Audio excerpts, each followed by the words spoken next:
Welcome to Volume 2 of Dimension X. We continue our journey through the golden age of science fiction radio with another hand-picked collection of rare and unforgettable stories from the original 1950 NBC series. Once again, we bring you fresh narration, restored audio, and custom visuals. So dim the lights once more, settle in, and prepare to cross over again into Dimension X. Our first story of Volume 2, Episode 24, Dr. Grimshaw's Sanitarium, originally broadcast on September 22, 1950. A chilling and atmospheric tale set in a remote mental institution, where the boundary between madness and reality begins to blur in terrifying ways. This sanitarium happens to reside in another dimension, Dimension X. Adventures in time and space, told in future tense. Dimension X.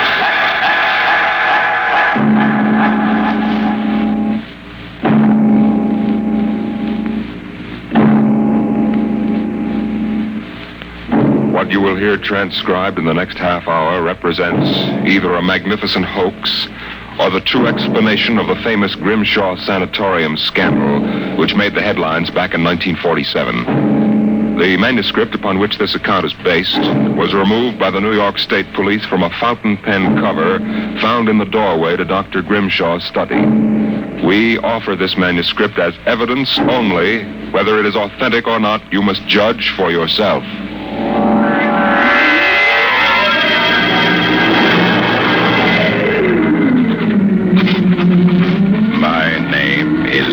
John Doherty, Hamilton College, class of 34, member of Theta Alpha. I'm one of those fools who wanted some excitement in life. So instead of going into my father's shoe business, I became a private detective. These are facts. You can check them if you like. The rest of what I write here is so fantastic that I don't expect it to be believed. If anyone should find this manuscript and read it, all I ask is that you notify Miss Millicent Armbruster of 299 Wallace Avenue, Buffalo, that Johnny Doherty is dead. On the evening of July 1st, Miss Armbruster and I were driving to a wedding. Not our own, though I wish it had been. It was Sunday, and in order to avoid traffic, I took the old Mill Road, single-lane dirt affair that runs past the Gowanda Cemetery. Hey, Johnny, aren't you going too fast? Not for this road. There isn't a thing around except some tombstones. Johnny, there's a gate to the cemetery. What about that? Hers. I don't see any... Johnny, look out! Look out!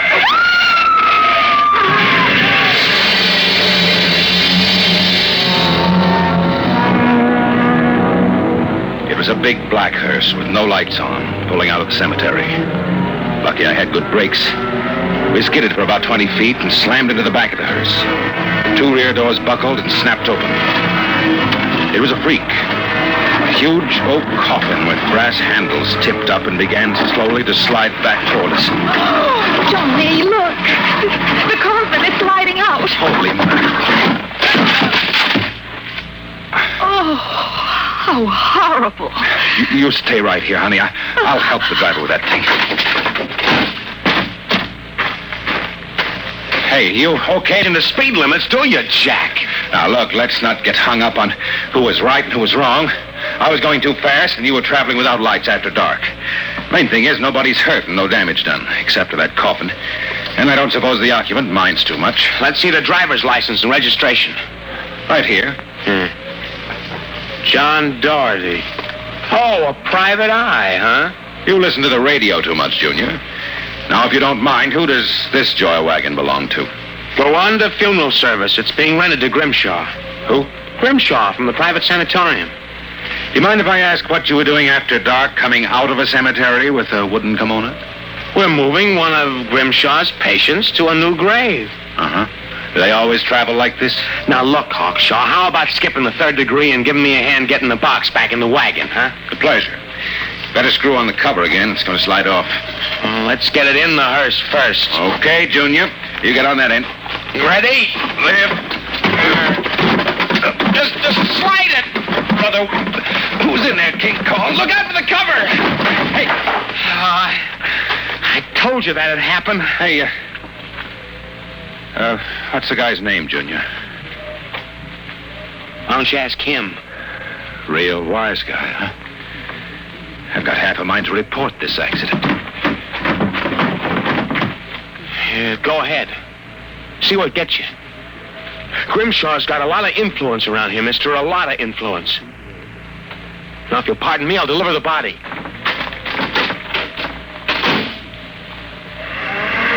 So long, Junior. Johnny? Johnny? I'm coming, honey. Everything all right, Johnny? Well, I thought so until a few seconds ago. Listen, baby, can you sit here in the car for another 5 minutes? Oh, we're due at the wedding in half an hour. I won't be long. Where are you going? For a stroll through the cemetery. Oh, hey, Johnny, stop making jokes. Honey, when we lifted that coffin back on a meat wagon, I got a good look inside of it. Oh. Exactly how I felt. I figured we'd knocked the stuffing out of the corpse. Only I didn't expect the stuffing to be sand. What? Yes. It wasn't a body. It was a dummy stuffed with sand, a dummy with a wax face. Johnny. Which brings up an interesting question. Who's supposed to be in that box? And just where's the dead man spending his time?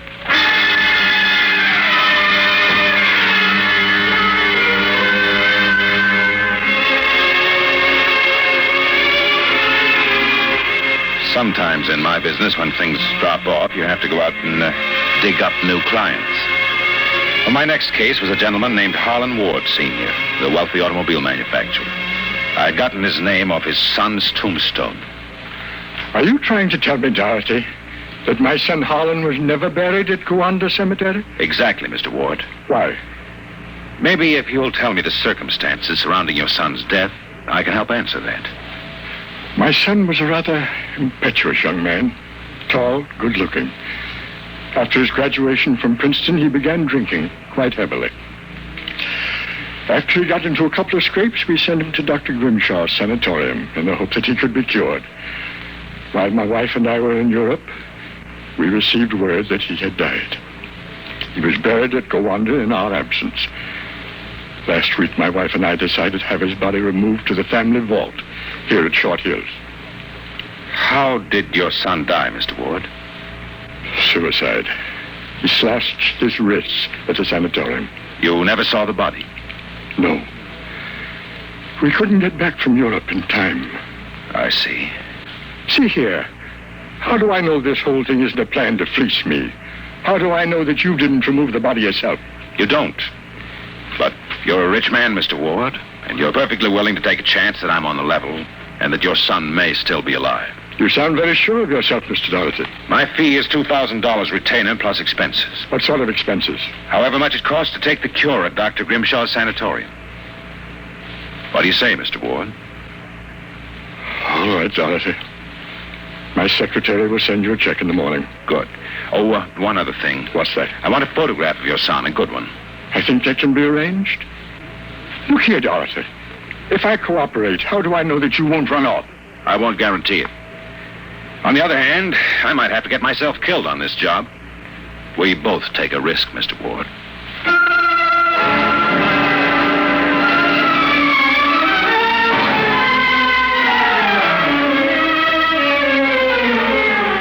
Dr. Grimshaw's Sanatorium was just outside Gowanda, and it was strictly for the 400 at $60 a day. Most of the cases were nervous breakdowns and alcoholics. I committed myself as a dipso, and just to make it convincing, I stopped at 5 or 6 bars on the way over. I was interviewed by Grimshaw himself, a small man with a fringe of white hair. He seemed on the level. And yet, there was something just the slightest bit phony about the whole deal. You understand, Mr. Doherty. That's not my real name, of course. Social reasons. We understand. Our paid clientele is very select. Our rates are rather high. You'll be paid in cash and in advance, Dr. Grimshaw. You find us most sympathetic. How long does a cure usually take, Doctor? Well, that, of course, depends on the degree of alcoholism. This is my assistant, Dr. Boy, now. How do you do? How do you do? We are accepting Mr. Doherty as patient. Better place him in the ward with Mr. Kay and Mr. Crakey. Mr. Kay is a long-term patient. Mr. Doherty, highly intelligent man, formerly a professor of plant pathology. Mr. Crakey suffers mild delusions. I think you'll find him rather amusing.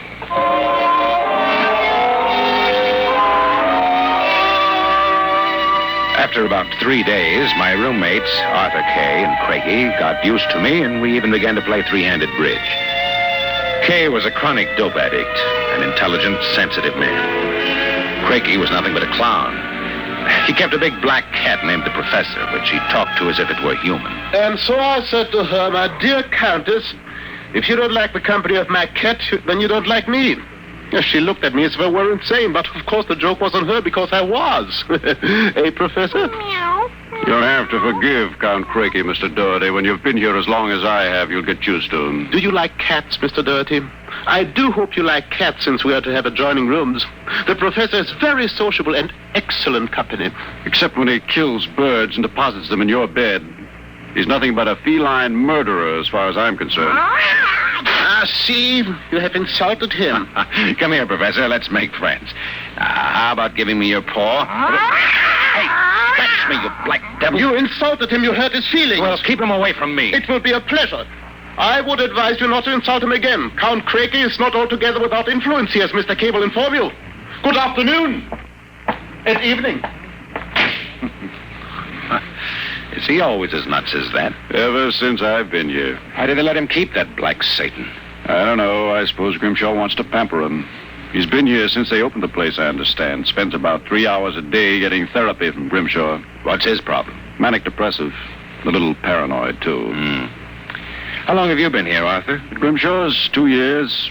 I left for a while, but I couldn't stay away from the junk, so I committed myself again. Did you happen to know a patient here named Harlan Ward? Why do you ask that? Do you know him? Oh, I met him socially a few times. I understand he died here. So the newspapers said. I wouldn't know. Suicide, wasn't it? Was it? You're being pretty careful, aren't you? Mr. Doherty, what would you say if I were to tell you that I don't believe Harlan Ward is dead? What makes you so certain? Harlan Ward used to share this room with us. He slept in the same bed you now use. I see. He was an alcoholic. Doing quite well, too, from what I could observe. We all expected him to go home soon. Then one evening, he had a violent fight with Crakey. Crakey accused him of snooping or something. Later that night, Grimshaw and Voyner took him out. Where? They take all the special treatment cases to the charity clinic. It's that small building on the other side of the stone wall. I think they do their surgery cases there. Why did they take him there? I don't know. Confinement, I guess. A few days later, we read about his death. Suicide, they said. Why do you think he's still alive, Arthur? This. About a month ago, I was in the garden next to the wall that separates us from the charity clinic. Suddenly, I thought I heard a sound like a child whimpering. It stopped. A moment later, this note came over the wall, wrapped around a stone. Then I'm certain I heard a blow and a scream, again like a child. What does the note say? Help me, for God's sake, Harlan Ward. I haven't told anyone yet for fear Grimshaw and Voyner might find out. It might just be some insane prank by one of the charity cases. And yet... But why should Dr. Grimshaw want to pretend Harlan Ward is dead? I'm not an oracle, Mr. Doherty. What about this charity clinic? I've always been curious. Grimshaw and Voyner make sure that no patient goes there unsupervised.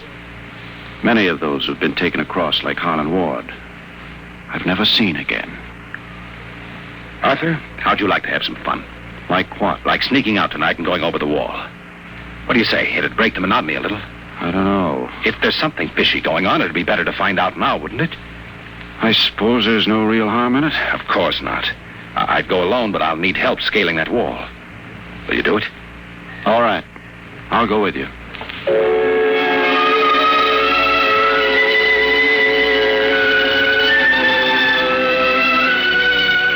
It was shortly after midnight when Kay and I slipped out of the room and made our way out to the garden. Count Crakey was snoring soundly when we left. The wall was about 8 feet high, but we made it without too much trouble. There. Give me your hand and I'll lift you.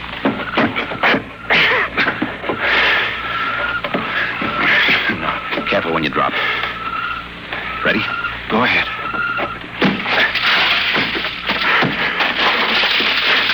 There's a charity building over there. One of the lights in the basement window. Come on.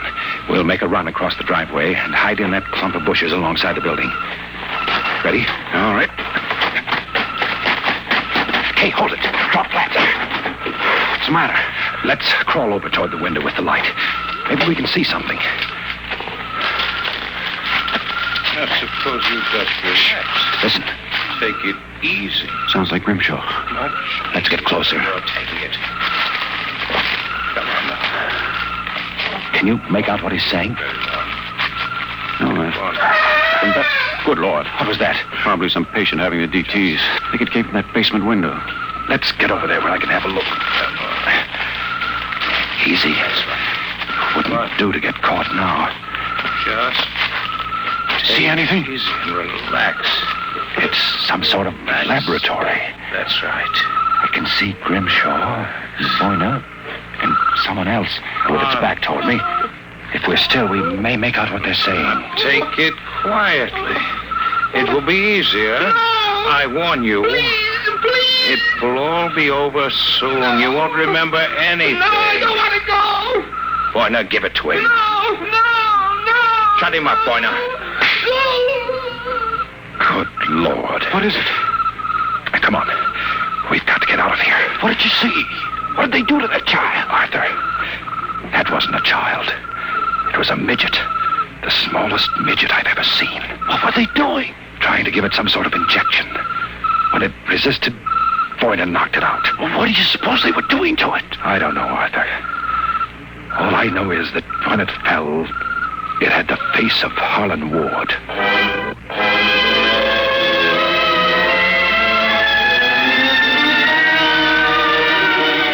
All the way back to our room, my brain was working like a pinball machine. Only the score wouldn't add up. The pieces were there all right. A crazy old doctor, a brutal assistant, a private sanatorium, and a midget with a dead man's face. But I couldn't figure it out. I thought that when I got back to our room, I'd have some time to think about it. But I'd forgotten about our friend, the happiness boy, Count Craigie. Ah, so I've caught you. Fine. So you've caught us. Now, how about crawling back into the woodwork like a good little count? Where were you? Mink hunting. Arthur and I like to go mink hunting at night. It's a funny thing, though. The mink weren't running very good. The grunion were running like crazy, though, weren't they, Arthur? Like crazy, Mr. Doherty. You make fun of Count Craigie. You're lying. I shall report you to Dr. Boyna. Better not, if you know what's good for you. So you threaten me. Me, Count Craigie, world champion gymnast and barbell balancer. I shall scream for help. Help! Did you hurt him? Just knocked him out. What do we do now? Put him to bed. Hope that when he wakes up in the morning, he's forgotten the whole thing. And if he hasn't? They won't take him seriously anyway. I don't think Grimshaw would believe him. Besides which, he doesn't know what we actually were doing. Come on, let's get him back into bed.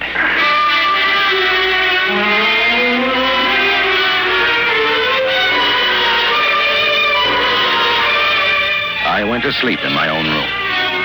And the next thing I felt was the sharp jab of the hypodermic needle in my left arm. I started to struggle, but it was no use. Take it. Boyna and another assistant were holding me down. Grimshaw stood over me, the empty needle still in his hand. That's it. Be useless to struggle, Mr. Doherty. In a moment, your motor nerves will be completely paralyzed. What's this about, Grimshaw? I might ask the same of you. My good friend Count Craigie informs me you and Mr. K decided to do some snooping earlier tonight. He followed you and saw you climb the wall. Craigie's insane. That is a matter of opinion, Mr. Doherty. Craigie, hey, what is this? Perhaps my assistant, Dr. Grimshaw, would be good enough to explain. Assistant? Yes. You see, I am the actual head of the Grimshaw Sanatorium. Grimshaw? Count Craigie feigns many delusions, Mr. Doherty, but in this case, he's telling the truth. Count Craigie is actually Professor Ernst Hassler. Professor Hassler and I worked together in the Berlin Neurological Institute before the last war. Unfortunately, my political affiliations with the Third Reich were under investigation after the war by the War Crimes Commission. However, Dr. Grimshaw managed to smuggle me into this country where I masquerade as a mental patient. Thus, we are able to continue certain experiments which were interrupted by the American army. I can imagine the sort of experiments you've conducted. You and your friend, Mr. Kay, will discover their exact nature very shortly, Mr. Doherty. It's a magnificent opportunity to serve science. Then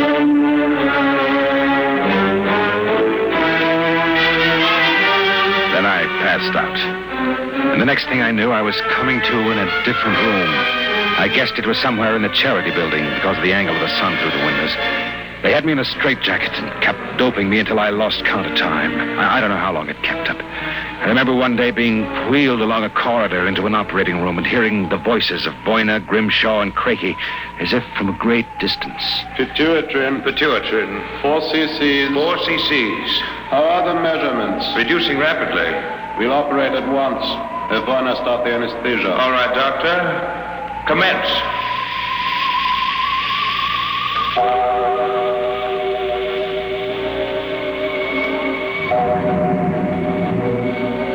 When I came to again, I had a blinding headache. And after that wore off, a horrible sensation of weakness. I began to wonder if Craigie and Grimshaw weren't doing something to drive me insane because I lost all sense of perspective. The room seemed to grow in size. I don't know how much time passed, but one day Grimshaw came into the room with a bundle in his arms, about the size of a newborn baby. The bundle was my friend Arthur Kay. Good morning, Mr. Doherty. I brought you a companion. I'm sure you two gentlemen will enjoy each other's company. Let me out of here. Let me out.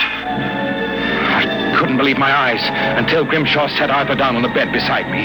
It was then that I got the real shock, for I realized that what had looked like a tiny bundle in Grimshaw's arms was actually the same size that I was. Then, for the first time, I began to understand what was happening to us. Arthur Kay and I were being made into midgets. We got the full explanation next morning when the eminent Professor Hassler, alias Count Craigie, came in to gloat over us. Allow me to congratulate you, gentlemen. How are you feeling? You stinking monster. Oh, I'm disappointed, gentlemen. Do you not feel privileged to be a part of an experiment that will place me at the very top rank of the world's endocrinologists? What are you doing to us? It has been long established, gentlemen, that dwarfism and giantism result from injury to or malfunction of the pituitary and thyroid glands. The interlock between these glands was thought to be a hormone. I have discovered that this was incorrect. It is an enzyme I isolated some years ago. I was well on the way to synthesis in Germany when the surrender interrupted me. The interruption also limited the number and type of subjects on whom I could experiment. I was forced to find others. Such as Harlan Ward? Mr. Ward was only a control experiment. And now you've done the same to us. No, gentlemen. For you, I have reserved a special privilege. You, gentlemen, will be the first to test the full effects of the enzyme. In short, I intend that you, Mr. Kay, and you, Mr. Doherty, when the experiment is completed, will emerge as perfectly healthy, normal individuals. Except, of course, that you will be only 5 inches tall.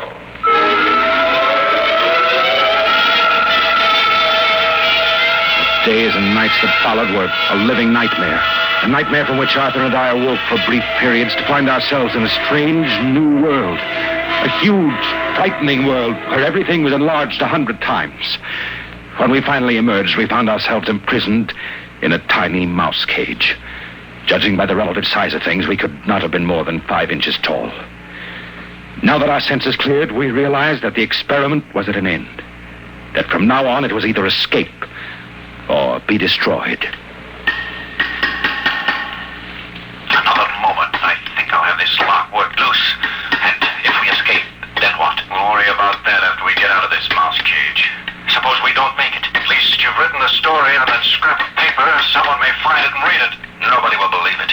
Why'd you bother to write it? I don't know. I suppose I want the world to know what happened to me. Does it help me push the door open? Now what? First job's getting down to the floor. I think we can make it by sliding down the telephone cord. Are you game? Go ahead. I'm right behind you. Easy now. Look out. That does it. Now if we can figure out a way to get out of the room, that should be... Oh, listen. Somebody's coming. It must be Craigie. We've got to hide. There, the grate in the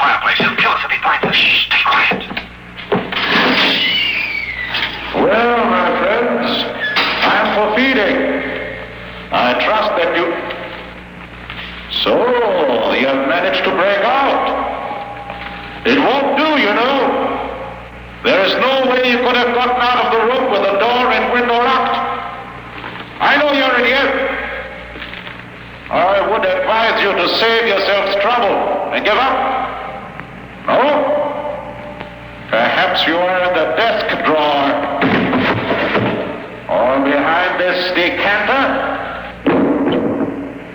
Then perhaps in this cabinet. Very well. I shall count to 5. 1, 2, 3, 4, 5. You will not give up, eh? Very well, my tiny friends. If you prefer to play the game of cat and mouse, then I shall be happy to furnish the cat. How long do you figure it will take him to get downstairs and let the cat into the building? 3 minutes at most. Then we've got 3 minutes to get out. How? All the doors in a mental institution locked from the outside. We need a special key to get out, and then we couldn't reach the lock. I don't know. There must be... Wait a minute. What is it? John, what? Do you see that thin strand of wire running along the molding? What about it? Do you know what it is? No. It's the automatic fire alarm. What about it? When the alarm is tripped by a fire, all the locks are sprung so that the patients can escape in their rooms. Are you certain? Positive. This door is part of the system. If I can work the insulation off that wire and short it before Craigie lets the cat into the building, let's go. Here's a tiny sliver of steel in the cage on the floor. I'll work with that. You keep an ear to the door. Go ahead. This insulation is tough as rawhide. How much time is there? Not much. There's stuff here. Let me help. What was that? What? I thought I heard a door slam. Mikey couldn't be back so soon. Hurry up, Arthur, for God's sake. Stand away. I'm going to short it. Ready? Okay. We made it. There goes the door. Come on, we'll make a run for it down the hall. If we can get to the garden, we've got a chance. I smell smoke. The short may have actually started the fire. Come on.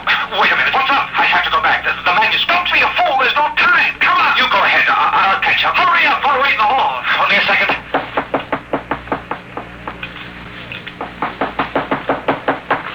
I've got it. Come on. There's nothing to stop us now. Arthur, where are you? It's funny. Arthur? Arthur! Arthur, what's happened to you?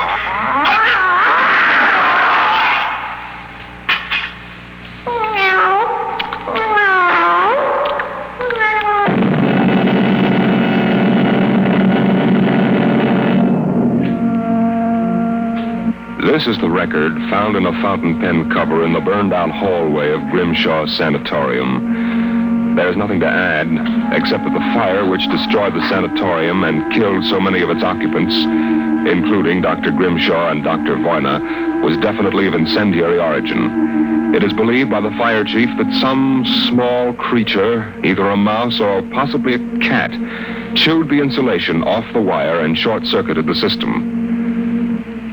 The two patients, John Doherty and Arthur Kay, vanished completely after the fire, and their remains were never found. Whether the manuscript which you have just heard is authentic, or whether it was the work of one of the more demented inmates of the sanatorium, we leave to your judgment.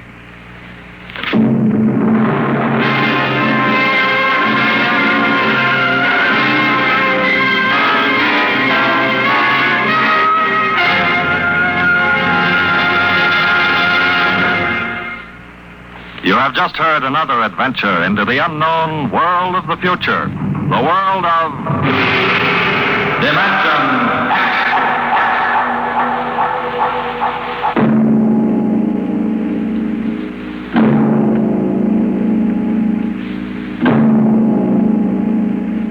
Next week on Dimension X, And the Moon Be Still as Bright. The story of the first despoilers of the planet Mars, the men from Earth.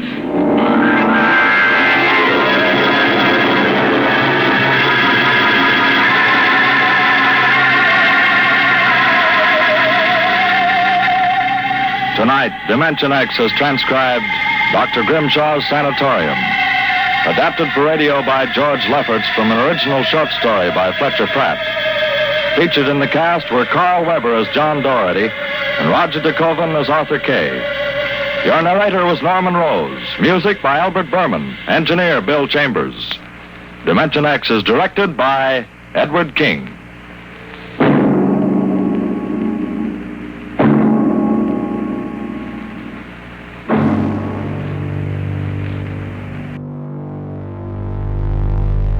The boundary between madness and reality dissolved inside Dr. Grimshaw's sanitarium, leaving us wondering which is more terrifying, the monsters we imagine or the ones that are truly there. A deeply unsettling journey into the human mind. But Dimension X now returns us to the red sands of Mars for one of its most powerful and haunting tales. Episode 25. And the moon be still as bright. Originally broadcast on September 29, 1950, and adapted by Ernest Kinoy from Ray Bradbury. This profound story follows the fourth expedition to Mars, as they discover the tragic fate of the Martian civilization, and forces one man to confront the soul of humanity itself. A poetic and deeply moving meditation on colonization, destruction, and conscience, and what price must be paid when humanity looks upon the ruins of a dead world and the moon is still as bright in Dimension X. Adventures in time and space, told in future tense. Dimension X.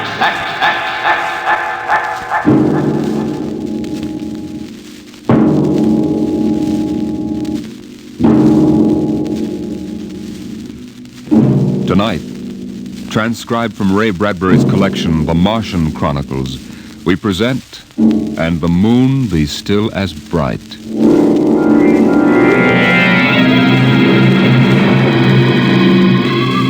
The first 3 expeditions to Mars left Earth in a mushroom of flame, arced through the atmosphere and finally dwindled to tiny specks in the big eye of Mount Palomar telescope, and then were lost to sight forever. The prearranged landing signals flashed back to Earth, and then the radios went dead. One after the other, ships had disappeared and were never heard from again. But still the rockets came. The fourth expedition emerged from the silent gulfs of space and angled down toward the floating red disk of Mars, down into an orbit, as the order came to land. Stand by for deceleration. Deceleration, aye, sir. Skids down. Skids down, sir. Engine room. Engine room, aye. Landing procedure. Fire 1, 3, and 5. Aye, sir.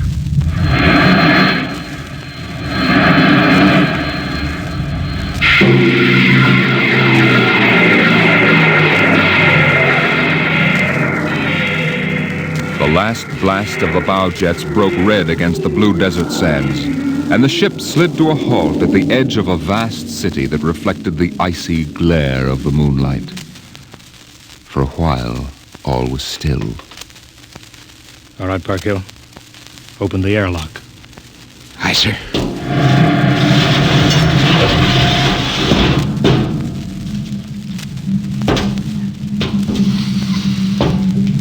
Fresh air. How about a fire, Captain Wilder? It's freezing. Later. We got work to do. Smell that air. You could get drunk on it. Say, there's an idea. Why don't we break out a bottle and celebrate? Biggs, there'll be no drinking down till we're secured. But we're landed, Captain. 3 other expeditions landed and disappeared within 24 hours. We're not relaxing security till we find out what happened to them. Maybe Martians? Exactly, Parkhill. Spender, you're an archaeologist. How old would you say those buildings are? Somebody built these cities. Oh, I can't tell till I study them more closely. It's a kind of engineering we couldn't duplicate on Earth. Those thin, reed-like towers and the stone filigree wouldn't stand up under Earth pressure.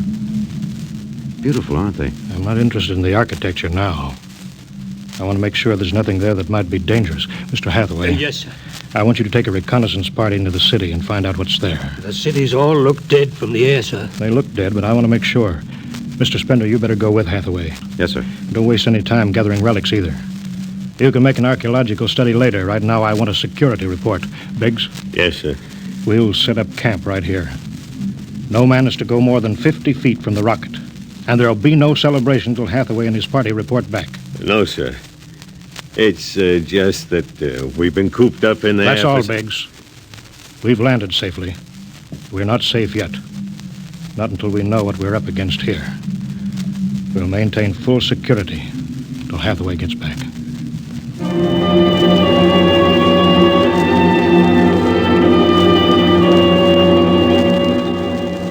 In the sea bottoms, the wind stirred along faint vapors, and from the mountains great stone visages looked upon the silvery rocket and the small fire.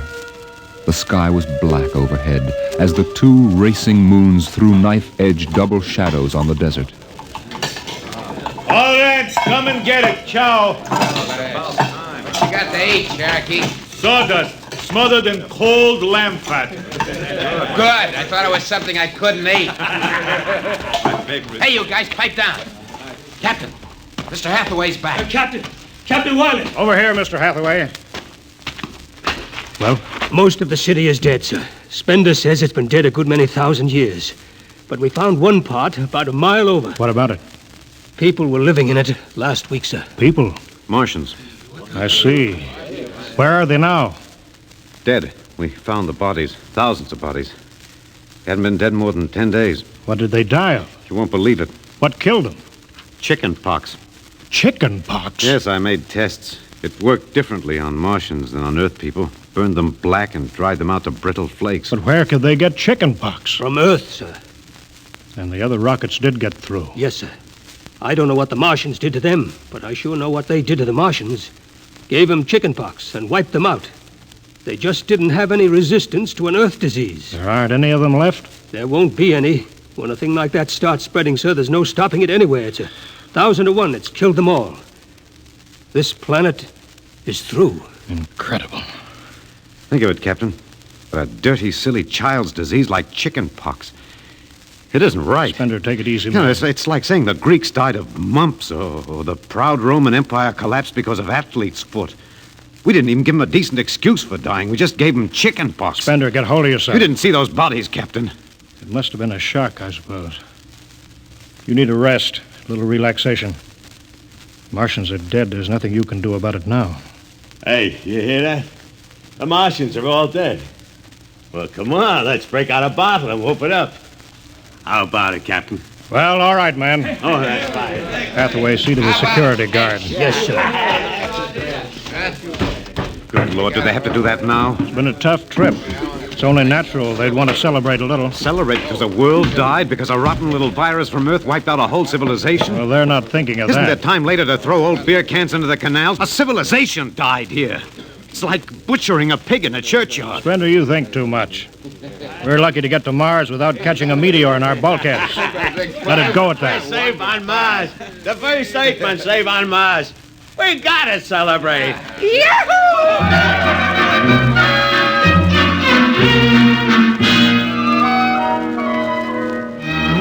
Many bottles were opened and drunk. The voices got louder. The earth laughs and shouts echoing across the empty Martian sands. There was that time in New York when I ran into that blonde. Boy, what a blonde. Listen, the first thing she said... Spender listened to the wind over his ears, cool and whispering.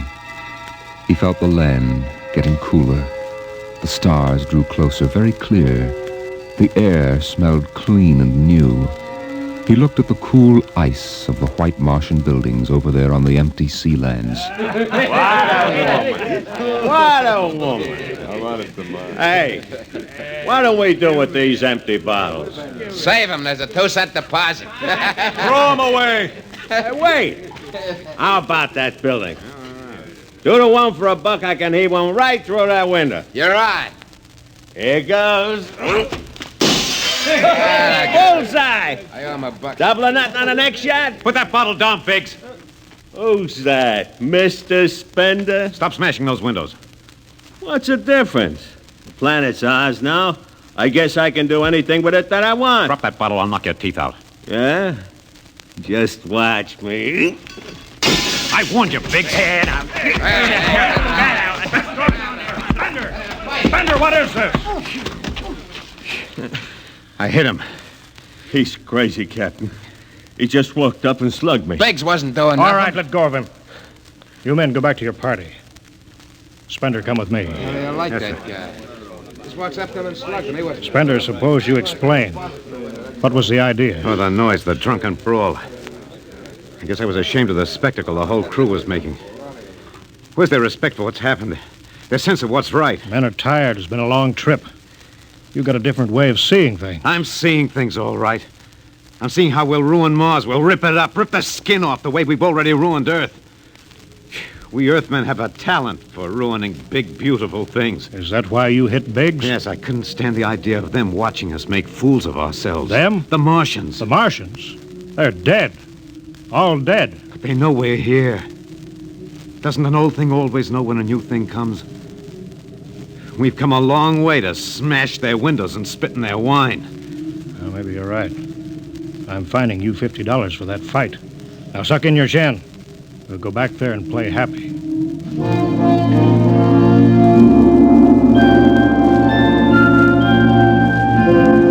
Now the whole party moved out into the moonlight across the desert.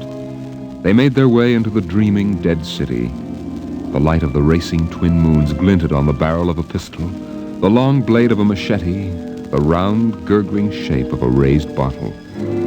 Their shadows under them were double shadows on the ice-blue sand. They were waiting for something to stir in the dead city, something to rise, some ancient ancestral shape to come galloping across the vacant sea bottom on an ancient armored steed of impossible lineage, of unbelievable derivation. Look at it, Captain. Down those avenues in the mist. You can almost see them. The mind's eye populated the dead city. Each window was given a person who leaned from it and waved slowly, as if under some timeless water, at some moving form in the fathoms of space below the moon-silvered towers. There were faint murmurs of sound, and odd animals scurrying across the gray-red sands. The wind blew in from the dead sea bottom and brushed through the silvery wire filigree of the towers. A strange music drifted down to the double-shadowed streets, a thin, haunted music that played as it had played through the uncounted years of time. Nobody moved. The moons held and froze them. The wind beat slowly around them. Hey, out there. You people in the city. Biggs. Why, I just wanted to make a little noise. Come on. They built this city thousands of years ago. And now where are they? How did they die? Who cares? They're dead. It's good enough for me. Lord Byron. What? Lord Byron, an old 19th century poet. He wrote a poem that fits this city. Might have been written by the last Martian.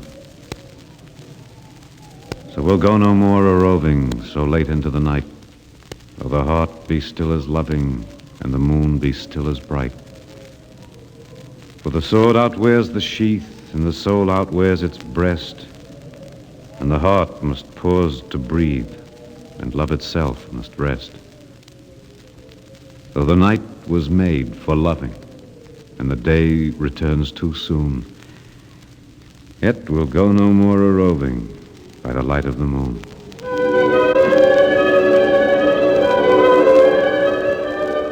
Without a word, the Earthmen stood in the center of the city. It was a clear night.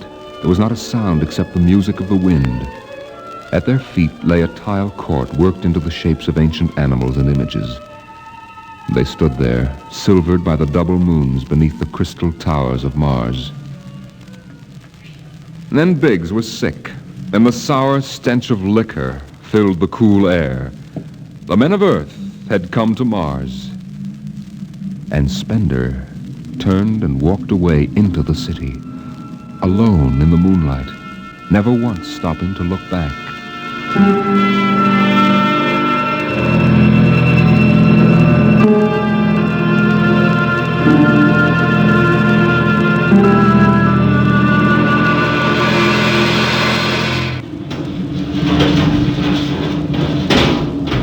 That you, Hathaway? Yes, sir. My trick on bridge watch, sir. What time is it? 0400. Any orders, sir? No, I'll stay on watch. You turn in. Aren't you sleeping, sir? I'll wait for Spender. He didn't come in? No. He's crazy. Walking away into the shadows, he didn't even look back. Spender's a strange man. He's crazy, sir. How's the rest of the crew? Sleeping it off. Biggs had DTs, but he's calmed down now. You can go back below, Hathaway. I'll take your watch. Captain Wilder, do you think Spender'll be coming in before morning? I don't know. You know, sir, I don't think he's ever coming back. That's the way I feel about him, sir. He'll never come back.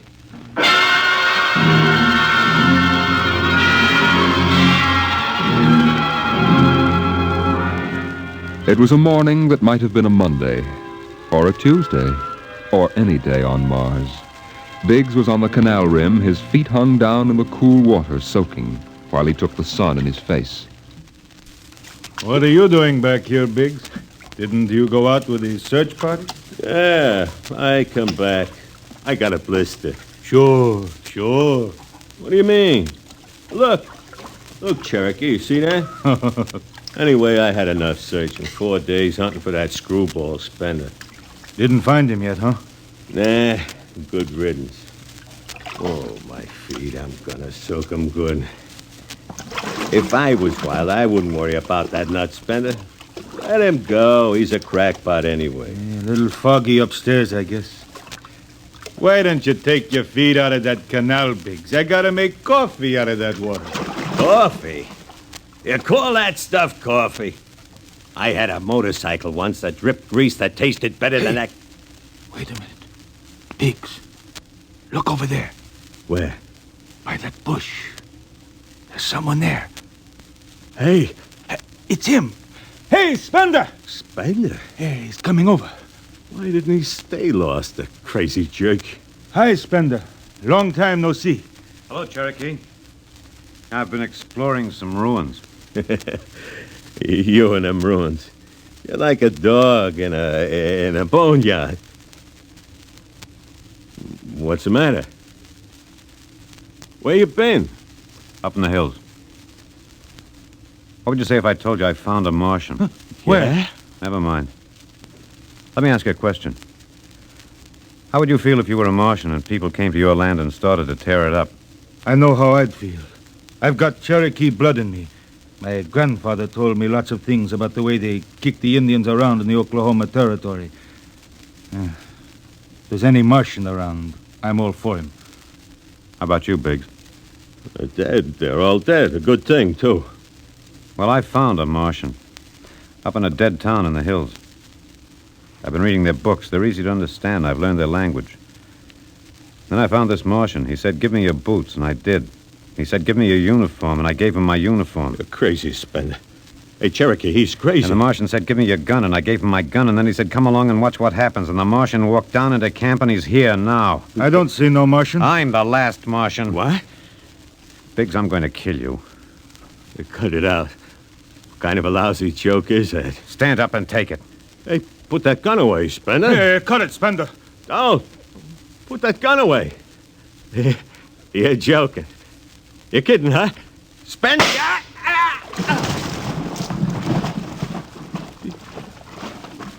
He's dead. You killed him. You can come with me, Cherokee. You know how the Martians would feel. You can be in this with me. You killed him. You just killed him. He deserved it. You're crazy. Well, maybe I am.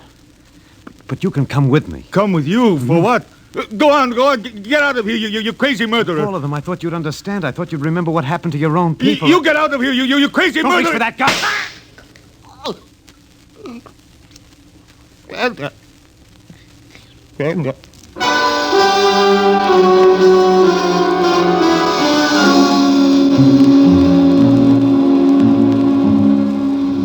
They're both dead, Captain Wilder.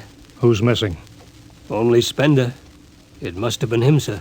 Why didn't he come and talk to me? Why didn't Should have talked to me. I'd have shot his brains out. That's what I'd have done. They took him by surprise. There's no sign of a struggle. Hathaway, break out the arms locker. Issue pistols, rifles, and grenades. Yes, sir. You better get the Bible out of the navigation chest.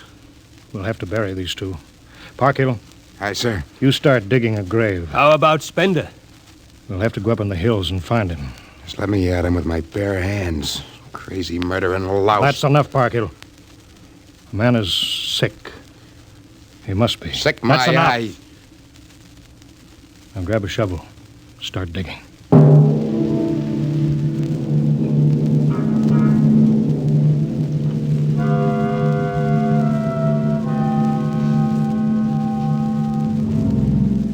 Spender saw the thin dust rising in the valley, and he knew the pursuit was beginning. The sun burned farther up the sky, and the blue sand drifted lazily across the sea bottom below. He sat beside a quiet pool 10,000 years old and held a silver book. Through the house played the strange wind music of ancient Mars, and he heard voices whisper in his mind. Earthman. I hear you. I've always heard you, even down there on Earth. Run. No, I won't run. What's the use? Run. Live? What for? To see them tear down your temples and put up hot dog stands? Run. They've seen me. They know I'm up here. There's Wilder now. Got him right in my sights. Funny he hasn't ordered him to use grenades. He could lob one right up here and blow me to bits.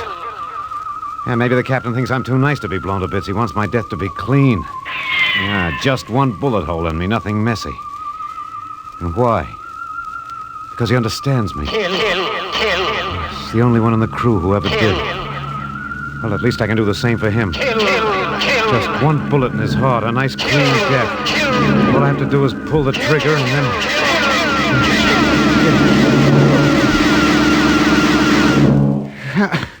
It's no use. I can't do it to him. Spender, can you hear me, Spender? Yeah, I hear you, Captain. What do you want? Talk! Truce! All right, come on up. Leave your gun down there and keep your hands up.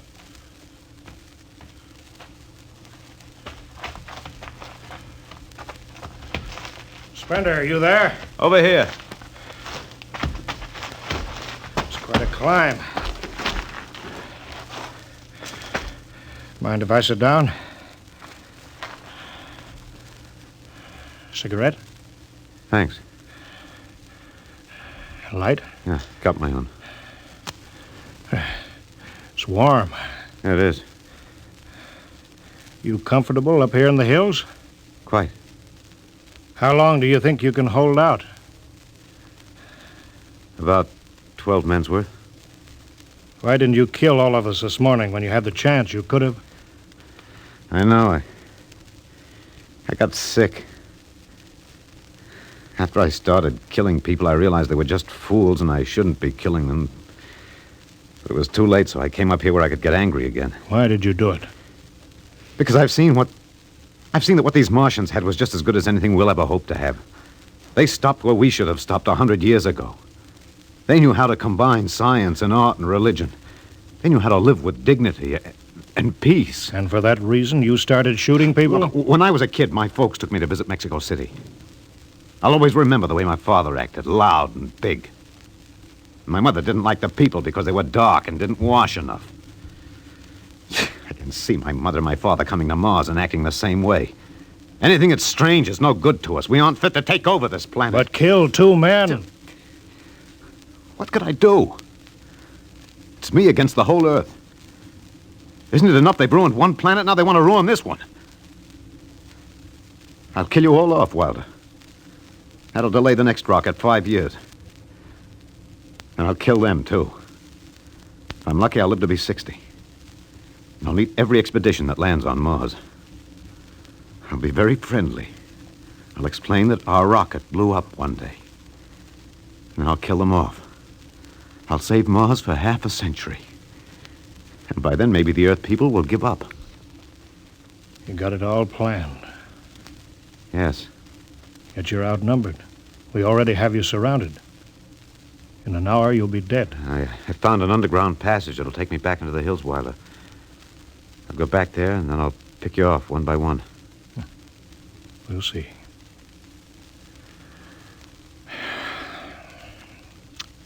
It's a nice town you got here, Spender. Beautiful. I'd like to live here. You can. But join me. You're not like them. I'll show you what a good life these people had. I'll play you an old reel of Martian music that must be at least 50,000 years old, a kind of music you've never heard in your life. That sounds wonderful. But I can't stay with you. Sorry, Spender. I'm sorry this is happening. Guess you'd better go back now so you can start your attack. I guess so. Captain, I won't kill you. When it's all over, you'll still be alive. Then maybe you'll change your mind. No. There's too much Earth blood in me. I may even agree with you about all this. But that doesn't change what I've got to do. You won't stay? No. This is your last chance, Spender. You're sick. Come along with me quietly. No. Look, one last thing. If you win, do me a favor. Try to see that they don't tear this planet apart. Right. If it helps, just think of me as a very crazy fellow who went berserk one summer day. It'll be easier on you that way. I'll think it over. So long, Spender. Bye, Captain. Good luck.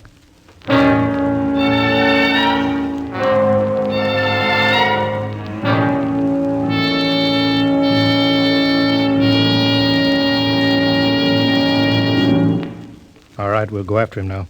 Hathaway, you take the right. I'll lead on the left. You have to kill him. He won't come down. Make it a clean shot if you can. Get it over with. I'll blow his bloody brains out. No, Park Hill. Through the heart. Brains. You heard what I said.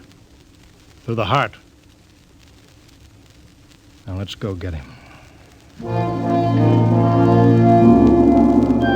They spread out again, walking and then running on the hot hillside places where there would be sudden cool grottos that smelled of moss and sudden open blasting places that smelled of sun on stone. The men ran and ducked and ran and squatted in the shadows. Blow his brains out! Just one slug, that's all he needs. Captain Wilder hugged the rock warmed by the sun. He gasped, for the air was thin and not meant for running. Spender lay at the top of the hill, and a gap in the rocks showed the white of his shirt against the shadows. Wilder looked at the towers of the little clean Martian village like sharply carved chess pieces lying in the afternoon. He saw the rocks and the interval between where Spender's chest was revealed. Go on, Spender, get out. You've only got a few seconds to escape. Get out to the caves and come back later. Go now, Spender. Or I've got to end it. I've got to think I'm right and pull the trigger. Go now.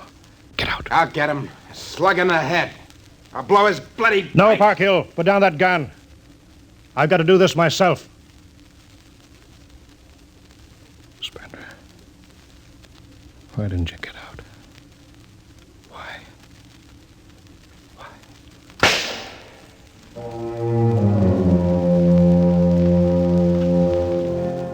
They buried him in that ancient valley town where the music of the wind played on through the days and the nights. They laid him in an ancient silver sarcophagus with waxes and wines which were 10,000 years old, his hands folded on his chest.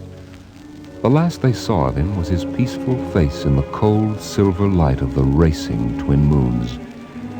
The captain found the poem in Spender's pocket, and he read it before he shut the marble door. So we'll go no more a-roving so late into the night, though the heart be still as loving and the moon be still as bright, though the night was made for loving and the day returns too soon, yet we'll go no more a-roving by the light of the moon.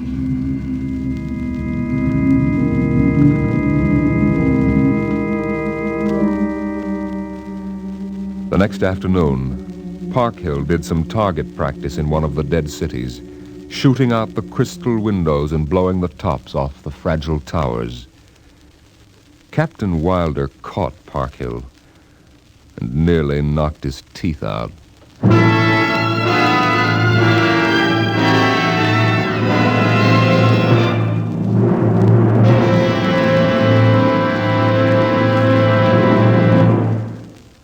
All of you regular listeners to Dimension X will be interested to know that our show is changing its day and time of broadcast over this station. Starting early in November, we'll be back at the new time. We suggest you watch your local newspaper and be sure to join us in about 4 weeks for a new series of adventures into the unknown world of tomorrow. The world of... Dimension X.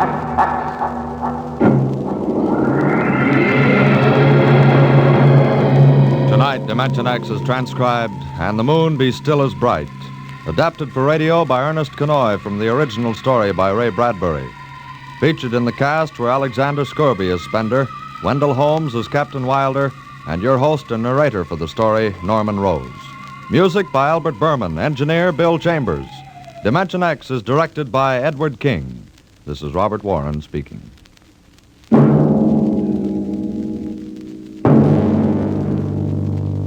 The lone astronaut stood beneath the brilliant Martian moon and realized that some worlds die not from war or disaster, but from something far quieter.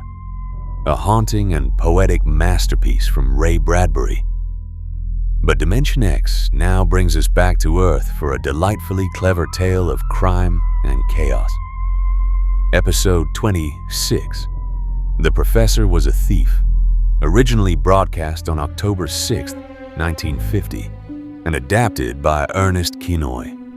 This witty and fast-paced story follows a brilliant but eccentric professor who discovers he has the strange ability to make valuable objects simply disappear.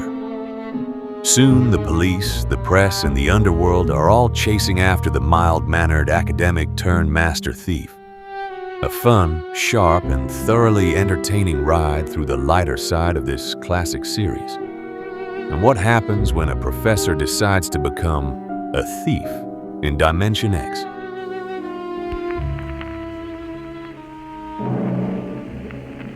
Adventures in Time and Space, transcribed in future tense. Dimension X.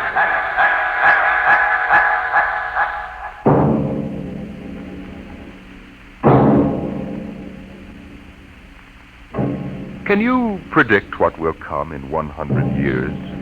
Or in 10? Or in the next minute?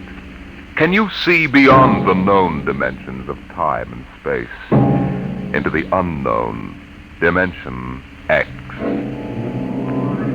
Today we tell you a story of America's largest city, a story that began in the bustling city room of a New York metropolitan daily.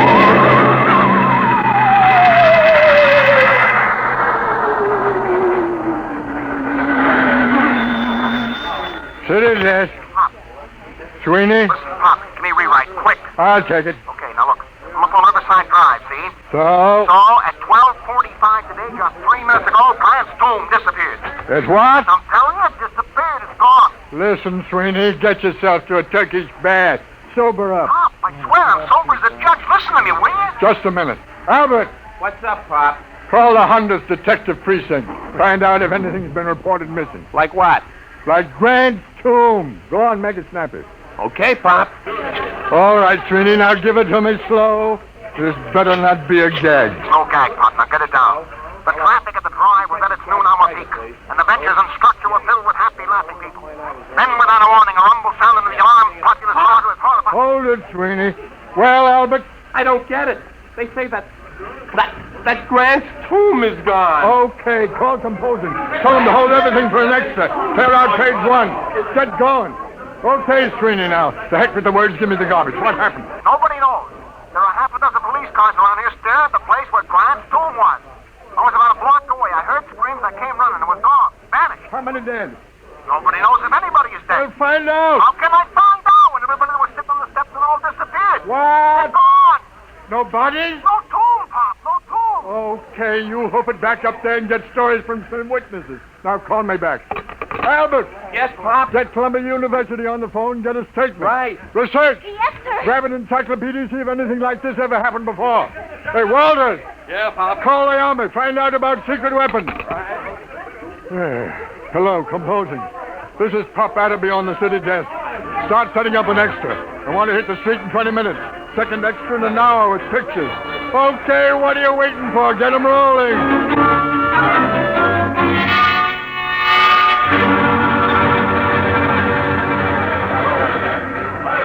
Pop? Pop. Oh, I'm busy, Albert. Yes, sir. Pop, Mr. Colborne wants to see you. Pronto. Tell him I'm busy. Well, he says to come now. Oh, of all the flat-headed publishers to saddle a newspaper with. Okay. Sweeney calls, switch it to Colburn's office. Okay, Pop. Come in. Listen, Mr. Colburn, I'm very busy now. There's an extra on the rollers and... I know. I just called composing and ordered them to stop it. To stop it? Are you... Attaby, you've been on the city desk of the Herald for 25 years now. Since when do you waste thousands of dollars on an April Fool issue? April Fool? Listen, Grant's tomb is missing. Is that a story? Or am I dead from the neck up? Did you check it? Yes, and Sweeney... How do you know it's true? Well, if you... What do you mean spreading cold terror all over town? But Sweeney... The devil with Sweeney. How do you know it isn't just a hallucination? Mass hypnotism, something like that. Well, what if it is? Attaby, if this is a farce, we'll be in Dutch, but good. Civil suits, criminal action. We're the only paper in town on the streets with an extra. The other editors don't believe this story for one instant. It takes guts to run a paper. Well, if that's what it takes, you've got too many. You took the authority for this without even trying to find me and get an okay. Your father-in-law knew a story has to run while it's hot. All right. You ran this while it was so hot, our first 10 papers drove the city into a panic. How do we know this whole thing isn't a big... Hello. Now there's Corborn. Yes, he's here. It what? Oh, well, that's fine. That's fine and dandy. You're fired. What? It's your star reporter, Mr. Sweeney, formerly of the Herald. Formerly? Give me that phone. Hello, Sweeney. Pop, Did you get the pictures?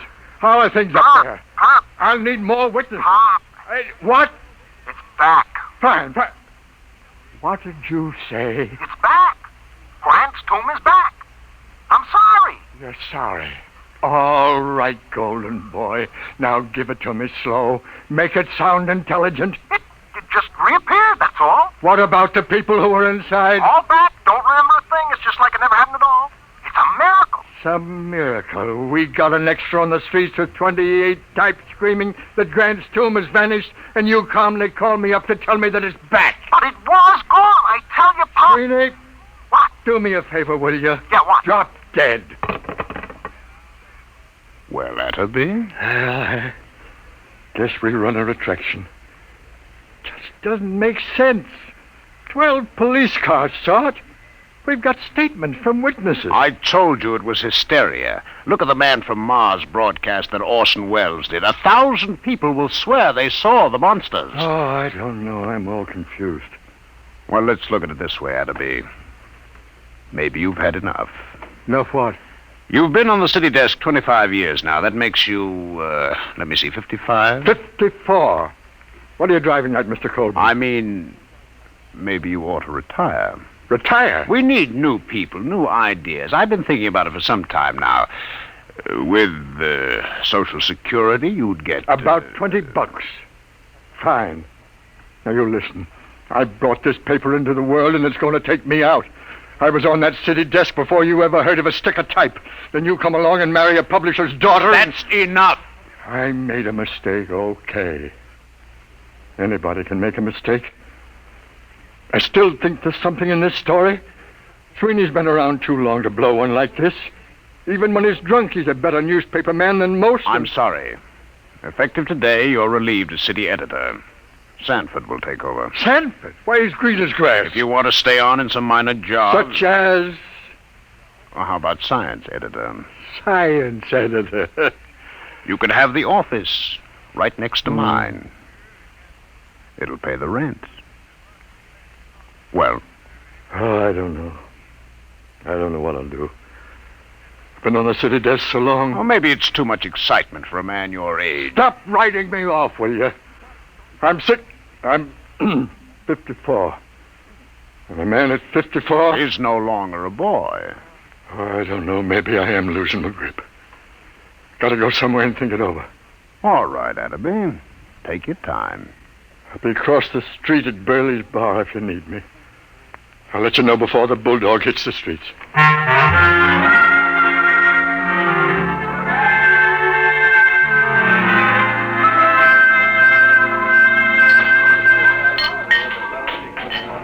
Burley! Innkeeper! Yeah, Pop, yeah? More poison. Haven't you had enough, Pop? Yeah, this is a solemn occasion, Burley. Pour the hemlock. What's the occasion, Pop? I am now a has-been. No. Yeah, reduced. Humiliated. You, Pop? Never. Meet the new science editor of the Sunday Supplement, me. Know as much about science as J.P. Morgan knows about sharecropping. What happened? Who did it? You familiar with a reporter named Aloysius John Sweeney? Former friend and drinking companion of mine? Sweeney got you busted? The same. If that gentleman should ever by some misforgotten chance thrust his head into this bar, Burley, my friend, I personally, with these two bare hands... Hey, Pop! Pop! Uh-oh. Hey, Pop, it's me. I shall control my homicidal instinct. Listen, Pop, I just came down from Riverside Drive. Very daring move, Sweeney. I brought a guy with me. It won't help, Sweeney. Pop, you don't understand. I found a little guy in a swallowtail coat who watched this whole thing happen. Pop. Burley, quiet! Quiet, everybody! Shh, quiet, will you? How do you do? Gentlemen, I can assure you my small stature belies the magnitude of my abilities. What did you bring him for, Sweeney? He's a genius, Pop, a full-time genius. You betrayed me once, Sweeney. Isn't that enough? Take your little man away and don't bother me. Your friend isn't very polite, Mr. Sweeney. Perhaps one day he will learn that even the most insignificant man has a sense of dignity and personal worth. I apologize, Professor. I'm not so at you. It's your tomato-headed friend here. Sweeney, I ought to kill you. I ought to strangle you with my bare hands. I ought to have you run through a rotary press at low speed. Those things are too good for you. But, Pop, look, I'm trying to tell you, the story ain't phony. It happened. Mr. Pertwee, Hannibal, tell him about it. Gladly. My contribution has been awaiting worldwide recognition for many years now. Unfortunately, there are some who insist I am insane. Fancy that. Yeah. Being small of stature, as you can see, I chose to nurse my resentment rather than to take positive measures. However, I feel now the world is ready to come to terms with Hannibal Pertwee. Can you or can you not explain this Grant's tomb business? Naturally. It can all be explained quite simply in terms of the Pertwee system of infinite acceleration and transportational facilitation as applied to freightage. I've been trying to sell it to the railroads for 10 years. Didn't I tell you he was a genius, Pop? Burley, the check. Oh, now, wait a minute, Pop. Give him a chance. Show him the trains, Hannibal. Oh, yes, the trains. If you gentlemen will gather around the suitcase... Come on, I want you to see that. I'm telling you. All right. Come on. Hey, look. As you can see, I have in this suitcase a complete model railroad reduced to the size of a cigar box. Observe.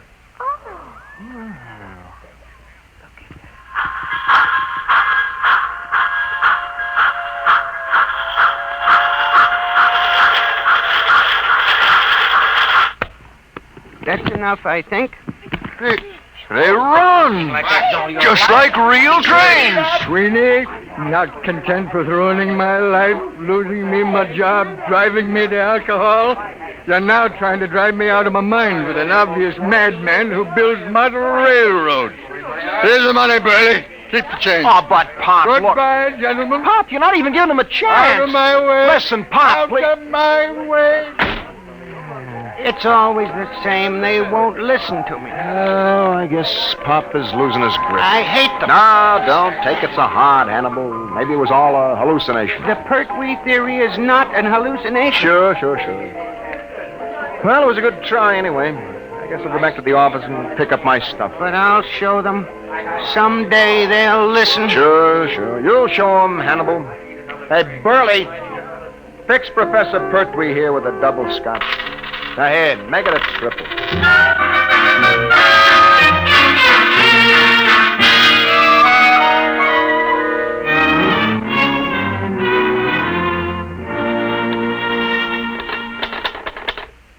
The newest use of the isotope will enable medical experts to trace with accuracy the growth of oh, nuts. Maybe it's better to be unemployed. Science editor speaking. Pop? Yeah. Sweeney, listen, I got a story. I thought Colburn canned you. Can't fire me. Listen, you know Burley's Bar? Does DiMaggio know Yankee Stadium? What about Burley's Bar? It's gone. Oh, sweet. On the level, Pop, just a few seconds ago. Take a look at the window. Sweeney, I warn you. Take a look. Okay, Sweeney, hang on. Albert? Yes, Pop? Do me a favor. Stick your head out of that window and tell me if anything unusual is going on at Burley's Corner. Okay, Pop. Holy jumping catfish! Huh? It's gone! Come here and look! Well, I'll be a monkey. Where's Colburn? He went to a polo match out on Long Island. Who's on the city desk? Young Stan? Come on. That's the city desk, Saffron. Okay, I'll give it to rewrite. Just a second. City desk. What? Are you nuts? What? Everybody listen to this, will you? It's Martinson down at 34th Street. He says the Empire State Building has disappeared. Can you feature that? What are you going to do about it? Do? Am I supposed to do something? He's gone nuts. Give me that phone. Hey, Give me that phone. Hello, Marty. This is Pop. Pop, what are you doing on the desk? Never mind. What happened? Well, I'm down at the precinct. 5 minutes ago, a cop staggered in. It's gone, he says. What's gone, they say? The Empire State, he says. Well, I figured I better call. Okay, get down there and get the details. In case you need to convince a Burley's Bar went just before you call. Holy mackerel, what a catastrophe that is. Okay, Pop, I'll call you. Look at the skyline. The Empire State isn't there. No. Don't get panicky. Don't get panicky. It may come back, just like Grant's tomb. Okay, Pop. You'll take over, won't you? I'm kind of shaky. Will I? I'll show you fledglings how to run a newspaper together. Wallace? Yeah, Pop? Get a camera down to Empire State. Right. What a story. Call the mayor, Albert. Tell him ask what he intends to do. Check. Where's the research department? Right here, sir. Columbia University says it's mass hypnotism. Tell him to... No, dress it up and shoot it down. Yes, sir. Research! Wait a minute. Yes, sir. Find out how many people are usually in the Empire State. Yes, sir. No, don't try to call the Empire State to find out. No? No, it isn't there. City desk. Shoot. Right, officer. Listen, I'm dead sober, see? Yeah, the garbage, Frankie, the garbage. Remember, I'm sober. S as in sober, O as in sober. Come on, what happened? Now help me, Pop. Penn Station just disappeared. Vanished. Thin air. Jumping turtles, the people too? People trained the works. I'm telling you, there's a hole a block wide. I was lucky I was only a block away. You saw it? Eyewitness. Oh, bless you, my boy, talk. There was a rumble, see? A kind of electrical hum in the air. And all of a sudden, the station seemed to cave in on itself. Wango. Nothing. Any statement? No, but you ought to see the hole. Oh, get statements, flathead. Where are you now? I'm over at the post office, right across the street from Penn.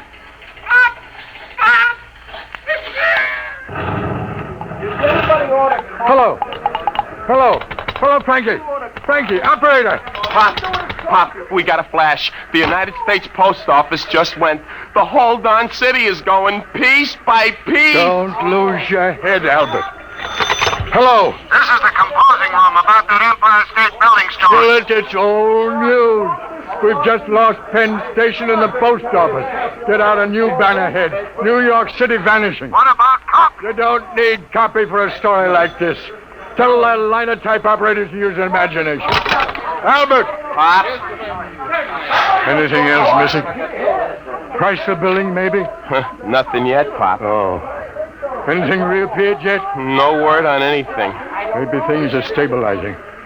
Call composing. Tell him to start rolling. Right, Pop. And find Sweeney. Telephoned from downstairs a while ago. I forgot all about him.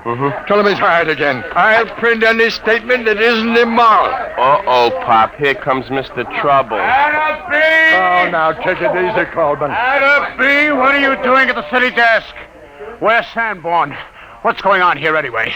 Has everyone gone out of his mind? Listen, the Empire State, the Penn Station, and the post office have all been missing for almost 5 minutes. Get away from that desk, you. Drop that telephone. Listen. I don't care if Washington, D.C. has been bombed by the Martians.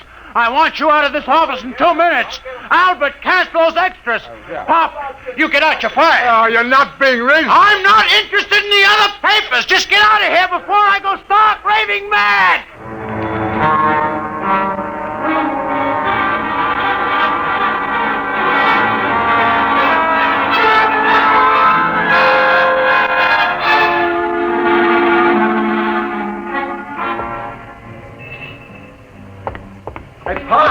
Hey, Pop. Oh, hello, Sweeney. Where have you been? I've been trying to make up my mind whether to come up or not. When you left me hanging on the phone, I thought you was insulting me. Hey, how come you aren't on the desk? Oh, I'm canned. Are you kidding? Oh, it's been coming. I really had the place jumping. You should have seen me, Sweeney. It was like the San Francisco earthquake. Oh, I need a drink. How about... keep forgetting. Isn't any Burleys anymore? No. Just a big hole in the ground. Let's walk over. I want to browse around. Oh, Pop, there's nothing to see. Well, let's take a snoop anyway, just for old time's sake. Well, okay, Pop, let's cross. We got the light.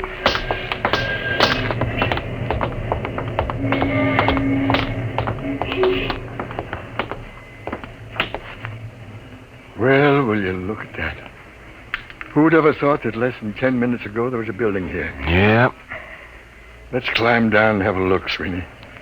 Well, what for, Pop? It's getting dark, you know. We'll break our necks. Sweeney, where's your old reporter spirit? Come on. Well, okay, but I don't see what you expect to... Ooh, my ankle. Easy.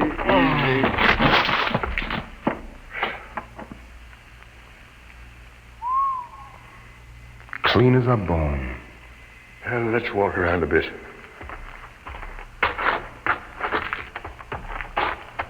See anything? No, just rocks, pieces of the foundation. I'll bet you that... Pop, wait a minute. What? Will you look at this? So small, I almost missed it. Well, I'll be a son of a perfect scale model of Burley's. Less than 4 inches tall. What do you suppose this is doing here? I don't know. Can I help you, gentlemen? Pertwee. What are you doing down here? I'm looking for my model. Thank you for finding it. Oh, this is yours, is it? Certainly. Now, if you'll be kind enough to hand it to me, I'll just put it back in my suitcase. You better give it to him, Pop. All right. Thank you. There we are. Thank you, gentlemen. I thought you just went in for model trains. I have always been preoccupied with tiny things, but lately I've been branching out. Well, I really must be going. Thank you very much. He's as loony as a bat. The geniuses are all crazy. I read it in a book. Sweeney, you get a look in that suitcase? Sure, I seen it when he opened it in the bar this morning. I mean just now. Oh, why? This morning when he opened his suitcase, he had a little round tube and a set of model trains in it. Nothing else. So? This time he had 3 other models. So what? Nothing. Except they happened to be models of the Empire State, Penn Station, and the United States Post Office.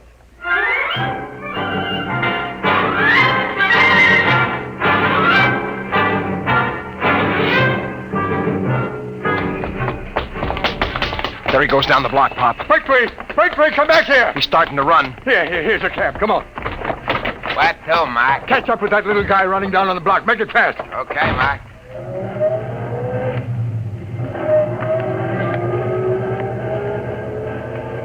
There he is. Hold it, cabby, hold it. Come on, Sweeney. Hey, how about my dough? Hey, you bums! Stop, gentlemen. Stop, I warn you. Hey, Pop. He's got that little tube out of his suitcase. He's pointing. Grab him, sweetie. All right, give me that thing. Let go of my arm. Give it to me. There. I warn you. Never mind the warnings. Just you come along with us. We're going to have a little talk. Take him up to the office, sweetie. Pop. What? Where's the taxi? What? The taxi. If you look at the curb, you'll find your taxi. Jumping saints. Pop, look at it. Now, gentlemen, perhaps the world will believe in the validity of the Pertwee system of infinite acceleration.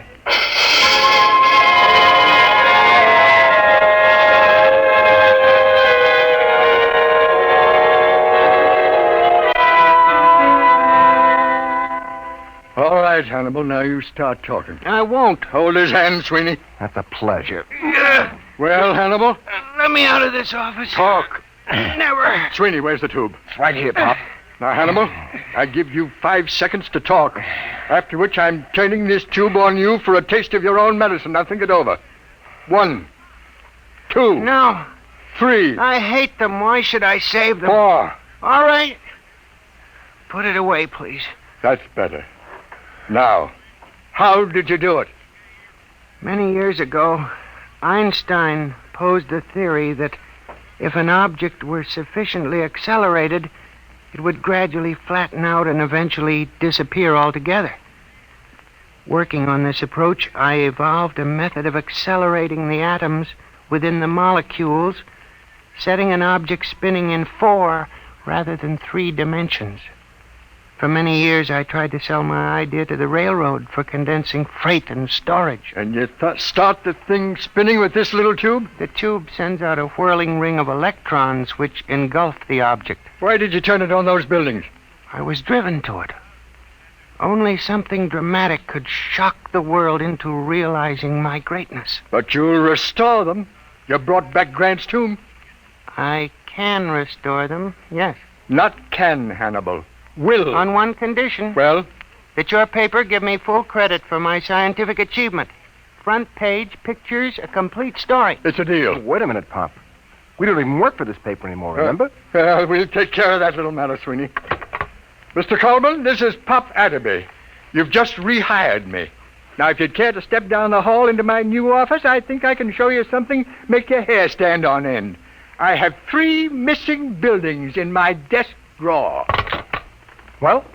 He's on fire. Says he's coming down here to have me committed to an institution. Fine. All right, Atterby. All right. What's going on here? I fired you. I ordered you off these premises. If this is a joke, Well, Mr. Colburn, you see these models? What about them?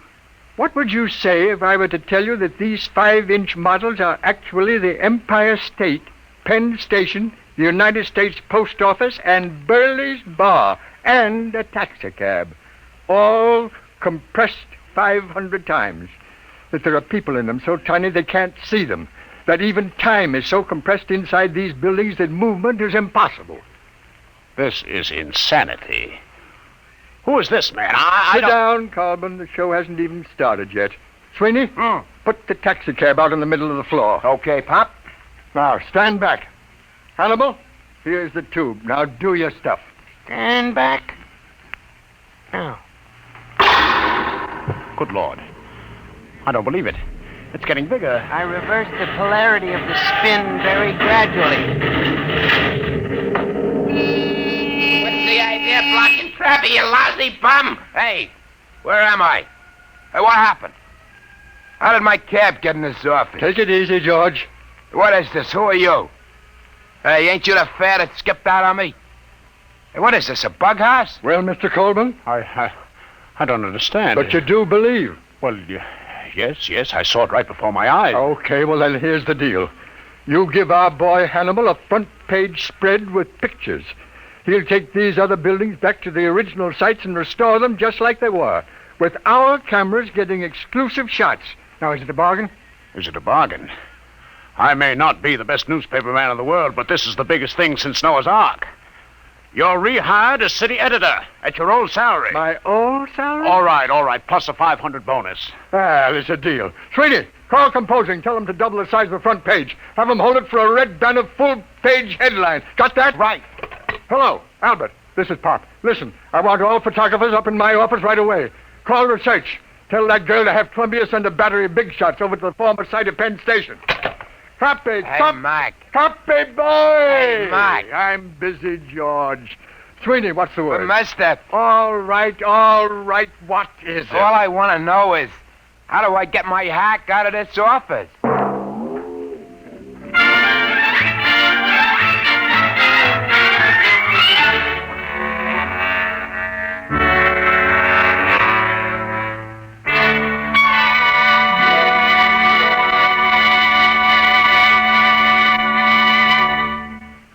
You have just heard another adventure in time, space, and the unknown world of the future.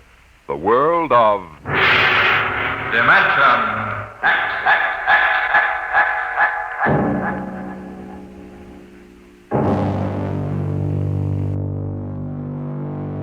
The mild-mannered professor proved that sometimes the greatest heists require nothing more than a brilliant mind and a very unusual talent. A fun and clever romp through the lighter side of this classic series. But Dimension X now drags us into deep space for a tale of desperation and betrayal. Episode 27, Shanghied. A gripping story of a man who wakes up aboard a spaceship bound for the stars, only to discover he's been unwillingly recruited for a one-way mission with no return ticket. And what happens when you're forcibly taken far beyond the safety of Earth in Dimension X? Adventures in Time and Space, transcribed in future tense. Dimension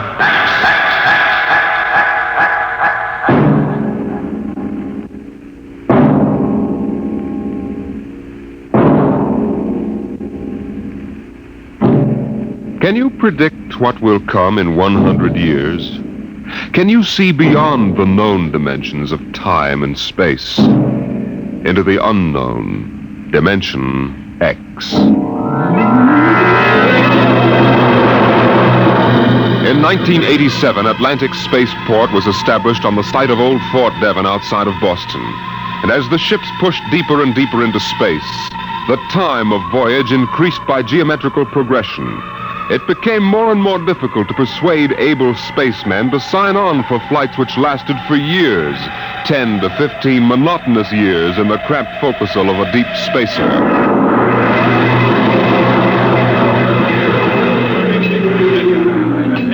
The bar rooms in one-armed joints in Scully Square in Boston were plastered with recruiting posters for the deep space star runs.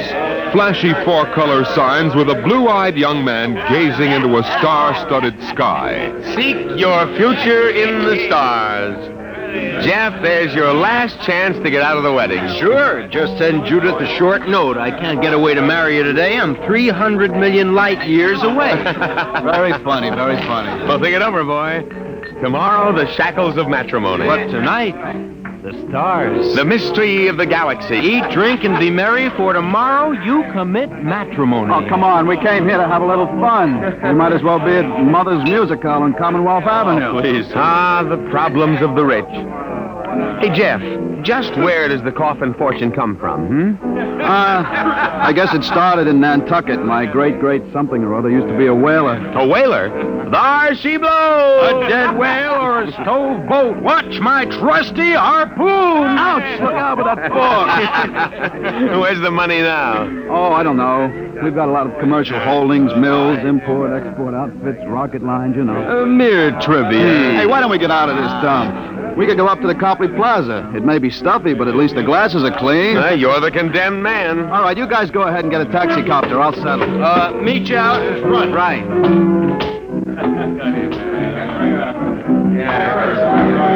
Excuse me. Want something, bud? The check. Okay. Hey, Milton, check. He'll be right out. Right. Hello, mate. Huh? Nice night, eh? I suppose so. I've been watching you. Celebrating? Sort of. Well, so am I. Just got off a deep space run out to Centaurus. Centaurus? That's a 15-year run, isn't it? 15 and 3 blooming months. How'd you know? You a spaceman? No, not exactly. Hey, barkeep, where's that check? Hang on to your hat, Bud. Milton is slow, but he's sure. Fill it up, Charlie. Say, why don't you join me, mate? Here, Charlie. No, thank you, no. Oh, come on, won't take off on Mo. Celebrate whatever it is you're celebrating on me. Come on, pour it, Charlie. Yeah, sure. Well, I guess I might as well. Thank you. Cheers. Cheers. Was that varnish? Charlie's special brand, eh, Charlie? Yes. Hey, look, could you get that waiter out here? I've got to meet my friends. They're waiting what's outside. your hurry, mate? You got plenty of time. Sure. Sit down. Take it easy. You don't look so good. I don't feel so good. Well, here now, you sit right here. You'll feel chipper as a blooming grasshopper in a second. Gotta get outside. In a hurry. Where's the check? Check! Oh! All right, come on. Get him out the back before his mates turn up. Grab his other leg. Let's go. In a hurry, is he? That's what he thinks. Where he's going, he's got plenty of time.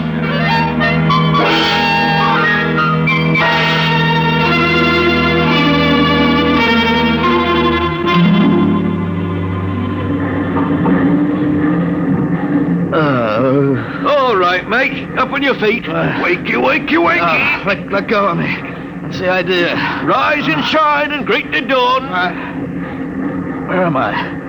What's going on here? Come on now, mate. Up and at him. Wakey. Come on, show a leg. Wait a minute. Hey. You were at that bar. Scully Square. Come on now, up to the power room or you'll be in trouble. Power room? What are you talking about? Where am I? Well, that's hard to say exactly. Offhand, about 8 hours out of Atlantic Spaceport. Atlantic Spaceport? What kind of a joke is this? If Alan and Peter think this is funny, they... What ship is this? R.S. Michael M. Rafferty.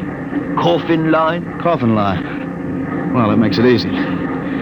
You've got to put back to port.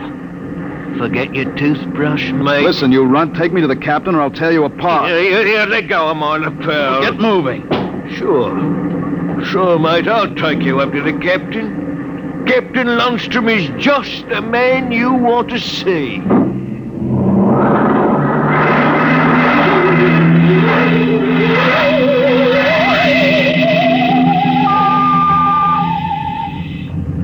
Martin, what the devil are you doing on the bridge?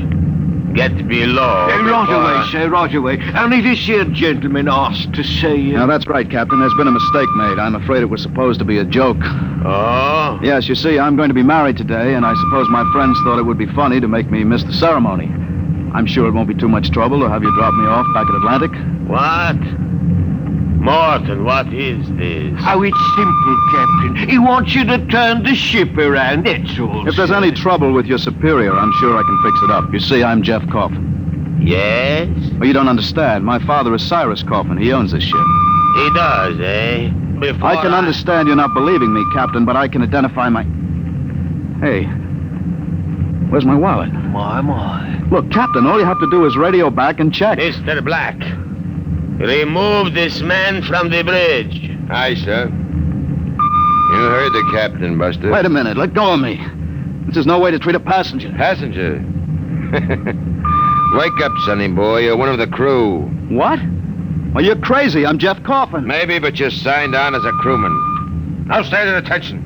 You can't get away with this. And say, sir. Why, you cheap hoodlum. Now listen careful, sonny. You're a spaceman on this ship. And when an officer gives you an order, you're going to jump. Now, how do you all busted? Let go of my arms. I guess you need a little lesson in ship's discipline. And you might as well get it now. All right, Mr. Black. Now take him below.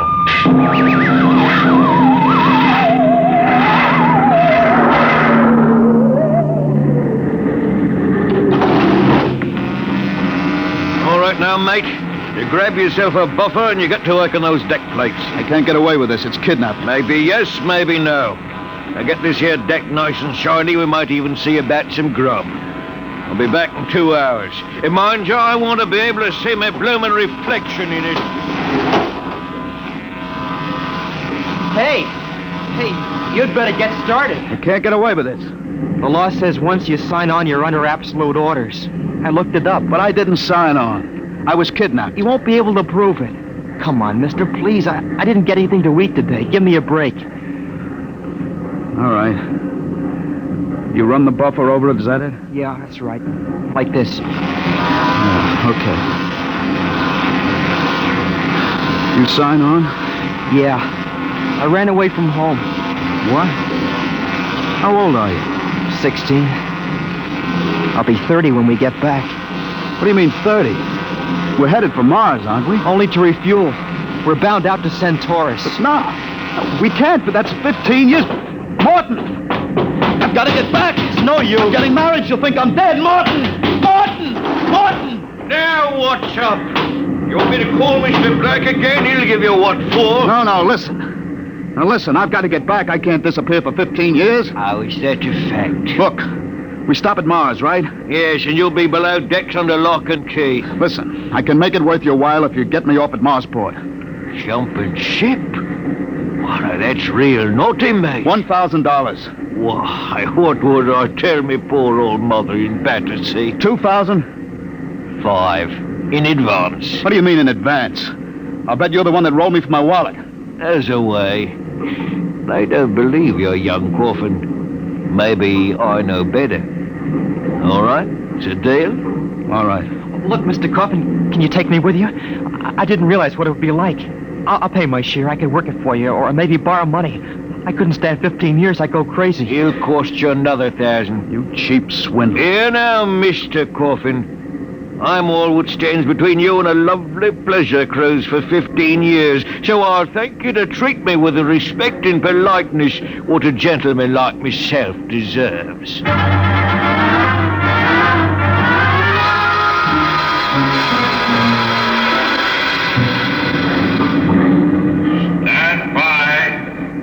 Stand by for landing procedure. All right now, listen careful. This here's the cable locker for the grappling anchor. When she lands, this hatch will open and the cables go out. Don't get yourself caught in me, you'll be torn apart. All right, we got that. Are you sure we can get out? You just do what I say. When you drop down, run for the blast pit. Nobody's there for a landing. Lay low until dark. You got that? All right. Don't worry, I'll tell the patrol you helped us get away. That'll help you when they catch up with this gang. Well, thank you, sir. Thank you kindly. I've got to get to my station now. Good luck. Thanks, Mr. Morton.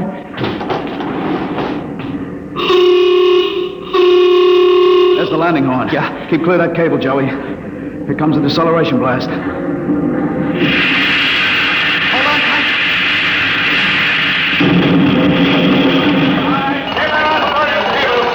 There goes the grappling cable. All right, come on. Drop to the hatch. It's about 6 feet. It's clear. Hurry up. What? Here I go. You all right? Twisted my ankle. It's all right. There's the blast pit. Come on, get going. Yeah. Yeah, we're all right so far. The ship hides us. Here's the pit. Get down so they can't see you. I don't know how to thank you, Mr. Coffin. I must have been crazy to sign on that ship. That's all right, Joey. What happened? Ever fight at home? Yeah. Wait a minute. Huh? I hear somebody coming. What? Keep still. Maybe we better look. If we stick our heads over the edge, they'll see us sure. Keep down and keep quiet. I hear him, too.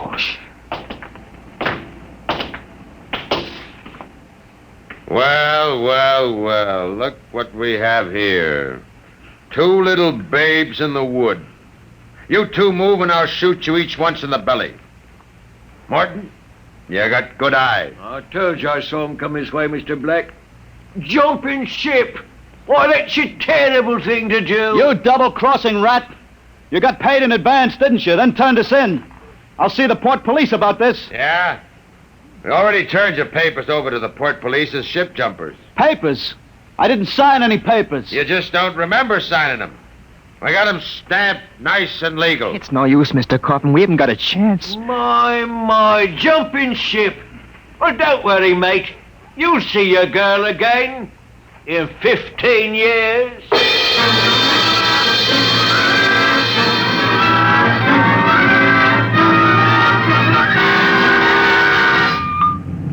Mr. Black, inform the ship's company that these two men have been found guilty of attempted desertion. Desertion? Well, you kidnapped me, you dirty crook. Don't you talk to Captain Lundstrom that way. I'm sentencing them to 24 hours hull watch.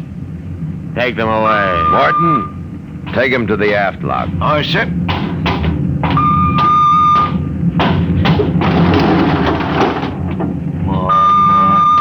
Ship jumping. You didn't have that gun, I'd break you in two. Double-crossing rat. You calm down after 24 hours hull watch. What's hull watch? Very simple. We put you two in spacesuits and shove you through the airlock on the end of a line.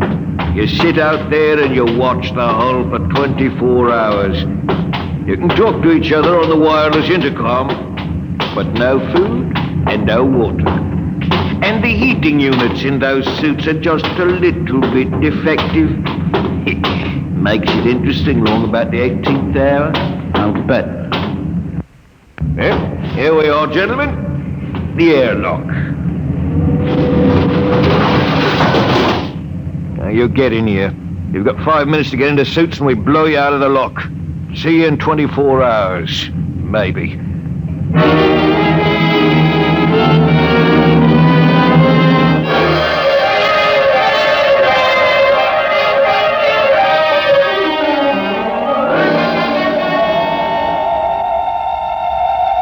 Joey!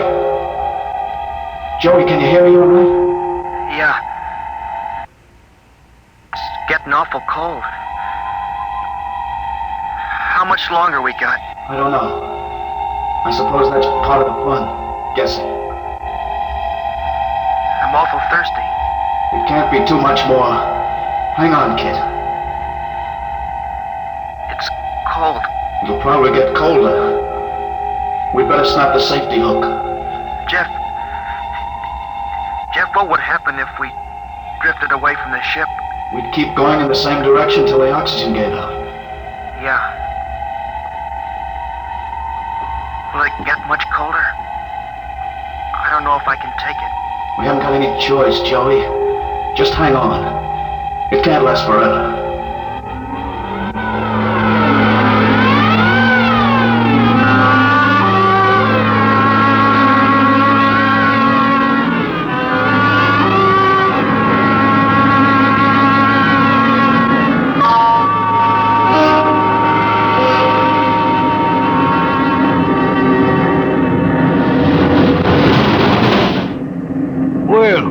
Welcome back to our little home. Water. Thirsty? Get water. Right here. Here. Slopping like a bloody animal. Joey, passed out. You'll be all Help right. him. Teach your lesson, both of you. Just take my advice and behave yourselves. You've got 15 years to go on this here ship, and you might as well make the best of it.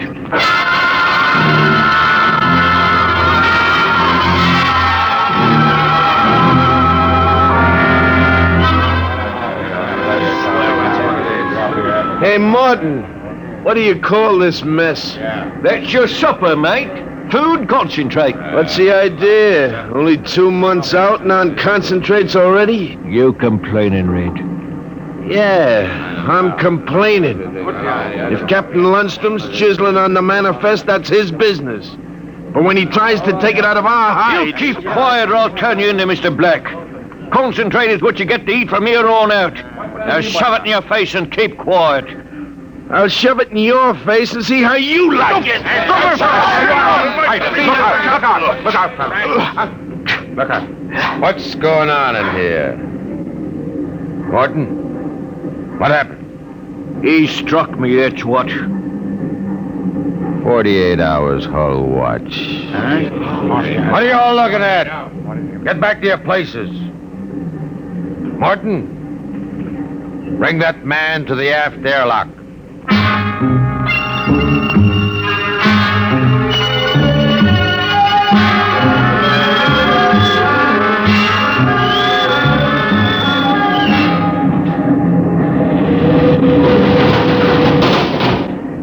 All right, Red.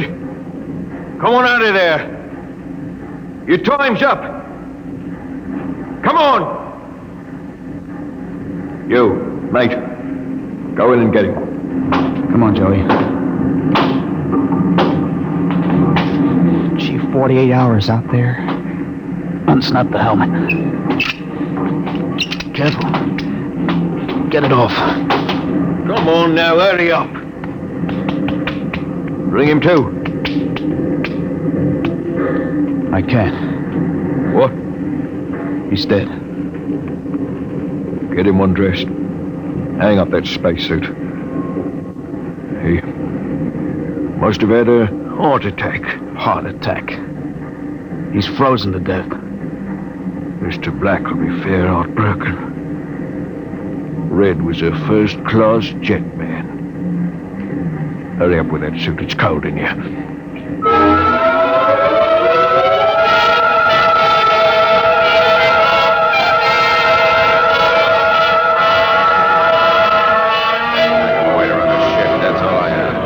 It's murder, that's what. Just plain murder. Space Code gives a 30-hour limit for punishment. They didn't even have a burial. Just shoved him out of the lock. Well, if the owners knew about this, they'd stop it. Fat load of good that's going to do us for the next 15 years. Oh, wait a minute. Wait a minute. If we could get the ship back to Mars... Oh, look, that's no good, son. 2 weeks after we landed, we'd be hung. That's what Space Code says about mutiny.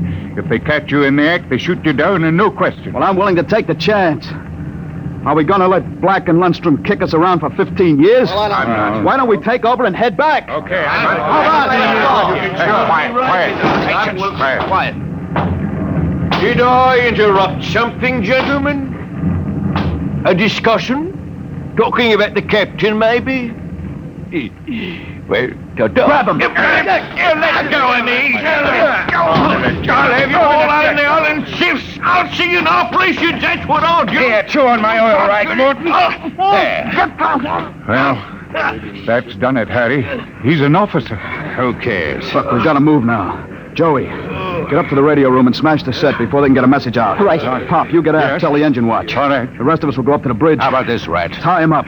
Speed counts now. We've got to take over before they know what hit him.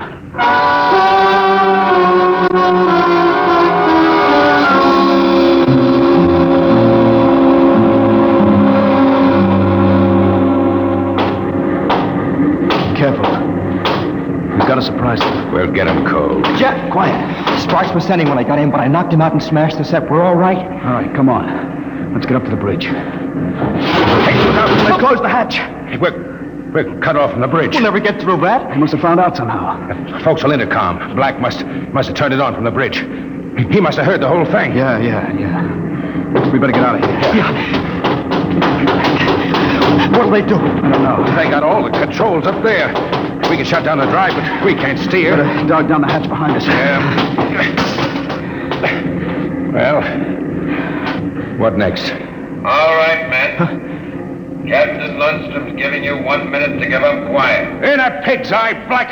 You'll hang for mutiny, every one of you. What do we do now? Quiet. They can hear everything on the intercom. Not if I cut the switch. Got to get through to the bridge. Well, it's a Mexican standoff. We can't get at them, they can't get at us. What's that? Air leak. The pressure's down. Fellas.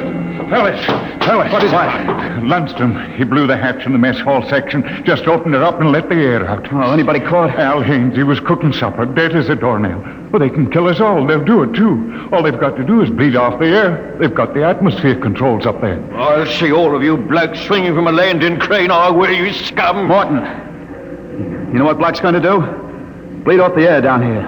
Oh, serve you all right. If I had my way, I'd see you all out in the yard till you froze stiff. You're forgetting something, Morton. You're back here with us. What do you mean? If Black and Lundstrom blow out compartments one by one or bleed the air off, you'll get it too. They'll take care of me, don't you worry about that. You think so? Joey, plug that intercom back in. Yeah. Black! Heading up? We've got Morton back here. Yeah? If you try anything on us, he'll get it too. What am I supposed to do? Cry? You don't care if he dies? Well, that's his problem. We're gonna drop the oxygen level 5%. Well, you can't do that to me. Captain! Captain! It's unfortunate that you were captured, Martin. But the security of my ship comes first.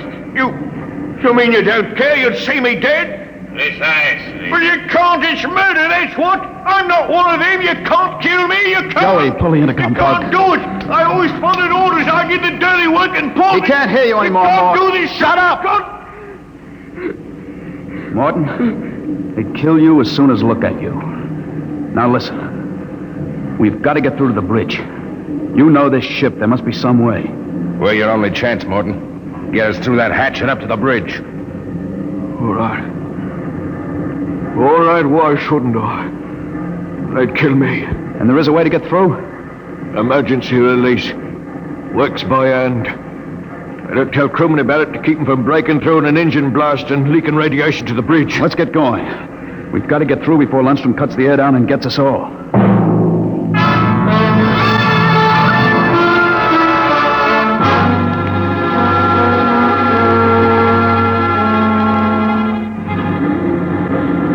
Here's the hatch, Morton. Where's the release? Under the floor panel. You can pry it up. Hurry. I got it. She's up. Works on a key. Ready? Back against the walls.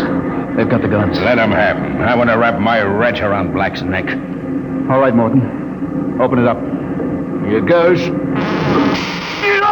out! They're headed wide. Morton! He's dead. Electrocuted. And the hatch is still closed. He didn't get to turn that key. It killed him instantly.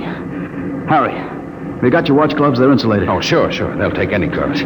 Let's get Morton out of the way. Hey, don't touch him, Joey. He's got the current through. Yeah, I'll pull him away with the glove. All right, now stand by. Here goes the key. Let's go! Get him! Hey, back there! Like this. Drop the gun. Johnny, look out! Oh, let go of that gun, Lundstrom. Hold them both. You don't have to worry about Black. I got him square with a wrench. Anybody else hurt? I am. In the side. I think it just grazed me. We'd better tie Lundstrom up. What do you think you are going to do now? Turn around and go back home. I don't think so. I have burned the navigation tapes, and none of you can recalculate them. You'll just wander in space till the fuel gives out. You'll die right here on the ship.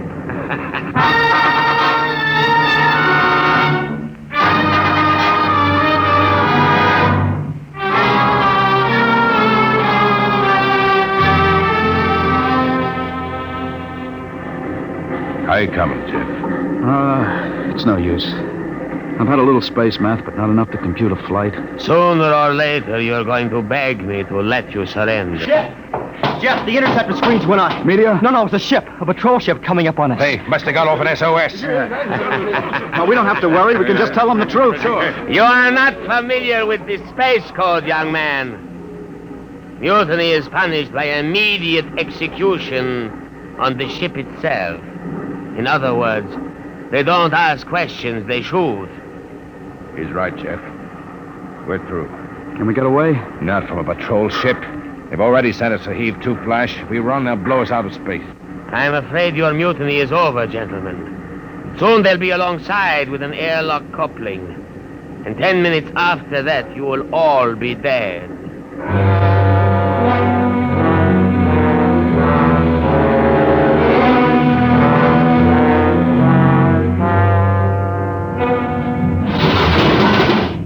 Nobody move. Sergeant, take a squad and secure the ship, collect all weapons, and post a guard in the engine room. Yes, sir. You, Brown, Williams, Kopecky, Kelly. I'm delighted to see you, Major. I was not sure that an SOS had gotten through. Oh? You're Captain Lundstrom? That's right. I can swear out the affidavit of mutiny and... I don't think a mutiny charge will stand up, Lundstrom. Not with a relief of command warrant out for you. I think we'll just forget about it. You're under arrest, Captain. Oh, you can't do that. Space code is clear. You recorded my SOS. SOS? Of course. How else did you get here? They sent us after you to get Jeff Coffin. Where is he? I'm Jeff Coffin. We had a missing persons alarm for you, and then when a check you signed turned up in Marsport... A check? That's right. I gave one to Morton to help me get away. And he sold it to a fence for half face value. We traced it back to this ship.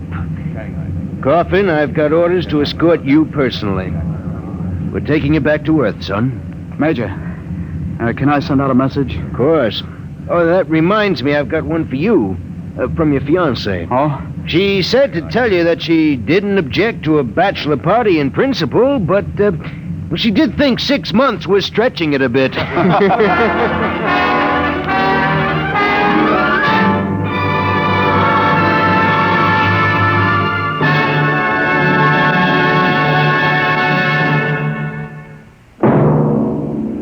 Competition, they say, is the life of trade, and it will be as true 2 centuries from now as it is today. You'll hear about it next week when we present... Dimension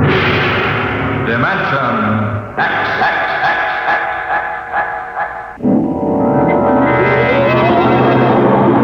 Today, Dimension X has transcribed Shanghied, an original story by Ernest Kenoy.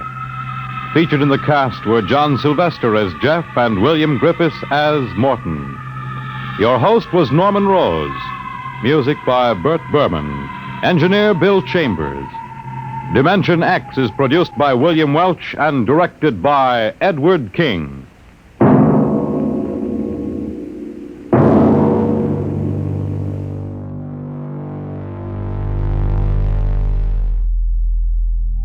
Shanghied left our unwilling traveler hurtling through the void, with no way home and no one he could trust. A tense and claustrophobic nightmare of deep space. But Dimension X now expands the scale of existence itself to something truly cosmic. Episode 28, Universe, originally broadcast on November 10th, 1950, and adapted from Robert A. Heinlein's classic novella. This groundbreaking story takes place aboard a massive generation ship, a self-contained world hurtling through space for generations, where the passengers have forgotten they are even on a ship and believe their metal world is the entire universe, a profound and mind-bending exploration of reality, faith, and the search for truth. And what terrifying discovery awaits those who dare to question the very nature of their universe in Dimension X. Adventures in Time and Space, transcribed in future tense. Dimension X.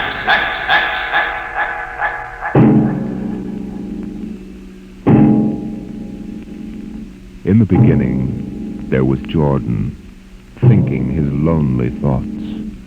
Out of the loneness came a longing. Out of the longing came a vision. Out of the dream came a planning. And out of the planning came decision. Jordan's hand was lifted, and the ship was born.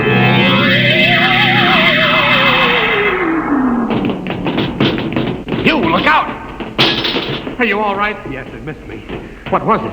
A mutant with a slingshot. I think it dashed down that passageway. You want to go after it? We'd never catch it, Alan. It's probably 12 decks above us by now. I didn't think they ever came down this far. Patrols usually get them before they reach this level. They get more daring with each generation. This one looked like a female. Male or female, it might have killed us. I told you this trip was pure foolishness. Climbing 24 deck levels to hear a crazy old man rave. We're almost there now. Compartment X15, level 24. This is the place. This area smells as if it hadn't been visited by a sanitation crew for generations. Part of the ship is almost deserted.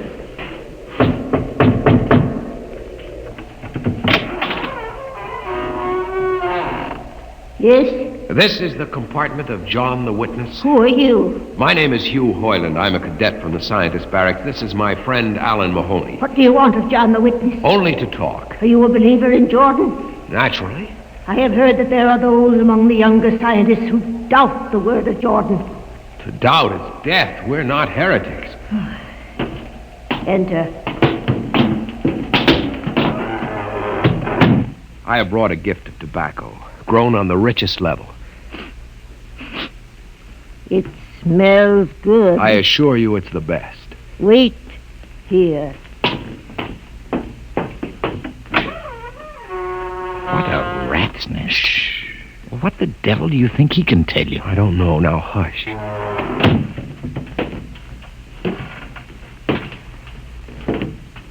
Well? You are John the witness? I am. Good eating to you. I am Hugh Hoyland. This is my friend, Alan Mahoney. What brings a gentleman of the scientist class to my humble apartment? I have heard that you and your parents before you have long been keepers of the legend of the ship. Since Jordan gave the word. I am anxious to hear the word as Jordan spoke it. Why? You see, among the young scientists, there have been some who talk against the word. Regulations against such heresy? Some of them say the ship has no purpose. They say that we're here accidentally. That we have no more grace in Jordan's eyes than the most deformed mutant who dwells in the highest level of the ship. What shall I say to you? I wish to hear the word from the mouth of one who knows, that I may become more convinced. Sit. You have gift for the witness? The finest tobacco. Good. I will dim the light. Now, pay close attention, for these are the words as my father's father's father gave them to his son's son's son. This is how the ship came into being, how our people were created. In the beginning, there was only Jordan, thinking his lonely thoughts. In the beginning there was darkness, formless and dead. Out of the loneness came a longing. Out of the longing came a vision. Out of the dream came a planning. And out of the planning came decision. Jordan's hand was lifted, and the ship was born. Mile after mile of good compartments, tank after tank for golden corn, ladder and passage, door and locker, fit for the needs of the yet unborn. He looked on his work and found it pleasing, meet for a race that was yet to be. He thought of man, and man came into being. Then Jordan checked his thought and searched for a key. Man untamed would shame his maker. Man unruled would spoil the plan. So Jordan made the regulations, some to speak and some to listen. Order came to the ranks of men. Crew he created to work at their stations, scientists to guide the plan. Over them all he created captain, made him judge of the race of man. Thus it was in the Golden Age.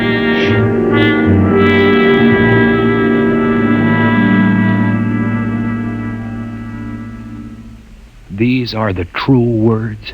As my father's father taught them. But what of the strange beast-like people on the upper levels of the ship? Surely Jordan did not create them. Jordan is perfect. All below him lack perfection. You have heard of the legend of Huff? I have heard that he mutinied against Jordan. Darkness swallowed the ways of virtue. Sin prevailed upon the ship. And before wisdom prevailed and the bodies of Huff and his followers were fed into the converter, some of the rebels escaped and lived to father the mutants. They are tainted with the sins of their fathers. One more question, witness. Speak. What is the ship? The ship is a great sphere, 25 kilometers wide and 100 levels deep. I know that, but what about the upper levels? The regulations forbid us to venture into the upper levels, but it is said that beyond the levels of the mutants lies the forbidden place where Jordan's spirit prevails. So I've heard. But something troubles me. Something which prompted my coming here. Yes, my son. What lies beyond the ship? What? What lies beyond the ship? This is heresy. Answer me. I will not permit such talk. The ship is complete. The ship is universal. The ship is everywhere. The ship is endless. Your mutterings are those of a frightened old man. They answer nothing. You question the word? I think you lie. Hear me, Mr. Highland. For what you have already said, I can have your body fed to the converter. Your soul launched on the endless trip. You threaten me. You, for Jordan's sake. You think I fear this dried fig of a man? You. Sir, my friend is impetuous. He doesn't understand. I might be persuaded to forget a substantial gift. You pig. You. Come on, Alan. The sight of this so-called holy man offends me. No, you shall not leave. Look, don't try to frighten me with a gun, old man. Remain where you are, heretic. I warn you, put down the gun. No. No closer. Drop it. Very well, then. Death to the heretic. Alan, get him! Is he dead? I don't know. Come on, Hugh. We've got to get out of here. Now where? We can't go back. They'd feed us into the converter. What's that? The old woman must have turned in an alarm. Come on, the patrol will be here in no time. Where can we go? The upper levels. But the mutant. We'll have to take our chance. Listen, that's the patrol we've got to climb. There's a hatchway. Down the corridor. Quickly. Halt! Halt, do we fire? The ladder.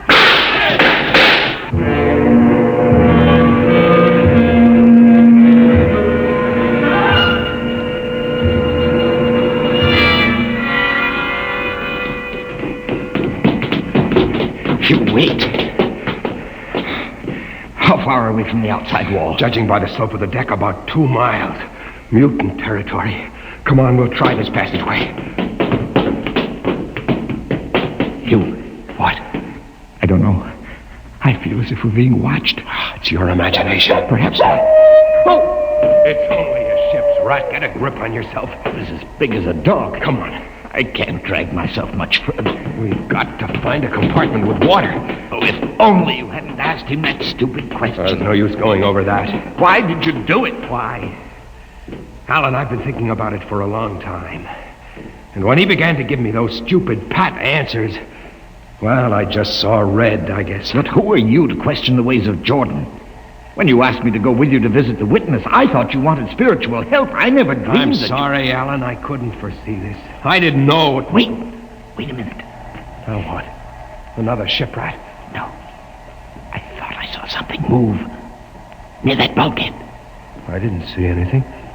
Maybe my eyes are going bad still. Listen. You behind! Alan, look out!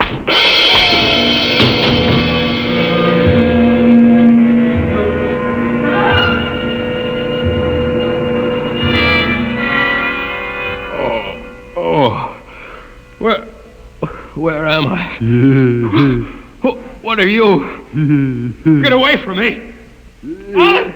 Alan! Look out for that knife! Stay away from me! Alan! Alan! Don't kill him, Bobo.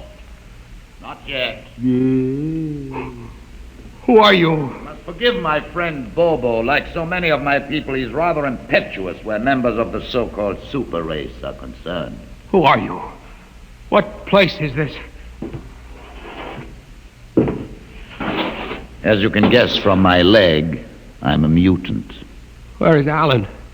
Your friend is dead. I was not able to restrain my people in time to save him. Why don't you destroy me and get it over with? We do not kill for pleasure, Mr. Hoyland, only when necessary. You know my name? I read your identification tag. Who are you? Mutants can't read. My name is Gregory. I'm a leader of my people. Although we are unfortunate in our heredity, Mr. Hoyland, many of us are quite intelligent. Why do you live like animals? We would rather live like free animals than like regimented slaves, as you do. I've heard that you practice cannibalism. Undoubtedly, you hear many things about us. We raise our own cattle on the upper levels, and those of our people who choose to farm raise enough crops for our small population. You turn your head. Why? This one. I've never seen a creature like him. Bobo is an unfortunate. He was born without the power of speech. How can you tolerate a monstrosity? We have learned to live with difference. If we began to destroy our imperfects as you do on the lower levels, there would soon be no one left. It violates the regulations. The word of Jordan You know, states... Mr. Hoyland, your people are really primitive and barbaric. You dare say that to me? I dare say a good deal more. Let us go to my compartment and speak further. I'm always interested in information of the lower levels. I won't give you any information. Bobo, I want Mr. Hoyland in my cabin, please. Hey. I advise you to go quietly, Mr. Hoyland. Bobo has a hatred of superior beings, which is unfortunate, but quite understandable. Proceed.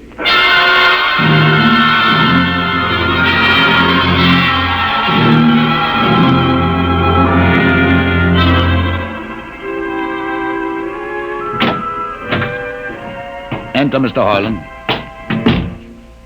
This is where you live? Yes. But you have books. Stolen from your libraries, Mr. Hoyland. Compton's Astrophysics. The Philosophy of Interstellar Navigation. Celestial Mechanics. You have read these? Most of them. Why did you bring me here? What do you intend to do? Do you believe in Jordan, Mr. Hoyland? There is no other belief. And the trip? I suppose you believe in the trip, too. Well, what else is there to believe? When you die, your remains are fed to the converter, and your soul makes the trip. And where does the trip take you? Why, to Centaurus, of course. Huh? And what is Centaurus? Why, Centaurus, mind you, I'm just telling you the orthodox answer. Centaurus is where you arrive when you've made the trip.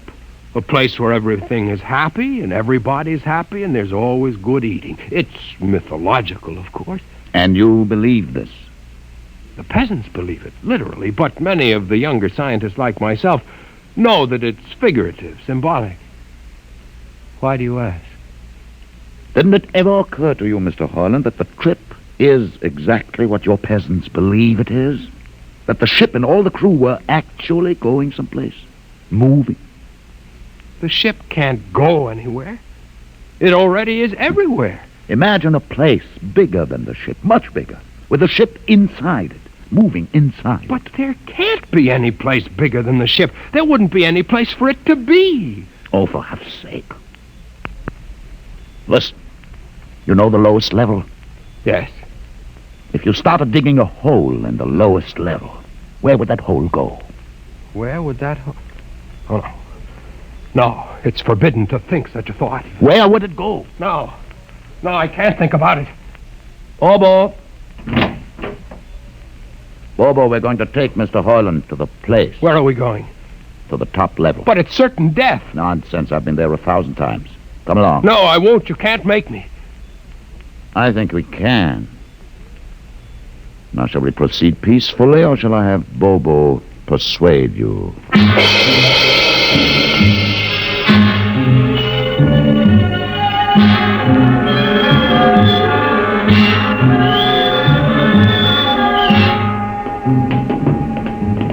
Open the door, Bobo.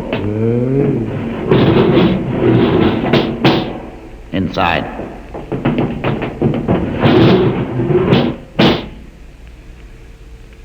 What place is this? This, Mr. Hoyland, is the main control room. Why, Mr. Hoyland, you're trembling. It isn't true. There is no such place except in mythology. Oh, you younger men are so wise, Mr. Hoyland, except for one thing. This happens to be the main control room of the ship. But it's nothing but a huge room with an instrument panel. What did you expect? How do you know this is the main control room? See these instruments? Using them, the navigator, many hundreds of years ago, actually steered the ship on its voyage. I don't understand. I didn't suppose you would. Your people have been so steeped in superstition and ignorance that the whole concept has lost its meaning. Sit in that chair. Don't be frightened. Sit down. Very well. Look up. What do you see? Nothing but a huge shield. Watch it for one moment, Mr. Hoyland.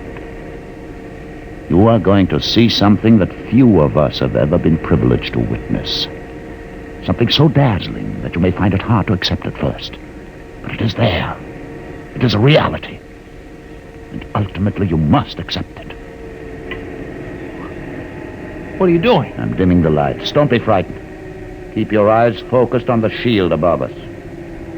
Ready? Watch. The shield. It's sliding back. Ghost of Jordan. Well? What am I seeing? The universe, Mr. Heinlein. The universe in all its beauty. The stars, the planets, the suns, the moons, and the constellations. This is your heritage, Mr. Heinlein. The heritage you've been too stupid to seize. But it can't be. The ship is the universe. There is nothing but the ship. Ah, but there it is. You see it before your eyes, spread out like a canopy of glory. You still deny it? Answer me, Mr. Hoyland. Do you deny it? No, I can't. They lied. They lied to us.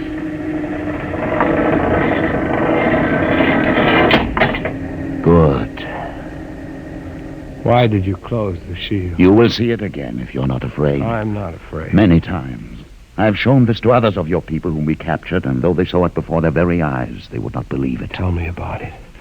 Tell me about the ship, about the universe. What are these things? How did this come about? Many thousands of years ago, on a planet like those you've just seen, a planet called Earth, a scientist named Jordan decided to build a ship that would carry men from one planet to another. For many years, Jordan and thousands of others studied and planned. And when they were finished, they built the ship. A ship so large that it had to be assembled in its own orbit beyond the place called the moon. 60 years it took them to construct. And when it was finished, a whole new science had been conceived. Then the trip was begun. The trip that was to land a colony of Earthmen on a far-off planet called Centaurus, millions of light years beyond the furthest planet ever reached before. How do you know these things? Among my books are the log which Jordan himself kept, and the records of the journey for the first 40 years. What happened? There was a mutiny. A man named Huth led a rebellion of those who wanted to turn back. In the struggle, the navigators were killed, and the crew fell into a state of anarchy. In the years to follow, small groups of men tried to organize the ship for navigation, and each time they failed. Finally, the whole idea was abandoned. And so for centuries, we have swung in space, unmanned, undirected, living in a lost world of our own making, without purpose, without direction. Why have you told me this? Why have you brought me here? You could have killed me. Can you guess? No. No, I can't. Unless... But it would be too fantastic. Well? You want to finish the trip. Yes, that's it. What would it take to do it? A miracle, almost. The crew would have to be trained. Many people, each skilled in a certain duty. Couldn't you train your own people? We are too few. Besides, the main drivers in the lower levels where my people are forbidden to go. No. It would mean that both our peoples would have to work together. Our differences encouraged rather than denied. It can be done. You showed me. You can show others. I can show them. Can you? I'll see the captain himself. I have an uncle on the central board. I'll tell him what I've seen here. And do you think he'll believe you? Send one of your people with me. That's asking a good deal. I'm risking a good deal by going back. Very well. Bobo will go with you. He can't talk. There will be no need for talk. I will write a message guaranteeing safe conduct for a group of unarmed scientists to visit the main control room. Bobo will take you safely through our territory. What happens when you reach your own level is up to you.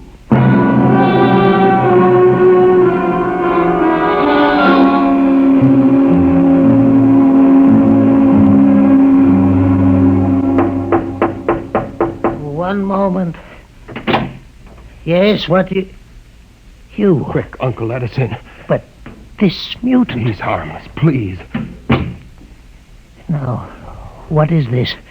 You're wanted I know all about that. Listen, Uncle, I must see the captain. The captain? Are you mad? You're a council member. You can get me to see him. They'll kill you. You're wanted for heresy. I don't care. I must speak with the captain. You're close to him. You can arrange it. I don't understand why... Uncle, listen to me. The ship is moving. I can prove it. Do you understand there is a purpose in the ship? I don't understand what you're babbling about. Never mind. Just talk to the captain. Tell him I have information of tremendous importance. Tell him I've arranged a truce with the mutants. A truce? Here, show him this paper signed by their leader. Do it, Uncle, for my sake. I don't know. Please, Uncle. If I'm to die, let this be my last request to you. Very well. I'll speak to the captain. I'll try.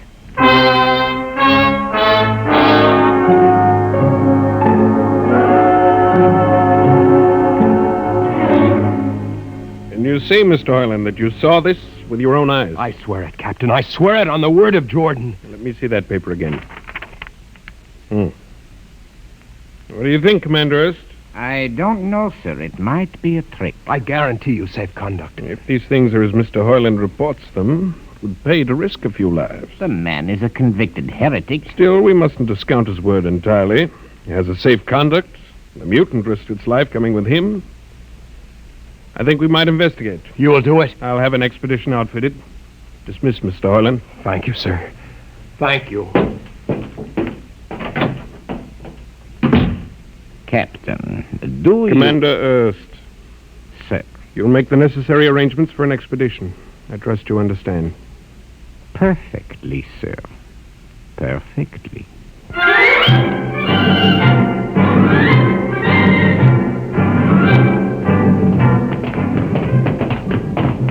Lieutenant. Mr. Hoyland. You'd better halt your men here. This is the spot.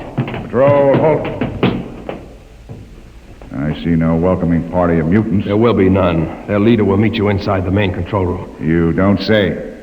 And just where is this main control room? Beyond that door. I see. All right, men. Ready arms. Why do you ready arms? In case of ambush. Ambush? Don't you think they could have ambushed you on the way up here a good deal more easily? You know, Mr. Hoyland, I think you're a mutie lover. They have a place in the converter for that kind. Lieutenant, are you mad? No, Mr. Hoyland.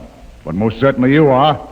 To think that we could be lured up here to be slaughtered with a fantastic story about some mythical control room. Guns ready, sir. Lieutenant, I warn you, these people have acted in good faith. If you break that faith now... mutants to open the control room, Mr. Hoyland. No, not until those guns are dismounted. As leader of this expedition, I order you to call them. I refuse. You cannot do this thing. This is no way to keep a truce. Very well, if you refuse. Oh, there! Mutant! Come out! For Jordan's sake, Lieutenant. Too quiet for comfort. Mutant! Open the door! Please, Jordan, don't let anything happen. Please don't. It's opening. Ready, men. Someone's coming out. Look at his leg. Horrible. Steady. He's walking toward us. Yeah, I can't stand this. Look out! Gregory! No! You fools! You've killed him! Here come the rest of them. Fire!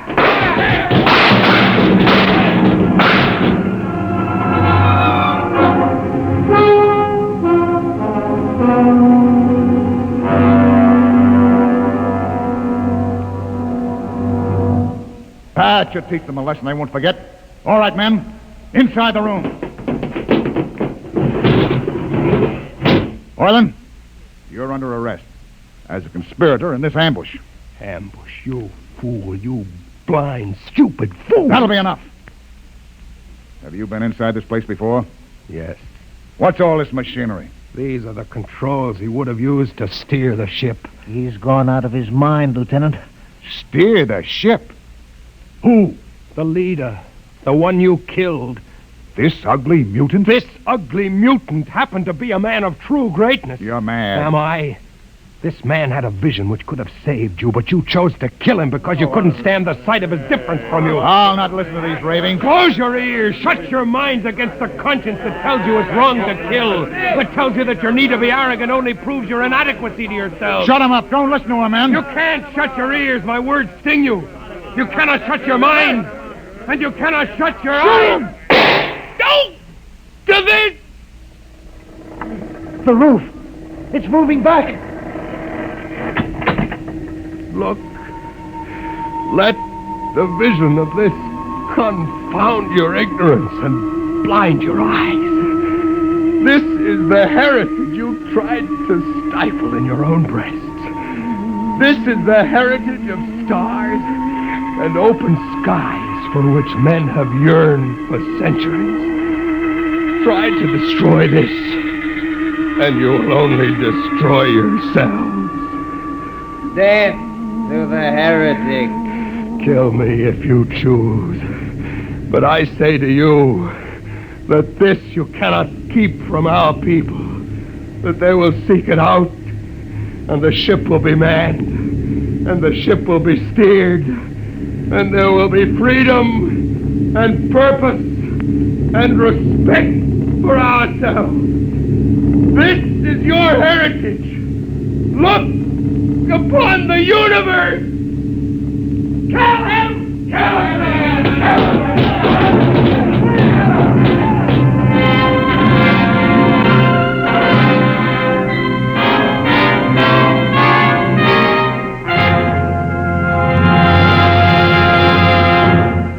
You have just heard another adventure into the unknown world of the future, the world of Dimension X.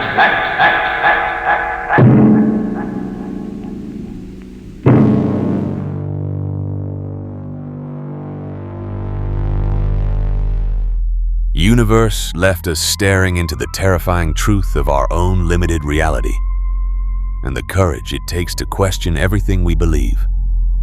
A mind-expanding masterpiece from Robert Heinlein.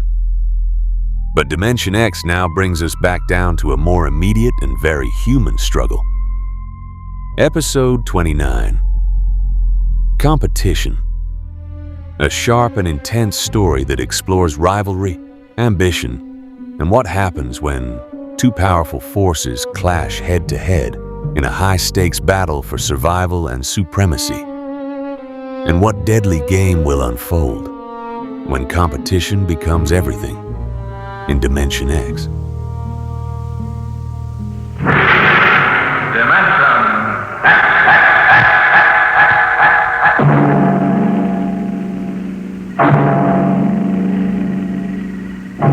Can you predict what will come in 100 years? Can you see beyond the known dimensions of time and space into the unknown? Dimension X. The ridge stars spread 200 light years across space. To the passengers on the immigration spaceship from Earth, they appear to be pinpoints of light in the darkness. The men, women, and children slept in their bunks in the tiered dormitories, or sat reading the immigration folders that described the worlds of the ridge stars in glowing, rosy terms. Anne Travis stood before the vision port and searched for the spot of light which would be her new home.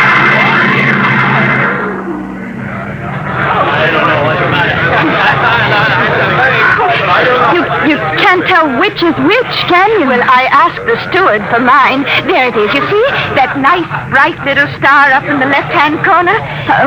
That one? Yes, Alka 3. I'm going to meet my son there. He sent for me. Harry always was a good son. I used to say to my husband just before he died, Harry is a good son.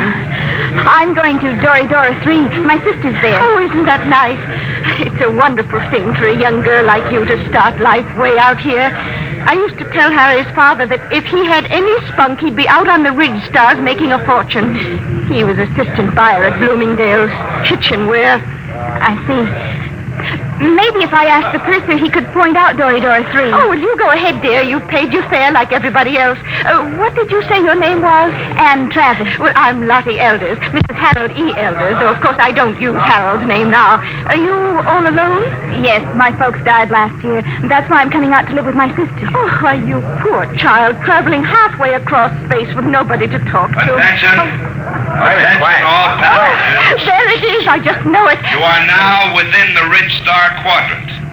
The trip is almost over. Captain Braxton wishes me to inform you that a vote will shortly be taken to determine on which planet of which sun every passenger of this ship will be landed. What is he talking The about? majority will decide, and all must abide by the decision. I don't understand. What did he say about a vote? I don't believe it. He said everybody had to go to the same planet, didn't he? But Harry's on Alpha 3. Look here, Mrs. Elders, they can't get away with this. They can't just set us down anywhere. I've got to meet my sister. What can we do? I don't know, but I'm going to find out. I'm going to see the captain right now.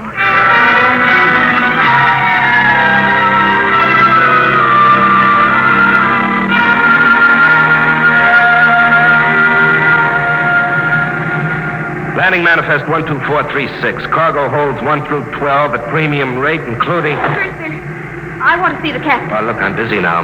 What kind of an outrage is this? I'm going to join my sister on Doridor 3. That's where I bought my ticket for, and that's where I'm going. Vote or no vote. That's what you think, baby. I'll call you back, Jerry. I want to see the captain immediately. Do you hear?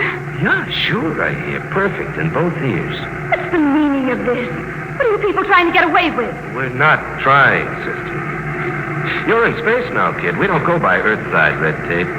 But my ticket... Oh, you can paste that in the scrapbook. That's all it's worth. Where you're going, kid, fortunes are made and lost every day. The rich stars are wide open, and what the big operators say goes. But my sister's waiting for me. Oh, she'll get tired. It's a game, kid, and you're in. The folder said you were encouraging immigration. Oh, sure. But all the improvements in Earthside working conditions in the past 50 years were to prevent wholesale immigration to the rich. That's why we have to cut the price of the tickets below cost to suck you immigrants out here. Why did you lie? Why won't you take us where we want to go? It's simple, kid. The only way to make a profit is to dump each shipload in one place. This cargo goes to Delphi, too. But the announcer said there was going to be a vote. Oh, sure. But we've got it rigged so Delphi, too, gets it. Simple, isn't it? But you can't. Oh, it's not so bad, Delphi. It's okay. Real balmy. Great world. Especially for a kid like you. But how would I get to my sister? She's expecting me on Doridor 3. Can I take another ship? Not where you're going. What do you mean? Look, baby. Space travel is an Earthside monopoly. They own the patents on the rocket power that makes space travel possible. Now, the rich government offered a prize for a new kind of power that wouldn't infringe on Earth rocket patents. But until that drive is developed, you just won't get off Delphi 2. You can't travel to another planet? That's right. There isn't any public transport, and only a millionaire could afford a private jet. You mean I'm just stuck? Mm-hmm. Like a fly on flypaper. Hey, where you going? Back to my bunk. I want to lie down. Wait a minute. I'm afraid you can't leave here till that boat is taken. Why not? Well, I'm a kindly type, friendly fella. I always give a straight story to anybody, but that means I've got to keep them under wraps. So, you'll stay right here till we land on Delphi 2.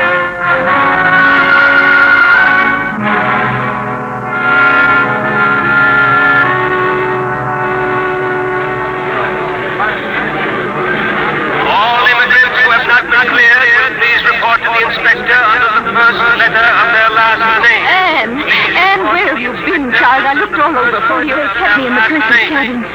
Mrs. Elders, what shall we do? I'm sure I don't know. Harry, he's my son, you know. He'll be just frantic. I know. Attention! Any immigrants not cleared or in the proper line in 10 minutes will be indefinitely detained. Oh, dear, I haven't been cleared yet. Oh, you'd better go then. I'll wait for you right here. Oh, be sure you do, dear. I'm so frightened. Oh, which way do I go? Oh, the ink sign is over there, see? Oh, I don't have my distance glasses. You will wait for me, dear? Yes, right here. Go along now. All right, you. Come on. Who are you? Never mind. Come on. Grab her, Al. Come on. Let go of me. What's the idea? Let go. Get her. Who are you? Let go. Let go. We can't take any chances, Al. Put her out, right?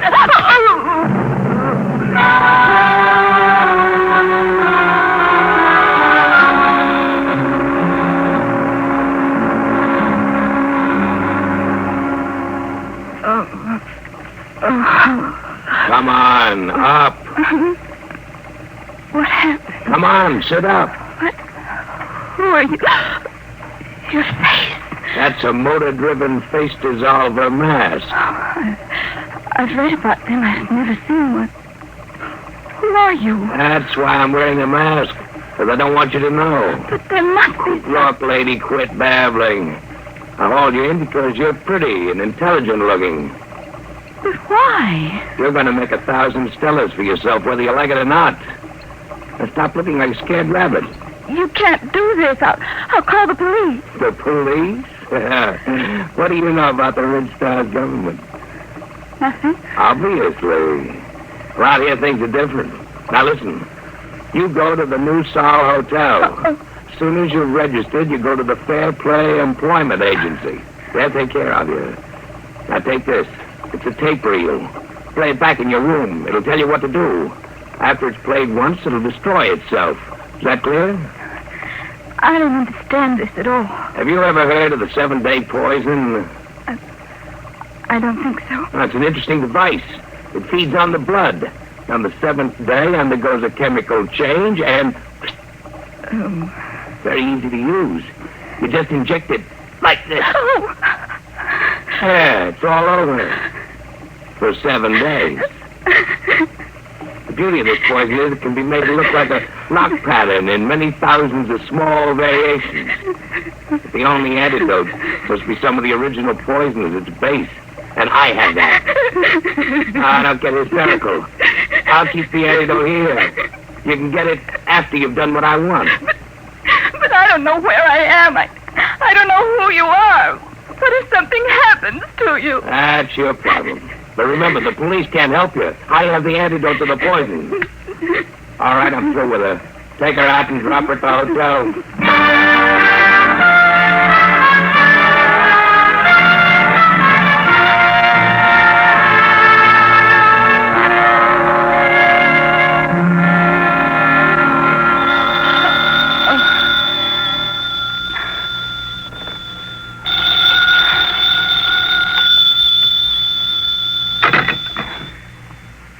Room 2635. Yes? And Travis? Yes? Who's this? Play that tape reel and get started. We'll be watching you. Hello? Hello? Hotel New Sol desk. Can I help you? I was cut off. Someone was speaking to me. I'm sorry, there was no incoming call on your line. Can I help you? No, never mind. I'd better play that tape. Guess you push this button. You will find in your purse a full cigarette case. Half of the cigarettes are doped. Tomorrow, you will be hired as private secretary to Arthur Blord. When you're alone with him, you will give him one of the cigarettes. The case ejects 2 at a time. The outer one is doped. When he's unconscious, push the brown knob on the case. That will call my men, and they will come for you. You must come with them if you wish the antidote to the poison. After that, you'll be transported to any Ridge Star you wish. As soon as you've played this reel, go to the Fair Play Employment Agency. There's no time to waste. Tomorrow, the 7-day poison will have only 6 days to go. Now that the reel is finished, it will destroy itself. Why do they have to pick me? Oh, for real. Come on, Travis. You've got 7 days.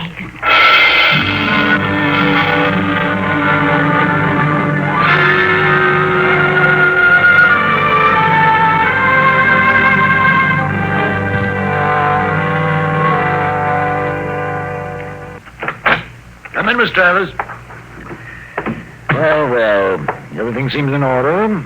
I must verify one thing. Yes, Mr. Markerson? You did arrive just yesterday on that immigrant ship from Earth. Oh, yes, sir. And this is your first job, not only on Delphi, but on any planet other than Earth. Yes, sir, that's right. We'll check that, of course. In the meantime, we can go up to see Mr. Blord. You'll be his private secretary. This way, please. Did you say... Did I say what? Never mind. Nothing. Have you heard of Arthur Blord before? Not exactly. You would if you'd been in the Ridge Stars longer. Amazing man. Amazing. We'll wait here for the elevator. He must be very important. Important? There are names out here that they've never heard of back on Earth, and the greatest name is Arthur Blord. Really? In less than 10 years, he's made himself an astronomical fortune. Astronomical. Here we are, after you. Penthouse. What's he like? You'll see. Very dynamic, sharp. He outsmarts the big shots, the planetary operators. They exploit whole worlds. He exploits them. They hate him, the Ridge Star operators. Well, here we are. Come along, Miss Travers. Mr. Blord is waiting for you.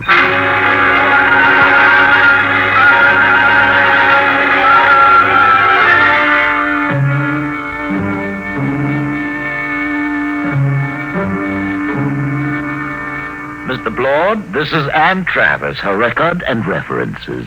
Not interested. You check them. Margerson, get out. Yes, Mr. Blord. Ready, Miss Travers? Yes, Mr. Blord. Take this dictation.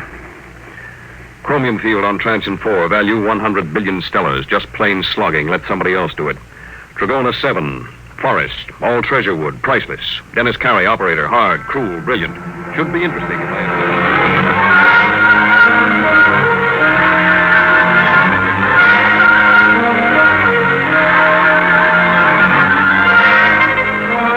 All right, Miss Travers. You're new to Delphi, too, aren't you? Yes, Mr. Blord. I like new cities, new planets. They're soulless. They have no culture, no institutions with hardening of the arteries. Yes, sir. Now, I came out here as a wiper in an Earthside liner and jumped ship at Transion 4. That was 10 years ago. You couldn't do that on an old world. Earthside, they developed the science. Out here, we use it. The great developments today aren't in science. You don't believe that, do you? I'm not sure, sir. Will there be any more dictation, Mr. Blord? No, that's all. Don't leave yet. Mind if I smoke? No. Like a cigarette? Sir? I asked if you'd like a cigarette. Oh, thank you, but I have my own. Oh? Earth cigarettes? Would you mind letting me have one? They're very rare out here. Of course. That's an interesting case. Ejects 2 at a time. Here, Mr. Blord, take one. Yes, thank you. Haven't smoked one of these in years. Light, Miss Travers? Thank you. Drop the lighter under the desk. I'll get it. Sit back in your chair. Should be down here. Miss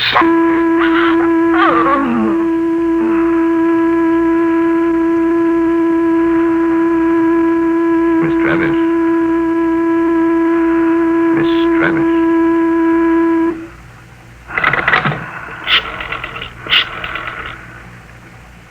Hello, Dr. Gregg.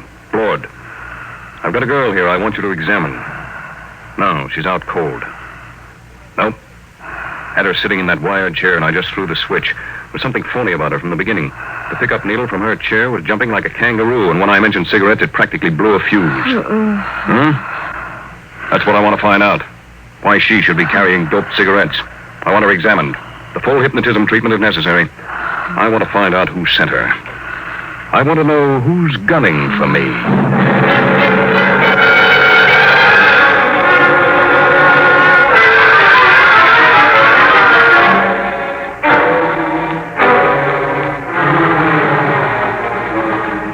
There you are, Blood.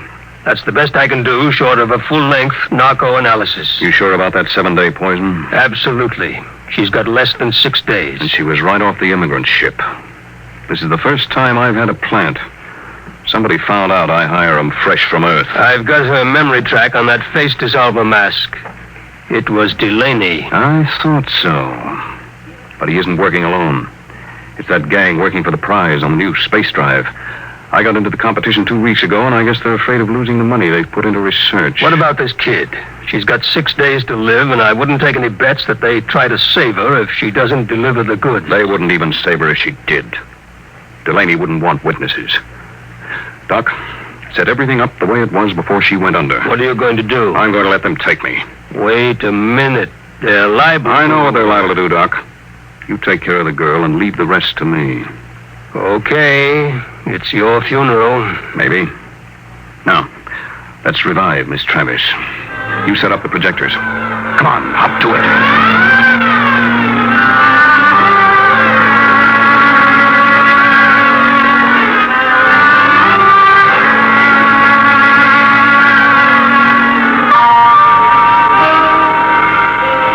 All set now.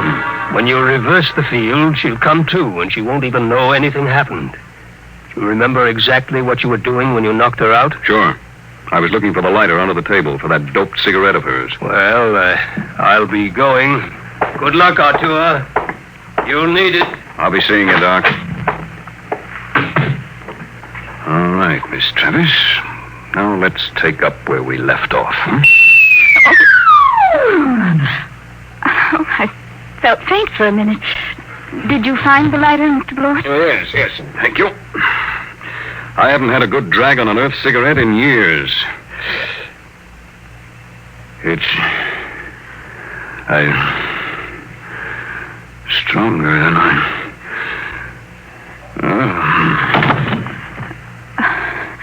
I've got to call those men now. Let's see the brown knob on the case.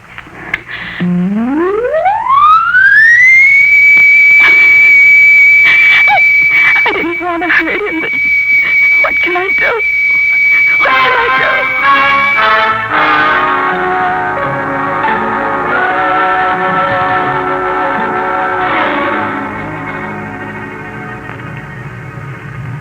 How's Blood, Al? I'd like a light. This dame sure fixed him. Where are we going? What do you care? Tell her. In 6 days, it won't matter. The boss give orders. What's the difference? These two are dead ducks. What do you mean? You think the boss will give you that antidote? He promised. Al, he promised. Did he really? But did he give his scouts honor? You know, spit twice and cross his heart. Please, stop it. What will happen to him? Blood? Well, you got me. Last 3 guys I brought over here ended up in the disposal unit. You mean they'll kill him? Wouldn't be surprised. Oh, no, they couldn't. They don't play for marbles out here in the rich stars. But the police... It's just like Earthside, sister. Police take their cut and arrest a couple of bindle stiffs every night to make it look good. Lord was playing around with some pretty big men. He knew what he was getting into. Oh, I didn't think they'd kill him. I don't know anything about the Ridge Stars. Oh, that's tough, lady. Real tough. There's the beam. We're hit. All right, fasten your straps. I'm taking her down.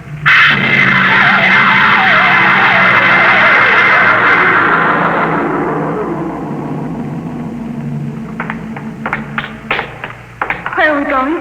You're on Delphi 1. What is this place? A private estate. Very private. How you coming with Blore now? He's heavy. All right. We stop here. I gotta spring the voice lock. Combination 1-3 alibi Peter uranium. Repeat. These things never work. 1-3 alibi Peter uranium.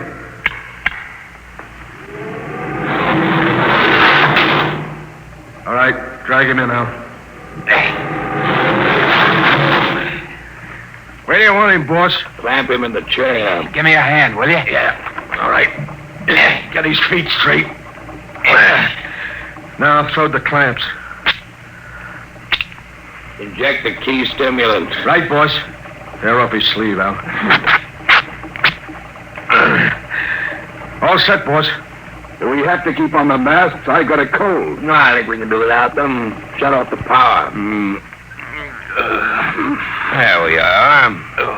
He's coming to. Delaney. What am I doing here? I think we can get down to business, Blord. We represent 90 companies. We've entered the Ridge government contest to develop a space drive that won't infringe on Earthside patents. Oh? Well, Delaney, I've got news for you. Unless one of you has a power drive that's 25% faster than an Earthside rocket, you're licked. What do you mean? You must know, Delaney, you said... Quiet. Can't you see he's trying to get us arguing? When I heard some of the low speed you boys were Shut using... up! All right. You have the floor, Delaney. 2 weeks ago, you entered the contest. We know your reputation. You can't afford a failure. Your whole financial structure is a bluff. We know you have the drive. Lord, you better save time. Tell us now, what does your space drive run on? Twisted rubber band. You'll force us to extremes, Blord.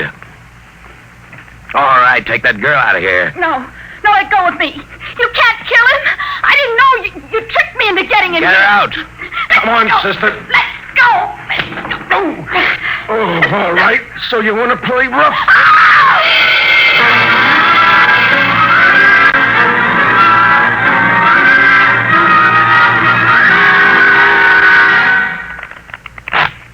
Okay, that's 23 you owe me. Your deal. Cut. I trust your deal. Oh, she's coming too, Al. That's nice. Deal from the top. Did they kill him? Who knows? You want the top card? No, neither do I. Where is he? In there. They'll let him go, won't they? They've got to. I didn't realize they'd kill him. Well, thank you. Just the card I wanted. A pleasure, I'm sure. Look, you've got to tell me. Are they going to kill Mr. Blord? Look, lady. A, you are interrupting a very important card game. B, you're better off if they do kill Blord. Let's face it, kiddo. You crimped him good. Crimped him? You think he's going to like you for doping him and getting him into this mess? Blord's a tough guy. When he first come out to the Ridge, he killed 3 men in the mining camp over on Transition when they double-crossed him. Sure, if he ever gets out of this, I wouldn't bet a lead slug on your life. I'll go with 10. Please. Tough luck, Sonny. I got 3. And double for spades. Yep, if Blord gets loose, I wouldn't want to be in your place. But I didn't understand. They tricked me. I don't think Blord will sympathize. Deal a card, will you? Hold it. Blord, you're a crawling rat. I'm a realist, Delaney. He's alive. You got me. So I'll make a deal. Now look, we form a joint stock company. Each of you signs over his patent rights to the new firm, and we split the shares. You hear that? You get my space drive. I get 25%. Delaney runs the new company. The whole deal to be publicized if you wish. Blord, when this gets out, it'll ruin you. They'll despise you when they find out how much dirt you've eaten. Well, I didn't have much choice, did I? All right. Now the other part of the deal. You got me here through a certain young lady. Now, we can dispose of her. No, I think I'd like to do that. I'll take her as part of my 25%. Any objections, Delaney? No, just be careful. Get rid of her clean. We don't want any mess left around for the Ridge government to find. What are you going to do with me? You promised Did I? Get rid of her, Blord. Only make it clean.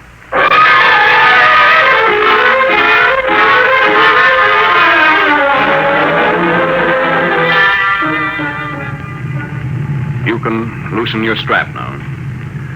We're on automatic. Where are we going? Back to Delphi 2. I didn't understand what they were going to do. I know. I didn't realize. I'm sure you didn't. Miss Travis. What are you going to do? I'm going to pay you off. Let go of my arm.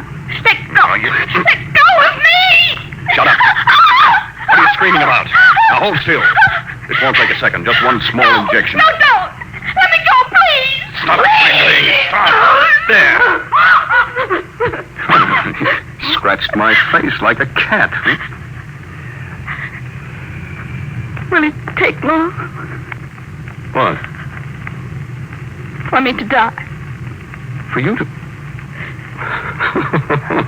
Stop it, please. Please, stop it. But it's funny. It's very funny. That was the antidote.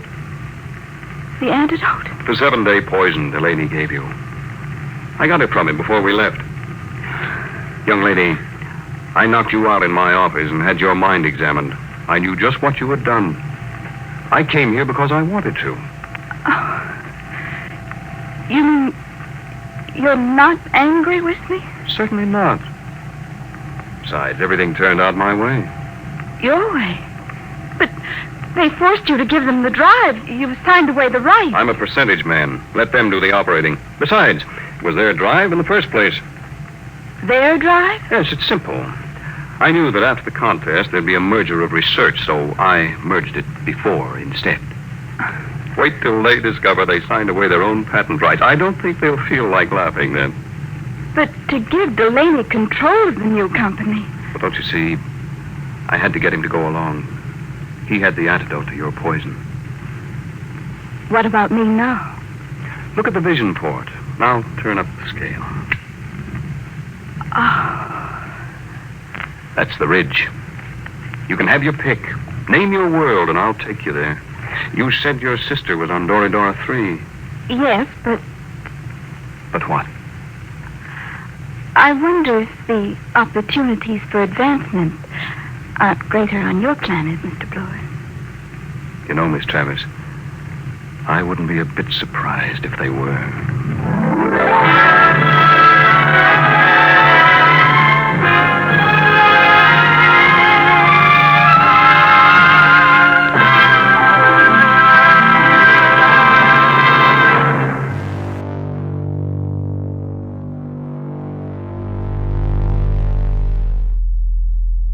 Competition showed us how deadly a simple rivalry can become when the stakes are nothing less than survival itself.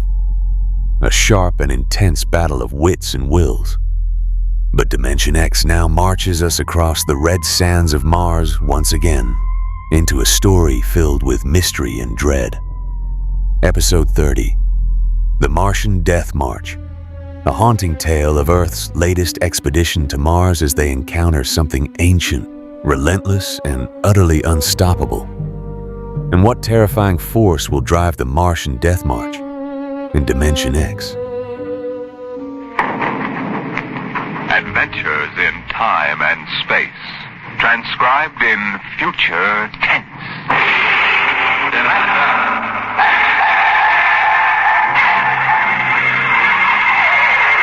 On stage tonight, Dimension X.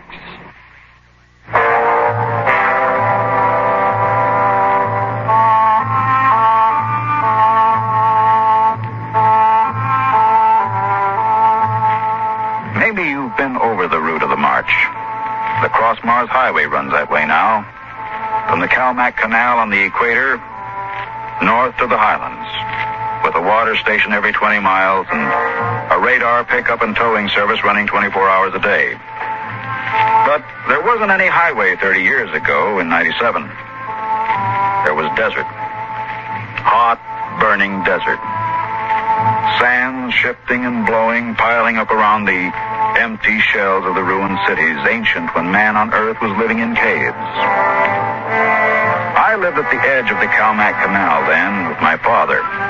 He was a prospector, searching the surrounding desert with sonar probe and Geiger counter, scratching just enough ore from under the Martian sands to pay for our grub stake the next year. I remember he was in the Adamson digger in the North Quadrant when I came running out that day.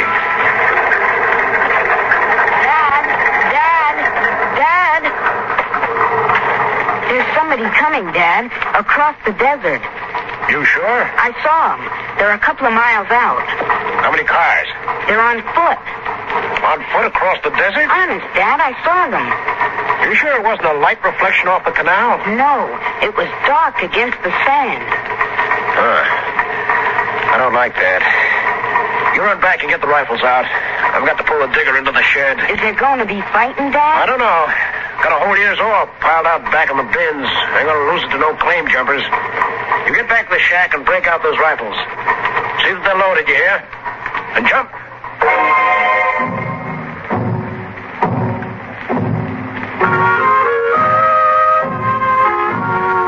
Dad had 3 surplus Army rifles and a couple of homemade grenades made out of ore cans stuffed with Adamson A explosives. We crouched inside the shack waiting. The shadow of the water tower in the doorway grew longer as the quick Martian dusk settled down over the desert. There they come, Al. There's 2 of them. There's something funny about that second one. Look, he's all spindly, and his head's funny. Yeah, his head's funny, all right. Now, that's a Martian.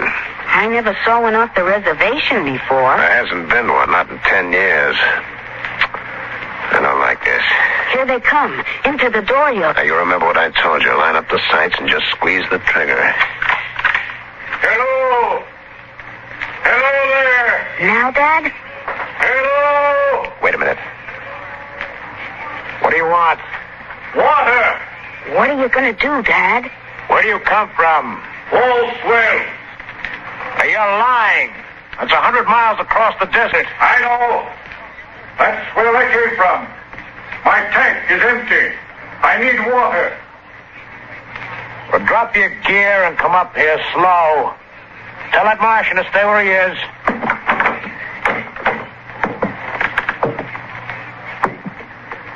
All right, now. Who are you? My name is John. John, eh? What are you doing with that spider? His name is Kantalka. I don't care what his name is. What's a human doing with a Martian? I found him in the dry bed of Kalmak Canal, nearly dead of thirst. Probably ran off from the reservation. When our brothers are caged, they seek freedom. Brothers? Those spiders? All living creatures are our brothers, on Mars as on Earth. Oh, wait a minute.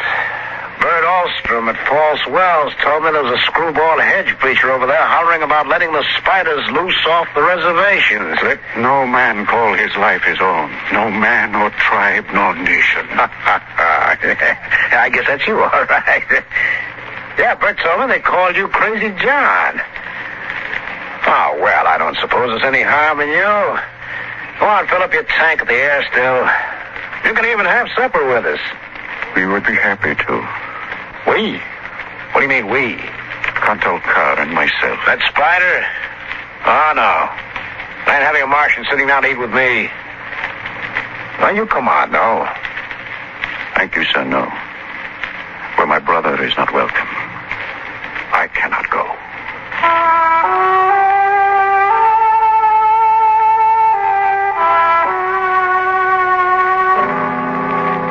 Man filled his tank at the air still tower, and the Martian went through the ash pile for half-burned fuel breaking.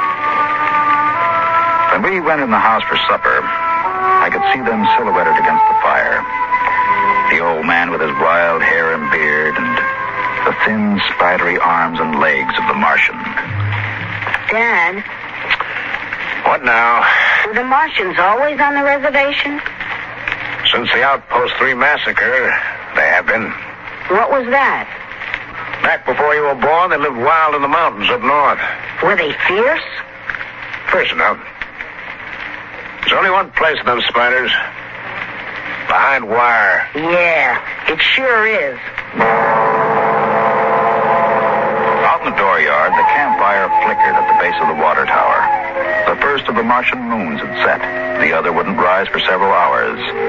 I could hear the sandpeepers out in the desert as I stood there. The old man and the Martian were sitting on the ground, huddled close to the fire. It gets cold fast on the desert when the sun goes down. Did you, boy? You can come up to the fire if you'd like. My dad wouldn't like it. All right. But I'm not afraid of no spider. No, there's nothing to be afraid of. How come his arms are all skinny? Ask him. Does he talk?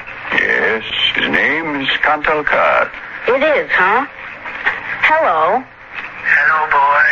He talks funny. It is not my language. Why isn't he on the reservation? You can get in trouble helping spiders to escape. He is my brother. He was caged. When my brothers were in bondage, I came to them and said, "Lo, the time has come for deliverance." You talk funny, too. Is it true that you want to let all the spiders off the reservation? No man has the right to imprison the innocent. Do they really call you crazy, John? I have been called many things. You really think we ought to let all those old spiders off the reservation? Boy, we die here in the desert.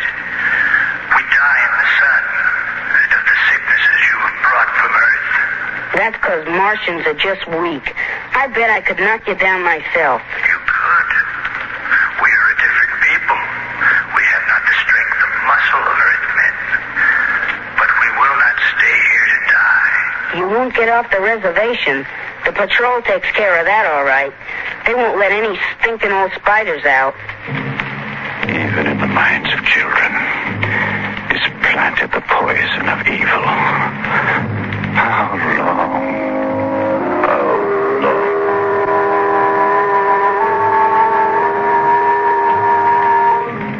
That night through the window, I could see the flicker of the old man's campfire. He was walking up and down now, shouting, singing hymns, verse after verse, his white beard catching the light as he passed behind the fire. The Martian sat slumped over, his thin, spindly arms folded across the huge barrel chest that had developed over the centuries as the air of Mars thinned and escaped into space. In the morning, I looked out and they were gone.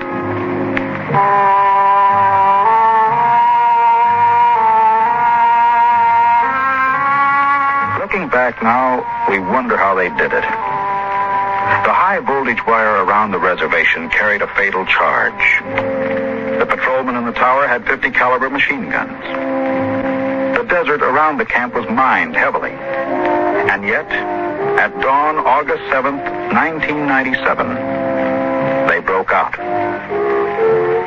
I was down at the dried-up canal bed hunting sandpipers when my father came running after me. Al! Here I am. Come on, back to the house.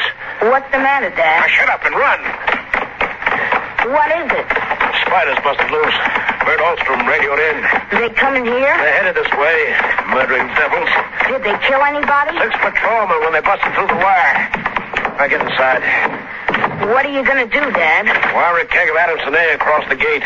You get in there and get the guns out. I got the rifles and shoved a full clip in each one. Then I slipped a primer fuse in the homemade grenades and lugged them out on the porch. Dad was running lead wires back to the detonator from a half keg of Adamson A he'd set across the gate. That's set. Give me one of those rifles. Will they be here soon? You can see the dust over the rise. There they are, Dad. There they come. Now, wait a minute. Hold up. I want to get a good shot. Let them get closer. Dad, that's Crazy John up in front. There. He's taller than the spiders. You can see his beard. Yeah, you're right. The renegade rat. Probably helped him break out of the reservation. Now, listen, Al. If anything happens to me, you light out back to the shed. You can hide out in the empty ore bins till they go away. You got that? All right, Dad. The spider's shouting something, Dad. That's probably a trick. Get down a little, Al. You're in the way. Yeah, I got him clear now. Right in the head. No, up a little now. I got him. Dad, look out. They've got guns. Get down. Dad.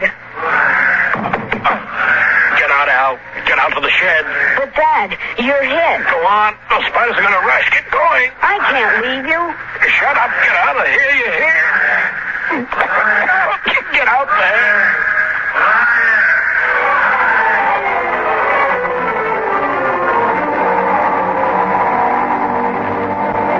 I ran back through the house to the me, I could hear the Martian sweeping up to the dooryard.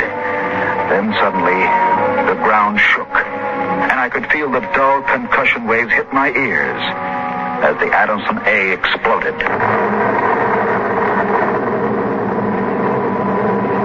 I could hear the high-whispered screams of the Martians and the rattle of fragments on the metal roof of the shed. I dived into the empty ore bin and slammed the hatch almost shut.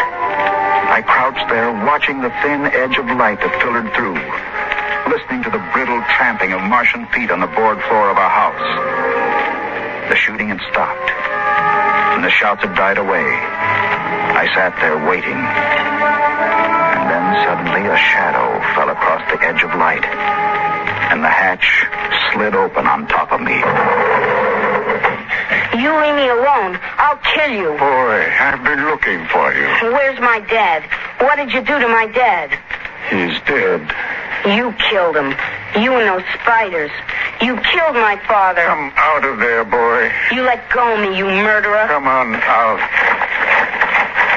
I'll kill you. I'll kill all those stinking murdering spiders. They are our brothers, boy. Your father shot without warning, and the fire was returned against my orders. You did not have to shoot. Our brothers came in peace. They're going home to their mountains. We came to get water for the journey. You mean you just wanted water? You... Dad. Dad.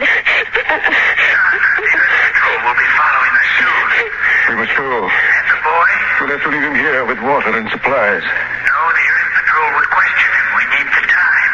He goes with us. He can't. It's straight across the desert to the mountains. He'll die. John, since the Earthmen came to Mars, the Highlanders have died like the grass in the hot sun. We are going home. One life cannot stop us.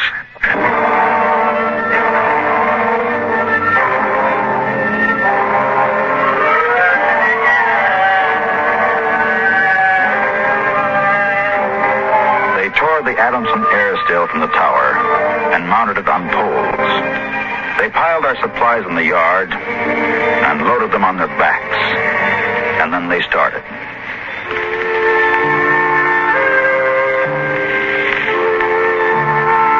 I marched with the old man at the head, and the column stretched out behind us on the desert.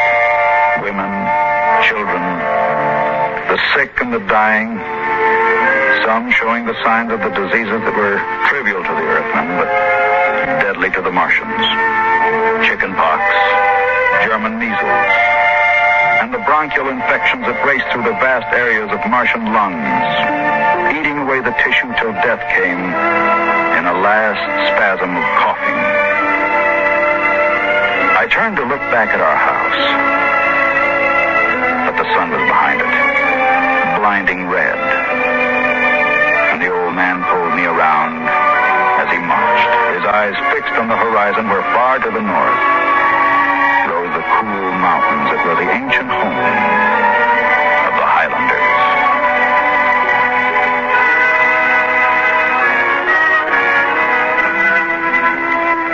14 of the Martians died the first day. They dropped to the side of the column when they could go no further and died. The march went on. The sun burned down in the day. The air shimmered with the heat. And at night, under the cold racing light of the twin moons, the winds cut at tattered clothing and scattered the feeble fires that dotted the campsites. On the fifth day, we swung wide to avoid a mining settlement, but not wide enough. They were in ambush behind a pile of rocks. Down! Down, boy! Why aren't the spiders fighting back? Go on back, all of you. We're giving you your last chance to get back to the reservation. I will shoot the whole lot of you. Let us go in peace! Who's that? You! What are you doing with them spiders? That's crazy John. A voice cries out to the universe. Your brothers must have justice. We'll give them justice. I shall lead them home. Home to the promised rest. Home to the mountains. March forward! March forward!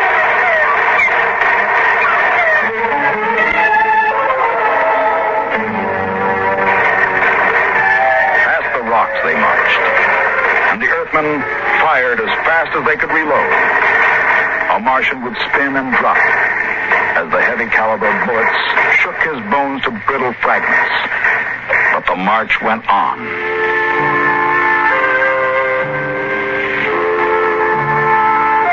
We wound across the desert in wild zigzags, following the paths the old man had traveled through the years. Only once a patrol plane hovered on the horizon and then shot away. The days went on, the weeks, and the Martians died.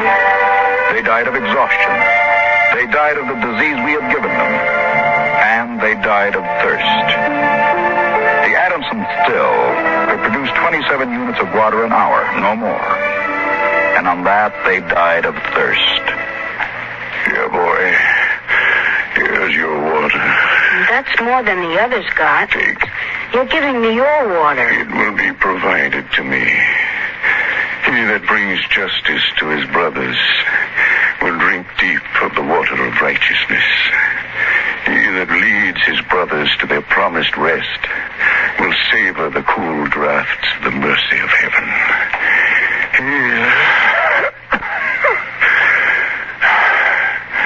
Drink your water, boy.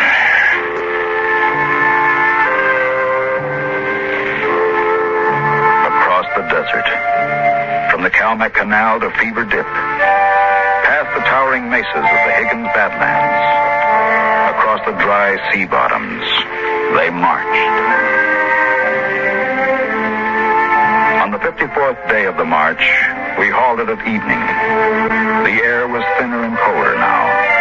The rations had long since been exhausted. And around the campfires, they cooked the hard, bitter kernels of the dogbush nut that grew on spiny stalks like earth cactus. I lay down to sleep wrapped in the old man's coat. Early in the morning, before sunrise, I woke suddenly. The ground mist that had covered the desert the night before was lifting slowly, and I saw the old man standing by the burned-out fire, the vapor swirling around his legs, and the cold light of the false dawn edging his wild beard. Go back to sleep, boy. I can't. The end is near. I've led them through the wilderness, dry-shod across the seas. And before us lie the mountains. It's over. We're there. I have led them to their home. And I must go back to the desert. You mean alone? Now, even now, I hear a voice in the wind. Carry the message to the men of Earth. Bring to this new world the message of the old. All beings created in the universe are my brothers. And he that harms my brother harms me. Goodbye, boy. You'll be safe now.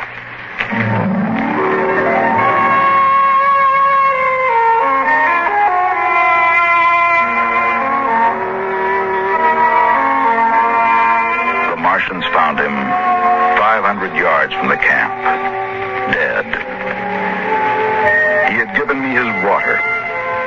He had divided his ration among the sick. And yet his gaunt, tall body had lasted till the march was done, till the mountains were in sight. For now the mist rose, and before us towered the highlands, the tall green mountains, and the cool sky. The march was over.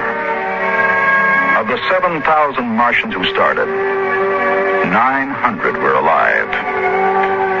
They gathered now on the rise of ground and faced the hills. Their thin bodies wavered as they stood, and some dropped to the ground as they stood there. But there was a light of hope in their large, staring eyes. Most of them had died, but they had died on the way home. And now the march was over.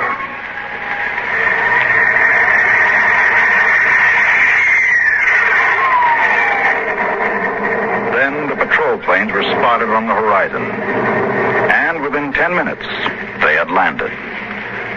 The Martians stood silently as the squads piled out and set up the 50 caliber machine guns and petroleum gel flamethrower. All right, you spiders, hands up and stay together. Gather in a bunch and don't try anything. Sergeant. Yes, sir. Shoot the first spider that moves and shoot to kill. All right, come on. Where's the boy? There was a boy reported. Here I am. You all right, kid? They didn't hurt you? No, I'm all right. John gave me his water ration. Oh, the leader, eh? I've got a warrant for him. Where is he? There. He's dead. Oh. Well, just as well. I'd hate to be him in front of a settler's jury. What are you going to do to them? Oh, the spiders? You see those transport planes coming in? We're going to ship them all back to the reservation where they belong. You mean take them all back? Lock, stock, and barrel. They'll be back behind wire before tonight. All right, Sergeant. Get them broken up in groups of 50. The first transports are coming in. You can't. You can't do that. What are you talking about, kid? Oh, you can't take them back. They're home. John said they were home. You take it easy, kid. You're all right now. We rescued you. You don't have to worry about these spiders anymore. You can't take them back. It isn't fair. I won't let you. I won't let you. I won't let you. Hey, let go of me. Hey, Sergeant. Yes, sir. Peel this crazy kid off me. They're home. Can't you understand? You can't take them back. All right, now, kid. Easy. Must be short, Ken. All right, you spiders. Step it up. Move along. These transport planes. Roll over now. You're headed right back to the reservation.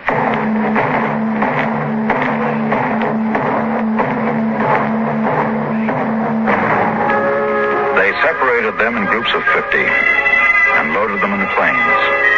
900 out of 7,000. And soon the first big-bellied ships waddled out on the hard sands and lifted slowly into the air, headed back to the south, flying over the trail of dead and dying who started on the march to the highlands, the march to home. Come on now, kid. You'll feel better as soon as you get back to civilization. And don't worry about those spiders. They're taken care of now.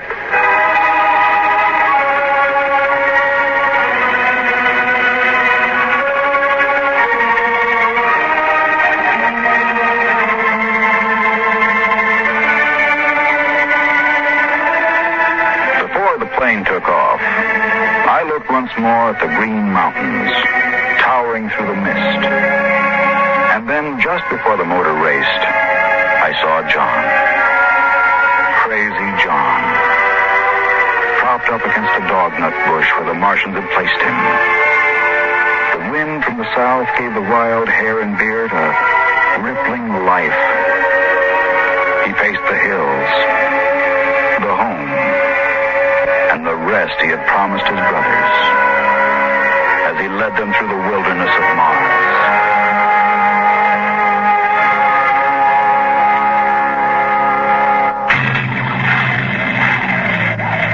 Be with us at this same time next week for another adventure into the unknown world of Dimension. The Martian Death March left us haunted by an ancient and unstoppable force on the Red Planet. A chilling reminder that some things in the universe should never be awakened. A dark and unforgettable tale. But Dimension X now brings us back to a very different kind of battlefield. Episode 31, The Last Objective. Originally broadcast on September 29th, 1950, and written by George Lefferts. This gripping drama follows the crew of a long-range bomber on what may be the final mission of a devastating future war, where the stakes are nothing less than the survival of humanity itself. A powerful and thought-provoking story about duty, sacrifice, and the terrible weight of being the last hope. And what will be the very last objective when everything is on the line in Dimension X. Adventures in Time and Space. Transcribed in future tense. Dimension X.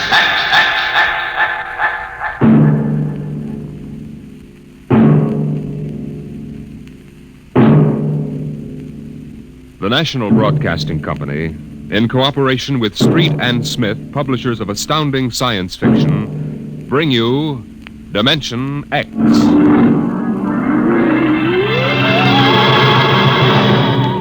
The war had been going on for generations. The sea and air were ruled by guided atomic missiles, radiations, and total destruction drove man underground. And there the war continued. The great beds of shale and limestone trembled as an underground cruiser chewed its way through the ageless rock. The ship was squat, ugly, the top of its cutting head 40 feet above the clattering caterpillar treads. It was windowless, and behind the grinding duralloy blades were ugly lumps that concealed the guns. On the bridge, Commander Sanderson fought the bucking vibration, one hand tight on a stanchion. Culver. Aye, sir. What's wrong with the insulation? It's hot as an oven up here. Port refrigeration unit went out. Starboard can't carry the load. I've got damage control on it. Go back. Aye, sir. Give me a seismo reading. Severe shock 30 seconds back. Change course to 175 degrees. And half speed, please, sir, till I can chart the stratum.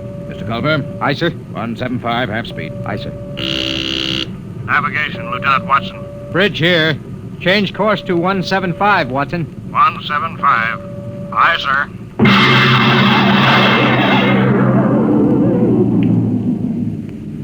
Clark. Yes, Mr. Watson. New course, 175. 175, aye. Half speed. Half speed, aye. What? We hit something. What is it, Mr. Watson? It's lava, probably. Maybe it doesn't mean anything. No, I guess not. Mr. Watson. Yes, Clark? We ever going to get out of here? You mean the lava? The whole business. We've been under rock for 3 months. You better keep quiet, Clark. Psycho officer has rubber heels. Oh, I don't care about Carpenter. He's been over me already with those stinking reaction tests. If he gives me one more ink blot to look at, What's your dial? 1 degree correction. Right. Mr. Watson, what was it like? Huh? When? On the surface. I never saw the surface. I was born in the Denver cave, half a mile down. Well, that was a long time ago, Clark. Yeah. But you remember, don't you? You and Kovacs are the only ones on the ship who remember the surface. It was war then, too. Kovacs was in the army, the infantry. The Queen of Battles. Well, the Queen's dead now. What was it like? You mean in the surface wars? Yeah. Well, they had chaplains and... Chaplains? I guess you never heard of that. Now we have psycho officers. Yeah, they don't talk about religion much these days. It must have been something on the surface. I dream about that. I don't know what it was really like, but I dream about it. And then somebody takes me and shoves me down in the bottom of a hot closet. They shove a big hand over my mouth and I can't breathe. I wake up and I want to bust out of here with my fingernails. I just...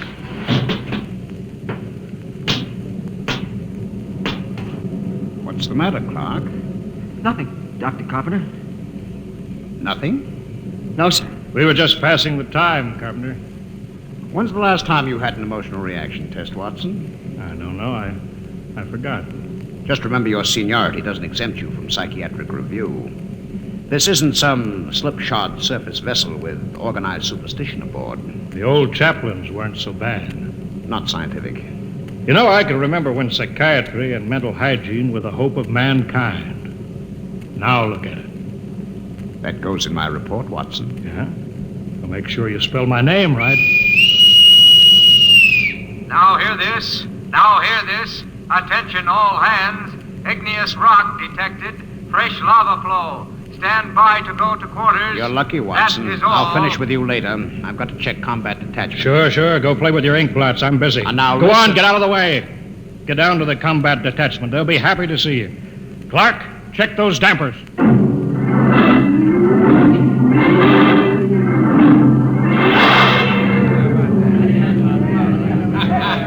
I'll take 3 cards. I'll stand pat.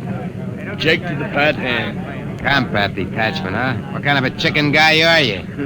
Anytime you want to start anything, you're lying, yelling, All right. Don't flip your wig. All right, I don't want no trouble.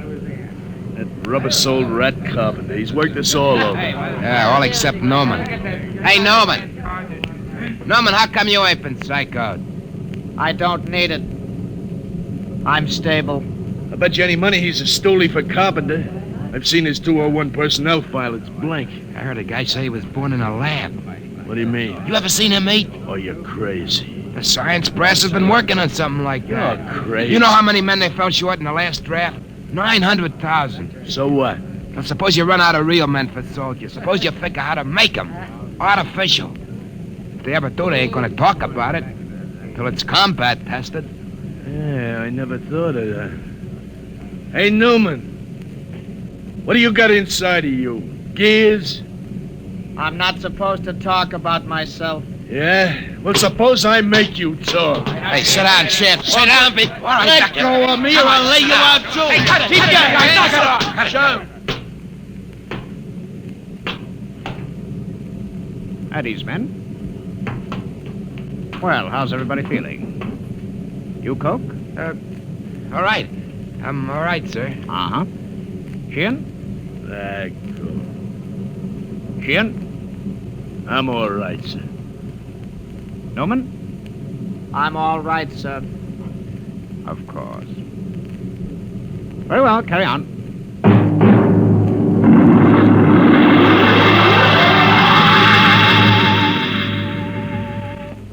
Commander Sanderson, I have my report. Later, Carpenter. It's rather important, sir. Serious personnel trouble is indicated below. It always is. Give your report to Culver. I'm busy. But, sir... Kovacs, give me a TO reading every 10 seconds. Aye, sir. Straight as steady as before. Mr. Culver. Later. If you will initial the psycho report. All right. Hurry up. This is no time for non-combat chicken. Seismo reading, sudden fault, igneous activity ahead. That means the enemy. Mr. Culver? Aye, sir. Elevate the cutters 25 degrees. We're going up and come on the enemy from above. Aye, sir. Navigation, Watson. Elevate 25 degrees. 25 elevation. Aye, sir. Figures ahead on sonar. Sounds like 3. All right. Sound general quarters. Aye, sir.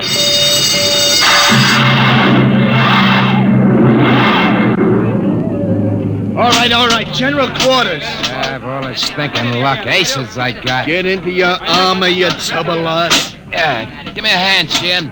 The oxygen valve on my helmet's stuck. It's too tight. Helmet's too tight. You eat too much. At least I eat. Not like Norman. Yeah, look at him. Full armor and he's still smoking. I bet he lives on nicotine. Hey, Newman. Yes? You live on nicotine? Tobacco is necessary to me. Say that, I rope it. What did I tell you? All right, shut up and test your helmet radio. Snap it down. Okay. Now I'll get mine. Can you hear me? Is my intercom okay? Okay. Keep the power up. Newman, check your intercom. I can hear you. Attention, combat detachment, move out. Where are those chow runners with battle breakfast? Breakfast, huh? I can remember when I had meat in the chow. When I had cooks instead of food chemists, first class. Quit griping, Coke. At least we eat. Yeah, we eat. How about him? Want any breakfast, Noma? No. I don't need breakfast. I can wait without it.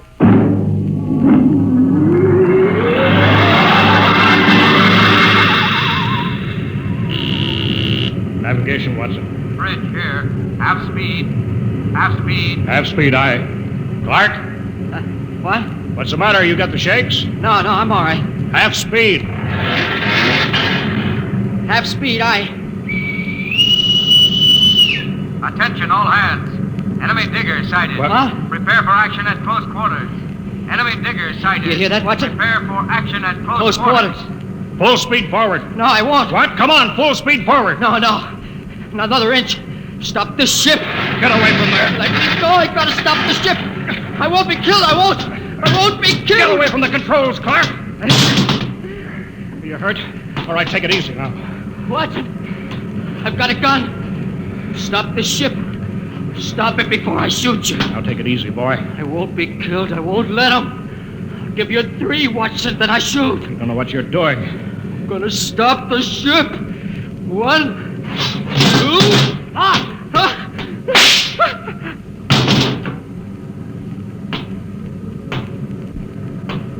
You could have wounded him, Carpenter.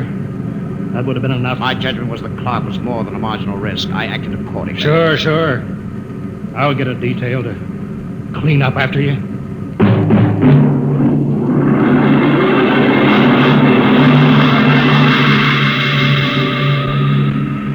Well, Doctor, the commander says you rate a citation. If you had read my report, Mr. Culver, you'd understand. Carpenter. Aye, sir. Don't let the crew hear of this. Wouldn't do for them to know an officer was emotionally unstable. You won't keep it quiet, sir. There was a detail to remove the body. What's that? Enemy digger within 100 feet, coming in fast. Hold it, Culver. Don't reverse engines. Turn on the drill with the tread stationary. Aye, sir. Full speed drill. Threads cut out. We'll blow up a cloud of dust that'll blind their optical technician in the infrared. Stand by, gunnery. Stand by, gunnery. Ready, sir. Enemy will be breaking through any second. There it is. Halt drill blades. Navigation. Cut out drill. Cut out drill. Fire when ready. Fire.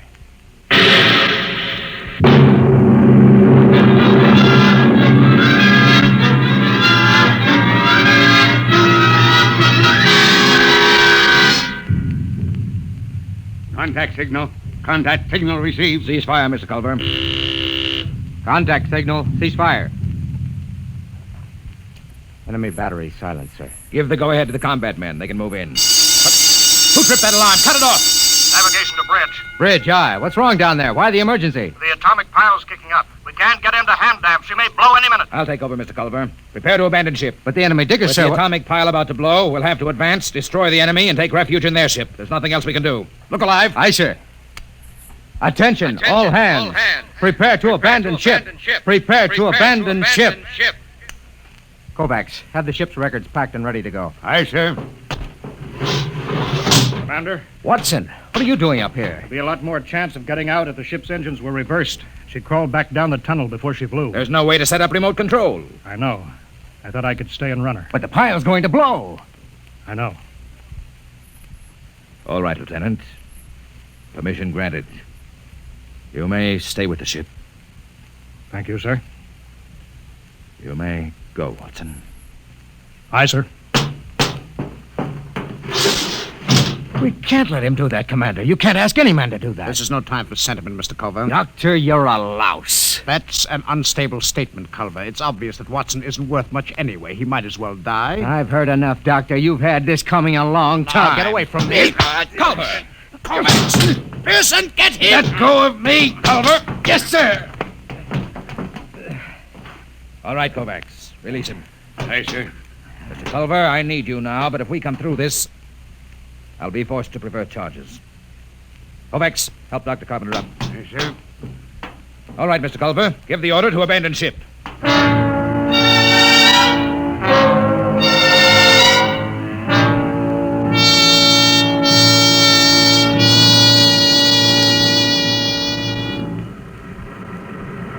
All the men are away, Kovacs. Full speed in reverse. Aye, Mr. Watson. How long have we got before the pile blows? I don't know. Kovacs, why did you stay here? You could have abandoned ship with the others. I've been saving a cigar. I got two. Would you like one? Oh, thanks. Oh, that's good.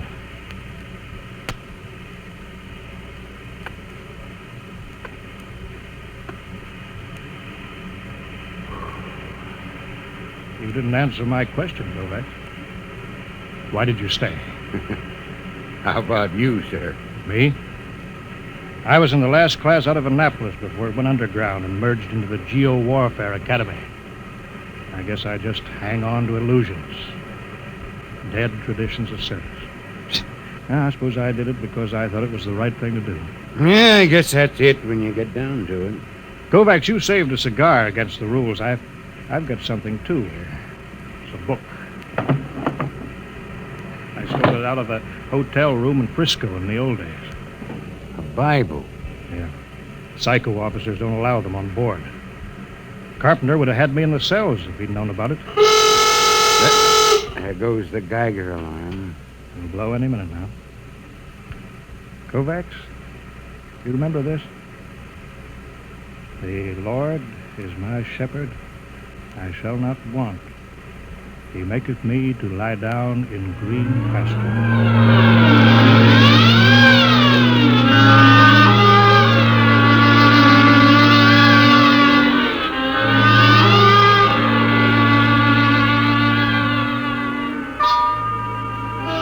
All right, guys. Now you know what an enemy underground cruiser looks like. Let's board her. What was that, Sheriff? I don't know. Come on. The enemy left their landing trap down. Let's go. Look out. That's Fontaine. Huh. I kicked in his faceplate. Watch out for my gun recoil when I go up the ladder. They may be waiting for us. Where are they? Ought to be some resistance. Let's get outside. We can sneak into the bridge. We got him. There it is. Bridge hatch. I don't like this. They should have been guards. Forget that. You throw open the hatch. I'll cover him with a gun. Got your voice speaker on? Right. Okay, open it. Go ahead, man! Kokel. Look at them. They're all dead. Every one of them. This one did it with a sword. Can you beat that? Killed himself with a sword.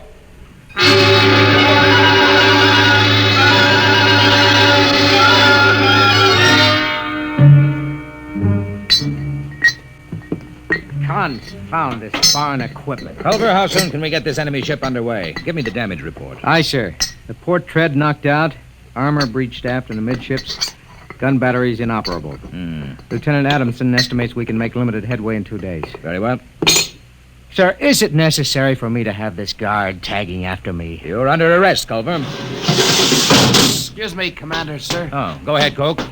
There was a message or something under the guy with a sword when I broke in. I kept it as, well, sort of a souvenir. Oh, give it to me. I didn't mean anything wrong, sir. Hand it over.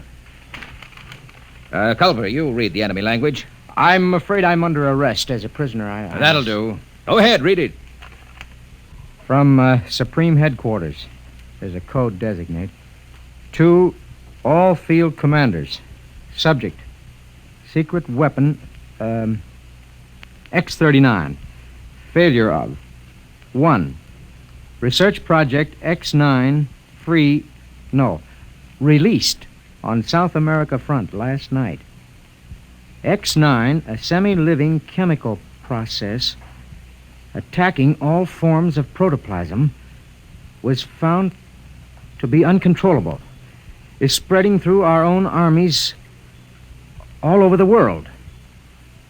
2, you are instructed to... Well? That's all, sir.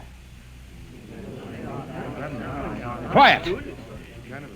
Gentlemen, there is only one way to interpret this news. Carpenter, you will inform all hands that the destruction of the enemy is worldwide. The war is over. Hey, Newman, why don't you laugh, huh? Why don't you shout? The war's over. I don't need to shout. Hey, Dr. Carpenter. Robot, Aye, sir. You will instruct cook to serve double rations as a celebration. No, sir. I strongly advise against it. The psychiatric implications are... What's the matter? I don't know.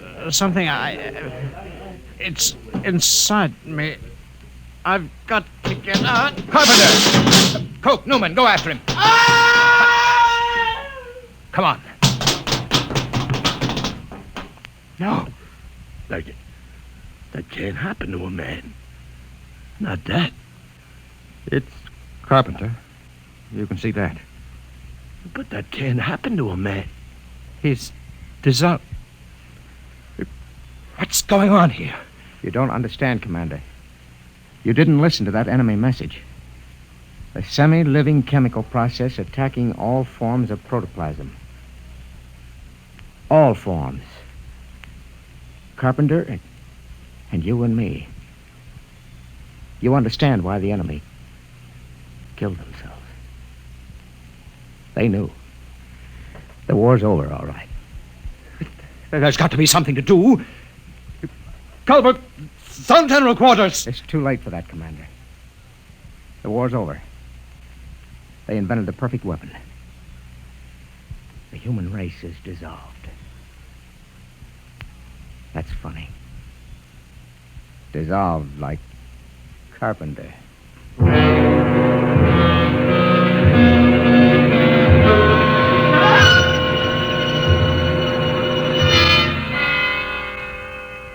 Newman. Is that you? Yes. They're all dead. Aren't they? Yes. Commander Sanderson was the last. Except me. I suppose so. How about you, Newman? It will not affect me. I am not made of protoplasm.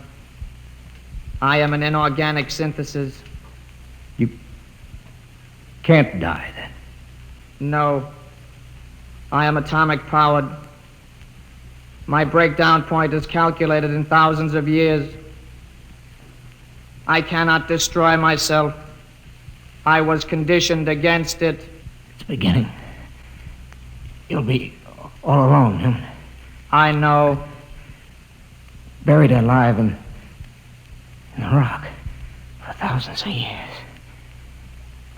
I'm sorry for you, Newman. I'm sorry.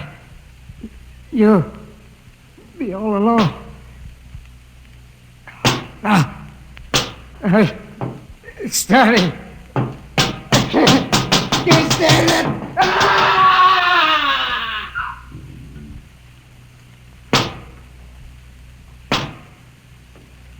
Why can't I die?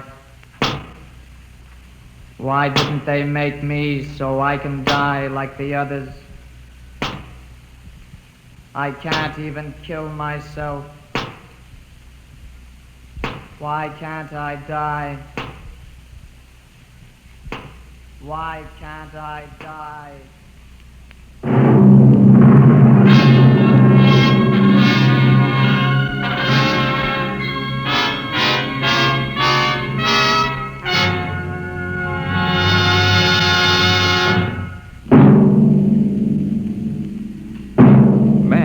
Always told himself that he was master of the machine. But will he always be?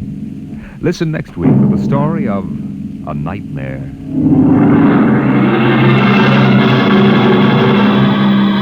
Dimension X is transcribed each week by the National Broadcasting Company in cooperation with Street and Smith, publishers of the magazine Astounding Science Fiction. Today, Dimension X has presented The Last Objective, written for radio by Ernest Kenoy from the story by Paul Carter. Featured in the cast were Lawson Zerbe as Culver, Ralph Bell as Dr. Carpenter, Wendell Holmes as Watson, and Jack Grimes as Newman. Your host was Norman Rose. Music by Bert Berman. Engineer George Mathis. Dimension X is produced by William Welch and directed by Edward King.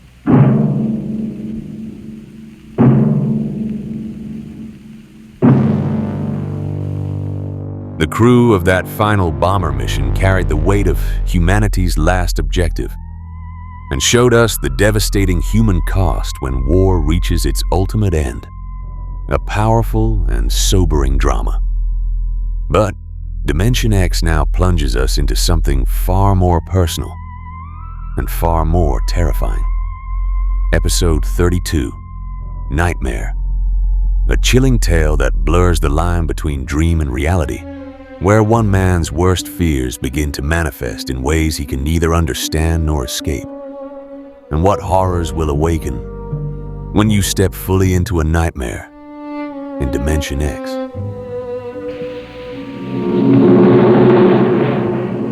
Adventures in Time and Space, transcribed in future tense. Dimension X.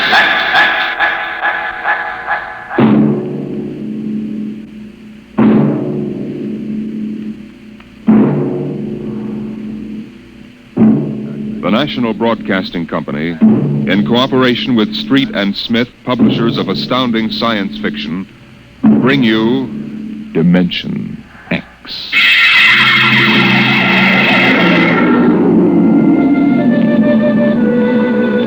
Nobody knows exactly when the nightmare began. They must have planned it for years, though, because looking back, you can find little incidents here and there. Like the concrete mixer in New Jersey that killed the bricklayer, and the time Senator Milburn was sucked into the rotopress at the Capitol Office Building. Unrelated accidents, we thought at the time. But they add up now. The day we really should have suspected was when the men walked off the construction job at the new Brookmeadow atomic pile on Long Island. I'll never forget that day. I was working as a statistical clerk in the project then, operating one of those miracle computing machines developed to fill the requirements of Army ordnance. They called it ENIAC. Mr. Gurney? Huh?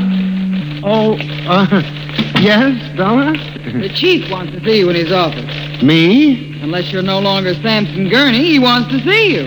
Oh, well, of course. What do you suppose? I do not read minds, tea leaves, or crystal balls. Of course, I'm sorry. I shouldn't have asked. Don't apologize. I'm sorry. And don't wait for me. Mr. Hawk is in a hurry. Yes, I'll go in right away, of course. Her name was Bella Roscoe. She was Mr. Hawk's secretary. I had always thought her a very attractive woman, but for some reason, she didn't seem to like me. Of course, on a clerk's salary, I couldn't exactly afford to take ladies to the best places. But I've often thought that if there weren't such a disparity in our ages, I might have... But then... Come in. You wanted to see me, Mr. Hawk? Gurney, I thought those electronic computations were infallible. They are, sir. Well, we got a kickback from the chief physicist. These nuclear equations are inaccurate. No, they aren't, sir. I'm telling you what the memo says. Well, sir, occasionally, if there's an overload, the machine goes haywire. Sort of has a nervous breakdown, you might say. We usually rest it up for 24 hours, and it's okay again. Well, do whatever has to be done. Yes, sir. Oh, and Gurney. Yes, sir. You've been with the Bureau for over 15 years now. It would be a shame to have to remove you because you aren't keeping your mind on your work. Oh, Mr. Hawk, I hardly think anyone... Excuse me. Hawk speaking. What? They've what? All of them? Well, have you tried to talk to them? Yes, of course. I'll send one of the safety engineers over. This place is falling apart piece by piece. Miss Roscoe? Yes, sir. The men on the construction gang at the new building have walked out on us. What? Someone slipped this morning and fell into a turbine. No. Get the chief safety engineer. Have him over there right away. Yes, sir. Oh, and contact the personnel office. Have them ask the union to order the men back to work. Get back to me. Yes, sir. Mr. I'm Hawk... sorry, Gurney. I have no time to discuss anything further. Get on the job and stay awake, or we'll have to make some changes. But, Mr. Hawk, That's all, I assure Gurney. you... That's all. Now, you probably gathered by this time that I wasn't a very important man at Brookmeadow. I hated Mr. Hawk with a passion because of his superior attitude, and because I knew that Miss Roscoe admired him as a man of strength and decision. I was secretly happy he was having trouble with his construction crews. That evening, I wandered over to the site of the new atomic pile to see where the man had fallen into the turbine. They had the construction area fenced off with barbed wire, and a security guard stopped me. Hold it, buddy. You can't go in there. That's a restricted area. I'm Samson Gurney from the statistical section. Here's my identification. I'm sorry, Mr. Gurney. Nobody's allowed in the area. I see. We had a lot of the employees come over tonight to take a look, but nobody gets in. Orders. Tell me, was he, killed instantly? Like that. Mm-hmm. Yeah. This guy was checking the magnetic field inside the turbine, see? Right down inside it. It's all over. But if it wasn't hooked up... Look, Mr. Gurney, they got smarter guys than me trying to figure these things out. Yesterday it was a concrete mold. Wham! 2 guys get sucked right into the mixer. My. 3 days ago, a bulldozer starts up by itself and runs wild. 1 killed. 2 almost. Go figure it out. You know what I think? Sabotage. We got more guards and FBI men in here than we got workers. Flea couldn't get through without proving he didn't come off a Russian wolfhound.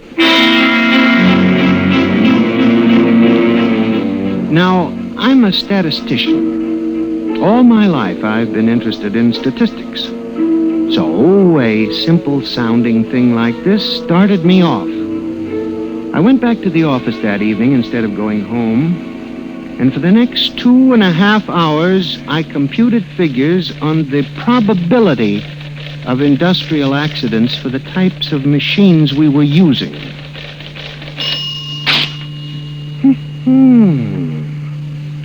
I took one look at my figures and went down to Hawk's office.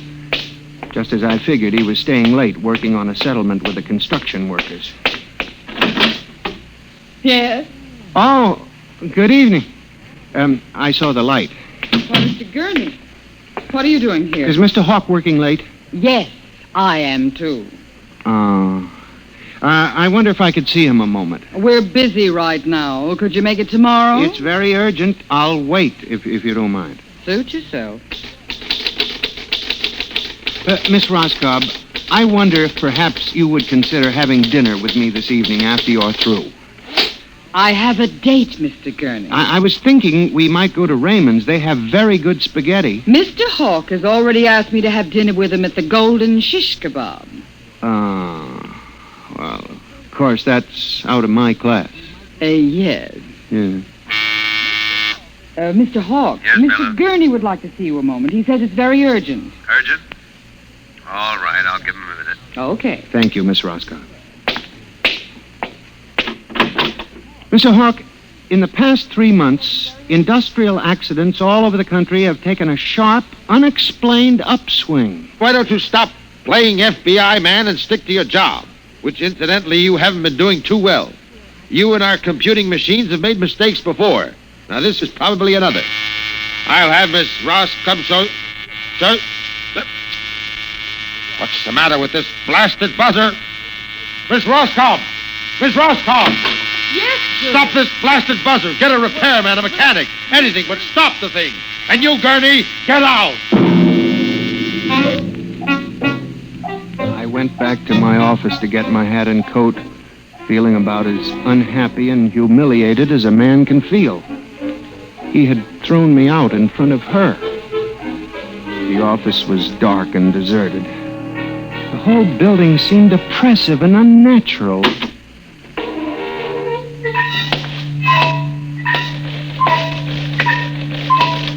I walked across to my desk. In front of me, the ENIAC glowed and chattered eerily as it worked on the equations we had fed it that morning. Its many-fingered circuits hung against the wall like some great octopus. And the thousands of tubes glowed orange and blue in the dark like 1,000 eyes staring at me. It almost seemed alive. Then it increased its tempo a moment, and a fleeting notion crossed my brain that it was laughing at me. Laughing like all the others. What was the matter with me? What? I shut my desk drawer and began to put the cover on my ENIAC typewriter when an amazing thing happened. The most amazing single incident of my life. Alone, in the darkness, with no one at the keyboard, the ENIAC typewriter began to type. Am I going crazy? This can't be. There's nobody here. There's nobody here. Oh, no. I'm just imagining it. It's in my mind. But I hadn't imagined it. The paper was there in the carriage. Did I dare read it? Or would the whole thing suddenly vanish and send me shrieking to the nearest psychiatrist? Sampson Gurney, there are some equations better left unsolved. The answer to yours is death. It was not until I turned to go that I was suddenly aware of the utter and complete silence of the room. Then it dawned on me. The ENIAC had stopped working.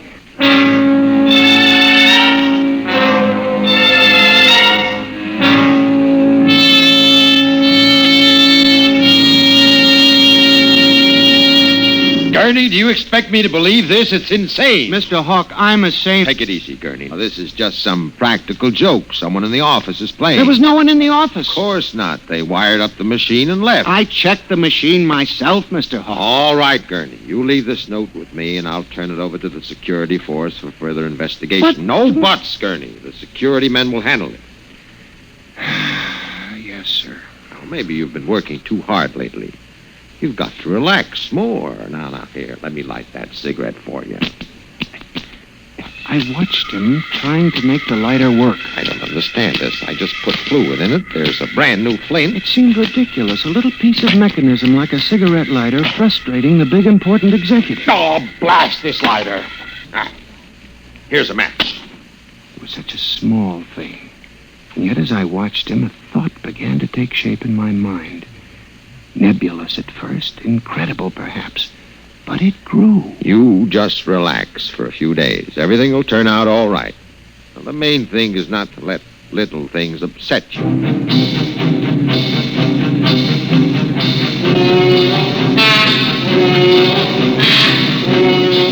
It was the cigarette lighter that gave me the idea, and what Hawk had said about little things. For the next week, I observed the 1,000 petty little annoyances around the office. The door handle that wouldn't turn, the telephone connection that cut off in the middle of an important call, the power failure for no explainable reason. Suddenly, these things began to fall into a pattern. I, Samson Gurney, knew that I had stumbled onto a secret so monstrous in its implications that I was almost afraid to pursue it. On October 12, 1956, I established communication with them. I will curse the moment to my dying breath. Who's there? Night security guard. Oh, hello, Henry. Oh, hello, Mr. Gurney. What are you doing here so late? I'm just doing a little repair work on my ENIAC computator. Huh. Sure some mess of wires and tubes. Yes, it is.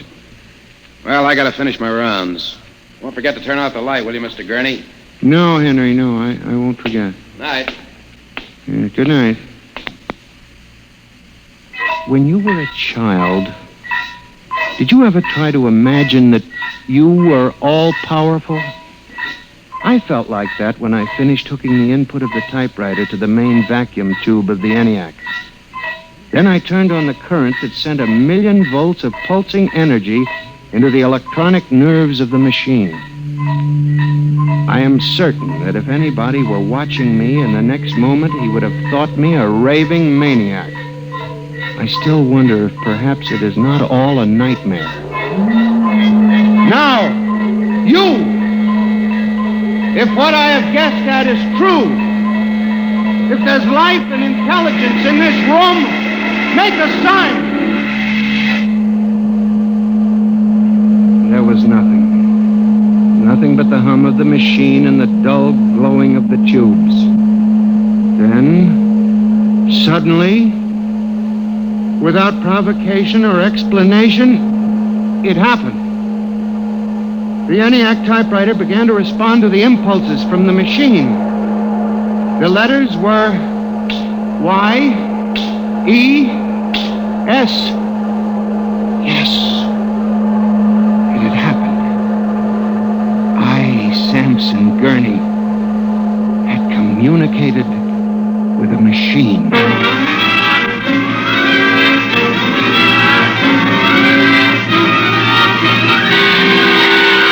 I was about to try to communicate again when suddenly, on ball-bearing casters, a heavy metal filing cabinet began to roll away from the wall toward me. I started to move to one side when another cabinet slid out from the wall, and then another surrounding me. That was when I realized that they cooperate. We taught them that, you see, on the assembly lines and in the factories. There was no way out. How could a mere man reason with dumb machines? Still, they needed us. They needed us to oil them and repair them and build them. They hadn't gotten to the point yet where they could exist without man. I had to make them understand that before they killed me. Listen to me. You must listen. What good will it do you if you kill me? I'm only one man, but I can help you. I can be useful to you. Do you hear me? Do you hear me? Good. You're going to need men to oil you and repair you. I'll do anything. I'll do absolutely anything you want, but in the name of God, don't kill me. If you can understand this, answer me. Answer me. The appeal captured the longing of centuries. Man as slave to the machine. And after a moment, the circuits glowed more brightly. The cabinet slid back to the walls. As I tore the tape from the machine and read it, the words were almost pathetic in their longing, but most ominous in their implication. They read, "Address me as master."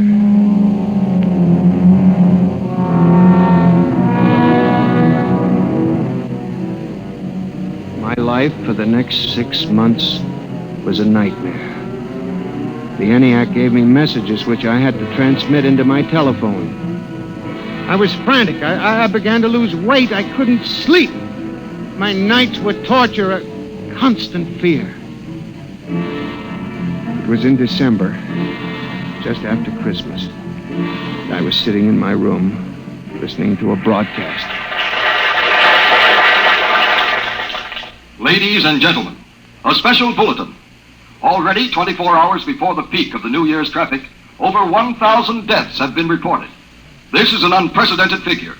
Again, if you...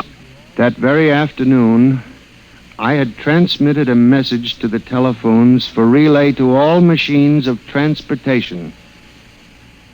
The message was one word: kill.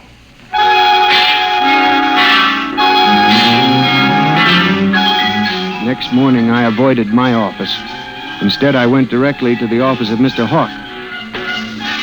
I was highly agitated. My lips trembled as I spoke. Well, Gurney? Mr. Hawk, what I'm going to tell you sounds crazy.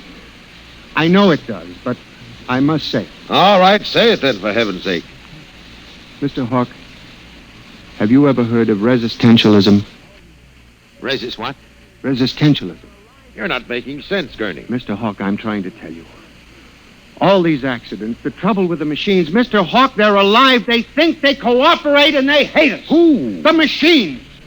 Gurney. You've got to believe me. I've communicated with them. I know. What are you doing? Now, just relax, Gurney. Everything will be all right. What are you doing? Miss Roscoe, send for the plant physician at once. Mr. Gurney has had a nervous collapse. But, Mr. Hawk... Everything will be all right, Gurney. We'll give you a nice, long rest. You fool. You blind, stupid fool. Can't you see what you're doing? Fool, fool, fool!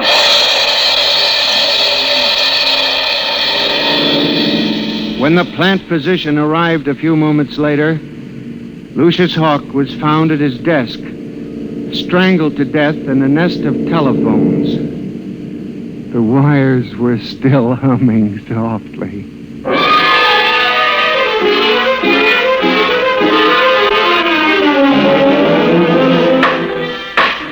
Samson Gurney, you stand accused of the crime of murder. How do you plead? I did not kill him. I didn't. So record. Prosecution will proceed with testimony. Now, Miss Roscoe, did the accused quarrel with your employer on the morning of the murder? Oh, yes. He and Mr. Hawk quarreled violently. I could hear Mr. Gurney screaming at him. And Mr. Hawk asked me to send for the plant physician. What were his words? He said, Mr. Gurney has had a nervous collapse. Now, Mr. Simpson, you are a guard at the Brook Meadow Project? Yes, sir. When did you have occasion to meet the accused? Right after those accidents. He was snooping around the construction area.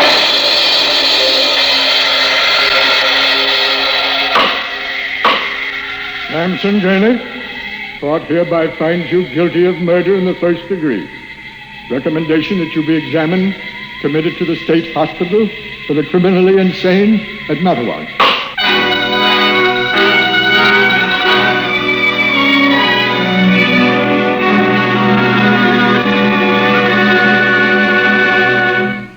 And that's how I came to be here at the hospital, Dr. Klein. That's the whole story. Thank you, Mr. Gurney. You can see that I'm not insane. You must believe me, Doctor. Of course I believe you, Mr. Gurney. Now tell me about this revolt. It will begin in Washington, then spread to New York. Yes? The Madison Avenue buses lead the charge. Picture it, Dr. Klein, 3,000 buses roaring rampant through the streets, people running like rats in a maze looking for manholes in the pavement. And you really believe this will happen, Mr. Gurney? I know it, Doctor. The worst part of it is there's no way to stop them now. It's too late. Now, you mustn't excite yourself, but Mr. Doctor, Gurney. Don't you see?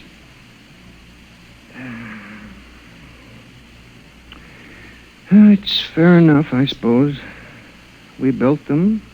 We taught them to think for themselves. It was bound to come. I guess the female machines will be worst of all in the beauty parlors. They're more high-strung, you know. Well, since there's nothing we can do about it, Mr. Gurney, suppose you go to your room and Maybe if I went to my old Plymouth, I could make a deal before the police cars got me. Yes, Doctor? Would you take Mr. Gurney to his room, guard? He's already been given sedation. Yes, sir. Those concrete mixers may have made a mistake, you know. Just high spirits and all that, but if they got so they liked the flavor... We'll see you later, Mr. Gurney. Now, try not to worry too much. All right, guard. This way, sir. Oh, machines revolting. Telephones strangling people. Oh, blasted cigarette lighter. Why won't it work? I just filled it. Flint is good. Oh, well, you can never trust this newfangled machinery.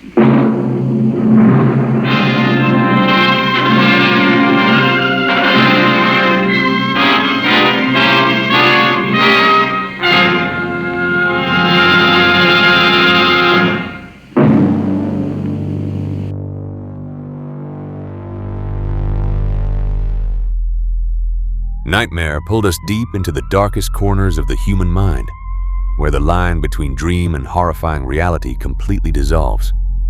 A disturbing descent into psychological terror. But Dimension X now takes us to a much grander and more sweeping vision of the future. Episode 33, Pebble in the Sky. Adapted from Isaac Asimov's classic novel, this ambitious story follows an ordinary man from our time who is suddenly transported thousands of years into the future, to a radioactive Earth where humanity has changed dramatically and forgotten its own past. A thought-provoking tale of time, prejudice, and what it truly means to be human. And what strange new world will we awaken to when a single pebble drops into the vast ocean of time in Dimension X?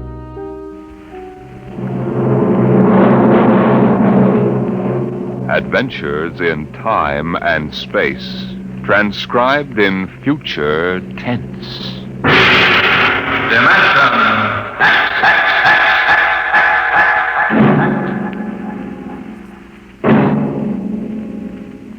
The National Broadcasting Company, in cooperation with Street and Smith, publishers of astounding science fiction, bring you Dimension X.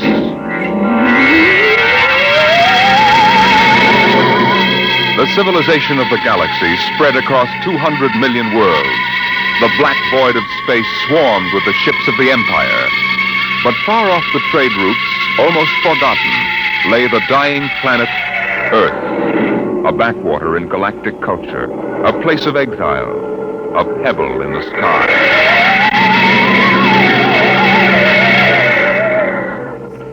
I landed on Earth, on the one spot which I would have called civilized. A patch along the desolate heights of the Himalayas that surrounded the palace of the imperial governor of Earth. Dr. Bell Averdan of Sirius Sector. That's a familiar name. Perhaps you've seen it in the Galactic Archaeological Journal, my Lord Ennis. Me? No, I'm a soldier, not a scientist. It was a newspaper article. You gave an interview about your expedition to Earth. I suppose you want to start digging. Whatever can you find on this miserable heap of rubble? I don't consider Earth a miserable heap, my lord. It's absolutely unique in the galaxy. Unique? It's the only inhabited planet that is radioactive. It's a pig pen. Yes, I know. But this planet is inhabited. Biologists have proven that on a radioactive world, high forms of life cannot develop. High forms? The rest of the galaxy hates the Earthmen, and they return it with interest. I don't think you understand. I'm not intolerant of anyone, and that even includes Earthmen. My theory is that life on Earth originated before it was radioactive. There's a story like that in the Earth lore of the ancients. I know, I've read it. Oh? I wouldn't admit that here if I were you, Dr. Averdan. It's forbidden for outsiders to read it. The Earthmen get pretty violent about their religion. Do you mean the imperial police power here is defective? It is in case of sacrilege. Well, now, what do you actually want to prove? That man originated in prehistoric times on Earth before space travel and spread to the other planets. What? Are you seriously suggesting that at one time Earth was the only inhabited planet? And that man descended from Earthmen? There's a chance it might be so. You'll change your mind when you see them, Doctor. I'm not an anti-terrestrial, but as far as I can see, they're lazy and ignorant and generally inferior to us. I'm as liberal as the next man, but it's a fact. Once an Earthman, always an Earthman.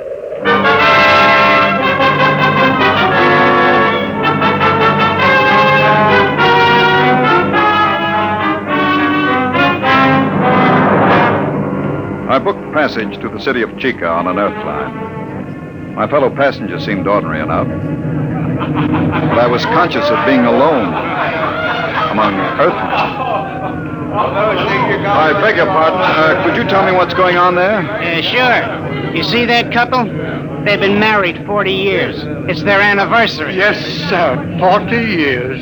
Hey, Mother? It seems like yesterday. Just like yesterday. Hey, when are you folks scheduled for the 60? In a month. 16th of November. Well, I hope you have a nice day for it. My father reached his 60 in a pouring rain. Kept complaining we were getting soaked. So I told him, what are you complaining about, Dad? I've got to come back. This 60 they're talking about, are they referring to their 60th birthday? Sure. That's when they put you away. Euthanasia. It's a custom. Can't have people living on. Eats up all the food. That's right, isn't it, Pop? Yes, sir. Mother's coming with me when I reach the 60. She's not due for a couple of months, but she thinks we might as well go together. Yeah, that's the spirit. There's many a man living past the 60. Sneaks, stealing the food from the next generation. A guy should go when it's his time. Yes, but suppose It's only fair to... Hey, where are you from? I beg your pardon? Asking all them questions. Yes. Who are you? A spy? Where are you from?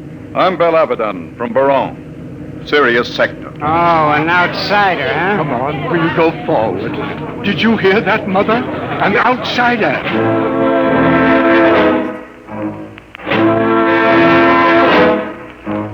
I burned with indignation. Earthmen treating me like an outcast. Earthmen. When we landed, I followed my intention of observing the human animal, subspecies Earth, in its native habitat. In this case, a large department store. Perhaps I resembled a floor walker, for a young Earth girl came up to me and asked a question. Pardon me. Well, it's my father. He's about 5'4". He wears eye lenses. I think he had on a brown coat. I'm afraid I don't remember seeing anyone. But they followed me here. I've got to find him. Are you in trouble, miss? No. No, it's nothing, really. I'm sorry I bothered you. Attention. Attention, please. What's that? All patrons of the store will kindly leave by the 5th Street exit. This store is being evacuated for radiation fever quarantine. What's all this about? They're after me. It isn't really radiation fever at all. Who's after you? How am I going to get out of here? They'll be checking registration cards at the door. Haven't you got one? Yes, but it has my name on it. I don't know what to do. Come on. But you don't even know me. I don't know anybody here. But you're an interesting species. Person. This way. Show your own car. Come on. Step along. Next. Check. Wait a minute. Pull the check. Yes, sir. Stand right there. Look here, officer. Are you with her? Yes, but you'd better find out who I am. Later. Stand over there. Next. Come on. What is it now? The Imperial. Are you afraid of them? Of course. Don't worry about the outsiders, Miss Schecht. I'll handle them. Oh, no, don't try anything. Don't talk to them at all. Just do what they say. Don't even look at them. We'll see. Here they are. All right, now. You, guard. Yes, sir? I'm Lieutenant Cloudy, Imperial Garrison. Who's got the fever? If it please your honor. Not so close, idiot. You might be infected. I'll take over. You, Earthy. What's your name? Speak up, squaw. Paula Schecht, sir. Your registration papers? Here you are, sir. Thank you. All right, now. Pick them up. Go on. Say, look here now. What did you say, Earthy? If you please, sir. This man has nothing to do with me. I never saw him before. What did you say? I don't like the way you treat women. And I'd advise you to improve your manners. And where have you been brought up, Earthy? Here's lesson number 1. Why, you... My arm! Let go! Sergeant, neuronic whip! Oh, no, no! Yes, sir.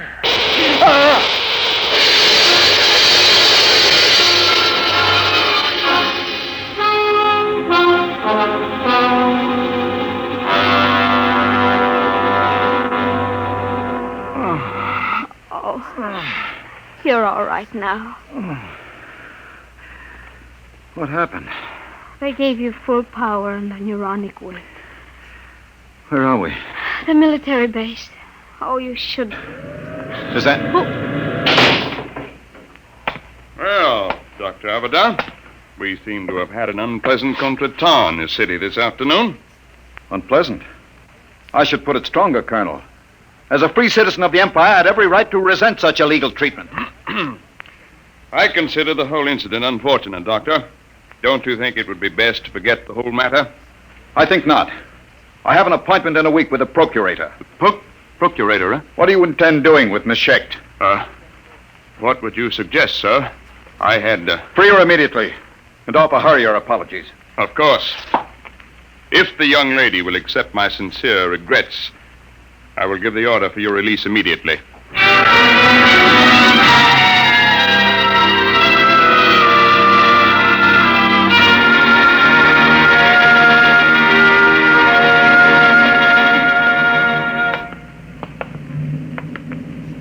I don't understand. They just turned us loose. Of course. You must be very important. I never heard of the outside as being that polite to an Earthman before. I'm not an Earthman, Paula. What? I'm an archaeologist from the outside. Oh. Well, then you stood up to the soldiers because you knew it was safe all along. And I thought... Oh, I should have known. Paula, does my not being an Earthman make me any different from 5 minutes ago? You might have told me, sir. If you don't mind, don't call me sir. Don't be like the rest of them. Like the rest of whom, sir? The rest of the disgusting animals that live on Earth? Please, Paula. If you'll excuse me, sir, I must leave. Oh, wait. Paula! Listen to me, Paula!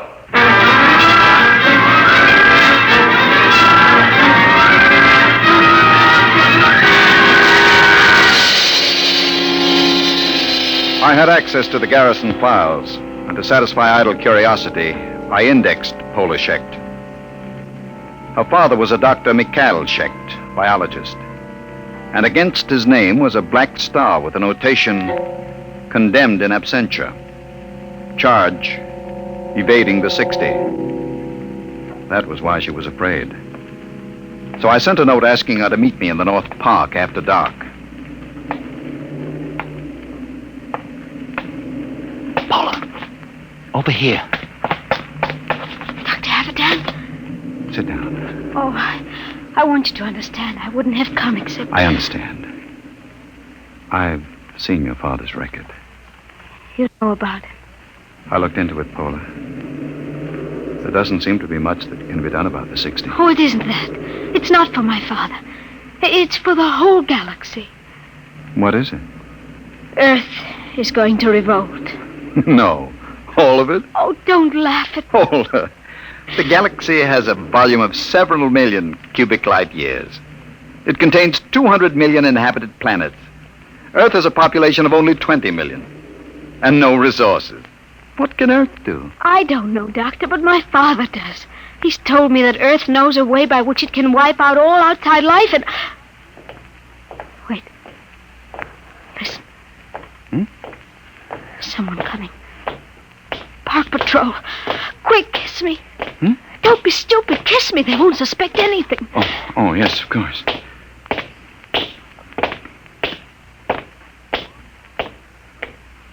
Paula. They've gone. It's all right. Now come with me. I'll take you to my father.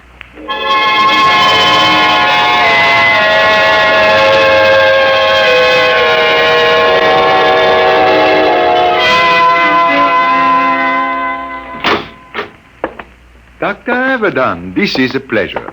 I have read your articles in the journal. It is hard to get copies. Our neighbors don't care to trade with Earth. It's part of the nearly insoluble problem of anti-terrestrialism. No one seems to want a solution.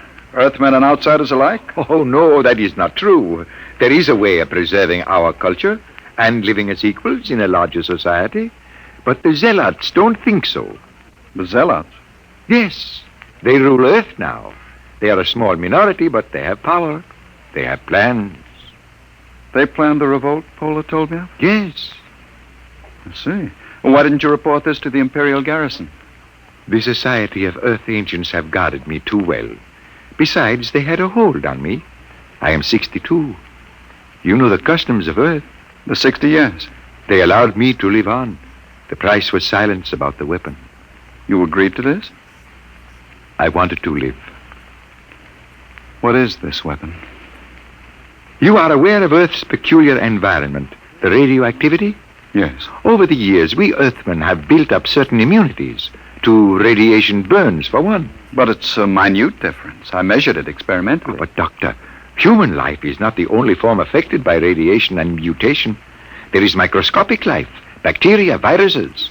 We have been searching out such a virus, one to which Earthmen have developed a high degree of immunity, but not outsiders. You mean a particular disease? Yes, common fever. It is a mild children's disease here, like chickenpox or German measles. But to outsiders, it is radiation fever. Symptoms develop in 2 hours. Lips are so badly affected that the victim cannot talk, and in 2 days, he dies.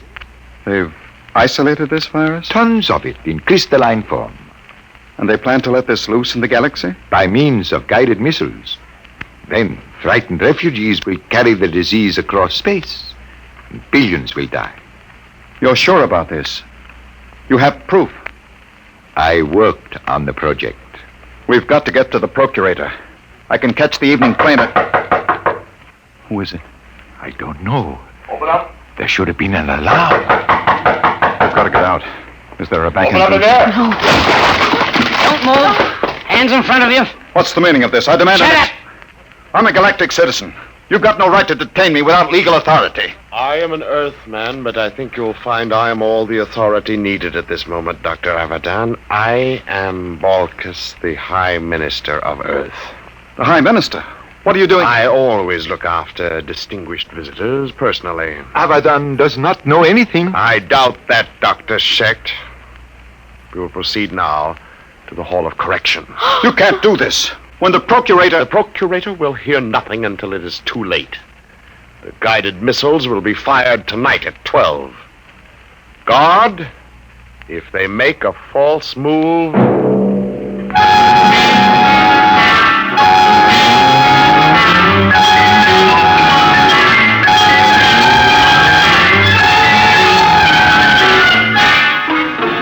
Keep them covered, guard. Right. Paula, can you scream? What are you... There, coming down the street. Imperial Patrol. Oh, it's no use. Do what I say. Scream. Go ahead. Hold it. They're outsiders. You're right. That's the Imperial Patrol. All right, Earthy. What's going on here? Good morning, Sergeant. Sir? Earthy? You don't understand. I'm Borkus, the Lord High Minister of Earth. Listen, Earthy, I don't care who you are. What's going on? Yes, sir. We've arrested these people. What charge? Blasphemy. All right, get moving. Thank you. Sergeant. What do you want, Earthy? I'm a galactic citizen. I demand the right... You? May we proceed, sir? Listen, Sergeant. I've something more to say to you. What? This.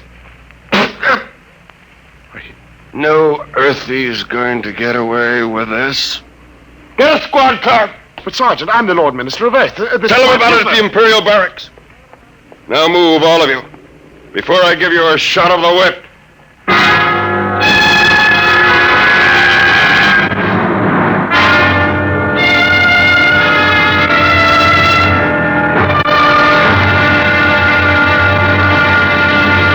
I tell you I'm a citizen of the Empire. Listen. I can prove it. You'll get into a lot of trouble if you don't believe me. I'll admit no Earthy would dare spit in my face. It was the only way I could get to the garrison. I insist on seeing the officer of the day. I sent for him. You better have a good story. Attention! That easy. Which one of you claims he's a citizen of the Empire? I am. Veldt, the one from the store. You, eh?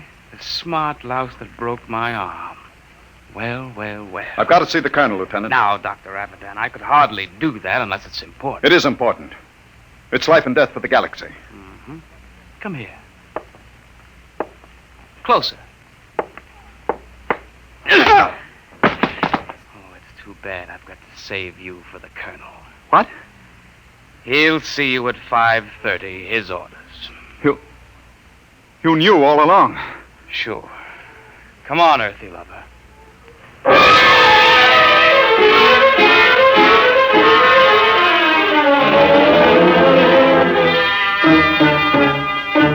I'm afraid you're in serious trouble, Dr. Abaddon.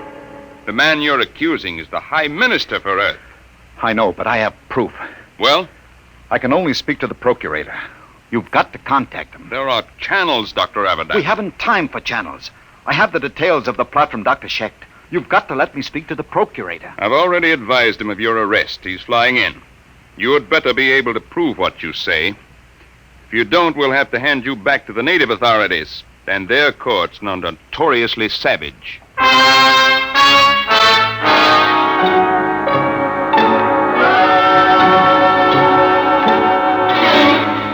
Well, Abaddon, I've called you here with His Excellency, the High Minister for Earth. My lord, this man is behind the whole plot. Is he? There's no time to lose. I've explained to you about the virus. They're shooting off the guided missiles at 12. You've got to take action. Well, Your Excellency. My lord, if this man has any evidence... You admitted it this afternoon. You have no witness to that. Ask Dr. Schecht. He worked on the virus. I wouldn't say that Schecht lied, my lord, but he is a criminal wanted for evading the 60, and some men will invent any story to avoid death. The deadline is midnight. You've got to bomb those temples where the launching sites are. Perhaps I can explain. According to my information, Dr. Abaddon seems to have succumbed to a certain Earth girl, the daughter of the unfortunate Dr. Schecht. Is this true, Abaddon? What has that got to do with it? There isn't any time. You've got to do... Dr. Abaddon, are you in love with that girl? Yes. Will you listen to I me? don't think we need pursue this any further. Your Excellency, I shall order you released with an apology. No. Dr. Averdan, I can hardly believe a degenerate who fraternizes with Earth women. You scum, you pot-bellied scum. I warn you, Averdan, you're in trouble enough. I'm in trouble. You fool, you stupid, blind, bigoted fool. You're destroying the galaxy. You're murdering them all. But before I die, I'll have the pleasure of smashing your fat, oily face in the... Let me go. Guard, the whip.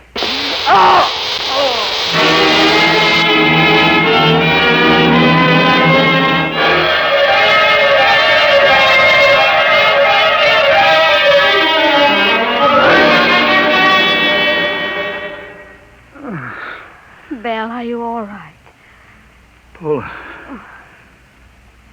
What time is it? 1:30. Past the deadline. It's all over. Lord Ennius released the High Minister with an apology. Doesn't matter. The Empire can wipe Earth out. It won't save any lives. The virus must have been spread here, too. Earthmen are immune, but outsiders... Belle, you're an outsider. Yes, Oh, I am. We're paying, Paula. The rest of us. Paying for centuries of intolerance. oh, Belle. Look out there. Through the bars. The night sky. Pinpoints of light. The Empire. Doomed. Oh, Belle. Belle, don't. I was just thinking. I came to Earth to prove a theory that man started here. That once in prehistoric times, Earth was the only populated world of the galaxy. It's funny. Now it will be that way again. Man living only on Earth. He'll forget the science, the machinery of the Empire. He'll forget the stars. And there will be only Earth. Alone in the universe. A pebble in the sky.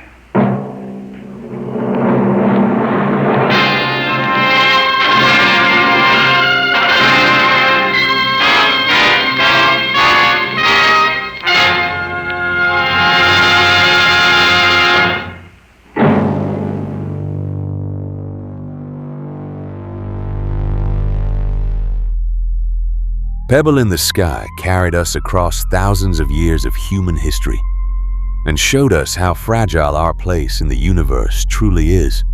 A grand and thought-provoking journey from Isaac Asimov. But Dimension X now brings us something much closer to home and far more intimate. Episode 34. Child's Play. A deceptively innocent tale that begins with a simple toy and spirals into something deeply unsettling about the power of imagination and creation. And what could go wrong when a child's game comes from Dimension X?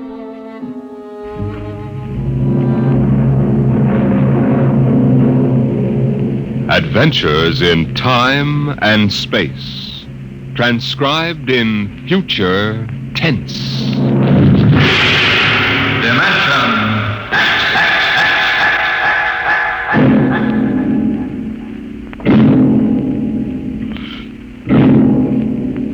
The National Broadcasting Company, in cooperation with Street and Smith, publishers of astounding science fiction, bring you Dimension X.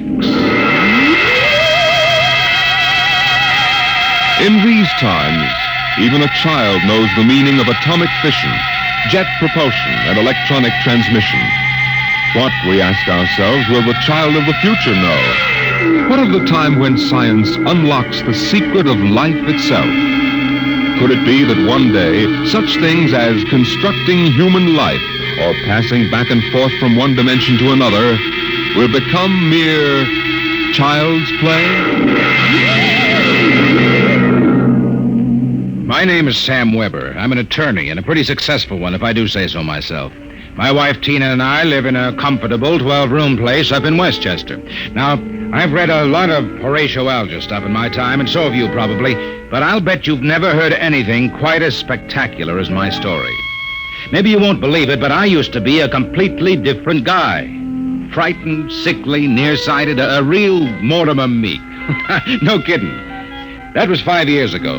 The big change in me began to take place on a cold December morning in 1945.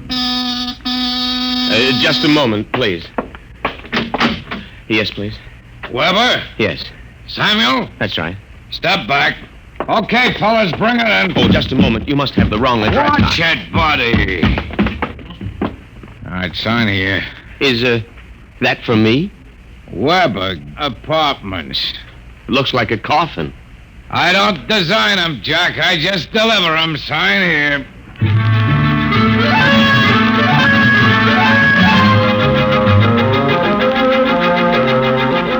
After much straining, I wasn't in very good physical shape those days, I managed to push the box under my single light bulb. There was a card in a small envelope. Let's see. To Sam from your classmates at the Interdimensional and Cosmic Institute. Merry Christmas. 2145 A.D. Holy jumping catfish. Hey, mister, there must be some mistake. Hey! Holy jumping catfish.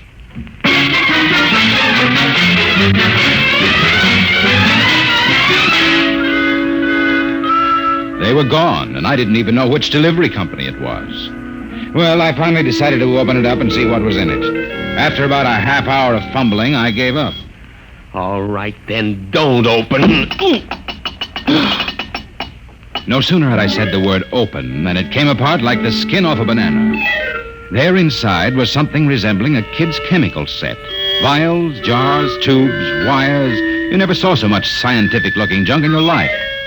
And on top of it all was a book of instructions. Build a Man set number 3. This set is intended solely for uses of children between the ages of 11 and 13. The equipment will enable the child to build and assemble complete adult humans in perfect working order. A disassemblator is provided so the set may be used over again. Refills and additional parts may be acquired from the Build-A-Man Company, 928 Diagonal Level, Glunt City, Ohio. Remember, only with Build-A-Man can you build a man.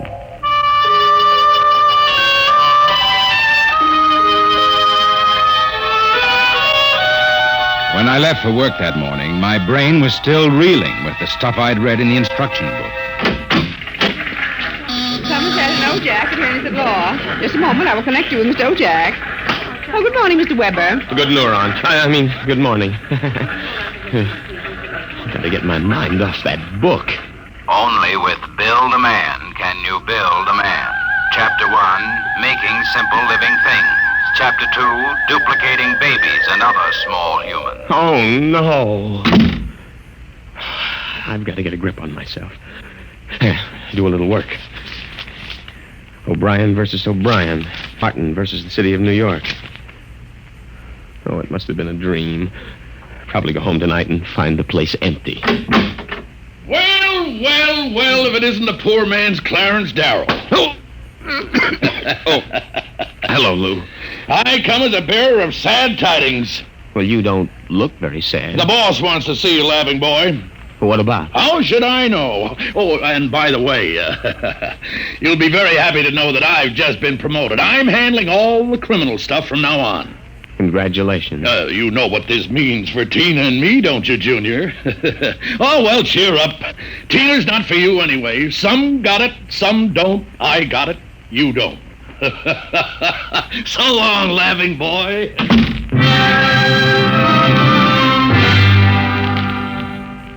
That was my good friend, Lou White. In the year I'd known him, he'd already managed to steal a job I wanted, and he was now working on the girl I wanted.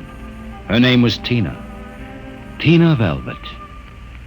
Good morning, Sam. Oh, good morning, Tina. My, you look good enough to... Yeah? Take to lunch.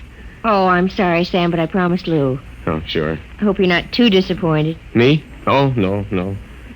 Some got it, some don't. I don't.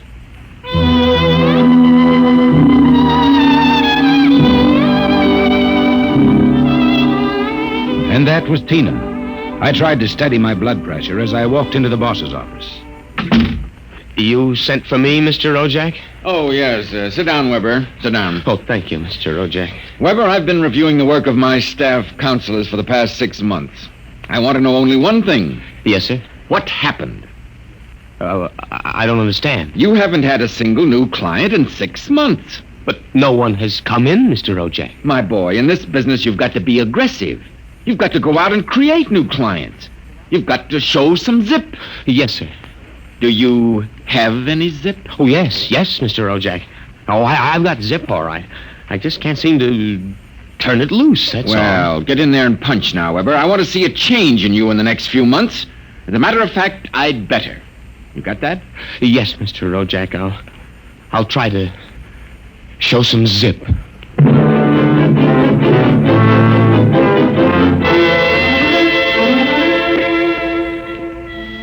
I left the office early and went home. Sure enough, there it was, my Build-A-Man set, gleaming a little obscenely in the corner. I walked over to it, gave it a kick, and hollered, "Open sesame."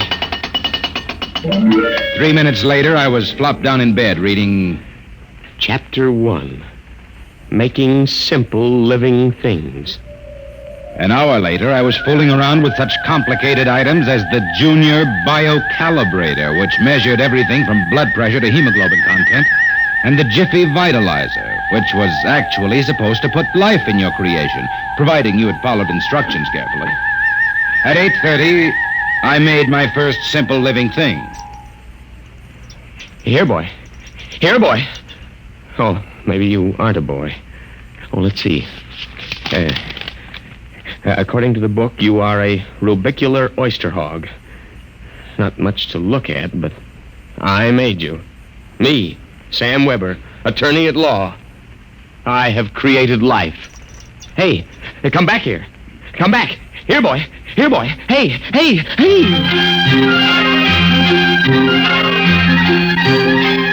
It was no use. My rubicular oyster hog, which was a cross between a field mouse and an oyster, had run out under the door and into the world. I was about to take off after it when there was a knock on my door. It was Mrs. LaPanty, my landlady. Oh, hello, Mrs. LaPanty. I heard a noise. Oh, just rehearsing a speech I have to make in court. You were squeaking. The bad throat. Oh. Oh, by the way, there was a gentleman looking for you this afternoon. A gentleman? Yeah, a tall old man in a black overcoat. Kind of nasty. When I told him he wasn't in, he wanted to go up to your room. Tell you I showed him the way out in a hurry. Oh, thanks, Mrs. LaPanty. Probably a bill collector. Yeah. Well, I gotta run.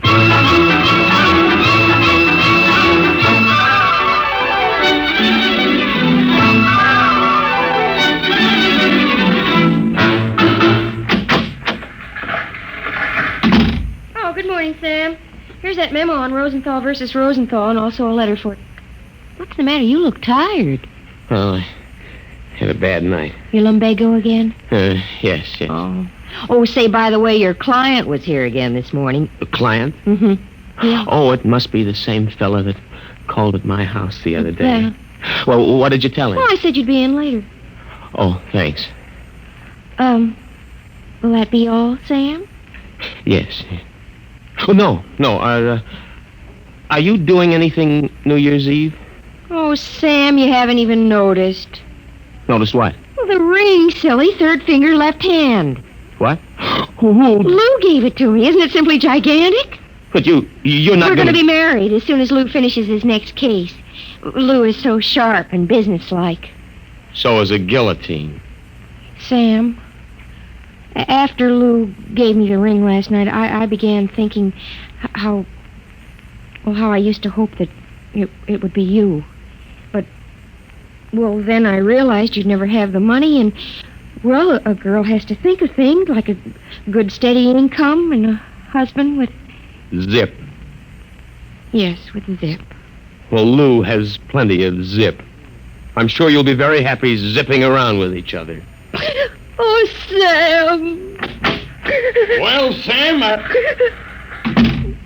Hey, what's going on in here? Honey, is this little baboon giving you any trouble? If he has, I'll take him apart like an egg crate. No. Take it easy, Strongheart. Tina just told me the good news about your engagement. She's crying with happiness. Is that right, honey? Well, then, no hard feelings, Sam. Just that the best man got the girl, you understand. Oh, say, by the way, we're having a little celebration at Segali's tonight. Drop in and we'll live it up a little, huh?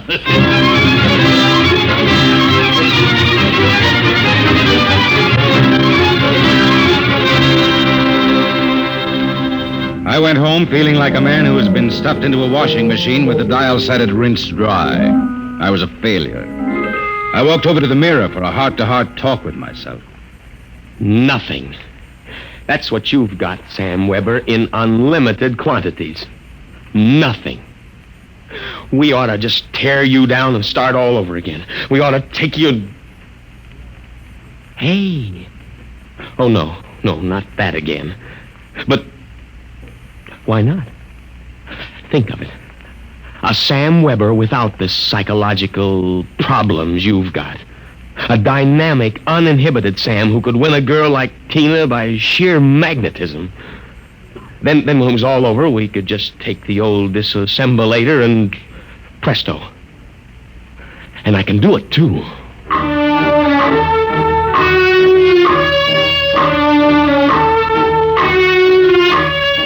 Chromosome content, check. Cerebral content. Maybe a little more id and a little less superego. Limbs, eyes, hair, general endocrine reaction. Well, here goes. It's moving. Holy mackerel, it's alive. It's getting up. Say, I feel great. Well, now, take it easy. Do you know who you are? Of course I do. I have all the thoughts you ever had up until the point I was vitalized. My brain is an exact duplicate of yours, except that I'm not all blocked up psychologically. Right. It said in the instruction manual you'd be uninhibited. Say, this is all right. Oh, by the way, since we both have the same name, it'll simplify things if I call you Weber. I'll be Sam. Oh, now look here. I'll make the decision. How would you like a good punch in the nose? Well, is that any way to talk to your own parent? I did create you, you know. Well, don't think I don't appreciate it, Weber, old man, but let's get one thing straight. I live my life and you live yours. You got that? Who pays the rent? You do, for a while anyway. I haven't decided whether or not I want to stay in the law business. The law business? I may want to spread out a little. Tina's the kind of girl to whom money is very important. Tina? Well, what did you expect? I have enough of your likes and dislikes to want her just as badly as you do. The only difference being that I can get her. No, we're not quite the same, you and I. I've got zip. Don't use that word. Now, how about some dinner? You know, I'm starved. I'll have to go out. I'll need some clothes. Sorry, I only have this one suit. Fine, you can lend it to me. Well, what about me? I'll bring you a sandwich after I come back from Segali's. Segali's? Well, you haven't forgotten, have you, Weber? We're invited to the celebration. Tina and Lou White. Only it wouldn't look quite right if we both showed up, so I'll tell you all about it. Now, off with that suit, and no nonsense. Well,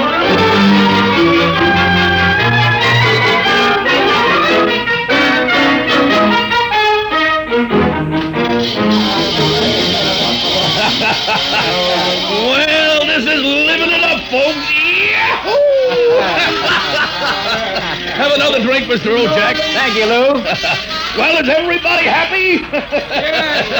Hey, honey, are you having yourself a little old time? Oh, yes, Lou. Fine. Yeah, but you seem to be preoccupied. Oh, I was just wondering if Sam is coming. Sam? Oh, no. Did you hear that, Mr. O'Jack? She's worrying about Sam. Why, that little one probably got frightened by a noisemaker. Well, the happy couple. Sam! Good evening, cats. Everybody's lit up like a Christmas tree. Well, I'll be... Say, Sam, are you in the bag? Never touch the stuff, Luma boy. Never touch it. Boy Scout training. Oh, Sam, I was afraid you weren't coming. Miss a chance to be with you, beautiful. Never. Hey, what's got into you, Weber? Monkey glands? I don't read you, muscle-bound. Well, you seem different somehow, even your voice. Do you notice anything, Tina? Well, yes, it does seem richer somehow. Oh, nonsense. Sam Weber, you're nothing but a cream puff, and you always will be. Mr. Ojak, I think he owes me an apology for that. I should think so. All right, all-American boy, make with the apology. Apologize, me? Oh, no. Why, for 2 cents? Folks, would you excuse Mr. White and me for a few minutes? We want to step out into the hall for a little private conference. Coming, Mr. White? I'll be right back, honey. Don't worry about a thing.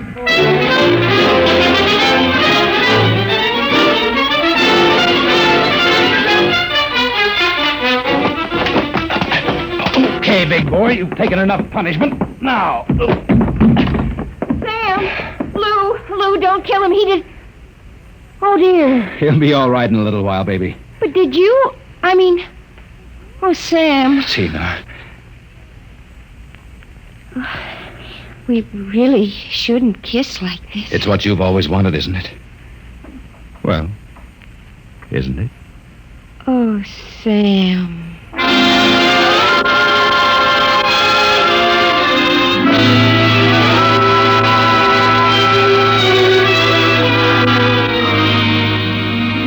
By this time, he's probably kissing her.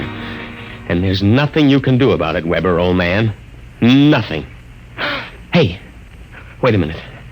Where's that book of instructions? To disassemble a Build-A-Man model, merely focus the ray of the disassemblator device and press lever X. But that's murder, Counselor. Still, legally, in order to prove there's been a murder, you need a corpus delicti. And nobody even knows there is another Sam Weber. Oh, so you're finally home. I'm starved. Sorry, Weber, old man, but very pressing business detained me. I suppose you made a fool of me over at Segali's. Oh, on the contrary. What do you mean? My boy, you are looking at a man who in one fell swoop has got himself a raise, a promotion, and a wife. At least she'll be my wife tomorrow. Who? Tina, of course. I don't believe it. I had to put on quite a show, but all around it was a real success. Mr. Ojak was so impressed, he called me aside and said he was going to give me a crack at some criminal cases. And if I made the grade, why, who knows, I may even accept a partnership. You've got it all figured out, haven't you? That's about it. Only you neglected to consider one thing. Oh, what's that? This. Hey, put that down. Get back, you usurper, you. I'm going to melt you down like a Welsh rarebit. Weber, you can't do that. It's murder. It's like killing your own son. After what you've done to me, it's a pleasure. I didn't ask to be brought into this world, but now that I'm here, I like it enough to want to survive. Take off my suit, you phony. You won't be needing it again. You're really going through with it, huh? I am. All right. Oh, here's your jacket. Give me that thing. Give it to me. That's better. Now we'll fix this little item so it can't do any damage. Oh, no. Yeah, you see, Weber? You don't have the guts to stand up against the man you might have been. Oh, what's that sound? I don't know. Seems to be inside the house. Somebody's coming up the stairs. Listen. Take a peek through the keyhole, Weber. Holy jump. It's him. Who? The old man with the black coat. His eyes all black and shiny without any whites. Looks insane. Don't open it.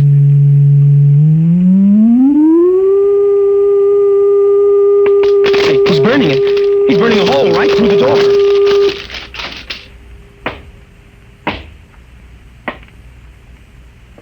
Good evening, gentlemen. As I feared, I'm too late to prevent you from duplication, Mr. Weber. And I see that you have destroyed the disassemblator. That means I shall have to do the job manually. An ugly task. Well, who are you? I am the census keeper for the 24th Oblong. You see, your Build-A-Man set was intended for one of the Weber children who is on a field trip in this oblong 200 years from now. Because of an unfortunate time warp, the set was delivered here accidentally. You mean this set came here from 200 years from now? Precisely. Time, as with all things, is relative. We shall have to recover the set, of course, and adjust any discrepancies it has caused. But meanwhile, the problem is, which of you two gentlemen is the original Sam Weber? Oh, I am. Listen, liar. Difficulties. Why cannot I ever have a simple case like a double conuplication? Now, look here, Mr. Census Keeper. The duplicate will obviously be less stable and more emotionally unbalanced. Certainly, a man of your qualifications can decide which of us is the more valid member of society. Which of us will conform more readily to the standards Naturally. I observe that one of you is naked. Oh, wait a minute. And you also seem to be trembling. Whereas this gentleman seems quite calm. Now, hold it. You're making a mistake. I hardly think so. Now, stay away from me. Please do not struggle. Help, please. Mr. Weber. Yes. It would be better if you didn't watch. Of course.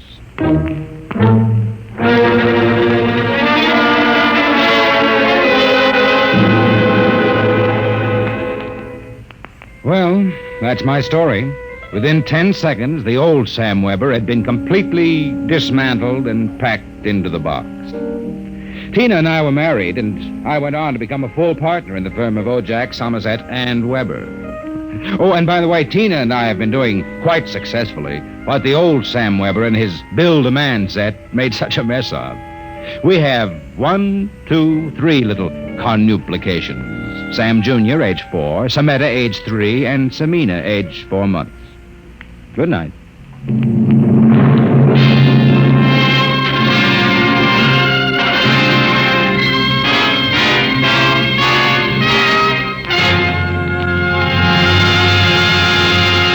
You have just heard another adventure into the unknown world of the future. The world of... Dimension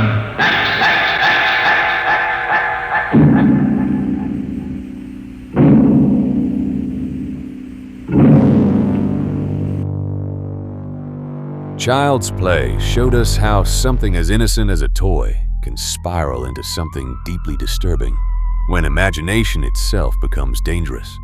A chilling reminder that not all games are harmless. But Dimension X now takes us on a journey through time itself. Episode 35, Time and Time Again. Originally broadcast on July 12, 1951, and adapted from H. Beam Piper's story.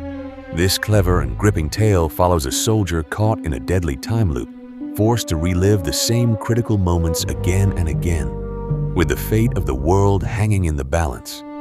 A classic exploration of time travel, duty, and second chances. And what happens when one man is forced to fight the same battle over and over in Dimension X.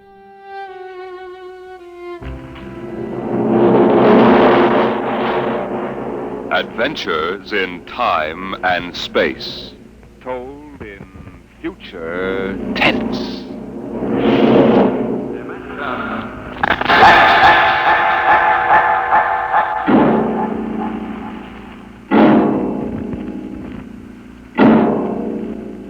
The National Broadcasting Company, in cooperation with Street and Smith, publishers of astounding science fiction, bring you Dimension X.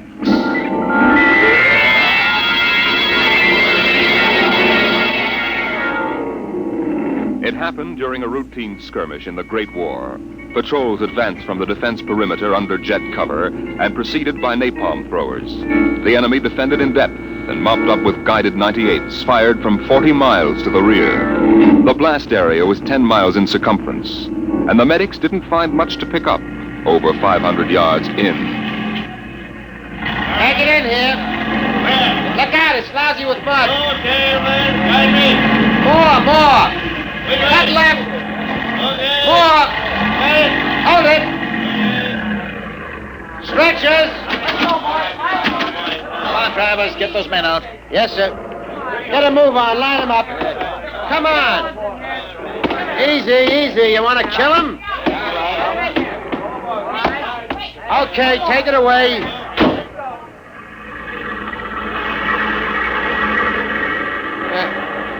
They might have left these Joes where they was. Half of them won't last till the plane comes. As long as they're alive, they'll be treated. Get out the tags, Travis. Start talking names. Yes, sir. This one must have been 1,000 yards in. Get his dog tag out. What a mess. Here. Hartley Allen, Captain G5, Chem Research, AN73D, number SO238694003J. Alan Hartley? Alan Hartley. Well, if that could be the Hunter that wrote Children of the Mist and Conqueror's Road. Never heard of him. Major, I think maybe he's part conscious. Maybe I should give him another shot. Go ahead, Sergeant. There isn't much else we can do for him. It's a rotten shame. Ain't it always? Okay, Captain, give me your arm. There.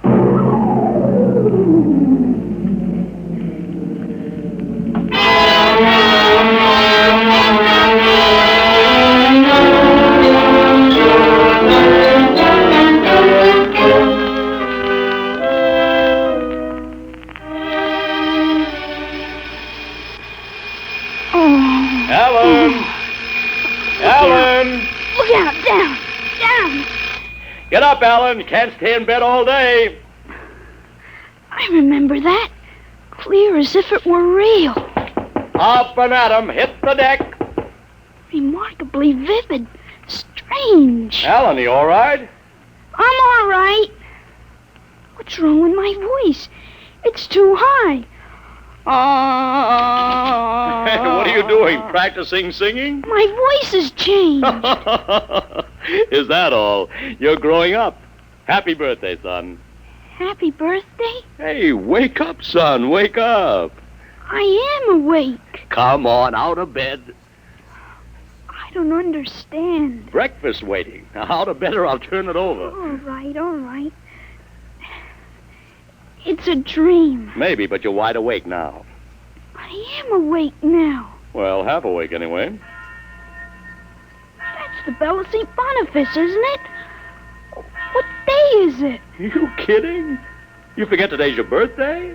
No, I didn't forget. Neither did I. Here, son. Happy 13th birthday. You won't guess what's in here. A rifle. A light .22 rifle. How'd you know that? I remembered. Did I spill the beans sometime? I could have sworn it'd be a surprise.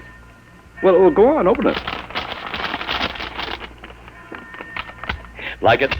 Yeah, it's perfect, Dad. I'll be shaving, Alan. Come down to breakfast when you're ready.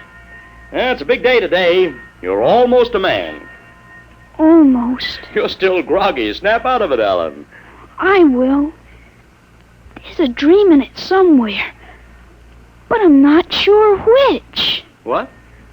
Never mind, Dad. I'll be right down for breakfast.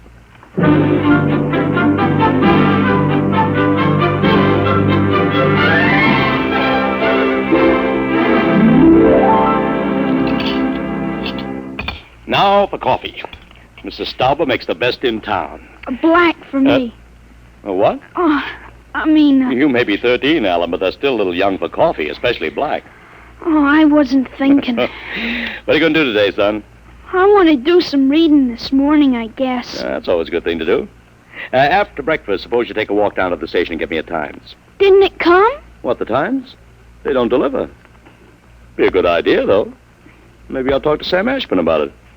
Here's a $50, Alan. Get anything you want for yourself out of the change.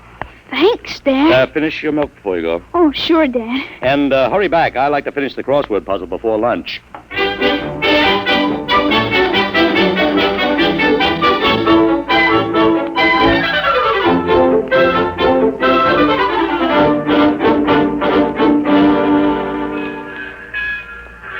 Here you are, Alan. 1 Times.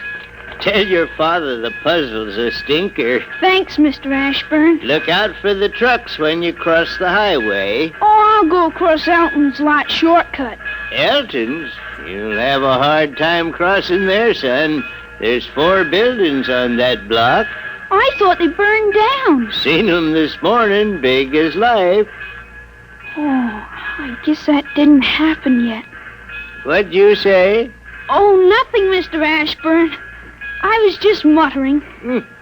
In my days, youngsters talked up. Yes, sir. Bye, Mr. Ashburn.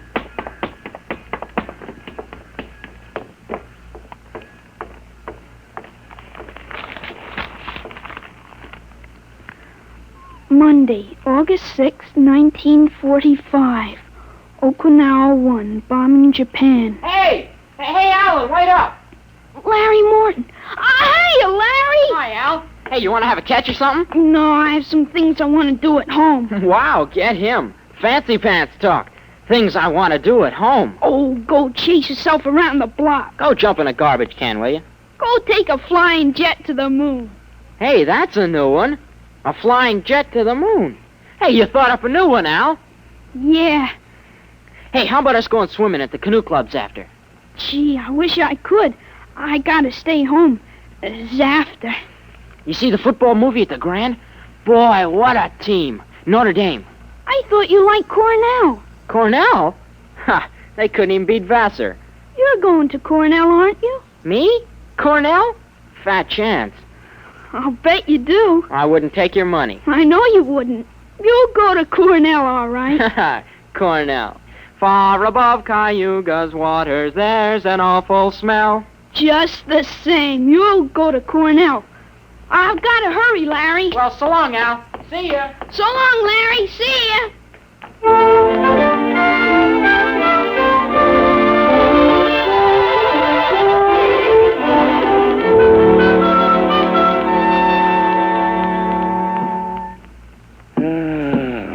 I'm stuck in this corner. A 7-letter word to mix in proportion. Titrate. Huh? T-I. It fits. How'd you know that, Alan? What? Oh, I read it somewhere, I guess. Oh. What are you reading now? Tarzan again? No, not Tarzan. It's refreshing to see you with a book. Sometimes I think I ought to forbid comic books in the house. Yeah, they must be raising the devil with those bombing raids in Japan. How long do you think the war in Japan will last, Dad? Oh, I'd say the middle of 1946. We'll have to invade those islands foot by foot. I wouldn't be surprised if the war was over very suddenly. How, by magic? There isn't a thing on earth will make those Japanese surrender. You expect somebody to make a pass and it'll be all over by this afternoon? That's just about it. Mr. Hartley, excuse me. Could I see you for a minute? Oh, hello, Mr. Gutchall. Sure. That's Frank Gutchall, Dad? That's right. Excuse me. Didn't mean to disturb you, Mr. Hartley. That's quite all right. It's a lovely day, isn't it, Mr. Gutchall? The Lord's world is always beautiful. Oh, of course, Mr. Gutchall. Mr. Hartley, I wonder if you could lend me a gun and some bullets. Huh? My little dog's been hurt and it's been suffering. Something terrible. Oh, that's too bad. I want a gun to put the poor thing out of its pain. Oh, of course. How would a 20-gauge shotgun do? You wouldn't want anything heavy. I was hoping you'd let me have a little gun. Maybe so big. A pistol? So I could put it in my pocket. Wouldn't look right for a godly man to carry a hunting gun through town. I don't hold with killing innocent creatures. People wouldn't understand that it was for a work of mercy. Of course, I understand. You're a very religious man. The whole world is evil, Mr. Hartley. Well, sometimes it certainly looks like it. Well, I have a Colt 38 special from the auxiliary police outfit. That's fine. You'll have to bring it right back, Mr. Gutchall. I might be called out. Dad, Dad, wait a minute. I just remembered. Remembered what, son? Aren't there some cartridges left for the Luger? Then you wouldn't be without the Colt. Hey, that's right. I've got a German automatic, Mr. Gutchall, I could let you have. That way I wouldn't get stuck. Wait, Dad, I'll get it. I know where the cartridges are. Well, be careful, son. Well, Mr. Gutchall, it sure turned out nice after all that rain.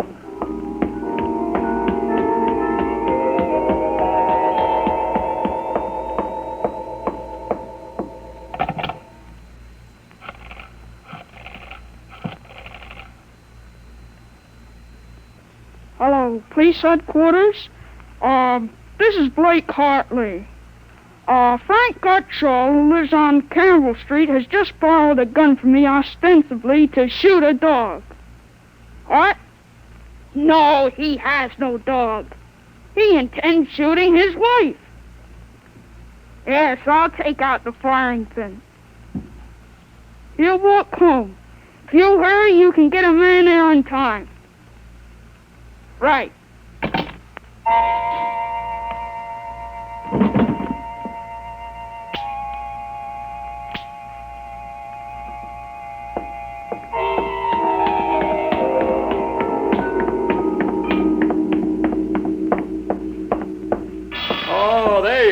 What kept you, Alan? I couldn't find the cartridges at first. I'll show Mr. Gutschall how it works. It's all loaded, ready to shoot. This is the safe, Dean. Just push it forward and up. There are 8 shots in it. Did you load the chamber, Alan? Oh, sure. It's unsafe now. You understand how it works, Mr. Gutschall? Yes, I understand. Thank you, Mr. Hartley. Thank you, Sonny. Goodbye. Goodbye, Mr. Gutschall. Return the gun when you're done. Yes, I'll be done with it soon. Goodbye. Alan, you shouldn't have loaded that gun. I guess it's all over now. I had to keep you from fooling with it. Didn't want you to see I took out the firing pin. You what? Gutschall didn't want that gun to shoot a dog. He's a fanatic. He sees visions, hears voices. The voices probably put him up to this. I'll submit that any man who holds intimate conversations with disembodied spirits isn't to be trusted with a gun. He wants to shoot his wife. What are you talking about? While I was upstairs, I called the police. I put a handkerchief over my mouth and told them I was you. Why'd you have to do that? I couldn't have told them. This is little Alan Hartley, 13 years old. And suppose he really wants to shoot a dog. What kind of a mess will I be in then? No mess, because I'm right. But you'll have to front for me. They give me a lot of cheap boy hero publicity, which I don't want. This is crazy, Alan. This is absolutely crazy. We'll have the complete returns in 20 minutes.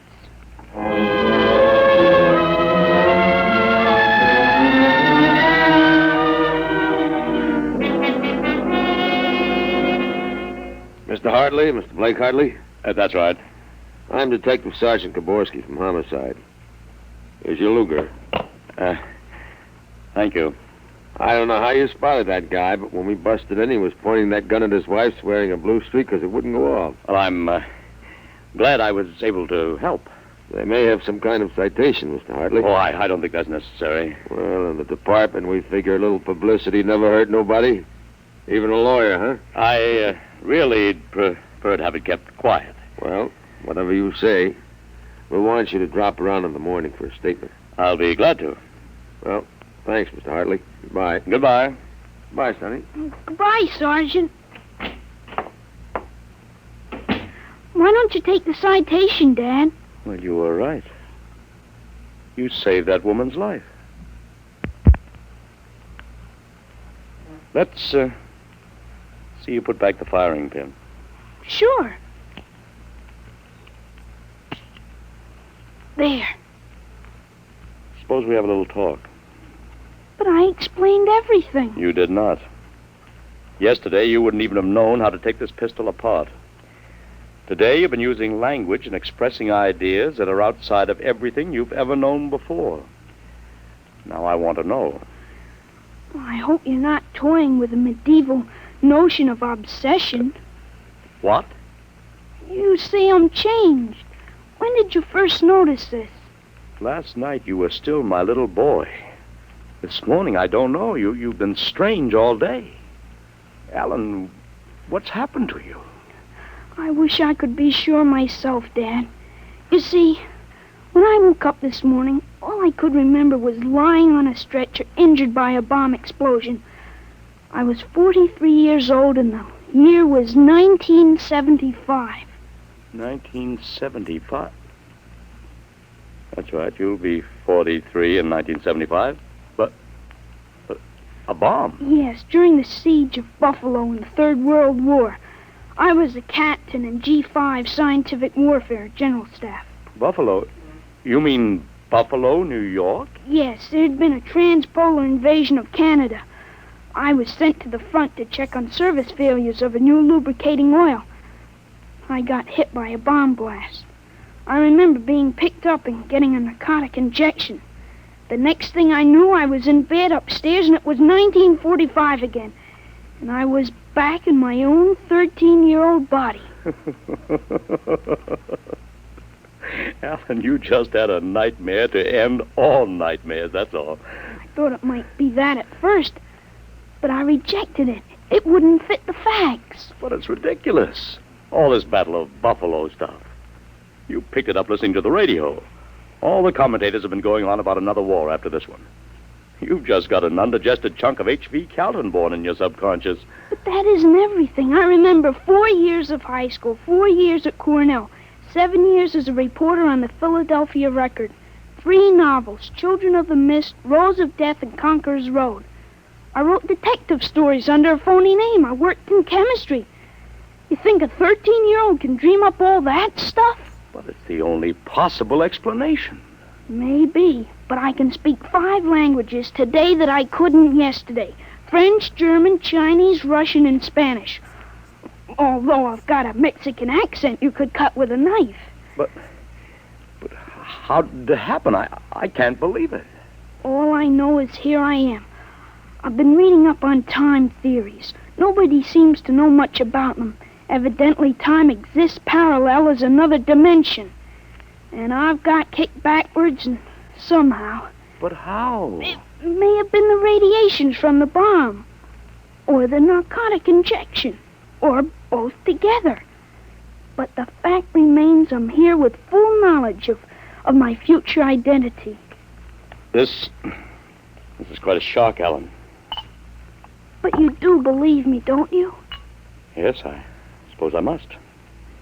You seemed so strange, as if you weren't my son. I'm your son, all right. The same body as yesterday. I've just had an educational shortcut.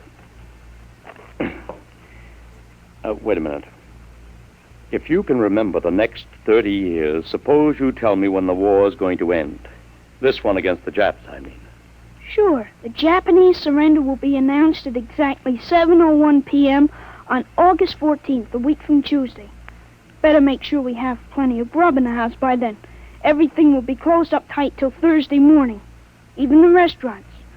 I remember we had nothing to eat in the house but some scraps. Tuesday week? That's pretty sudden, isn't it? Not after today. What do you mean, what happened today? Plenty. What time is it, Dad? 11:16. Is your watch right? To the second, why? It'll come at exactly 11:17:40. What'll come? The radio announcement. What are you getting at? Something important on the radio? We'll see. Don't bother, Dad. It won't work. I remember we had a tube burned out. Yeah, there is something wrong. What is this announcement of yours? I memorized it in journalism school at Columbia in 1954. What time is it? 11:18. They're breaking into the programs now. President Truman has just announced that an atomic bomb has been dropped on the Japanese industrial city of Hiroshima. The bomb was dropped 16 hours ago, and the announcement was delayed to ascertain the results of the explosion. A man named John Howard Peterson read the announcement from the Washington newsroom of NBC. I don't believe it. No? Listen. That's the Burt Plate factory whistle and the bells at St. Boniface. Next, the whistle at the volunteer firehouse. And it's true. It is true. Sure. Then Larry Morton came by on his bicycle. Hey, Al, you hear? You hear about the bomb? An atomic bomb. Yeah, we heard. Boy, atomic bomb.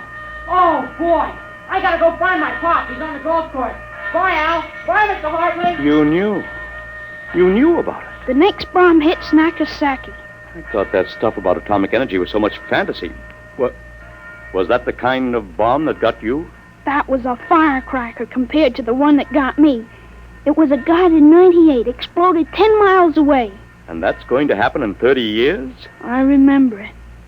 How about me? Oh, wait, never mind. I don't think I better know when I'm going to die. I couldn't tell you anyway. I had a letter from you just before I left for the front.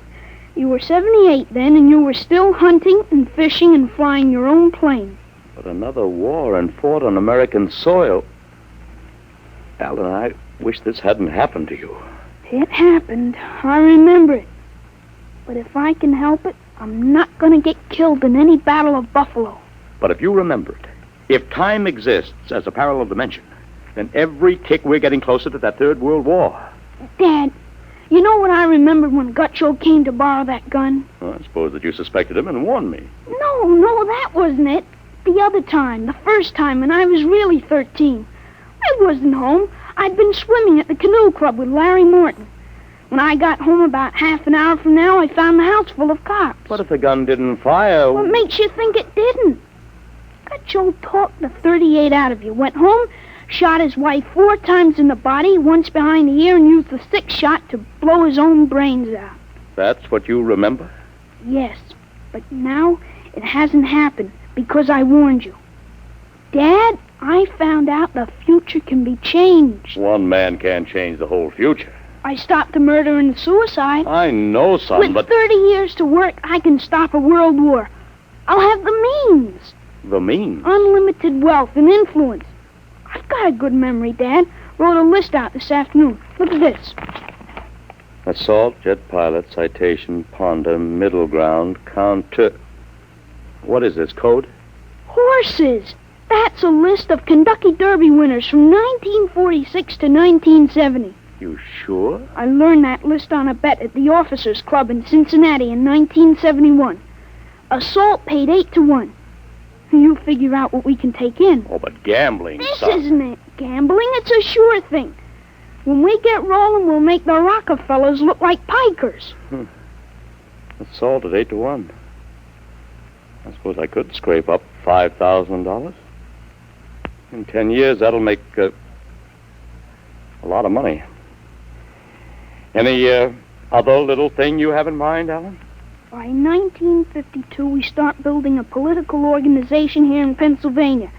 In 1960, I think we can elect you president. Of course, president? Isn't that going a little too far? Why not? Who wouldn't vote for a politician who was always right? Besides, that's one thing we've got to change. In 1960, we had a man in the White House who was good to his wife and sang a nice tenor. And that's about all. He fouled up so completely we ended up at war. I think President Hartley might be a little more trusted to take a strong line. But I don't know anything about international decisions. I do. I know all the wrong ones. If we can stop a murder, with time we can stop a war. How do I start? Well, as I remember, just after that bomb announcement, you got a phone call from the City Fusion Party about the next election. Well, there is a lot of talk about a reform ticket. That call is going to be important, Dad. It's the turning point. You've got... There it is. What do I do? Answer it. Go ahead. But, Alan, Don't worry. I'll tell you what to say. Go ahead. Hello? Yes, this is Blake Hartley. Judge Crimmins? Well, just a moment. Alan, he's asking me to run. Oh, my head. Alan, what's the matter? Alan. Oh. He passed out. Alan, what do I do now? Alan, listen to me. Alan, what's the matter? Alan!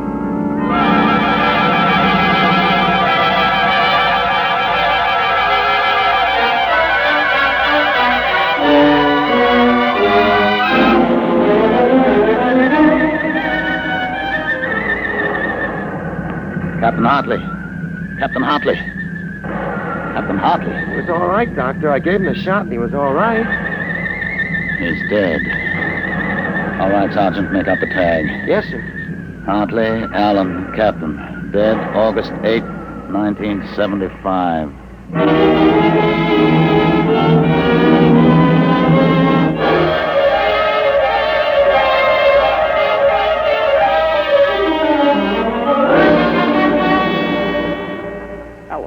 Alan, what happened?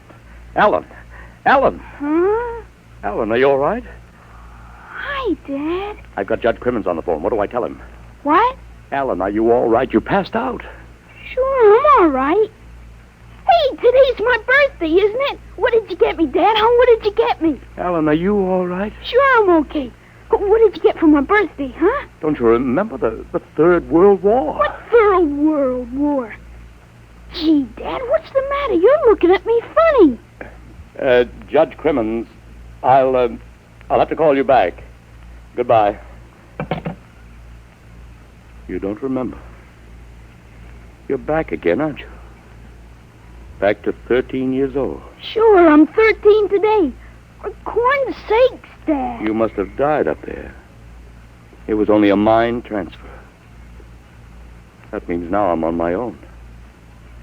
I have to do it myself without your help. Help for what? Oh, if it's the grass, I said I'd cut it tomorrow. No, it isn't the grass. I've got to save your life, Alan. I can't let you die that way in 1975. What are you talking about, Dad? You sound goofy. I've got to change it all by myself. Change what? Never mind, Alan. You don't know yet. Come on, let's have lunch. Sure, Dad. Hey, how about my present now? What did you get me for my birthday? Hey, in a minute, son. Go on in. Hurry up, Dad. All right. Now, where'd I put that list of horses?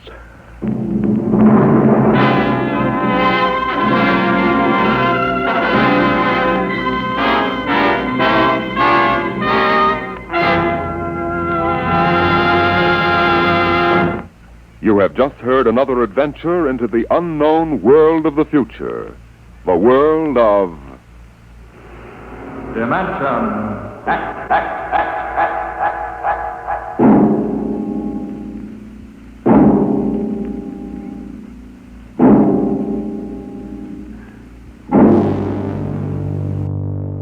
Time and time again left our soldier trapped in an endless cycle of death and duty, forced to fight the same battle again and again in a desperate attempt to change the future.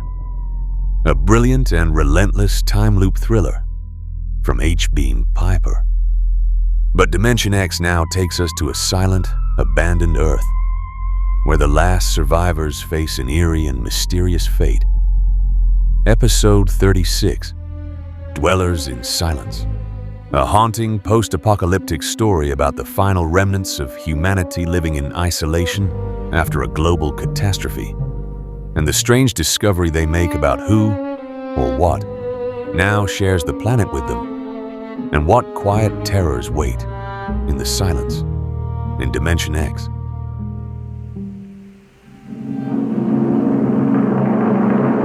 Adventures in time and space, told in future tense.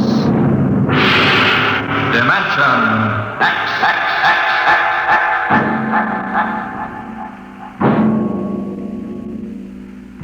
The National Broadcasting Company, in cooperation with Street and Smith, publishers of astounding science fiction, bring you Dimension X.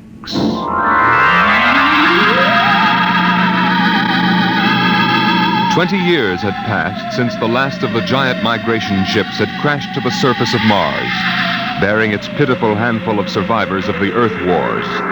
20 years of scratching at the stubborn Martian soil. 20 years of trying to devise new solar engines that would use the strange fuel they found on Mars. 20 years of longing, of turning eyes toward the green Earth as it hung on the horizon like a beckoning light. And now it was done, and the first new ship, built of shining Martian chromaton, had lifted bravely toward home with 3 men locked in its metal belly. Would they return to an Earth made barren by cosmic dust, to a blackened radioactive hell? Or would they find intelligence still alive on the scourged planet? What had 20 years of death and radioactivity done to our beloved Earth?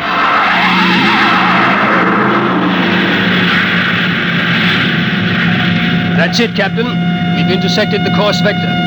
Williams. Yes, sir. Prepare for deceleration. Forward fission ready, Captain.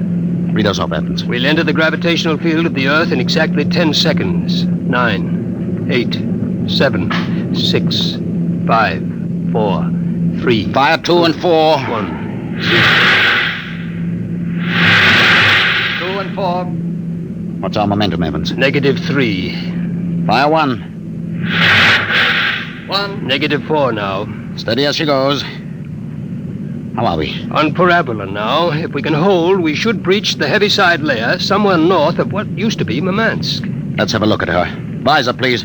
Yes, sir. Mother Earth. 20 years. We're going home, Evans.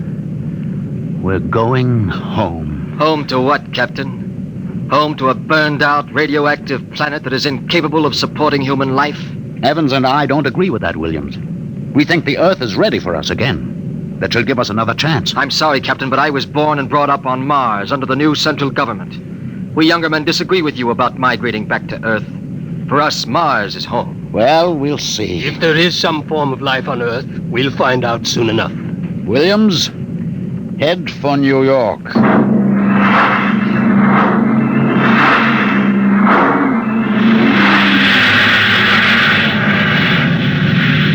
There it is, Captain. You can barely see the top of the Atomic Trades building in the twilight. They never finished building it. Dark as a tomb. Slow to cruising speed. Cruising speed. It begins to look as if Williams is right, Captain. Not a sign of life on 4 continents. Now, we'll make a radiation check and then head back for Mars. You agree with me, gentlemen? That for all practical purposes, the planet is dead? It still might... Captain! What is it? Am I going out of my mind? Look out that way to the west. Could that be... By heaven, it is. Those are lights. Turn the ship. Heading west-southwest. Full speed. Full speed. They are lights. Captain, it's a city, a whole blasted city lit up like a Christmas tree. Well, what do you think of your dead planet now, Williams? We shall see, Evans. Remember, the Commission wants evidence of life as we know it. Decelerate to -5. We're going to take her down. There's an open area just on the edge of the city. Yes, sir. Hold on, gentlemen. We're about to land.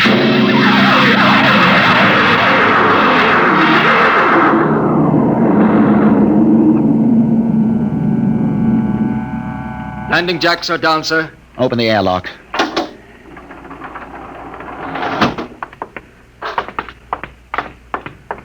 Close.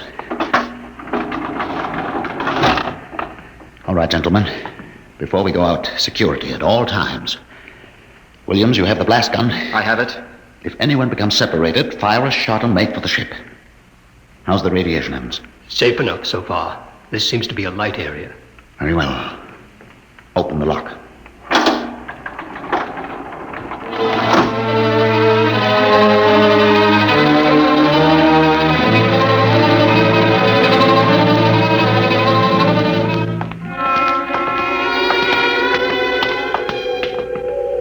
Oh, it's unbelievable. We've been walking for hours now and not a soul to be seen. There must be someone. How do you explain the lights? I don't know. Municipal building. Shall we have a look here, sir? Possibly the records might contain some clue. Good idea. Keep your weapons ready.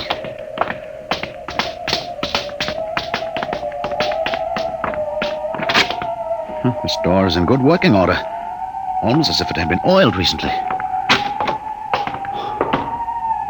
Long corridor, lights blazing in every office. William, stand watch here in the corridor. Fire a blast if you need us. Yes, sir. Evans, you come with me. We'll start right here with the city clerk's office. Better check radiation again. Not enough to do any damage. Gives you the creeps, doesn't it? Look at this desk. Papers crumpled, inkstand. Just as if somebody came in and worked here every day. Calendar. June 18th, 1987. Why, that's the day of the evacuation. The dust cloud had already blanketed New York and was heading west. Dog licenses, hunting permits. Somehow I have a peculiar feeling that... Good Lord. Pick it up, Evans. Hello? No answer. Hello? I hear something. A scratching sort of noise. Good day, Doctor. What? How are you? I called to ask some advice about a trepanning problem. Can you tell me if the lateral cut should be made first? Hello? Hello? This is absolutely insane. Thank you, Hello? Doctor. I'll do that. By the way, how is your wife, Alice? And the girls? And your son, John? Fine boy, John. I'll call again tomorrow. Goodbye, Doctor. Hello? Hello? It's gone dead. Who was it? I don't know. A strange voice carried on a conversation about some surgical operation without paying the slightest attention to anything I said. Captain, the lights are out. Good Lord. Captain! Captain! I have a torch. Come on. Williams, what is it? I don't know. You fired a shot. Yes, sir. Just as the lights went out, I'm sure I saw a figure. It looked like an old man in a white robe. It moved across the end of the corridor down that way. Flash your torch down there, Evans. Nothing there. Are you certain, Williams? I'm not certain. The lights. They're on again. We're going to get to the bottom of this. Wait. What? Listen. Quietly. Someone is coming, walking slowly toward the corridor. Coming closer. Cover him when he turns the corner. It'll be a pleasure. Don't fire unless I give the word. Shh. What? Jumping Jupiter. Are you... Is it really someone, or am I having hallucinations? We are no vision. No. No, you seem to be real. I saw the ship come down. I thought perhaps I was losing my mind. It's been so many years. I'm Captain John Parsons. These are my assistants, Dr. Evans and Mr. Williams. We've returned to Earth from Mars. Then it's happened. We're not alone anymore. Forgive me, gentlemen. I seem moved. I waited and hoped for so long. You survived the radiation? We did. There are others? My family were the only ones. I answered the phone a moment ago. Who was it? You heard my voice, Doctor. Your voice? To break the loneliness, I've recorded my voice and rigged up an automatic telephone. It's pleasant to hear the phone ring. I come here to do my work. I take it you're a medical man. My name's Cornelius Hathaway. Hathaway? Hathaway, the brain surgeon? You know my name. Who doesn't? I watched you on television at college. I saw you 23 years ago. You performed a difficult surgery for a cerebral tumor. Marvelous. Thank you. I'd almost forgotten. My mind, you see, I'm almost 80 now. You look fine, sir. Well, we've had the best of everything. An entire city to choose from. Cold storage, the best equipment. But come, when I saw your ship, I told Alice, my wife, you know, to prepare a feast. This is a great day for me, gentlemen. A great, great day.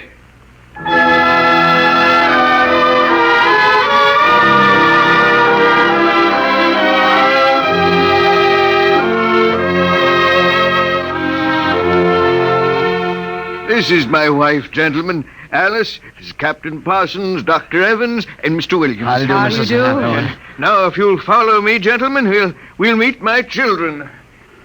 Lord, what a beautiful woman. She looks no more than 35. These are my daughters, Susan and Marguerite. This is my son, John. How are you? Nice to meet you. Sit down, gentlemen, sit down. We'll have a feast in honor of this occasion. Susan, Marguerite, get the best silverware and the damask napkins. John, fetch the glasses. Oh, yes, Father. It'll only take... Excuse me, John. Sir? How old are you? 23, sir. Thank you. Now, if you'll excuse me. What is it, Captain? Something wrong? Nothing except that it's impossible. You see, Dr. Hathaway's son was already in college when I started. That would make him at least 45.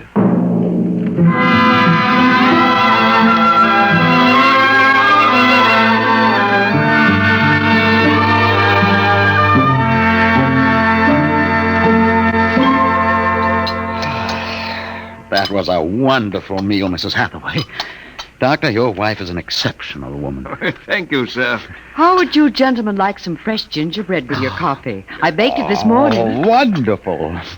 Smell that, Evans? Oh, it's like coming home, Mrs. Hathaway. We enjoy having you here. Mrs. Hathaway, may I compliment you on your having preserved your youth and beauty so well? Thank you. We have had no worries here, no competition. Only the things we need for material comfort. Parsons and I were wondering, Dr. Hathaway, if the radioactivity had any effect in preserving tissue. Your children all look so young, too. It is possible, gentlemen, of course. Radiation does strange things to living tissue. Alice, could we have some champagne? Of course. I'll only be a moment. An amazing woman. Did you ever see such grace? Such complete relaxation. It doesn't seem quite natural. I beg your pardon, gentlemen? Captain Parsons was just about to ask how you and your family managed to escape, Dr. Hathaway. We were very fortunate. I was working in the Sierra Mountains at the time. I had a lead-lined laboratory where I did X-ray research on my pet project. And what is that, sir? The study of machines as they relate to human function and the corollary of... Well, to continue, when the dust cloud covered America, we remained in the laboratory, well supplied with food and water. Later, when the radiation permitted, we made our way east, back to our old home, in the hopes of finding other survivors. But by that time, every living creature had been evacuated to Mars. We were stranded. The migration ships didn't wait for stragglers. That's true. My father and I were on the last rocket out of New York. I've always loved this old house. But the loneliness of those first years... At least you had your wife and children. Yes. Yes, I had my family. If it were not for them, gentlemen, I assure you I would long ago have put a bullet in my head. Here we are. Champagne, Captain. Oh, thank you, Mrs. Hathaway. May I propose a toast? Oh, let me. Gentlemen, to Earth. To Earth. Earth. May she never be a stranger to man again. Hathaway, what is it? Nothing really. It's just a rather sharp pain in the chest. I think you should lie down, Doctor. Yes. Perhaps you're right. Let me help you. No. John and Susan will help. Of course, Father. Why don't you gentlemen go out on the porch, enjoy the air?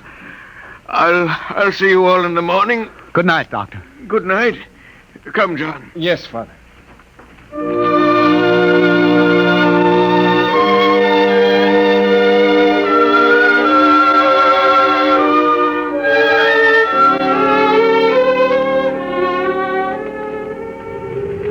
Well, what do you think of old Mother Earth now, Williams?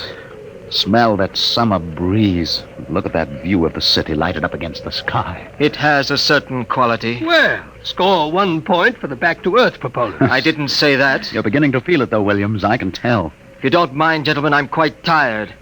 I think I'll turn in. Excuse me. Well, Captain? Well, what? What do you make of all this? I don't know what you mean. This Hathaway and his family. There's something strange and unnatural going on here. I can sense it.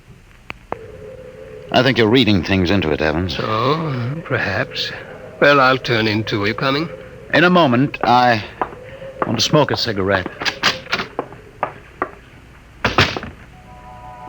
Beautiful view. What?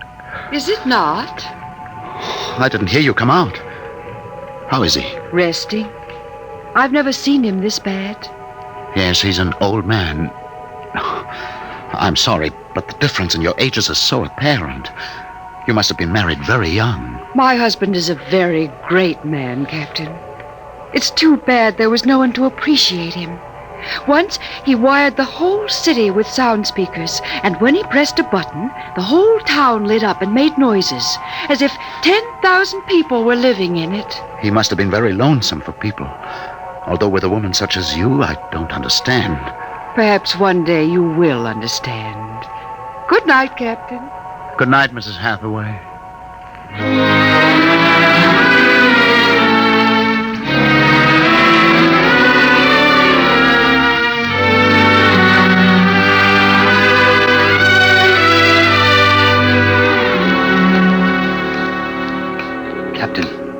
Captain Parsons. Who's there? It's Dr. Evans.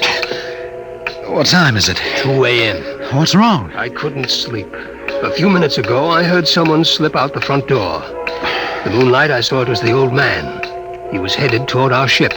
What are you suggesting, Evans? Nothing, except that it's fairly unnatural for an old man with a bad heart to go wandering off at 2 in the morning. Very well. We'll follow him.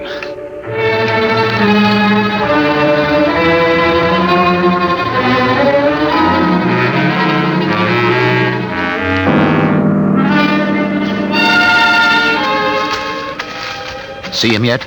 No. Look. Ahead there on the hillside. Isn't that Hathaway kneeling in the moonlight? Yes, I think so. Can we get closer? Let's head for that clump of bushes. This is far enough. What do you suppose he's doing there? What are those things on the ground? Good Lord. Those are grave markers. 4 of them. You're right. Seems to be praying over them. Listen. Do you forgive me for what I've done? I had to do it. I was so terribly lonely. You do forgive me, don't you? Yes, I feel you do. I'm glad. I think perhaps I can rest now. I think He's having another attack. Come on. Hathaway! Dr. Hathaway. Raise his head, Evans. His lips are moving. What is it, Doctor? Lean closer. I'm sorry I had to spoil all of this. I've expected it for some time. We'll fix you up. No, this is the end for me. It really doesn't matter. Except for them. What about them, Hathaway? You suspected, didn't you? Yes, I suspected, but I couldn't believe it until now. Do they know? No, they wouldn't understand. I wouldn't want them to know, ever. The Earth. Don't try to talk. The Earth is so fair. Doctor. He's dead, Captain. He knew it was the end this time. Yes, he knew. What was it he meant about your suspect? Light a match, Evans. Look on those 4 grave markers and tell me what you see. Good Lord. Well? Alice Hathaway, Marguerite Hathaway, Susan Hathaway, John Hathaway. Died July 1987. But that's 20 years ago. If these markers are correct, then who are those others? Can't you guess, Evans? Can't you guess?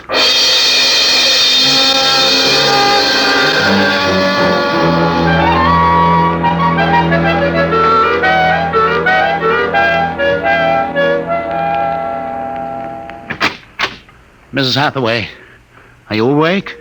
Yes, Captain? May I come in? Yes. It's about my husband, isn't it? You knew. I saw him go out tonight. He felt it was near the end. He died less than an hour ago. I'm sorry. Thank you. How do you feel?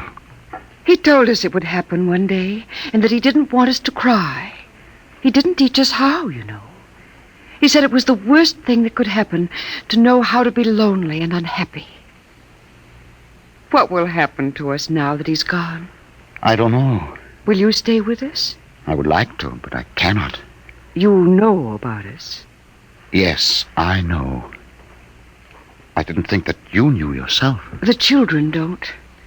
I've been aware for a long while. No one would have guessed. You're so perfect. Oh, he would have liked to hear you say that. He was so very proud of us. After a while, he came to love us, and at the end, he took us as his real wife and children. He even forgot sometimes that he had made us. You gave him a great deal of comfort. Yes. Over the years, we sat and talked. He loved so much to talk. I was first, you know. Then he became lonesome for the children, and so he made them. He told me about the things he did, about his laboratory. Well, surely the children must suspect. Oh, no. You see, there were no other beings with which to compare themselves. He must have been a great, great genius. Each morning he took a recording of his voice into town and put it on the automatic telephone. Each night it would call us. I think, what with the phone ringing and the sound of voices and the lights on, he was happy. There was only one thing, one flaw. And that? He couldn't make us grow old. And so he had to watch himself become an old, old man, while we stayed young. It was a great blow to him.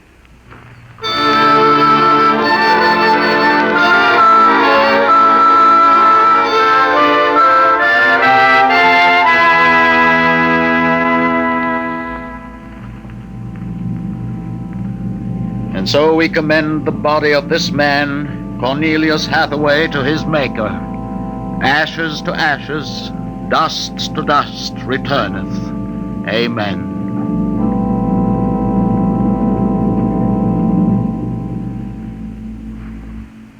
Come, John. Yes, Mother. Susan.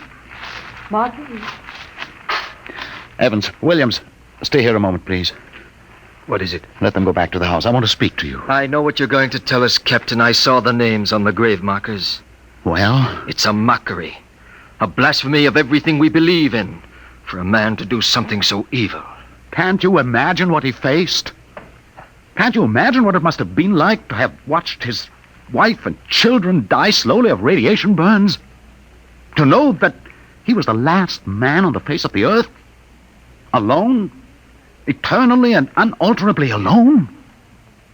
Good Lord, man, what would you have done if you'd had his medical and technical genius? That's incredible. Yes, it is. But with an entire American city on which to draw for supplies and equipment, a brilliant man might accomplish anything, even that. What are you suggesting, Captain? That we take them back? We haven't enough space in the ship for that. Every ounce counts. Still, to leave them here, like that, alone. I think I have an answer, cold-blooded as it may seem.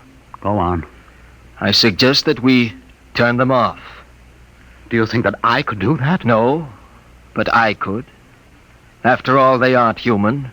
They're worse than robots. They're ghoulish. Have you talked to her? Has she smiled at you with that quiet, beautiful smile? Captain, we can't take them with us, and it would be less than human to leave them here without Hathaway. Could you do it, Evans? Give me the blast gun, Williams. We'll wait in the ship. Take off in half an hour. Half an hour.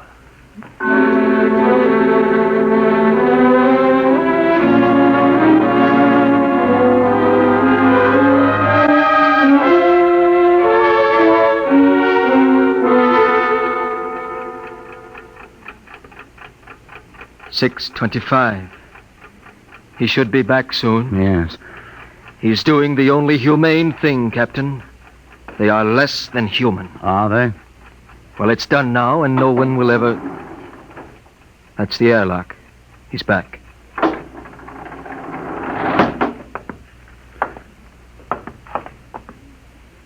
Well? Here's your gun. Did you do it?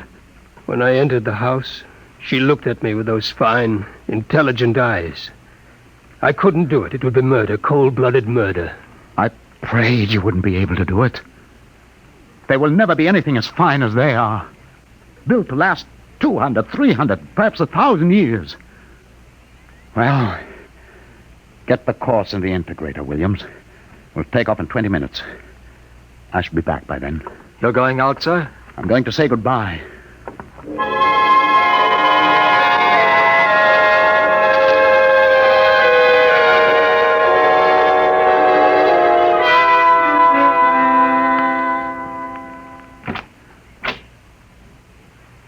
You've come back.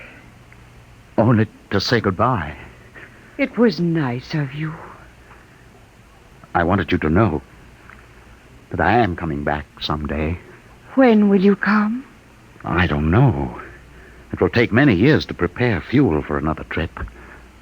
6, 7, perhaps 10 years. I will watch the sky at night, just as he watched it. Oh, I'm afraid I must go now. I understand. Strange. I have a new feeling. One which he did not teach us. A feeling of longing, of sadness. That one is not taught. It comes of being alive. Yes. I am alive. Even though he created me, I'm a person now. Goodbye, Alice Hathaway. Goodbye, John Parsons.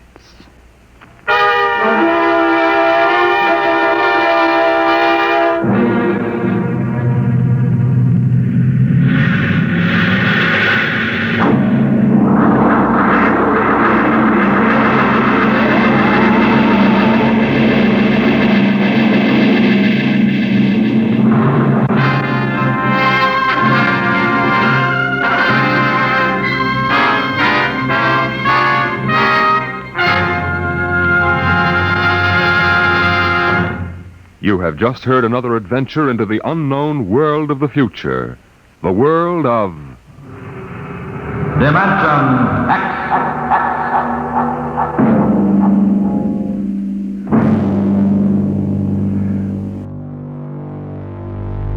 Dwellers in silence left us in the quiet ruins of a dead Earth, wondering what truly remains when humanity is gone.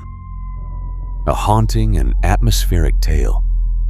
But Dimension X now offers us a sharp and witty story about manners, etiquette, and the dangers of being too polite. Episode 37, Courtesy. A clever and satirical tale that explores how even the most civilized rules of society can lead to unexpected and darkly humorous consequences. And what happens when good manners become deadly? In Dimension X.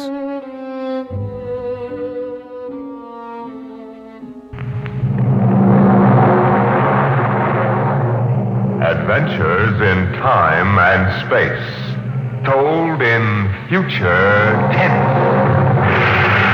Dimension X.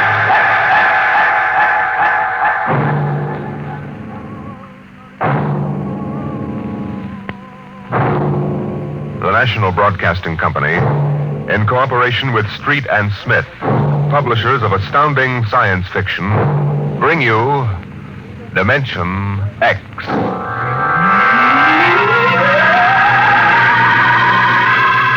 This is the story of the second expedition to the planet of Landro. I am recording it for any future expeditions which might land on this God-forsaken sphere, in the hope that they may learn from our tragic example. As I write, there are 2 of us left. 2 out of an original complement of 180 men. One of us, myself, will be dead in less than 27 minutes. As for the other, heaven have mercy on him. This is how it happened.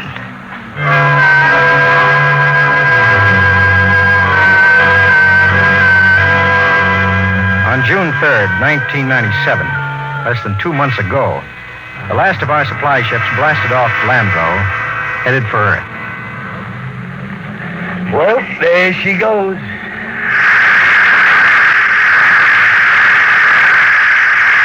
Like a big-bottomed bird, huh? Like to be a boarder, Battiers? Me? Listen, Captain, I've been kicking around with you from one planet to another for so long now, they're all getting to be the same. Not this one, Battiers, not Landro. No, maybe you're right there. I ain't never been on one like this. It's a cemetery, that's what it is. A big, cold cemetery. Them empty cities, that's what does it. Sitting there like they was tombs. Battiers, you're getting to be a poet in your old age. I ain't so poetic I didn't remember to swipe a bottle of Irish off that supply ship. What? Right here. You know, Brady, if you weren't the best all-around cook and troubleshooter I ever shipped, I'd court-martial you. Well, since I ain't being court-martialed, how about we should open this Irish head tonic after supper tonight, right? Right.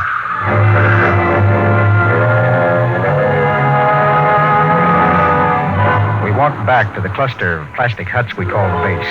It was beginning to freeze up, and that purplish glow had settled across the planet. Yes, it was like a cemetery, all right. A cemetery of dead cities. We walked past one of them, a huge plastic dome with tall, graceful buildings, atomic power systems, vacuum conveyors. All perfect, all deserted, all ominous. How had it happened? Nobody knew for sure. But the best guess was that the plague had frightened the original inhabitants of the planet, so that they had piled into rocket ships and headed for some distant planet. I often wondered why a civilization so advanced as Landro could not find a serum to beat the plague. Well, maybe the Aborigines back in the hills knew the answer. Those strange, ugly little people who had taken to the caves the day we landed. All we knew of them was what we found in the anthropological report of the expedition, which preceded ours, and an occasional glimpse by someone on a hunting patrol. When I reached my shack, Morgan, the expedition surgeon, was waiting for me. He was sweating like a pig, and it wasn't the heat because my shack was as cold as a grave. Good evening, Captain Moore. Well, what brings you here? It's Doctor? A matter of the serum, sir. What about the serum? It's just that, well, it's no good. No good? It's too cold. 10 years too cold. But didn't you examine it? Yes, I did, but, well, my eyesight has been failing lately. Well, are you aware, Doctor, that the last supply ship has returned to Earth? Do you know we'll have no more contact for 2 years? Well, I must have misread the label, sir. Dr. Morgan, just how long do you give us? Well, the present immunity will last a week or so. And then it's just a question of time until someone picks up the plague. After that... A month. 2 months at most. Do you have any thoughts as to how we might save ourselves? No, sir, I'm afraid not. What about the natives? They don't die from the plague. They must have a treatment for it. If they didn't, there would be no natives. Would you be willing to go on an expedition to the hills to find out? Right now, Captain, I'd be willing to do anything. Absolutely anything. I'm truly sorry, sir. You're sorry. Dr. Morgan, would you mind telling me how it feels to murder 180 men? 181? Including yourself?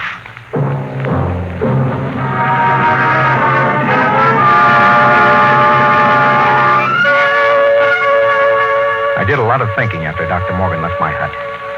It was still unreal for me. After all, the planning of an expedition was no simple thing.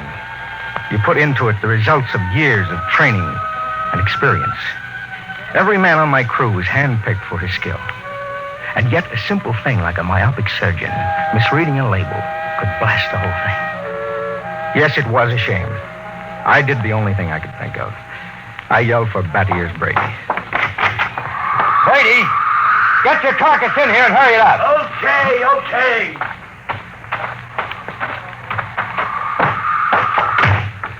What's up? Sit down, Battius. You got trouble, Ira? We got trouble. What? The serum's no good. What? Morgan forgot to check it. It's 10 years too old. Holy jumping snails. You gonna court martial? Well, they wouldn't do much good. We'll all be dead pretty soon unless somebody figures something out. Why did they send these civilians with us? Well, it was a mistake. Anybody can make a mistake. Only this was a big one. Ira, what are you gonna do? Well, there's only one chance. 1 chance in 10 million. What? The natives. Them cave rats, what good can they do us? They don't get the plague. So? So maybe they know a cure. Oh, listen, those gimpos don't know nothing. Take it from me. It's the only chance. Okay, let's get a few of them and beat it at them. That's why you're here. Shoot. How'd you like to come along on a little expedition up to the cave country? That's a good way to die young. We die young anyway. Okay, what's the pitch? Now, we don't dare let the rest of the camp know. It would knock our morale to pieces. Who's going? You, me, the doctor, and Faulkner. Faulkner? Listen, Ira, he's worse than the doctor. Well, I know he isn't exactly the man for a hunting trip, but he knows more about the native culture than anybody here. Now, he's the only one who's completely familiar with the records of the first expedition. Okay, so it's me, you, the doc, and Faulkner. When do we start? Tonight, in half an hour. Now, we should reach the cave country by tomorrow. With luck, we'll be able to find natives before night. And then the fun starts. You know, Ira, them gimpos don't exactly love us. Nobody loves us, Battiers. That's one of the great paradoxes about this job. We come here to help them, to civilize them so they can live like human beings instead of pack rats, and they run off to the hills and hide from us. Like we had to... I almost said plague.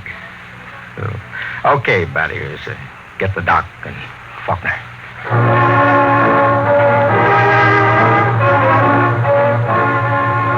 Benny Faulkner's body was small and consumptive. But he had a good brain. He was the best anthropologist the Interplanet Institute could recommend. He and Dr. Morgan were the only 2 civilians on the expedition. The rest of us were all Army or Space Patrol. We hadn't been marching very long before Benny's frail constitution began to show signs of wear and tear. What's the matter, Benny? It's nothing. Just the dust. I'm allergic to dust. You hear that, Ira? He's allergic to dust. We better call off the expedition, huh? Easy, Bad Ears. Yes, sir. You want to rest a while, Faulkner? It's okay. I can make it. Well, we should be in the cave country in an hour or so. It'll be daybreak then, and the going will be easier. How about you, Doctor? I'll make it. Okay. Let's go. Ira. What is it?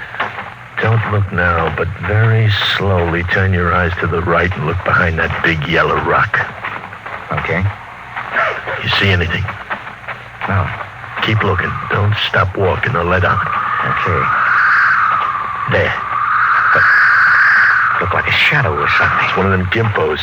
He's been following us now for almost an hour, dodging in and out behind rocks. I think there's more of them, too, but I couldn't swear. Well, anyway, they know we're coming. That's for sure. What do you think? Should we bring one in? Not yet. We don't know how many of them there are. Just pretend you don't see them. And above all, tell the others to show no signs of fear. As nothing will start these simple-minded cavemen like fear.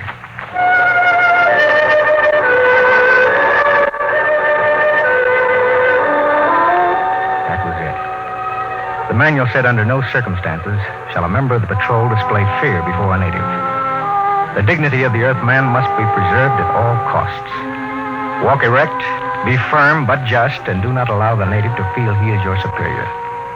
It was a good rule, and it always worked. Just before dawn, we reached the cave country. We were tired and hungry, and we stopped to cook some food and rest. Everything was quiet. There was no sign of the Gimpo, as Bat Ears called him, until... Hey, get in there, you sneaky little monkey man. Come on, boy, break these shoulders. What's the trouble? Look at me, Ira. They caught me one of these gimpos sneaking around outside the tent. He almost slit my throat with one of those stone knives he did. Yeah. Bring him into the light of the fire where we can get a look. Yeah, right. Faulkner. Yes, sir?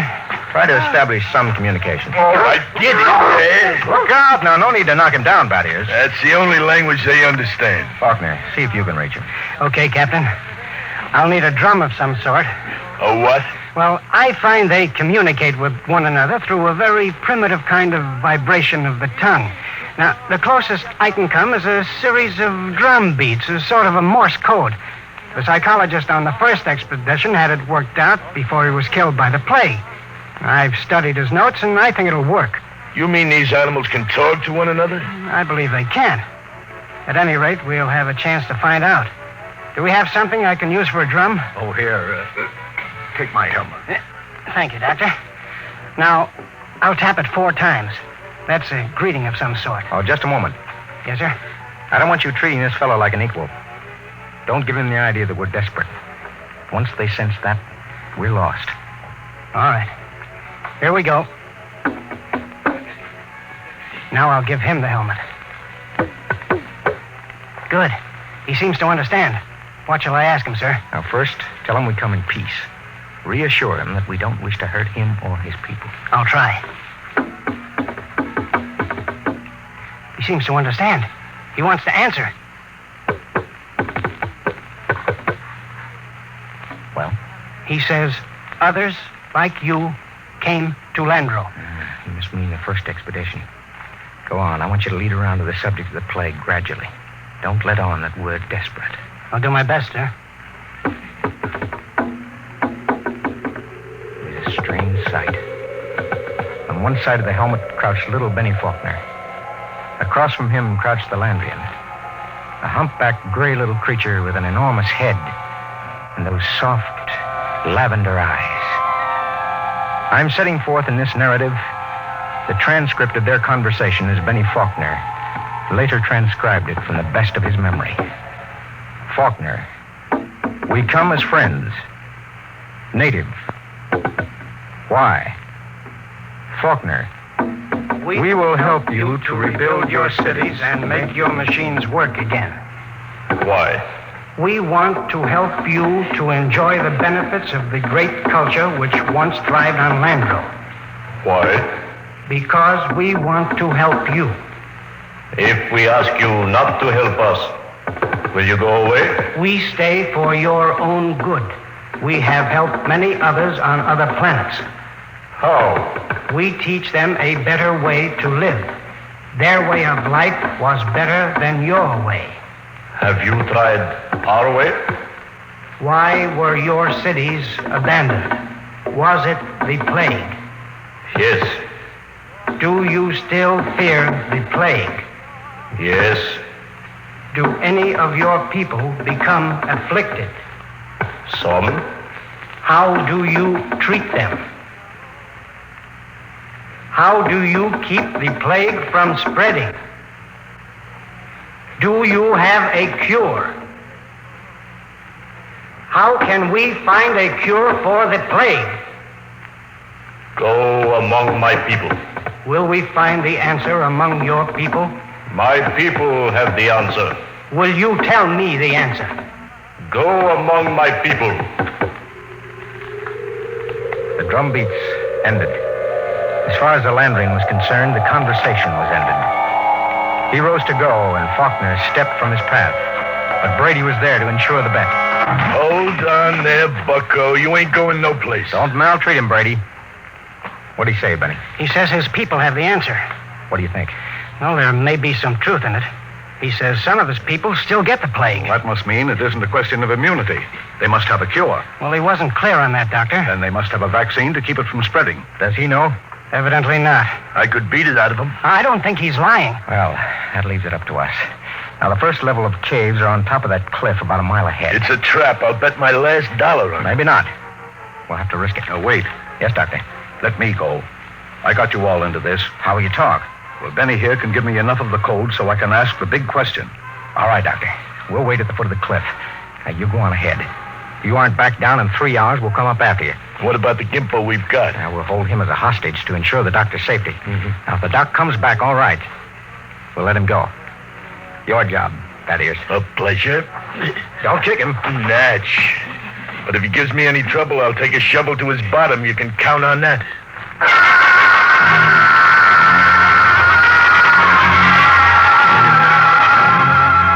Dr. Morgan about an hour to pick his way up the side of the cliff to the first of the openings where the Landrians lived. He waved to us before he entered the mouth of the cave. And we waved back. Then we settled down to wait. It was a long, long wait. 8 o'clock. He's been up there more than 3 hours, Ira. We'll give him a little more time. It's getting colder. Now keep the fire going. You think we'd have heard something by now? If that was going to knock him off, I mean. Oh, not necessarily. Wait. Look. Up on the cliff. That's the doctor. What's he running for? I don't know. He looks scared. Crazy fool. If he don't look out... Doctor! Dr. Morgan, look out! Look out!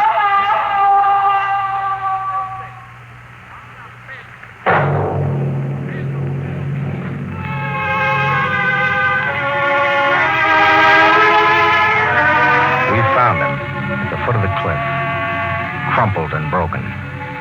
We never knew why he had thrown himself off. Scrawled across the pad he had taken with him, on which to make notes concerning the answer, was a single word. The word was courtesy. The expedition was a failure. Okay, that's it. We have to head back for camp and just wait and pray. Not just yet, Ira. Okay? What's on your mind, Battier? If it's all the same to you, I'd like to take the Gimpo here out behind the rocks and have a talk with him. Okay, Ira? What do you think you'll accomplish? I don't know. Just a quiet little talk. No violence? No violence. Just a real, earnest type conversation. Okay, Ira? It was one of those decisions the commanding officer dreads. 180 lives against the chance that Battiers could persuade the little gray man to give an answer he might not even know. I nodded, and Battiers took the little native off behind an outcropping of rock. He was back in 15 minutes, dripping with sweat. Well? Let's go, Ira. Nothing, huh? But nothing. Is he, Yeah, they ain't made very good, those little gray people. They come apart too easy. So, let's go, Ira. All right. Benny. Hey, Benny, what is it? I feel kind of sick all of a sudden. He's got a weak stomach. Dust allergy. Hey, wait a minute. What is it, Benny? The back of my head. Dull kind of pain. Stick out your tongue. Give him a hand, Bad Ears. We've got to get him back to camp. What is it? I'm not sure. But that blackness on the tongue and the headache, it could be the plague. By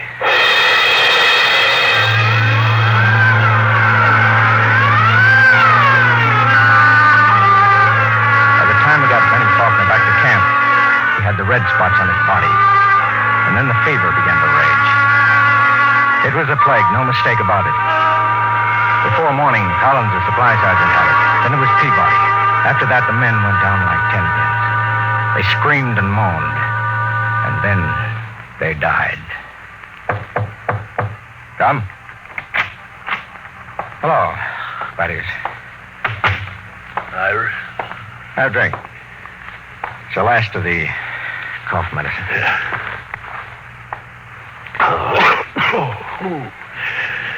Tired. Oh, man, I never been so tired. What's the count? We lost 6 more today. 6. That makes 29 dead.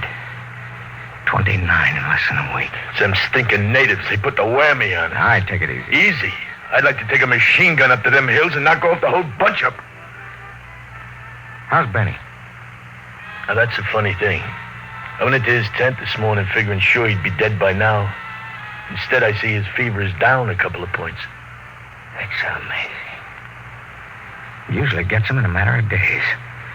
Faulkner's been hanging on for weeks now. Well, keep an eye on him.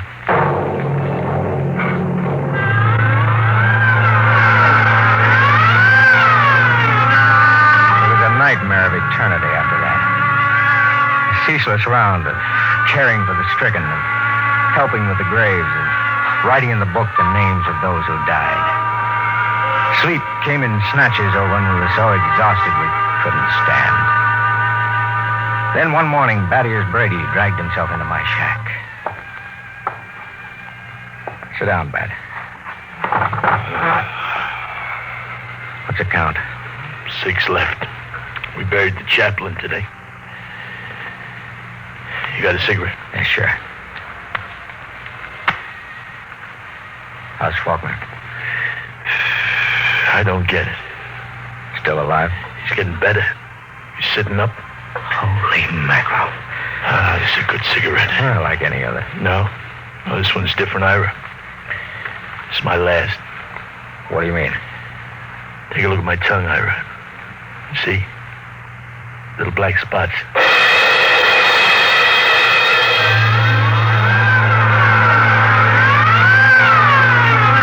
Somehow, I managed to get him into bed.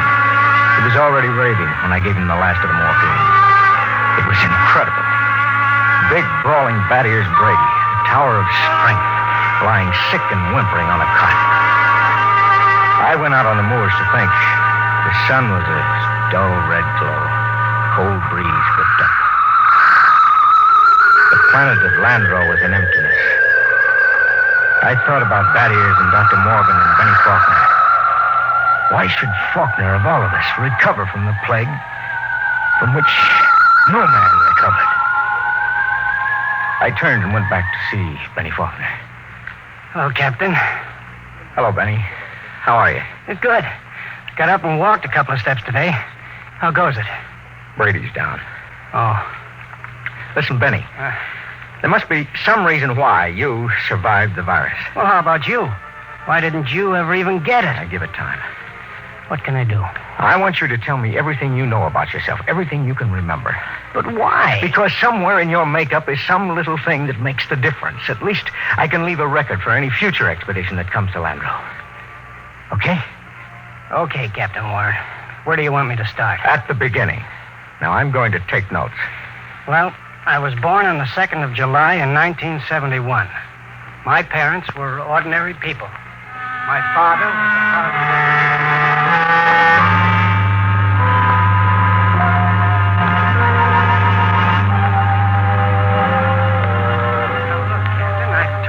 I can remember. For 3 days now you've questioned me. All right. Now take it from where the natives started to walk away. You stepped out of his path and Brady grabbed him. Okay, so I stepped out of his path. Why? What do you mean, why? Why did you step out of his path? Well, why not? Courtesy, that's why. What's the matter? Courtesy. Funny. That's the word that Dr. Morgan had written in his notebook. Well, I don't see... I don't either. Hey, tell me, why should you want to be courteous to a native? Why not? What about maintaining your own dignity? Are you talking about dignity or arrogance? Look, I don't get this at all, Captain. You're familiar with the records left by the first expedition, Benny. What happened with the natives? Well, the natives were friendly enough at first, but after a while they went back to the caves. And when we got here, they wouldn't come near us, right? Right. Yet we came to help them. So what? So maybe this, Benny. Maybe we were all wet in our deductions. Maybe those cities weren't deserted centuries ago after all. Maybe these little people up in the caves are the same people who used to live in those cities. Well, why should they leave? Well, maybe they found out the big cities weren't the answer. Maybe they found out that civilization doesn't necessarily bring happiness. So they just packed up and left. Returned to the simple life. That doesn't make sense. You're forgetting the plague. Benny, what is the plague? Well, I don't know. I think the plague was nothing more than what we know as greed and arrogance. Captain, you're going off your rocker. I think maybe we were in line to die of it, even if the serum had been good. Well, it violates all the laws of Earth. We aren't on Earth. We're on Landro. A planet a million light years from home. Now, why are we trying to take these primitive, happy people and make them like ourselves? Why are we trying to mold them to convince them that they belong in cities, that they should be building better can openers instead of just enjoying human relationships? Why, Benny? If that isn't sheer, stupid, crazy arrogance, my name isn't Ira Warren. The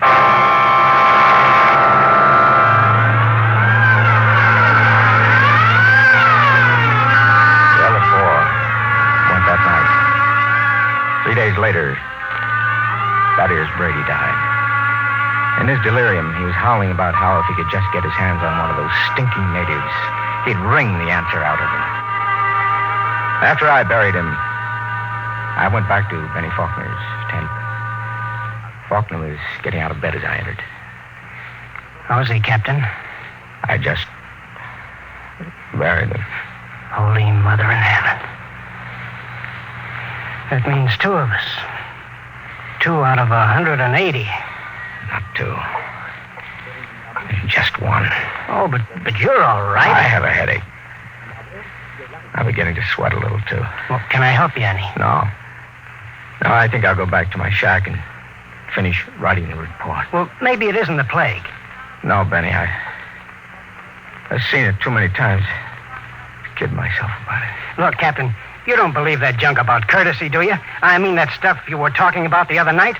That's a lot of nonsense. You must know that. Holy mackerel, Captain.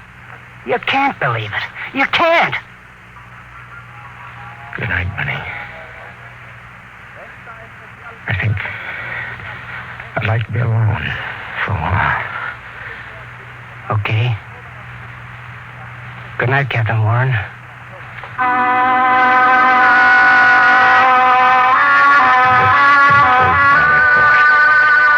I'm turning it over to Benny Faulkner in the hopes that he will be able to transmit it to any other expedition commander who contemplates exploring the planet of Landro. The fever is beginning to mount now. My hands tremble as I write. The end should not be far off.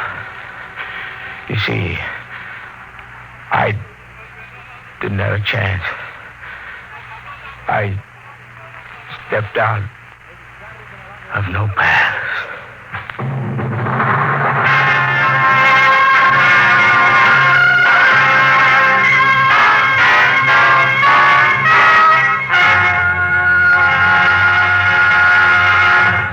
You have just heard another adventure into the unknown world of the future.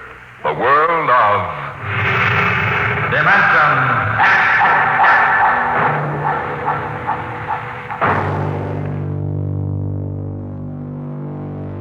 courtesy showed us that even the most refined manners can hide something far more dangerous beneath the surface.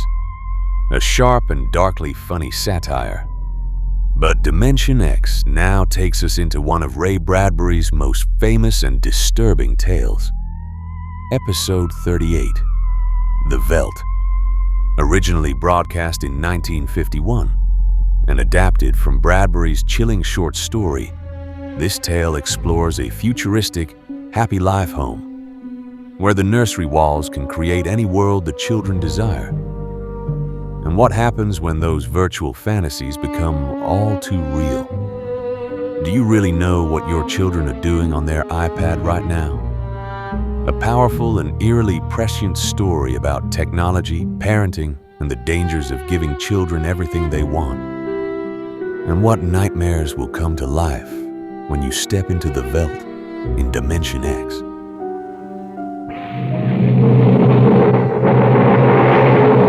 Adventures in time and space, told in future tense.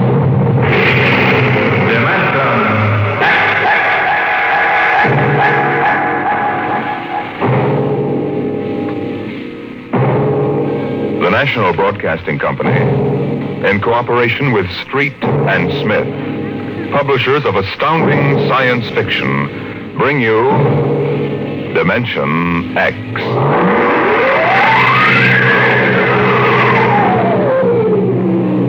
The soundproofed Happy Life home had cost $30,000 installed. It clothed and fed and rocked them to sleep and played and sang and was good to them. Their life purred on from day to day, measured and controlled by the nucleonic thermostats, the iridium sponge servo brains that made the beds and washed down the bathroom floors and made sure the salt cellars flowed freely without clogging. Twice a day, the house paused, rang a quiet bell, and turned precisely 90 degrees on its axis, in order that the view from the Solaroid living room windows might be varied to avoid ennui. Of course, the pride of the house was the nursery. The agent for the company had been most enthusiastic. This way, right down the hall. All right. What was that? Oh, it's all automatic. The nursery turns itself on when you come within 10 feet of it. Soft automaticity. That's the motto of the company. All right, now, this is the nursery. 40 feet by 40 feet and 30 feet high. Separate power unit with automatic overload circuit breakers, inspected and approved by the underwriter's laboratory. The nursery is educational, instructive, entertaining, and therapeutic. The entire control mechanism is adjusted to the electroencephalographic key of the child. How much does it cost? 30,000 FOB, Los Angeles. But that's as much as the whole house. Why, no. But we do want the best for our children, don't we? Oh, yes, we want the best for our children.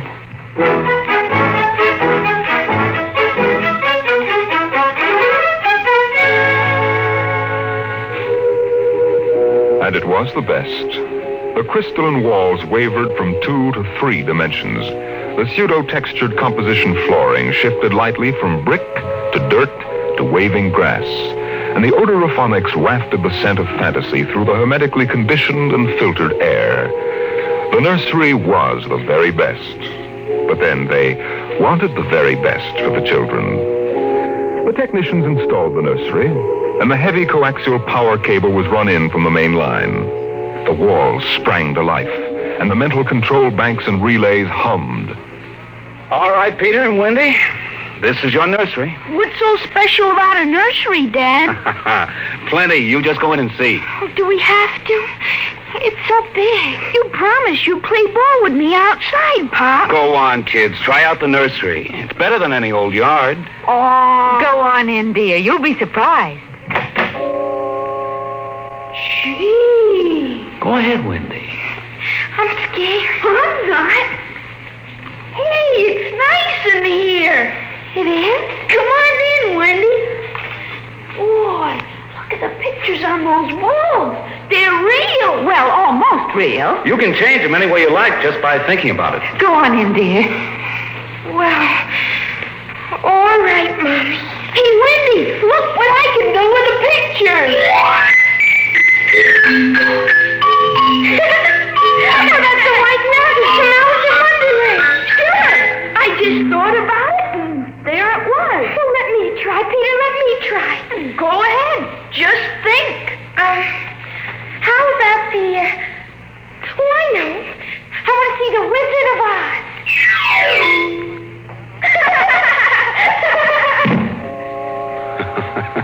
Well, dear, there we are. They like it, don't they? Well, why shouldn't they? All they have to do is think, and they've got whatever they want in 3 dimensions. Color, sound, and smell.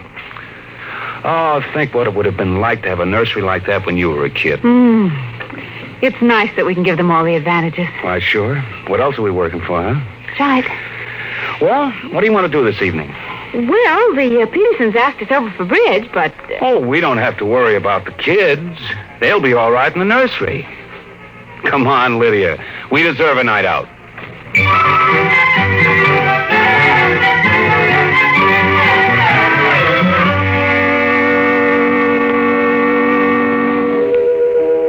And in the nursery, the walls were a kaleidoscope of time and space and imagination.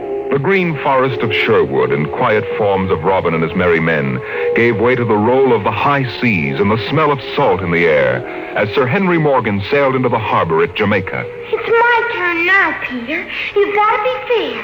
It's my turn. Dorothy and the Wizard of Oz followed the yellow brick road round the nursery walls. Then Hansel and Gretel discovered the gingerbread house about 3 feet from the door. And from a high tower that stretched into the clouds, the little lame prince sailed out over his kingdom. And behind the crystal and quartz walls, the vacuum tubes and grids and banks of mental image tape spun quietly and efficiently, erasing the line between illusion and reality. Of course, the electric bill from Consolidated Utilities was tremendous, but it was worth it. The house went on. The stove hummed happily in the kitchen, making breakfast, dinner, and supper for 4, turning the eggs over lightly and producing popovers electronically calculated by capacity to a 30-volt current and specific gravity. The automatic laundry did the shirts with a medium starch in the collars, except the button-down Oxfords, which had no starch at all. The Happy Life home breathed contentedly as life proceeded with soft automaticity as guaranteed in the brochure and bill of sale. George. George, I wish you'd look at the nursery. Well, what's wrong with it? Well, I don't know. Well, then what? I just want you to look at it, that's all. Or call a psychologist to look at it. What would a psychologist want with a nursery? Oh, now, George, you know very well what he'd want. I was in the nursery last week. It's perfectly all right. Well, it's different now. Huh? What do you mean, different? I just want you to come and see. Are the kids there? No, Madge Allen took them to a show along with her kids. That's why I want you to look in now before they get back. All right. What you expect me to do, I don't know. I'm no mechanic. This isn't a question of a leaky faucet, George. All right, dear, I'm coming.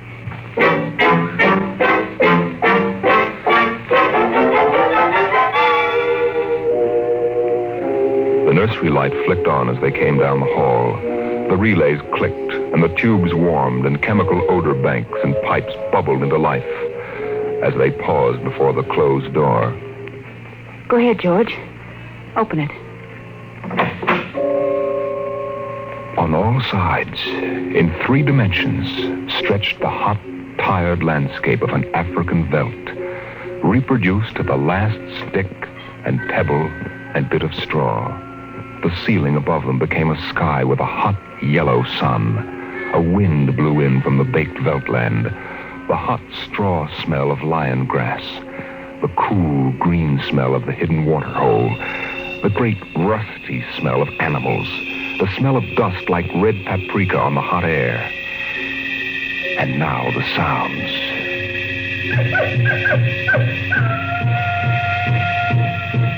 The howl of the jackal in the distance, the thump of distant antelope feet on grassy sod, and the papery rustling of the great vultures that wheeled and circled under the yellow, burning sun. Oh, let's get out of this sun. It's a little too real. Oh, no, George. You promised you'd look around. Well, I don't see anything. Now, wait a minute. Look. There are the vultures. Filthy creatures. And there are the lions. Far over that way. Yes, I see them. They're on their way to the water hole. They've just eaten. Eaten? Yes, I can't see what. The sun's too strong. Well, shade your eyes. It's some animal. A zebra or a baby giraffe, maybe. Can you see it? Are you sure? It's a little too late to be sure. Nothing over there but clean bone. Vultures dropping for what's left. George, did you hear that scream? What scream? Just now. Sorry, hon, no. Here come the lions. George, they're frightening. Take it easy, Lydia. They're just illusions. It was a miracle of mechanical efficiency, the lions prowling toward them over the tawny Veldt land. A miracle of inventive genius. Every house should have one. The lions were 15 feet away. So real, so startlingly real, you could feel the prickling fur on your hand. Your mouth was stuffed with the dusty upholstery smell of their heated pelts. And the yellow of them was in your eyes, like the yellow of an exquisite tapestry. The yellows of lions and summer grass. The sound of the matted lion lungs exhaling on the silent noontide. And the smell of meat from the panting, dripping mouths. George, I'm afraid. They're so real. They're only an illusion, Lydia, that's all. Watch out! Oh, quick, outside. Oh, George. Lydia, my poor, sweet Lydia. George, they almost got her. No. Take it easy. Calm down. Yes, but I could feel their breath. No. Get a hold of yourself, Lydia. They aren't real. Walls, that's all it is. Crystalloid walls. But they look so real. Yes, darling. Of course they do. But it's all dimensional color reactionary process and metal tape film behind glass screens. It's all odorophonics and sonics. Now, here, take my handkerchief. I'm afraid, George. Did you see? Did you feel? It's too real. No, Lydia. We've got to tell Wendy and Peter not to read any more on Africa. Yes, of course, dear. Do you promise? Sure. And lock the nursery for a few days. Oh, now, wait a minute, dear. Let's keep our sense of proportion. George, I want you to lock that place up. Honey, you know how difficult Peter is about that. I punished him last week by locking the nursery for an afternoon, and he threw a tantrum, and Wendy, too. Honey, they live for the nursery. I tell you, it's got to be locked. That's all there is to it. Lydia, you need a rest. Oh, I don't know. Maybe I don't have enough to do. I have too much time to think. All I do is set the menu selector dials at the beginning of the week. But, honey, that's the whole idea. The house is automatic. I know. But couldn't we turn it off for a couple of weeks? Just a couple of weeks and take a vacation. You mean that you want to fry eggs for me? Yes, I do. And darn socks, too. I feel like I don't belong here. The house is wife and mother and maid. How can I compete with the African Veldt? And you, George, you don't know what to do with yourself in the house when you're home. You're drinking too much. Am I? You feel useless, too. Yes, I suppose I do. George. Those lions can't get out of there, can they? Oh, of course not, dear. Now, don't think about it anymore.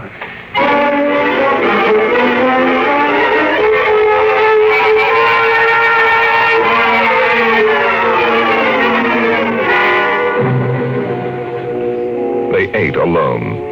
He sat idly watching the dining room table produce warm dishes of food from its mechanical interior. You forgot the ketchup. That's better. It wouldn't hurt to lock the children out of the nursery for a while. It was clear that they'd been spending too much time in Africa. Oh, that sun. He could still feel it on his neck like a hot paw. And the lions, and the smell of blood. Remarkable how the nursery caught the telepathic emanations of the children's minds and created a life to fulfill their desires. The children thought zebras, and there were zebras. Sun, death, and death. They were so young. But long before you knew what death was, you were wishing it on someone else. But this, the long, hot African Veldt, the awful death in the jaws of a lion, and repeated again and again and again. The children came home dutifully at 8:30. Hi, Mom. Hi, Pop. Hi, Peter. You want something to eat, Wendy? No, thanks. Well, we're just having dessert. We're full of strawberry ice cream. And hot dogs. We'll just sit and watch. Sure.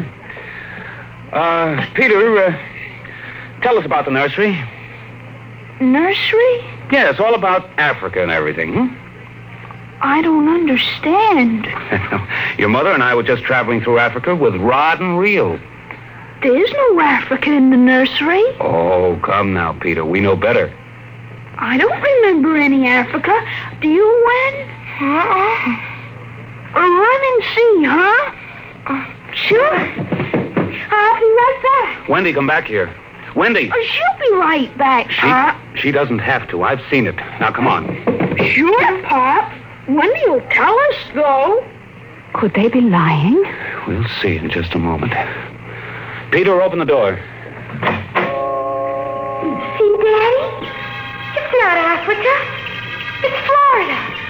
Like in the yearling. There go the deer, see? It isn't Africa.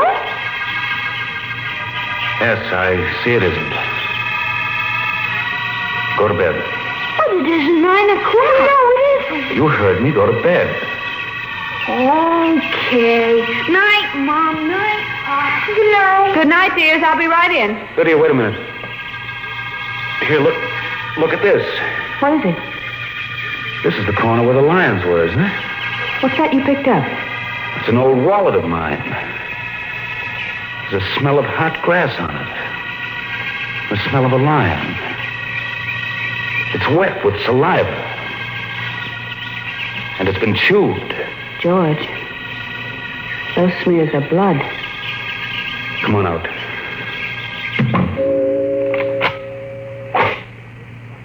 Now let's go to bed.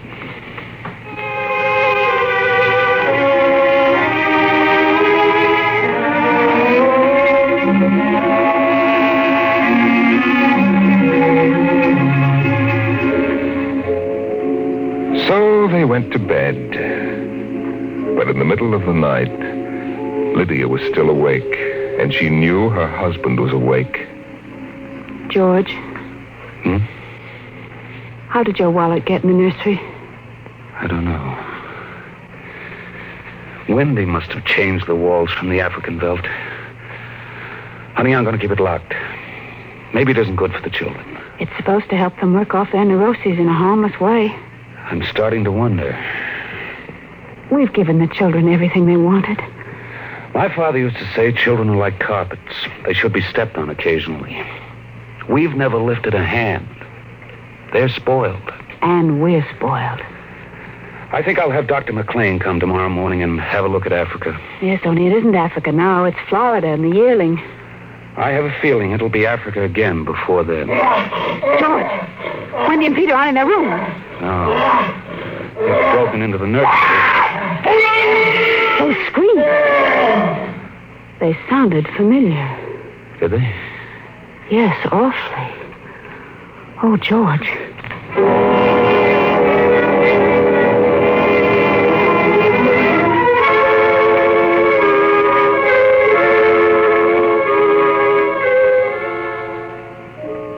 Although their automatic Somno beds tried very hard, the two adults couldn't be rocked to sleep for another hour.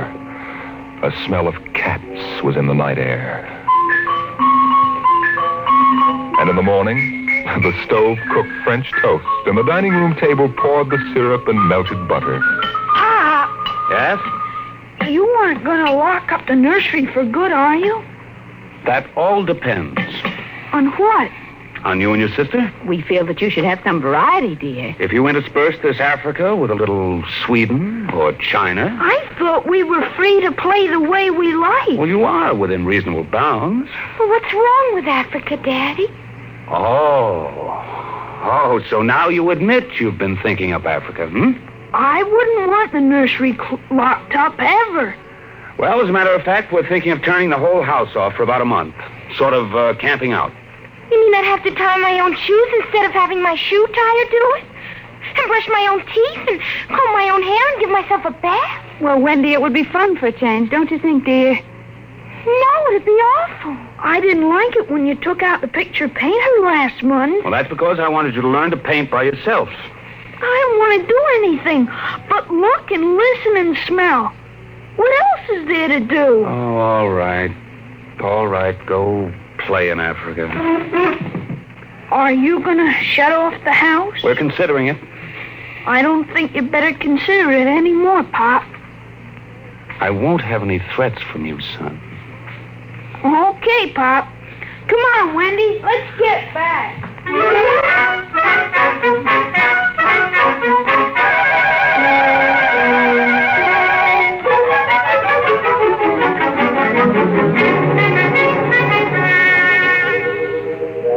After breakfast, Dr. David McLean was announced by the audio knocker. And the dining room table, recognizing him as an old friend, poured an extra cup of coffee, light with 4 lumps. I saw the nursery last year, George. It looked all right to me. You didn't notice anything unusual? No. The pattern showed the usual violence, a tendency toward slight paranoia. All children feel persecuted by their parents. Perfectly normal. I locked the nursery and they broke into it last night. I let them stay so they could form the patterns for you to see. There it is. Well, suppose we take a look at it right now.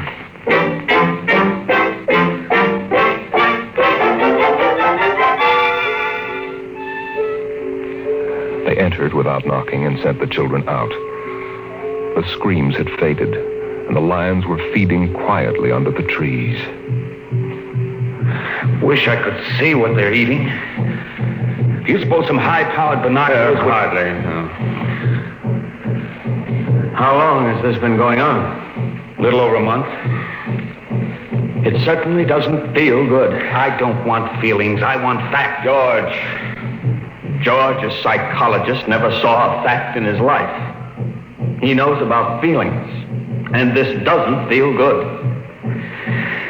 My advice to you is to have the whole room torn down and your children brought to me every day for the next year for treatment. Is it that bad? I'm afraid so. You know, that's why the nursery was developed originally, to let us examine the patterns left on the wall by a child's mind. But what is it? What's wrong with Peter and Wendy? Well, it's hard to say. I haven't punished them more than average. Though I took away a few gadgets. Last week I locked the nursery to show I meant business. George, you've let this room replace you and your wife and your children's affections. This room is their real father and mother. And now you come along and want to shut it. You can feel the hatred coming out of that sky. George, turn everything off. The nursery, the automatic kitchen, the whole confounded automatic house. Start now. But won't the shock be too much for the children? I don't want them going any deeper. Let's get out of here. I never liked these rooms. Get me nervous. Those lions look real, don't they? I don't suppose there's any way that... What? That they could become real. Certainly not. Some flaw in the machinery, tamper. No.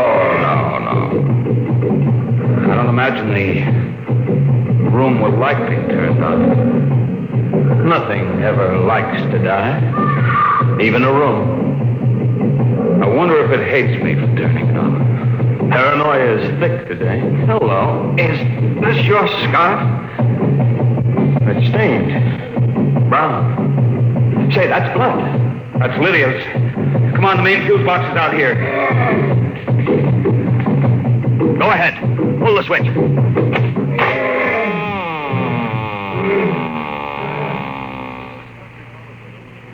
Yeah. It's off.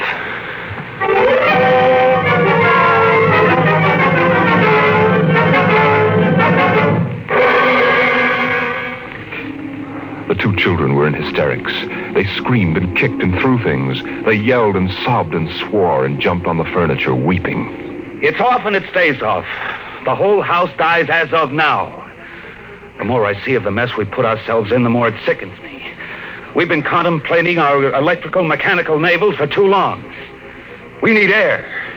Fresh, unfiltered, unconditioned air. He marched around the house, cutting switches and pulling fuses. The stove was disconnected with a roast lamb in the oven, and a flapjack still in the air. The heaters, the shoe shiners, the shoelacers, the body scrubbers and swabbers and massagers. He pulled the plugs and shorted out the controls, one after the other. The house became full of electronic corpses.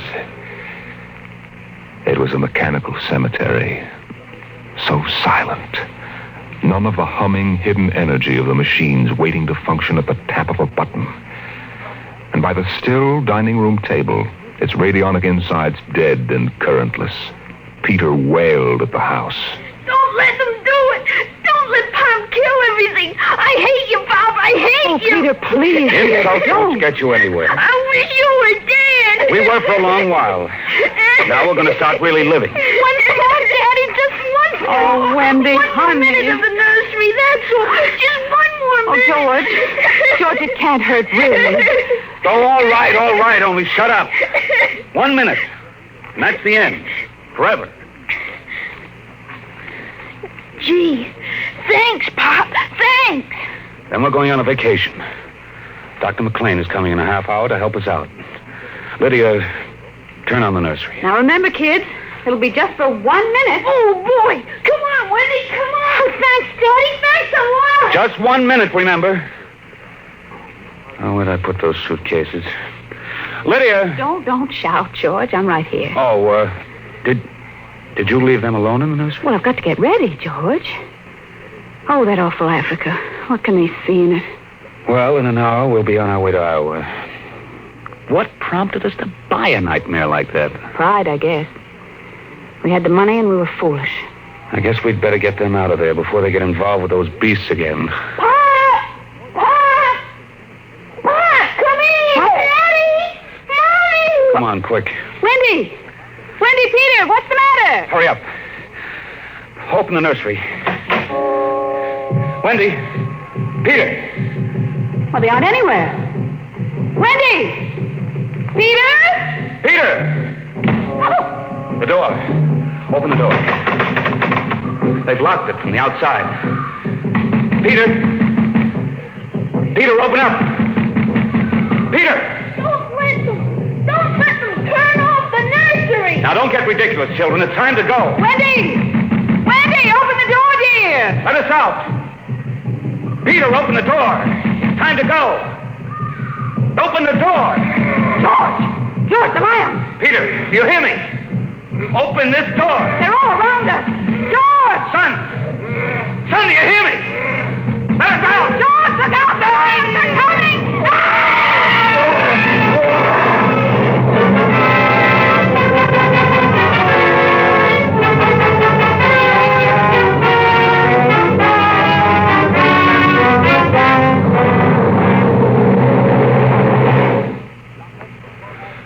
When Dr. David McLean came a half hour later, he found the two children in the nursery sitting in the center of the open glade, eating a picnic lunch.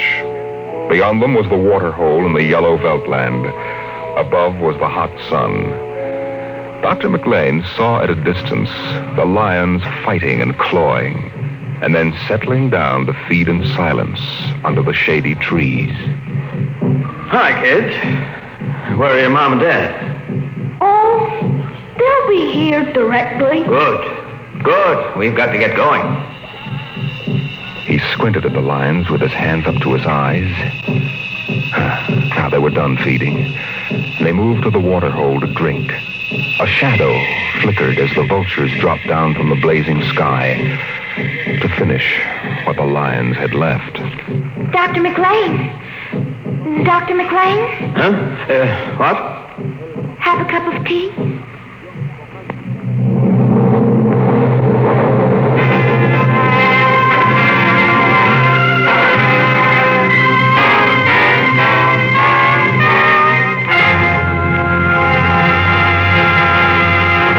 You've just heard another adventure into the unknown world of the future. The world of Dimension X.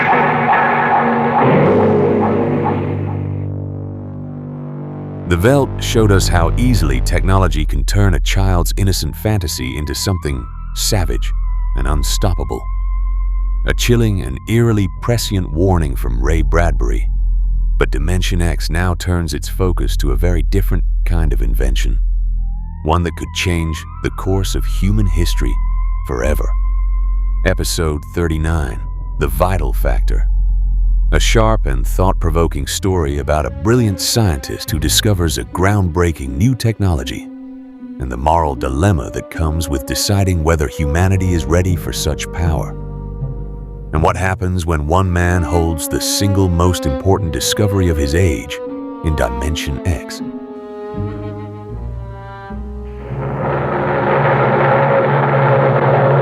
Adventures in time and space, told in future tense.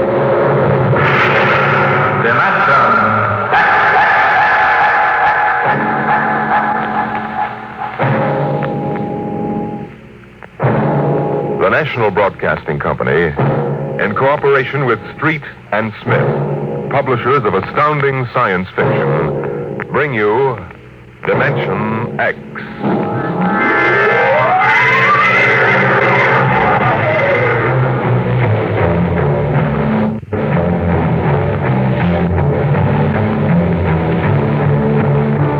I doubt that anywhere on Earth there's a man or a woman or a child who doesn't know the name Wayne Crowder.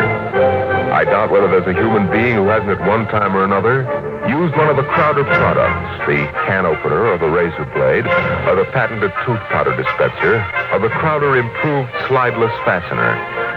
There's a fortune in such products, and Wayne Crowder was the man to squeeze that fortune out, penny by penny. And he did. And in the magazines which write about men of business, he was described as a man of ice and stone and ink and steel. No warmth, and a heart to pump blood, not feel human emotion. But he took some of his money and he built himself a towering skyscraper. And he placed his private office at the very peak. And he built a battery of buttons into his desk so that when he wanted something, all he ever had to do was press a button. And like genies springing out of the bottle, the proper personnel would come running.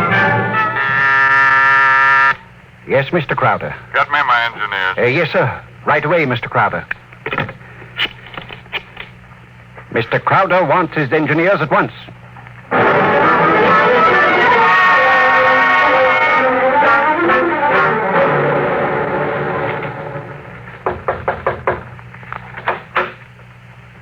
Here are your engineers, sir. All right, close the door and get out. Now, gentlemen, sit down. Gentlemen, I hired you because you're the best engineers I was able to find. They tell me you can do anything.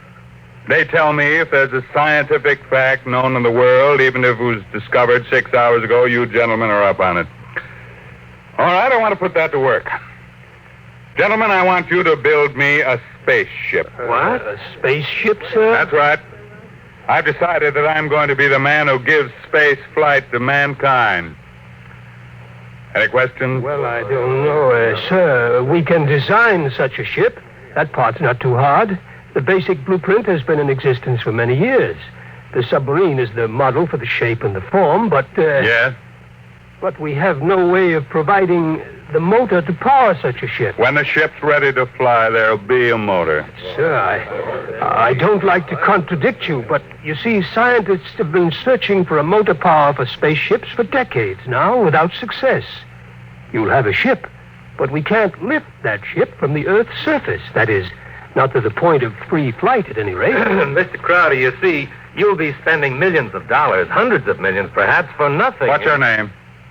Phillips, sir. You're fired. What? Go down to the cashier and draw your pay and get out. But, Mr. Crowder... Get out.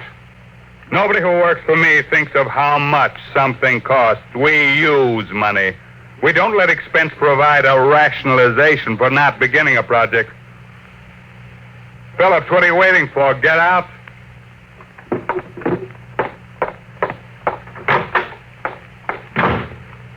Gentlemen, any other comments? The ship will be built, of course, Mr. Crowder.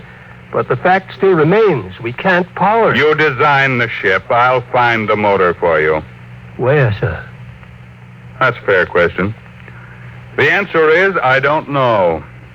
But somewhere in the world, there's a man who does know the secret. Long before Henry Ford, there was Leonardo da Vinci. And long before him, there was Archimedes. And long before him, there was some Stone Age genius who invented the wheel when the only thing the mob could conceive was dragging things around on their backs. I want that motor. And I'll root out the man who has the theory which will let us build it. I'll find him. Money will be available to him, an organization, my backing, and we'll get what we want. You're going to be plagued with a host of crackpots, sir. Obviously. So it's going to be your job to separate the wheat from the chaff. But anyone who shows up with a promising idea, no matter how fantastic it sounds, is going to have a chance to show what it can do. How quickly do you want this done, sir? Yesterday. Yes, sir. Anything you need. Well, Mr. Crowder, we'll need construction yards, sir, and certain machinery, and a great many materials, of course. A labor force. Get them. Send me the bills. I don't want to be bothered with minor details. Yes, sir. One more thing, sir. Phillips, sir. Yes? We need him, sir. He's a top man on electronics. He's a vital cog in our team. I don't want Phillips working for me. That's clear, I hope.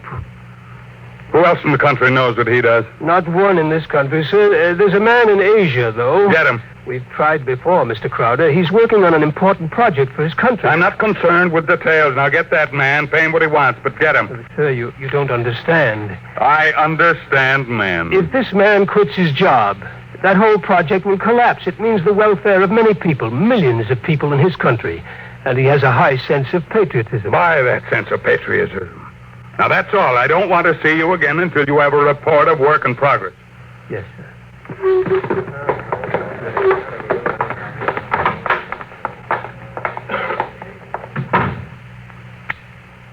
Yes, Mr. Crowder. There's a man named Phillips going to draw his pay. I want 2 company policemen to meet him at the cashier's office and escort him from there directly off the premises, and I want them to be emphatic about it. Yes, Mr. Crowder. And notify the newspapers, the television, and the radio networks, periodicals, and the scientific journals that I'll receive the press in my office this afternoon at 3:30. I have an important announcement to make.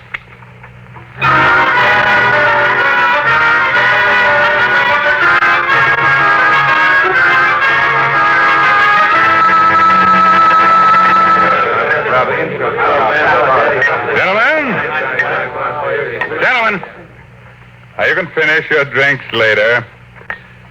Gentlemen of the press and ladies, it's my pleasure to be able to tell you that I'm in the process of constructing a spaceship.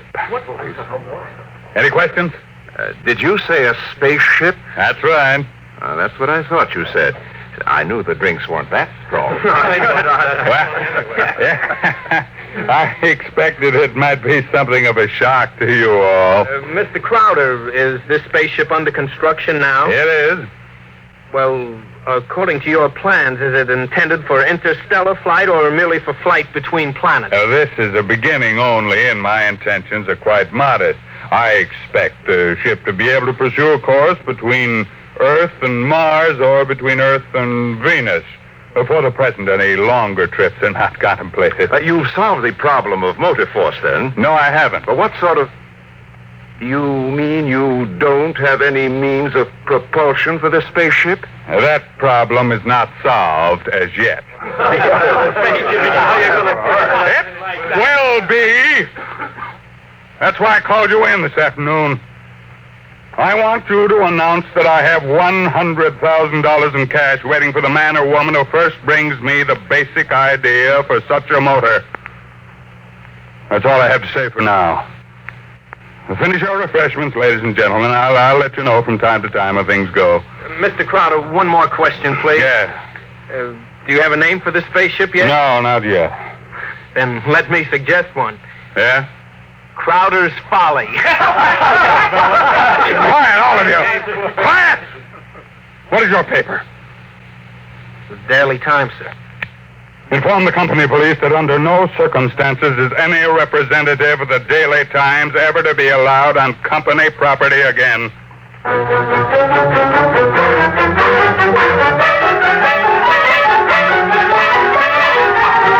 Wayne Crowder is offering $100,000 to any inventor who can produce an engine capable of driving a spaceship. Wayne Crowder is offering $100,000 to any inventor who can produce An engine capable of driving a spaceship.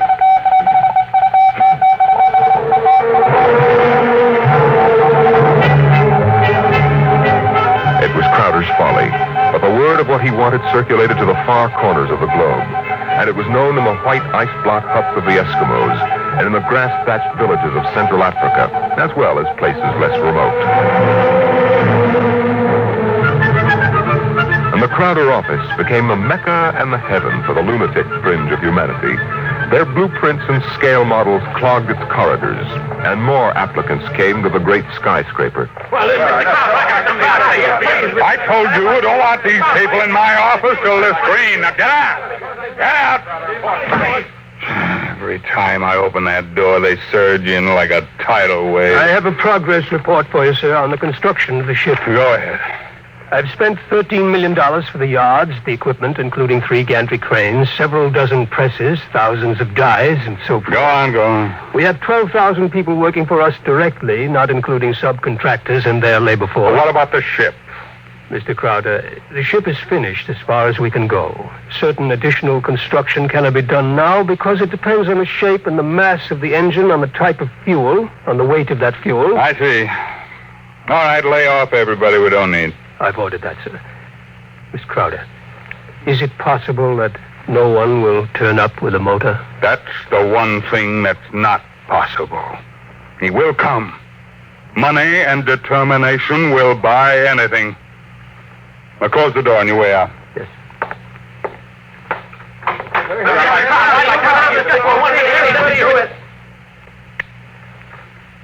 Order the proper department to put a name on the forward end of the ship. I want letters in pure gold 1 foot high. The name of the ship is Crowder's Folly. Get it done today.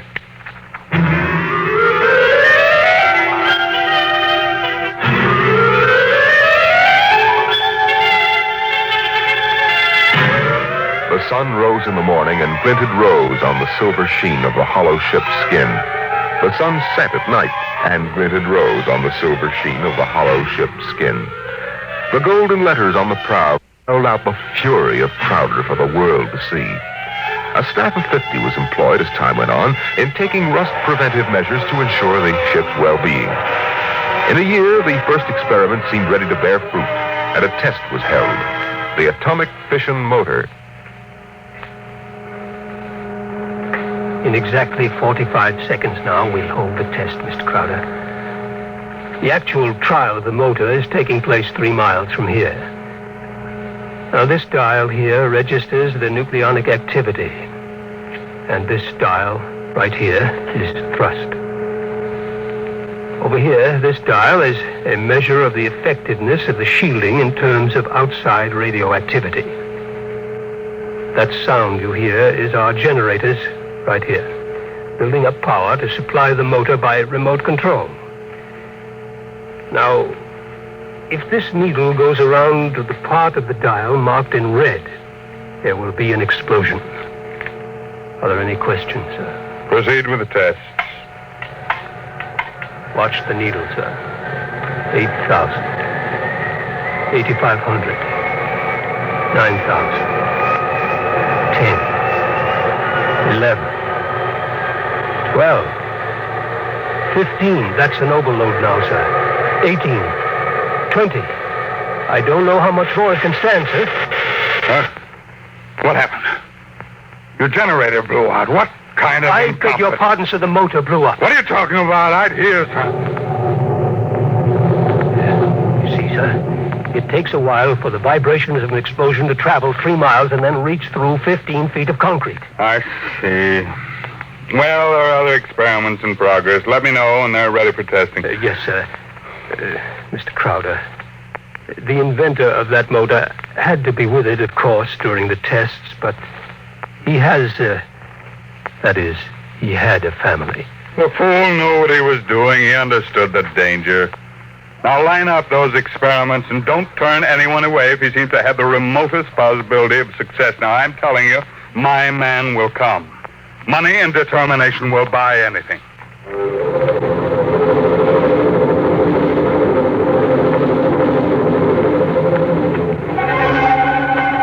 Strangely enough, Crowder was right. Because one day there came to his office a stranger, a small man. He looked even smaller in that tremendous room. He was an unusual visitor in that he carried no briefcase fat with blueprints, schematics, or formulae. He was unusual in that he neither blustered, cowered, nor deferred to his host. Oh, he was a pleasant little stranger, bird-like of eye and movement, bright and smiling. Mr. Crowder, my name is Wilkins. I can power that ship you want. So? Of course, what I have in mind won't be anything like that meaningless for you. What? Well, Rock, my motor requires a different here in my head. It so happens that I'm presently supporting half a dozen people who make this. None of them have been successful. What makes you think your idea will work? Simple enough. The common magnet. What? Electromagnetism. Utilization of the force of gravity, or its opposite in this case, countergravity. Thank you very much. If you'll forgive me now. Just a moment, Mr. Crowder. There's one thing more. This. I've seen pieces of metal before, thank you. Well, how high from your desk would you say I'm holding it? I'm very sorry, Mr. Wilkins. Do you want to leave or do you want to be escorted out? This will only take a second, sir. How high from your desk would you say I'm holding this piece of metal? Foot and a half. And if I let go, then in less than a second, a fraction of a second, it should fall to your desk. Now, look, I don't want the surface of that desk marred. But will it be? You see, I have let go of the metal, is that right? What good Lord. Many seconds ago, it should have crashed to the desk, am I right? This is incredible. Well, if you want to speak to me anymore, I'll be right outside. But it hasn't fallen. That's right, sir. It hasn't fallen. Floats in the air. That's right, sir. It floats in the air. How do you do it? Well, why don't you call your engineers and ask them? I'll wait outside. Get me my engineers immediately.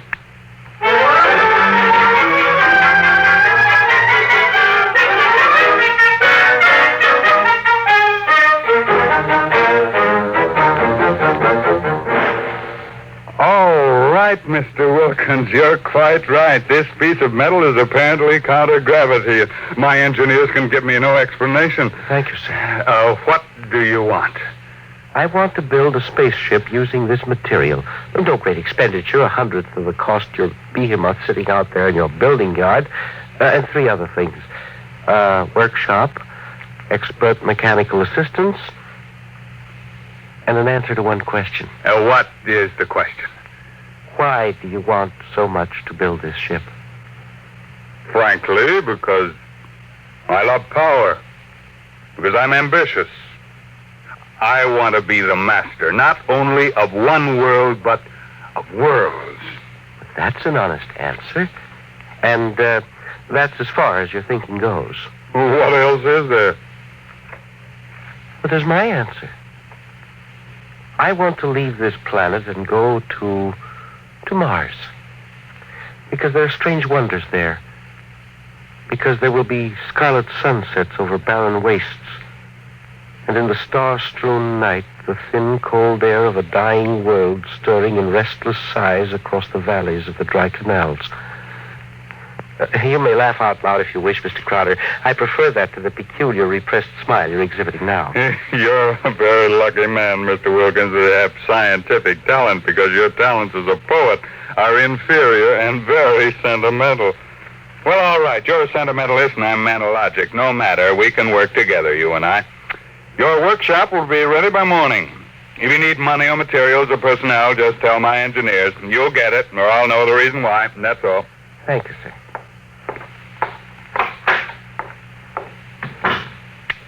Get me my engineers.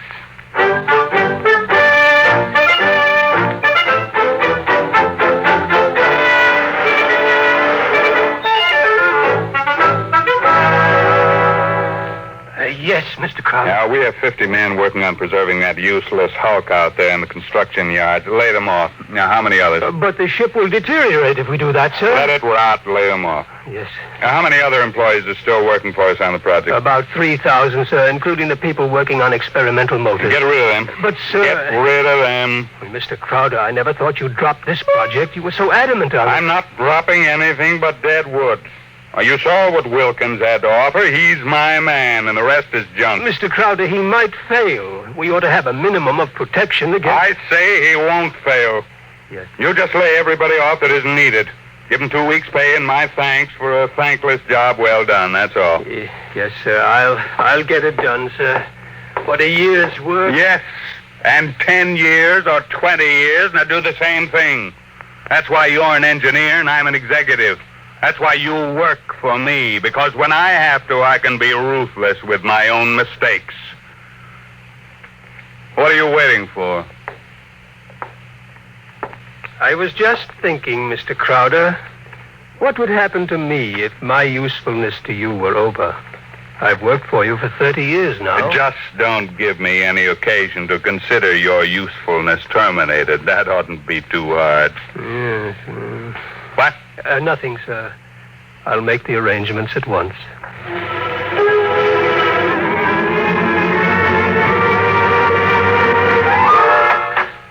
Who are you? What do you want? I tried to stop him, sir. Well, speak up, man. My name is Jarvis Ustry. I am an electronics expert. Oh, yes, I remember. You're the, Asian. Well, come in. Do you want me, sir? Never mind. Just stay outside. Close the door behind you. Yes, sir. Sit down, Vizustali. Thank you, no. I want to give you a gift before I leave. Oh, you leaving? I thought we still needed you. I resigned. Well, I'm sorry to hear that. I'm told you're a good man. I want you to understand what's behind this gift. I was working on a power project in my country which would have meant a tremendous rise in the standard of living for millions of my people. I was unable to resist the money you offered. Had you resisted, even more money would have been forthcoming. I placed no limit on your worth to me. I understand. But you see, I did not come without a sense of guilt, because there was no one in my country who could take my place. I would assume that. And now I discovered that what I did was for nothing. The spaceship on which I worked is being dismantled. That's right. So I have been corrupted by you at a whim. I think you have too much power, sir. I think you use your power for evil, selfish purposes. Selfish, yes. Only sentimentality is evil. I think otherwise. And so, in order that you shall not corrupt anyone else, I have this gift for you. Here you are, sir. Oh. And just one more shot for good measure, to make sure you are really dead. Good.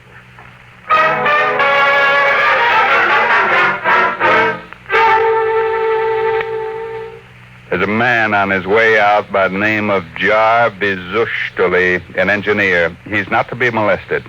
He probably won't stop at the cashier, so I want a check for 6 months' salary in advance mailed to his home address. The man showed a certain quality of ruthlessness which is deserving of recognition. And have the chief of the company police bring me a new bulletproof vest. This one seems to have been dented in 2 places.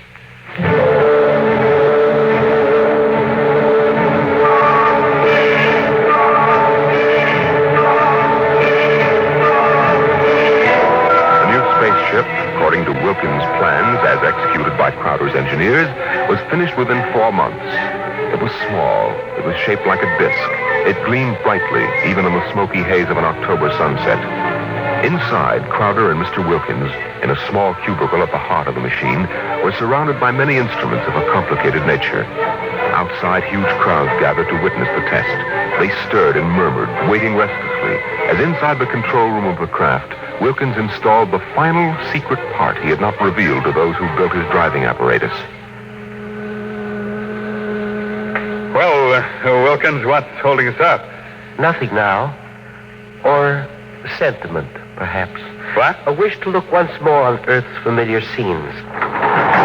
Here, now the screening is removed. Look at the people out there. Never mind looking out there. Let's leave that thing closed. You're a sentimental fool.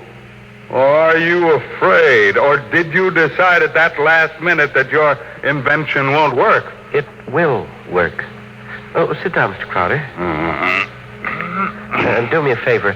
When I press this button, will you please press the button on the arm of the chair you're seated on? I'll tell you when. Turn on your motor. I want to hear its roar and feel its tug as we cut loose from Earth's gravity and fly outward into space. That might be a moment in which I'd share your sentimentality. Press your button now, sir. Thank you. This is all a hoax. I'm beginning to distrust you, Wilkins. When are we going to take off? You said at 5 sharp, and it's 2 minutes after 5 now. Well, do we move or don't we? Mr. Crowder, we're already moving. The button you pushed was to nullify the effects of acceleration. If you don't mind, I'd like to open the screen again. Now, if you care to look for yourself... Wilkins, we're in space. Look down at Earth. How far we've come. Why, it's no bigger than a toy balloon. A dime. A firefly. Man, Wilkins, you done it. Yes. I swore to be the first man to conquer space, and I've done it. It's a triumph of power and ambition. And sentiment. No, blast sentiment. Your maudlin dreaming would have died unborn except for me. I made this possible, Wilkins. Don't ever forget that. My capital, my forcefulness, my will. Look out there. Space. Stars that never were seen from Earth. But this is only the beginning. We'll build a larger model, one great enough to hold 100 men, 1,000, and cargo besides. I'm the master of the planets. Wilkins, turn back now. No. What? I said turn back. No. We've proved the ship can fly. Now turn back. I want to start work at once in preparation for the long flights to come. Not so. We will go on. What are you doing, defying me? Are you crazy? I'll break your puny little body into pieces. Mr. Crowder, can you control this ship? Would you like to be stranded out here in space? Just adrift in space without control? Would you like that? Turn back. No. You're crazy. You're crazy. Crazy? No. Sentimental? Yes. Your money and ambition paved the way, that's true. But sentiment was the vital factor that sent me to you. You'll forgive me if I remove these primitive clothes. Who are you? Well, it's all right, Mr. Crowder. There is no need to be so terrified because you've had your first close look at a Martian going home.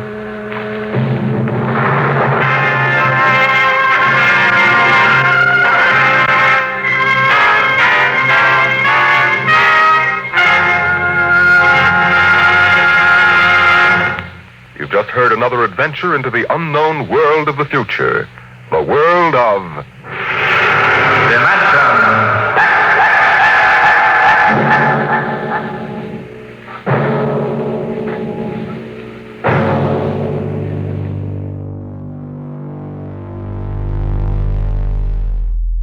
The vital factor left us wondering whether humanity is truly ready for the incredible discoveries it keeps making, and what the cost of progress might truly be. A sharp and thought-provoking tale. Before we get to our next episode, did you know that the nice folks who run the Short Story Machine channel are working on a brand new modernized version of these sci-fi audio dramas titled Beyond X? It will feature brand new tales with crisp audio, new music, and a modern twist on old sci-fi classics. Subscribe now so you don't miss out. But Dimension X now brings us something a little more mysterious. Episode 40, Untitled Story. A strange and atmospheric tale that takes an unexpected turn, reminding us that some of the most unsettling stories are the ones that refuse to be easily defined, and what secrets will be revealed in this untitled story in Dimension X. Adventures in time and space, told in future tense. Dimension.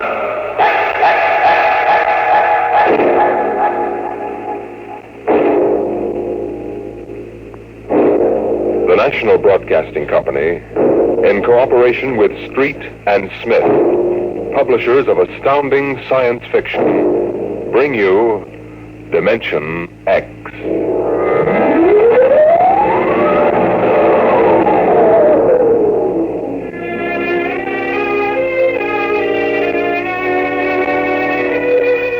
My name is Donald Hasten, private investigator. Maybe you heard about me. I cracked the Turner kidnapping back in 1946. It wasn't very hard. I paid off a few stool pigeons and went right to the hideout. It did my reputation a lot of good, though. Enough good for me to be called into the mayor's office down at City Hall to see Big Mike Flaherty himself. Well, sit down, Hasten. Sit down. Thanks. You'll have to forgive me for speaking so low. That's a bad case of laryngitis. Yes, it is. Hasten, I've been a fool. You didn't get to be mayor of a city like this by being a fool. Well, you know, Hasten, when you get old, you want to believe a lot of things. You want to believe so hard that sometimes you throw your common sense right out of the window. You get hardening of the cranial arteries to become stupid. Well, what's the pitch, Mr. Mayor? You didn't call me in to discuss the philosophy of growing old gracefully. Hasten, I want you to do some investigating for me. Naturally, it must be confidential. This is a confidential business. All right. Yesterday, a man came into this office and sold me a vial of radioactive water that he called the elixir of life. It's supposed to cure you of any disease and keep you healthy enough so you live 100 years. It's none of my business, Mr. Mayor, but how much did you drop on this gold brick? It's about $50,000. You don't seem the type somehow. I'll come a little closer, Hasten. I'm going to tell you something my political opponents would give their right arms to know. This isn't laryngitis. It isn't? It's inaccessible for surgery. X-rays would be dangerous. How much time I have left, I don't know. But I live like a man who's going to the chair. Hasten, if I want a vacation, I pack up and go. If I want a drink, I take one. If somebody comes to me with a vial of liquid and says it'll keep me alive, I think twice before I throw him out as a crackpot. What do you want me to do? Get your money back? No, the money isn't important. You mean if the loyal opposition got hold of the story, they could use it against you? That's part of it, Hasten. However, you don't have the whole picture yet. Shortly after I bought the stuff, I received an anonymous phone call. I was warned not to take it. I was told it was poison and would kill me in a matter of seconds. Ah, the plot thickens. You can appreciate my position. I feel like a man who can either save his life or destroy himself by taking that stuff. Well, the phone call might be a hoax. Yes, and so might the elixir of life. Yeah, very likely. What do you want me to do about it? Investigate the man who sold it to me. Find out who's behind him, what he knows, where he goes. Nothing else, I want that 50 grand back. What's in it for me? $1 grand. If he's on the level. 10% if you get the dough back. Deal? Deal. Here's the vial. And here's his card. Uh-huh. Arthur C. Lehman, longevity expert, 45 Billings Court. Okay, Mr. Mayor, you got yourself a boy. Good. I'll leave your working name and phone number with my secretary. I'll have her send you a check. Right, I'll call you.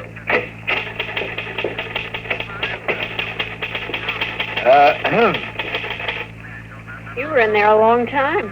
How'd you make out? Swell. I bought the outer drive for only $10 and the cost of mailing. That's kind of high. Last week we were selling it for only $5. I'm sorry. I've been listening to too many detective programs. It isn't polite to stare. I was just wondering what your name was. Sign on the desk says Katharina Cooper. I'll call you Kathy. Oh, I'm supposed to leave my name and phone number. Go ahead. The name is Donald Hasten. But then you knew that, honey. You've been listening to the mayor call me by it for the last half hour. You forgot to shut off the intercom switch. Big Mike's getting kind of careless, isn't he?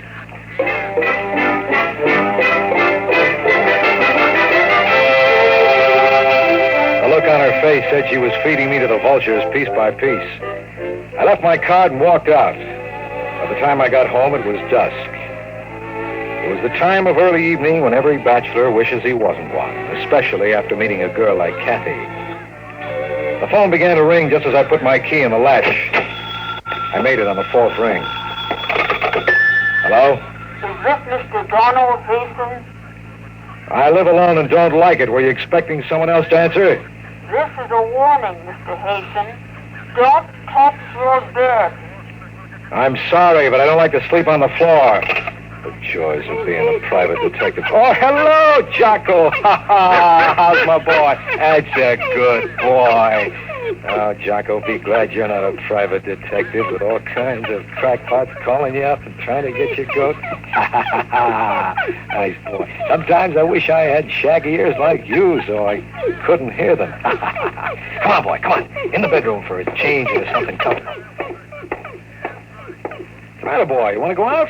Well, you just wait until I sit down here and get these shoes. Hey there, don't jump on that bedspread. Now, you know better than that. Jocko! Jocko! Oh, God.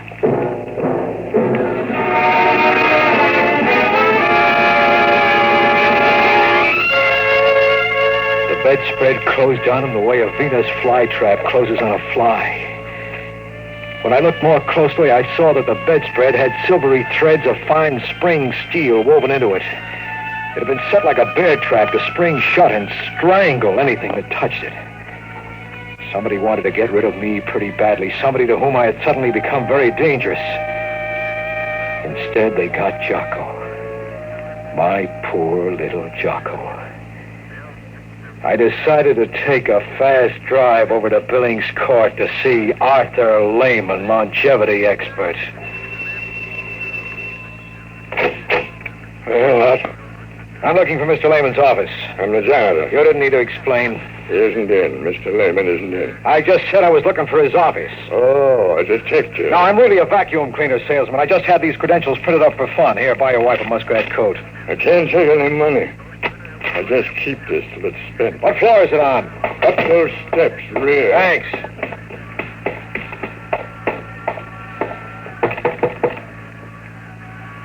Now, let's see now. I ought to have one that fits this.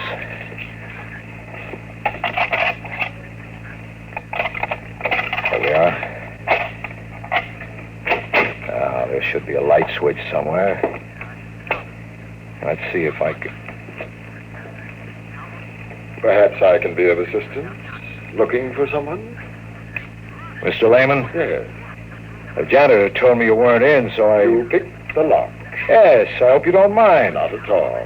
If you'd put down the gun. I like to hold it. It gives me a feeling of power. Now, Mr. Hasten. Mr. Hasten, if you will tell me just who you are and what you're doing here. I couldn't sleep. My bed had a dead dog in it. I thought I should consult a health expert. Who sent you? Nobody sent me. I'm like Topsy. I just growed. I'd like to keep on growing, Mr. Lehman. I don't like people trying to kill me. And I don't like people killing my dog. What makes you think I would try to kill you? Just a hunch. If I really wanted to kill you, I could do it right now, perfectly legally, since you broke in here. That'd be hard to prove. Fortunately for you, Mr. Hasten, I don't have the faintest interest in trying to kill you. On the contrary, it was I who telephoned and warned you about that bed. You know about that phone call? I ought to. I made it. What's the pitch, Mr. Lehman? I can't tell you what the pitch is, Mr. Hasten, but I will tell you this. Give that vial of liquid back to Flaherty and let him cure himself. Or poison himself. Sure. Look, Mr. Lehman, I wasn't born yesterday. Don't give me this elixir of life stuff. There ain't no such thing. And don't try to top me off this case by pretending you're on my side. Mr. Hasten, I warn you, you're playing around with something much too big for you to handle. That vial is the only one of its kind in existence today. The liquid it contains will cure Flaherty if he drinks it. You know, I've seen lots of carnival men peddling flukum and ink sticks, but you're good. You almost convinced me. Almost, but not quite. You're a very stubborn fool, Mr. Hasten. Give back that 50 grand and I'll become very unstubborn. I have a suggestion. I'll bet you do. Why don't you siphon off the tiniest drop of that elixir and have it tested on, say, a rabbit? Then, if it's non-poisonous, you can go back to Flaherty and have him drink it. And while we're proving it's Carmel water, you're on a fast boat to outer Mongolia with 50 G's. Come with me. Where to? A reputable biological laboratory, any one you choose. Suppose I don't want to play. Then I'll kill you. You will feel my gun against your side, so don't try anything. Shall we go? Before we do, just one thing. Well? If you didn't try to kill me, who did? Who else knew about it? Nobody. Nobody except Flaherty, you, me, and Flaherty's secretary. Shall we go, Mr. Hasten?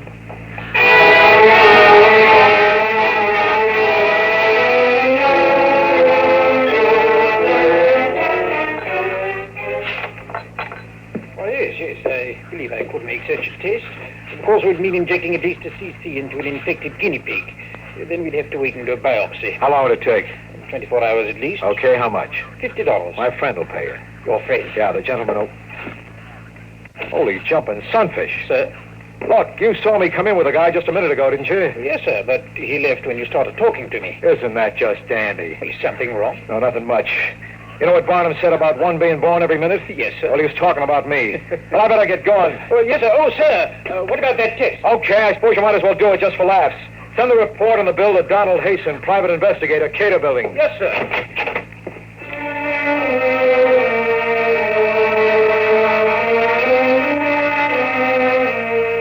I knew there wasn't much point in going back after Lehman. He was probably well on his way by this time. It was an all-around phony story from beginning to end.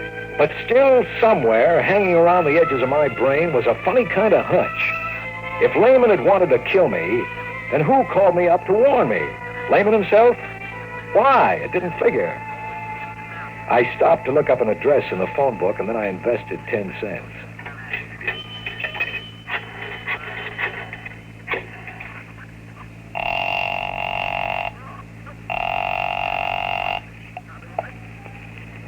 Hello? Kathy? Yes? This is Sherlock. Oh, I'm glad. Glad? That you called, I wanted to apologize to you for eavesdropping this afternoon. Why don't you do it over a cup of coffee? I have to talk to you. It's very late. We'll sleep late tomorrow, please. All right. Well, I meet you. There's a coffee shop near your place. I'll be there in 15 minutes.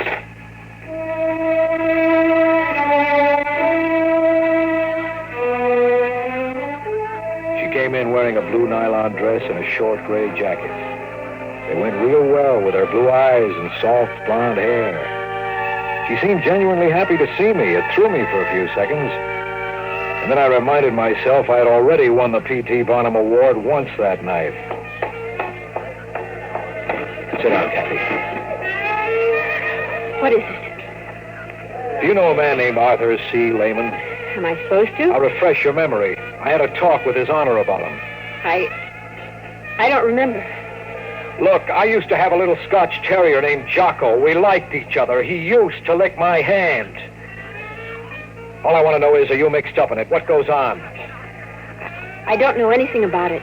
Listen, Kathy, maybe I'm getting sentimental in my old age, but for a moment there, when you walked in, I thought you seemed genuinely glad to see me. Was it because you were glad I was still alive? Come on, give. Don, I like you. You're a nice guy.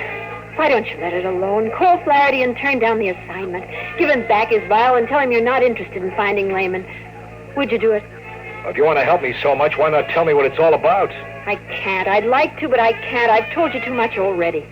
Somebody's got you real scared, honey. Who is it? You're too nice a girl to be mixed up in this garbage with a guy like Lehman. Come on, tell me. I can't. Just believe that, please. Get out of it now before it's too late. Okay, honey, you can play it that way if you want, but to me it's as thin as a bowl of restaurant soup. Poor Jocko knew something and couldn't tell me. You know something and you won't tell me. Good night.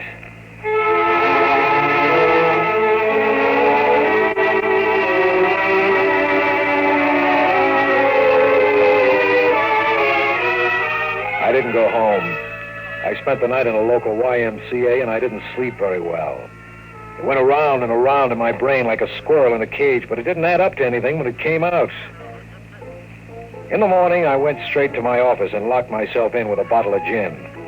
By 10 o'clock, I had decided to quit the job, but before I could call Flaherty and tell him, the phone rang. Go ahead. Mr. Hasten? You got it. This is Dr. Gregory of the Bayside Biological Laboratory. If you want the money... It isn't about the money. What's up? Mr. Hasten, do you have the formula for that serum you gave me? No, I know a guy who might, but he's in outer Mongolia by now. Why? Well, I've never seen anything quite like it. I don't know if it was just a freak of fate or What not. happened? Well, that pig, that diseased guinea pig, Mr. Hasten, well, it completely recovered in 12 hours. Not only that, Mr. Hasten, but there is not a trace of the malignancy. That pig looks healthy enough to live another 100 years.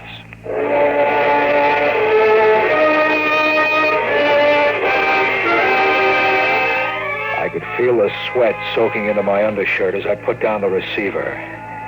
Where do we go from here? Was Lehman on the level after all? The next stop was Lehman's office. Maybe he wasn't in outer Mongolia. It was noon before I got there. The same janitor was on duty in the same dirty lobby. Hello there. Hi. You want something? Lehman. Who? Lehman. Never heard of him. Now, wait a minute, Junior. You remember me. Last night, $5, rear office, first floor. I don't know what you're talking about, mister. Oh, you want another $5, huh, Junior? Well, this time I don't buy. Get out of my way. Now, listen, mister, I can't let you just walk into that office. I'll try to stop you if you want to work tomorrow. But there's nobody in there. That office has... We'll see about that, Junior, right now. Holy mackerel.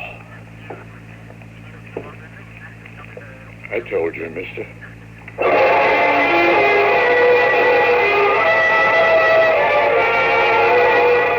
The room was bare. There were caps on the electrical outlets. Everything in the room was covered by a 6 weeks accumulation of dust that was undisturbed except for the footprints of the janitor and myself. Yet yesterday there had been a rug, telephones, desks, chairs, file cabinets. I checked the door number. 1B, that was it, all right. Then I checked the janitor. He was standing there just looking stupid. But he looked a little too stupid.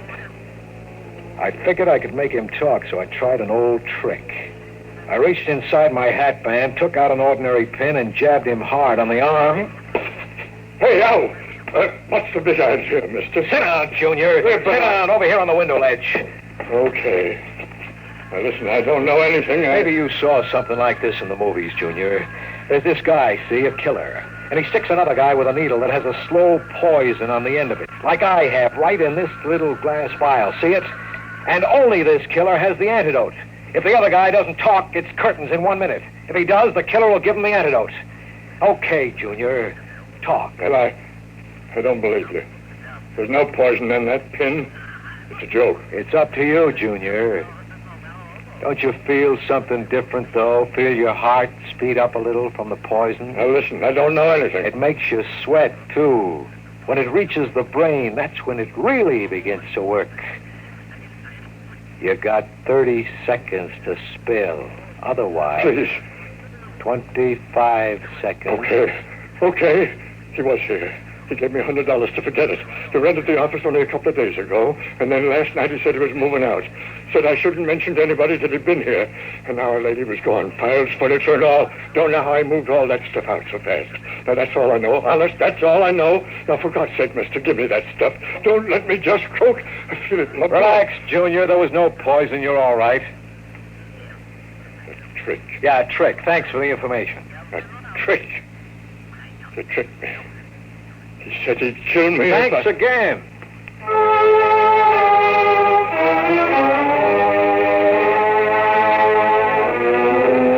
There was Mr. Hasten again, right back on the horns of ye old dilemma. The only thing I knew for sure at this point was that the serum was apparently not poisonous.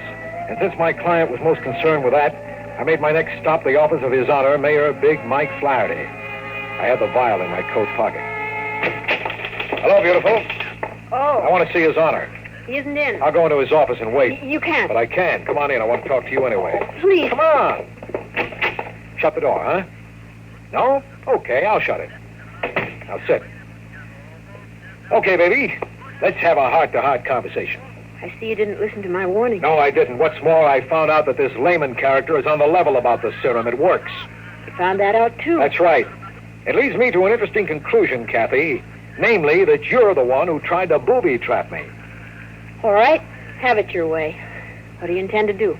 Well, first, I'm going to give Flaherty that serum and let him cure himself. You mustn't do that. Why not? I can't tell you, but you mustn't. Down in a few minutes, Mike Flaherty will be here. Before he comes, I'll have to ask you to give me that serum. Try again. I don't hear so good. Maybe you'll hear this. It works, too, so don't try anything. Well, so now it comes out. Okay, Kathy, if you want to play that way, go ahead. Give me that serum. Why don't you shoot? I warn you, I may have no choice. Give it to me. Pull the trigger, baby. You're weakening. Don, please, don't make me kill you. Please. What is it, baby? True love or just weak in the knees? Oh, You better hand me that gun. Oh, Don, what can I do? I'm so mixed up. Yeah, that's better. Now, what is it, Kathy? You're no killer. Tell me what's going on here. Maybe I can help you. You gotta trust me. No, I can't, Don. Believe me. I want to, but it's against the prime injunction. The what? You wouldn't understand. There's no way I could make you understand. Only believe me, Don, because I love you. You mustn't let Lehman succeed in giving that serum to Mike Flaherty. The consequences would be unimaginable. You know, Kathy, if you had come to me and leveled right at the start, maybe we could have worked something out. Maybe I'd be listening to you now. But you're a little late because I just heard Big Mike come into the outer office. He'll be here in a second. Don't, please. Come in. How do you do? Lehman. I see she's been trying to get the vial from you, Mr. Hasten. I was afraid of that. I came over to make certain that Mr. Flaherty is permitted to drink the serum. Well, that's very noble of you, Lehman, but I don't quite understand it. You have your 50 grand. What do you care whether Mike Flaherty lives or dies? Mr. Hasten, if Mike Flaherty dies, the opposition candidate will win the next election. That means a new political party will come into dominance in this city. The next president will be a representative of that party. I am most anxious to see that does not happen. The entire future of our country, indeed, the history of the world, would be affected by it. He's telling the truth, Don. But events must be allowed to take their normal course. Don't listen to her, Hasten. She's tried to kill you once. She'd do it again. You know I'm telling the truth about that serum. She wants to see Flaherty die. Go ahead, ask her. It's true, isn't it, Kathy? You want Mike Flaherty to die. You don't understand. Listen, I'm getting pretty fed up with being told I don't understand. Understand what? I understand that in the past 24 hours, somebody's tried to kill me. I understand that Lehman's serum will cure a guinea pig and probably a human. I understand that unless I'm completely insane, the entire contents of Lehman's office vanished in a few minutes. I understand that you two seem to be more concerned with some nonsense that's going to take place in the future than... Holy smokes. Oh, no, it's too fantastic. Just too fantastic to even think about. Something troubling you, Mr. Hasten? Perhaps I can help you. Perhaps you can, Lehman. I'm going to ask you just one question. Very well. When are you from? That does it, doesn't it, Mr. Lehman? I've guessed your game. I'm afraid you have, Mr. Hasten. I am, as you surmise, a traveler from the future. And since you've stumbled upon it, perhaps Miss Cooper here would like to fill in her part of the story. But before she does, up your hands, both of you. Higher. Don't move. I'll take that gun, Mr. Hasten. Now, Miss Cooper, you may enlighten our backward friend. Go ahead, Kathy. Both Lehman and myself are from the future, Don. Why didn't you tell me? I couldn't. The prime injunction to time travelers is never to reveal their identity. The penalty is death. Since you've guessed it as we feared you might, there's no point in trying to conceal anything further. Go on. Mr. Lehman's a fugitive from the era in which we live. Using one of our time machines, he came back to your time. And he sought to change things so that he'd be in a position of great power in the future. How do you figure to do that? If Flaherty lived long enough, he could dominate the political picture in America. You're almost right, except in one detail, Miss Cooper. Flaherty will not survive. He will live only long enough to gain a position of political dominance. Then I will remove him, and my own ancestor will take over the reins of power, leaving them eventually to me. I get it now. But there's one thing that bothers me. Who was trying to kill me? I was. You see, I was sent here to track down Lehman. I set that spring before I met you, as soon as Flaherty hired you to help him. I did it on orders from the council. They were afraid you'd be successful in saving Flaherty's life. Then, unfortunately, I fell in love with you and couldn't go through with it. I called and warned you. You took credit for that, Lehman. I wanted to enlist you on my side, Mr. Hasten. However, it makes little difference at this point, since you know the entire story. I have little choice now. Do you think you can get away with this? I believe I can, Mr. Hasten. There are two of us here who know your plans. By the time Mr. Flaherty returns to his office, there will be only one. Myself. Goodbye, Mr. Hasten. It has been a pleasure. Not without a fight, you...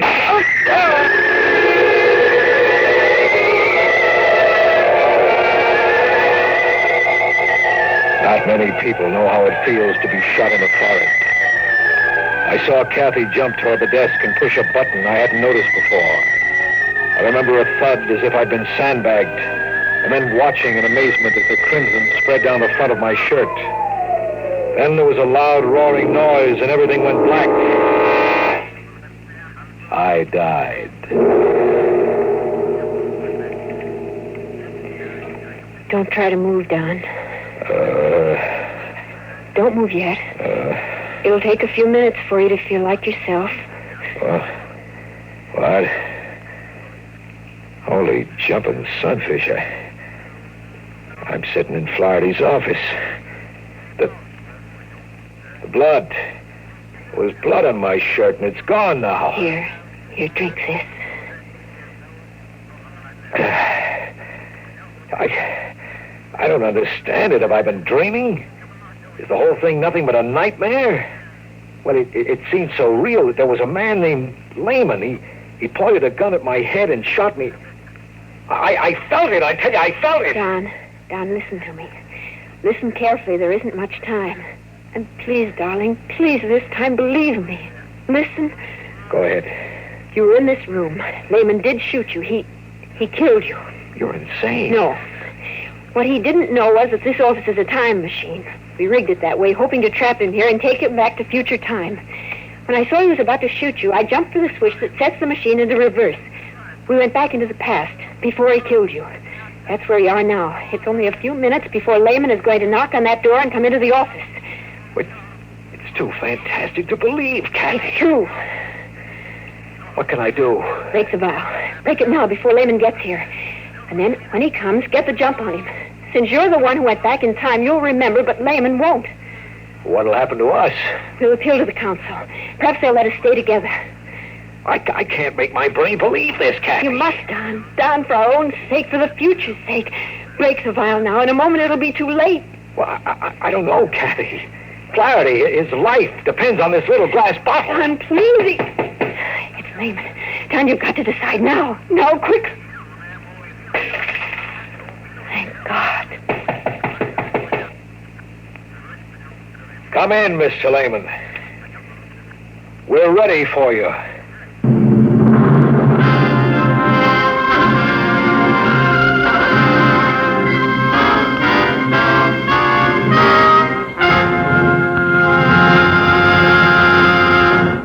You've just heard another adventure into the unknown world of the future.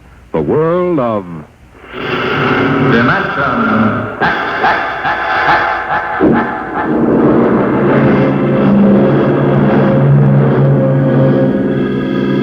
Dimension X is presented each week by the National Broadcasting Company in cooperation with Street and Smith, publishers of the magazine Astounding Science Fiction. Today, Dimension X has presented Untitled Story from the current issue of Astounding Science Fiction. It was written for radio by George Lefferts from the story by Frank M. Robinson. Featured in the cast were George Petrie as Hasten, Ann Sargent as Kathy, Bernard Lenrow as Lehman. Your host was Norman Rose. Music by Albert Berman. Dimension X is produced by William Welch and directed by Fred Way.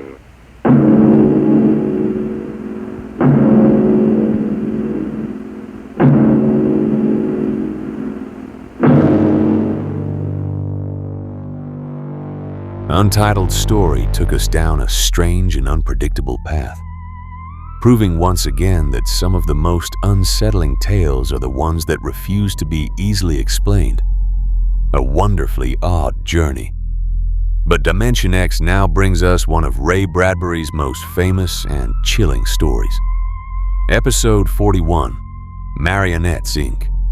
Originally broadcast in 1951, and adapted from Bradbury's classic tale, this story explores a near-future world where lifelike mechanical duplicates, marionettes, can take over a person's daily life, allowing them to escape the burdens of existence.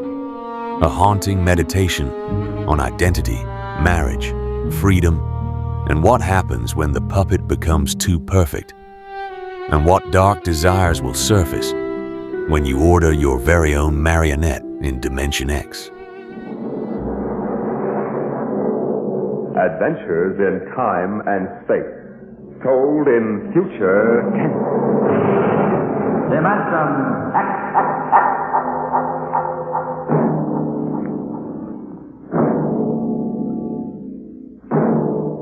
The National Broadcasting Company, in cooperation with Street and Smith, publishers of astounding science fiction, bring you Dimension X.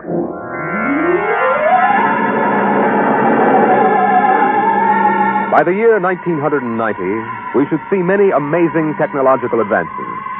And yet, in many ways, life will be very much the same. A husband will stop off at a bar on his way home and perhaps unburden himself a little to a friendly bartender. Another one, Mr. Smith? What time is it, Sam? Why, almost 10 o'clock, Mr. Smith. One more. Listen to them. The old songs are still the best, huh, Mr. Smith? Yes, Sam.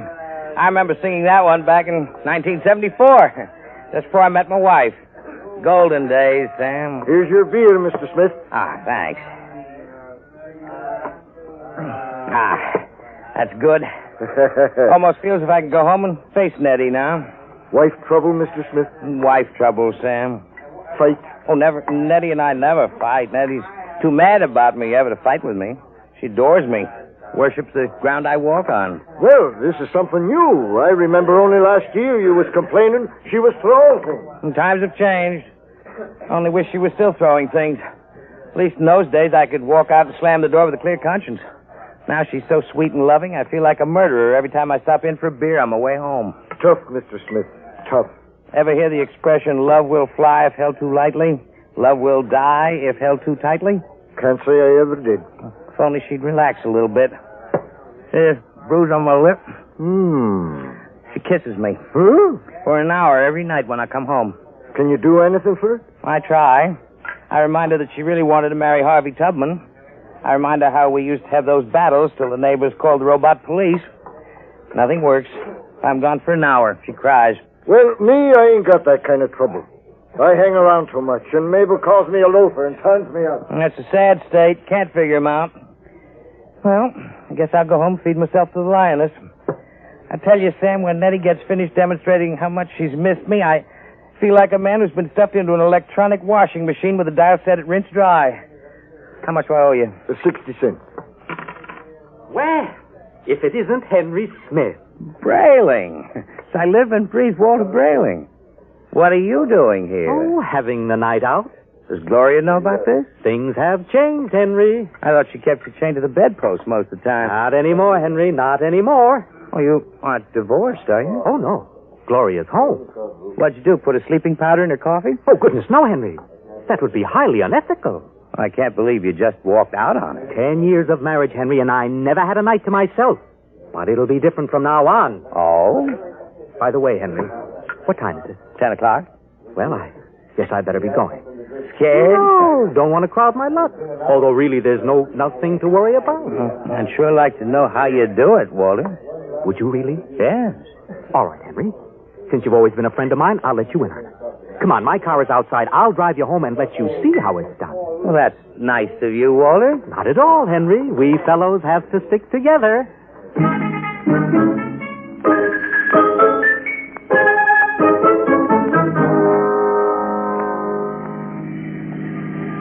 I don't suppose you know how Gloria and I came to be married in the first place, eh? No, I don't. Well, one evening, she threatened to tear off her clothing and call the police unless I married her. No. Oh, yes. Well, that's a bit extreme, isn't it? Well, Gloria was always a nervous girl. I bet you've had a pretty wretched time of it. Oh, yes, it didn't take long for me to become the laughing stock of the neighborhood. Handpecked Brayling, they used to call me. I know. But things are changing now. Here, you see this? What's that? A single ticket to Rio on the morning rocket. I have hotel reservations there for a month. A whole month, Henry, to have a fling. Well, won't Gloria make trouble over that? That's the amazing part of it, Henry. She won't even know I'm gone. I'll be back in a month and no one the wiser. You don't believe me, do you? Frankly, no. Just how you going to swing it, Walter? That's the secret, Henry. I tell you, it's the most wonderful thing ever invented. Worth every cent I paid for it. What is it? I'm going to show you. Here's my house. Notice the lights are all out.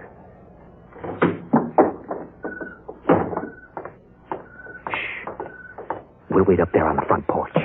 Walter, you haven't gone off your rocker, have you? Now I meow twice. Meow! Meow!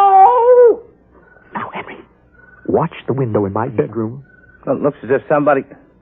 Hey, there's a man up there. He's looking out. Good. He sees me. He'll be down directly. Isn't it a bit embarrassing for you, Walter? Oh, not at all. You'll find out. Here he comes. Hello, B2. Oh, good evening, Mr. Brayling. Close the door. Either I'm going out of my mind or there are two of you. You never told me you had a twin brother. I don't.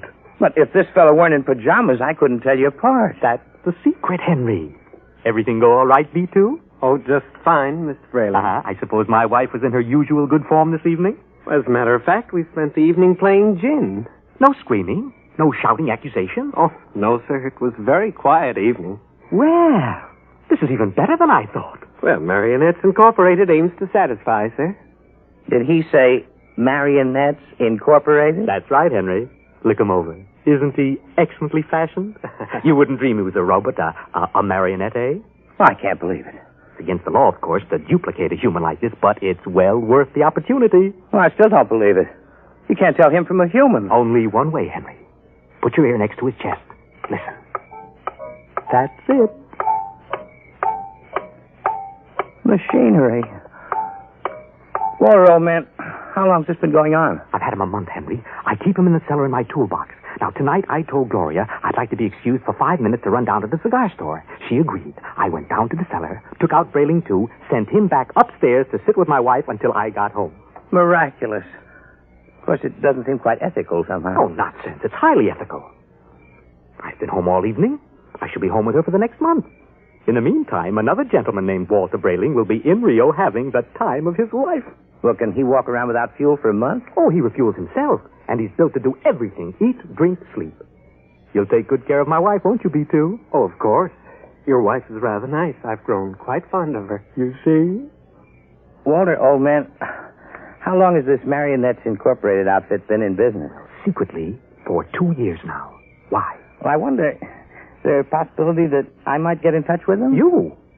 But you love your Nettie. Well, I know, but even so, it's a little respite, a night or two once a month. And she loves you dearly. So much she can't barely leave me for half an hour. You know that lately she's taken to calling me up at work 10 or 12 times a day to talk baby talk? Your Nettie? My Nettie. What do you say, old man? A favor to an old buddy? Fellow lodge member? Well, I could put you in touch with the man who makes them. Of course, you'd be pledged to secrecy once you learned where he's located. Oh, naturally. Very well, Henry. Here's his card. Marionettes Incorporated, W. Zig, proprietor and owner. New humanoid plastic 1990 model guaranteed against wear. Our motto, no strings attached. Address the Jumble Shop, 43 South Wesley Drive. And Mr. Zig will take good care of you, Henry. He's a charming fellow, a real craftsman. Wonderful. I'll see him first thing tomorrow. Well, I'd better be getting home now, though. Nettie's probably splitting a gasket. See you around, old man, after I get back from Rio. And while I'm gone, you might drop around regularly, just as you always have. Treat Brayling, too, here as if he were me. Otherwise, Gloria might be suspicious. Oh, I will. And, before I go, these marionettes are safe, aren't they? Oh, absolutely. Oh, tell them, B2. We're guaranteed. Fine. Well, good night, Walter. Good night, B2. Good night, Mr. Smith. Good night, Henry. Well, I'm glad someone else will have a chance at a little happiness and freedom. All right, Brayling 2. Back into the cellar box for you. Come on. Down the steps. That's it. It's very damp down here, Mr. Brayling. Bad plumbing. Well, here we are. Brayling. Yes. Before you put me back into the toolbox, could we have a word? Certainly, old man. This toolbox. What about it? Well, I don't like it, Mr. Brayling. Why not? It's cramped. Oh. Well, I'll try to fix up something more comfortable when I get back from Rio. All right, now, before Gloria gets worried, back Marionettes are made to move, not to keep still. How would you like to lie in a stuffy old box most of the time? I didn't realize you fellas were that sensitive. Well, you wouldn't like it at all. I keep running. There's no way to shut me off. I have my feelings, you know. Well, day after tomorrow, I'll be off to Rio, and you won't have to stay in the box for a whole month. Or you can move upstairs. Yes, but when you get back from Rio, I'll go back in the box. Mr. Zig didn't tell me at Marionettes Incorporated that it was possible to get a difficult specimen. There's a lot he doesn't know about us. We're pretty new. Now, look here, B2. This has gone far enough. I'll never get to Rio. Now, come on now. Into the box. And another thing. Well... Your wife. What about my wife? Well, I've grown quite fond of her. Well, I'm glad you enjoy your employment. You'll have the whole month. I'm afraid you don't quite understand, Brayling. I've fallen in love with her. You what? You just don't appreciate her. Maybe if you hadn't always acted so meek and apologetic about everything, she'd have a little more respect for you as a man. Well, now, you aren't supposed to behave like this. You know you think you...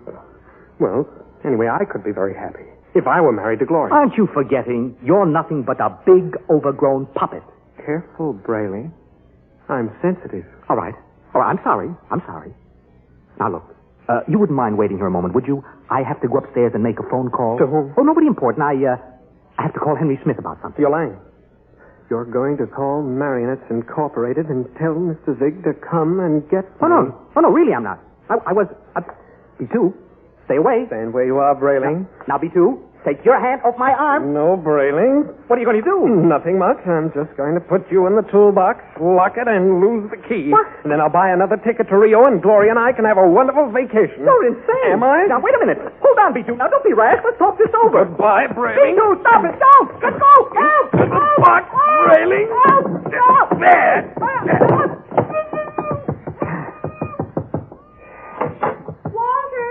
Walter! Yes, Gloria? What in the world are you doing down there at this time of night? Oh, nothing, lover. The pipes were knocking. I'm just making sure the boiler hasn't exploded. You go back to bed. I'll be up soon. Well, hurry, won't you? We had such a nice evening. I'm lonesome for you. Oh, you won't ever be lonesome again, darling. Never again.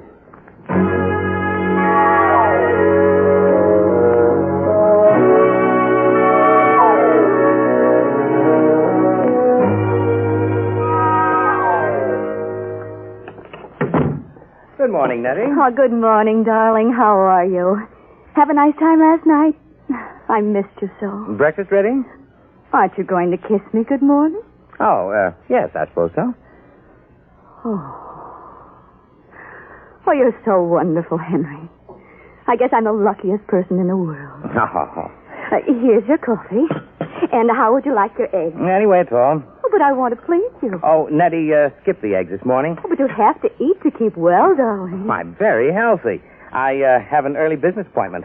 Oh? It's a friend of Walter Brayling's. I met Walter last night, and he... Yes? I'd better be off. Now, Nettie, don't look as if I were on my way to Rio or something. I'm only going to work. It's just that I miss you so. I want to be with you all the time. Do I have to go through this every morning? I'll be back at supper. There's no need to cry now, is there? No, darling. You aren't displeased with me, are you? I try so hard to do everything just as I think you'll like it. No, I'm not displeased. Well, goodbye, dear. Henry? Yes? You forgot to kiss me goodbye.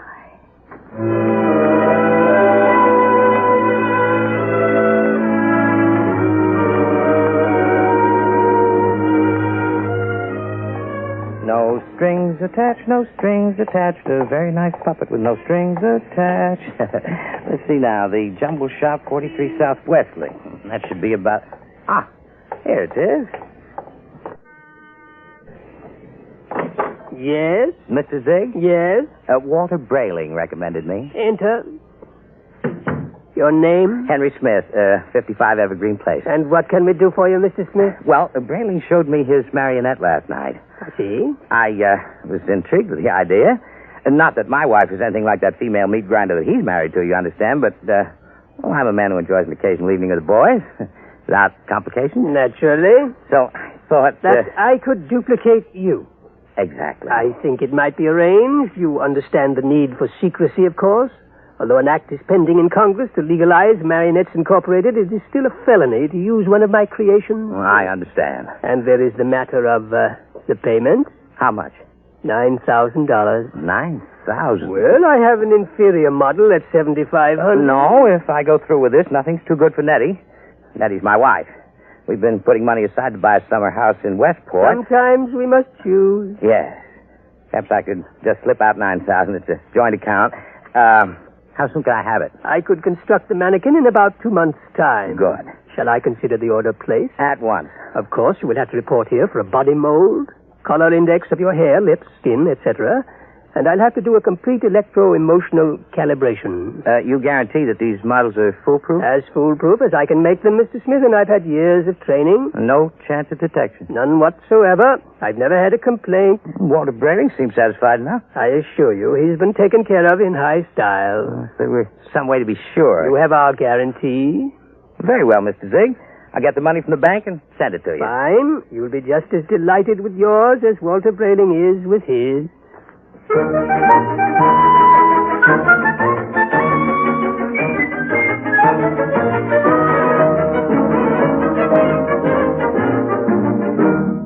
Oh, tell her. Yes, Mr. Smith? I'd like to cash this draft on my joint account. Yes, sir. $9,000, sir. That's right. Well, I'm afraid that's impossible, Mr. Smith. Impossible? My wife and I have a good $15,000 in our account. You're mistaken, Mr. Smith. Oh, but I know. Here's your card, sir. You see, Mrs. Smith withdrew $10,000 recently. $10,000? Without even telling me? I remember distinctly, Mr. Smith. She said it was for a surprise for you. Good Lord. She bought that house in Connecticut. My birthday's next week. Well, I'll have to borrow it somewhere. I've already contracted. Yes, sir. Quite a surprise for you, eh, Mr. Smith?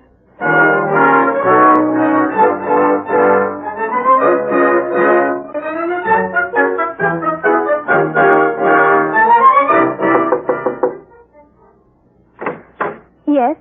Oh, hello, Henry. Hello, Gloria. Is Walter home? I'd like to speak to him. Well, come in. Thank you. Is something wrong? Well, just some private business.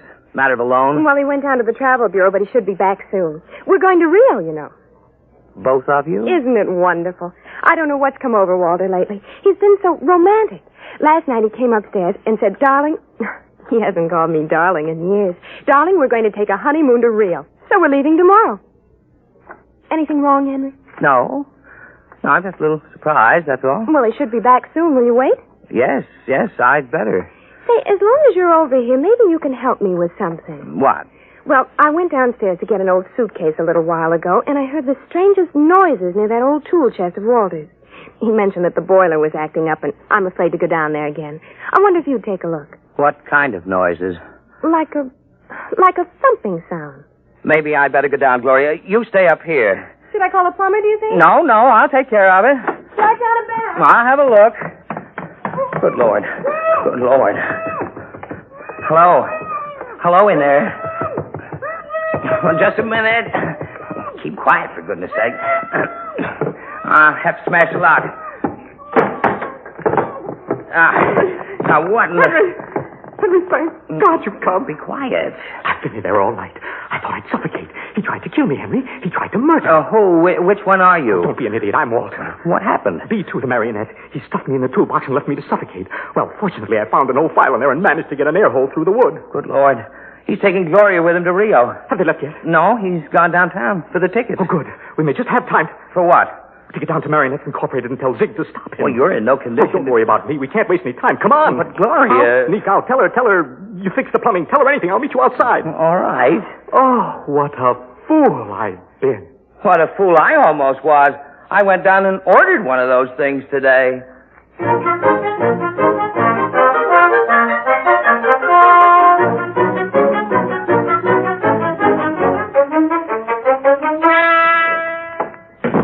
Gloria? Gloria, love. Yes, darling. Did you get the tickets to Rio? Right here in my wallet. Honeymoon for two under the pampas smooth. Oh, Walter, it's so nice to have you like this. You like the change? I don't know what did it, but whatever it is, I'm in favor of it. I hope it's permanent. Oh, I intend to see that it is.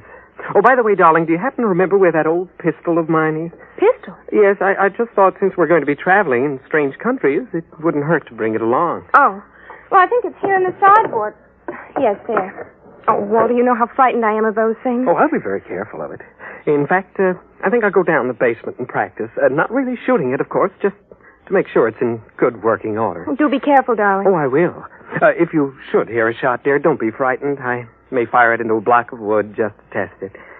Perhaps I'll fire into that old tool chest of mine. Yeah, that should absorb it. Oh, speaking of that tool chest... Yes, what about it? It reminds me that Henry Smith was here. Oh? Yeah, I heard some noises downstairs, dear, and he went down to fix the plumbing. Is he, still down there? No, he left. I really don't understand it. He seemed so anxious to see you before he went down to the cellar, and then he just left. Oh. Did he, stop the noises? Well, he must have. I don't hear them.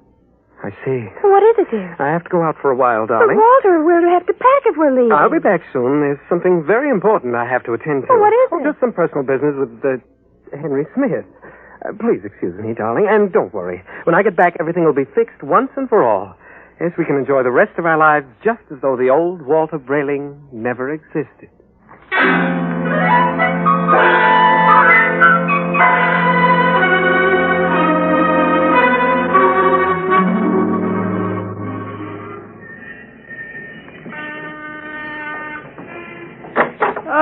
Mr. Brayling and Mr. Smith. Yes, Mr. Zig. Come in, gentlemen. We certainly will come in.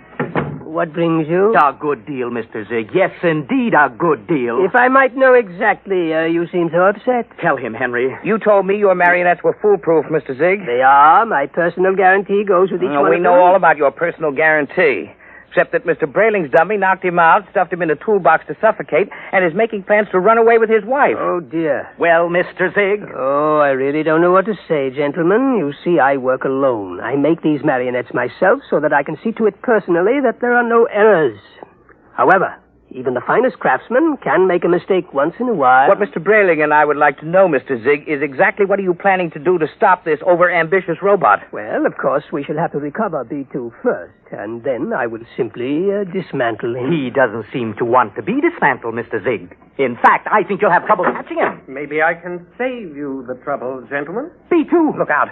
He has a gun. I thought I'd find you here when I discovered the tool chest empty. Now, look, B2, whatever you're planning to do, you won't get away with it. I think I will. Mr. Zig, can't you do something? I'm afraid I can't think of anything. I'll save you the trouble, because I'm going to kill the three of you. Oh, you won't get away with it. No? You forget that Gloria and I will be on a plane to Rio in a few hours. All right, Mr. Zig. You first. Oh, now, see here. This isn't fair. I created you. You can't do... Grab him. I've got him. Quick. Quick, that hammer.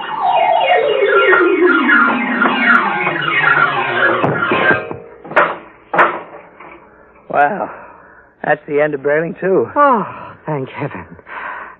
Henry, he got Zig right through the... Oh, holy jumping catfish. Henry, look at him. Look at Zig. Nothing but a mass of coils and springs, just like Brayling, too. Well, he's nothing but a marionette. He's no different from...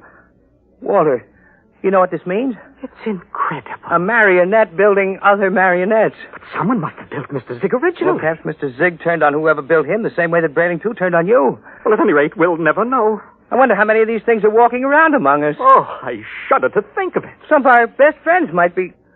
Come on, we got to get out of here. But the police? Don't be a fool. There's been no crime committed here. All the police will find is two oversized puppets with the springs coming out of them. But they seem so lifelike. They're only machinery. You've got to remember that. Well, What'll I tell Gloria? If I were you, Brayling, I wouldn't tell Gloria a thing. I'd simply pick up that other ticket to Rio and take her on a honeymoon. What about you, Henry? What are you going to do? Me? I'm going home and give Nettie a kiss that'll singe her hair.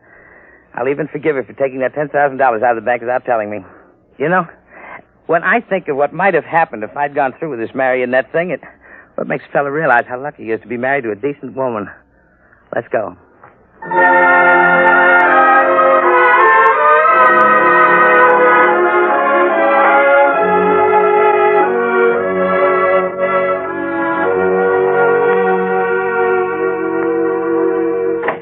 Nettie!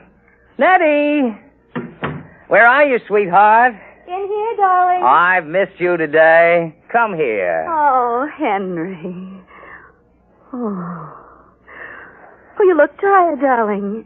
Can I do something for you? Just tell me. I'm yours to command. Ah, a man's a fool to jeopardize a nice home and a loving wife like you. You do love me, don't you, Nettie? You know I do. Here, let me get your slippers on. Ah, feels good to sit back on the sofa and relax. You don't know what a trying day I've had. I can see you're all upset. It isn't anything I've done, is it, dear? Well, in a way, something you've done is connected with it. What's that, darling? The money. Money? I know you want to surprise me with the house, darling, but really you shouldn't have taken that money out of the bank without consulting me. Henry, I don't even know what you're talking about. Now, Nettie. But I don't. Nettie. Oh, you're so upset, darling.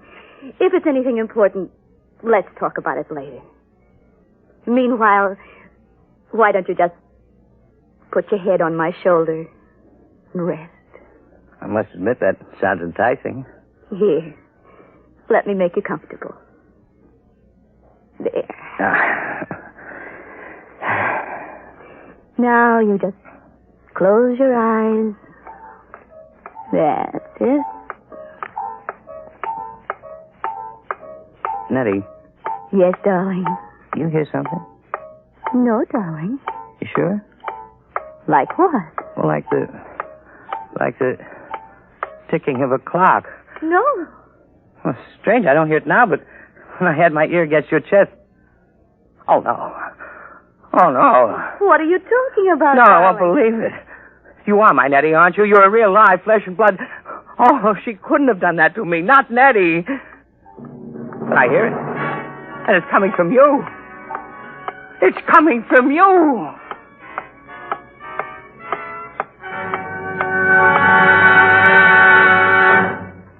You have just heard another adventure into the unknown world of the future. The world of... Dimension X.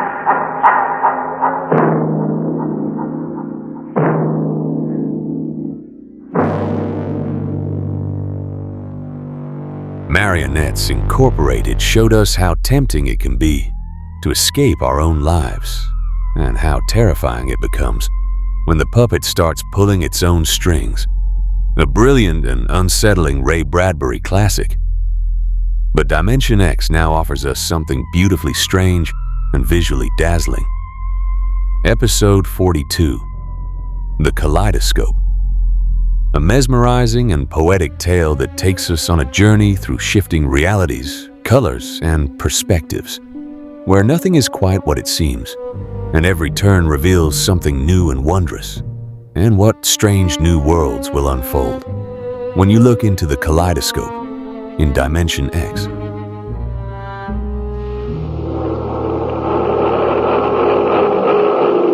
Adventures in time and space, transcribed in future tense.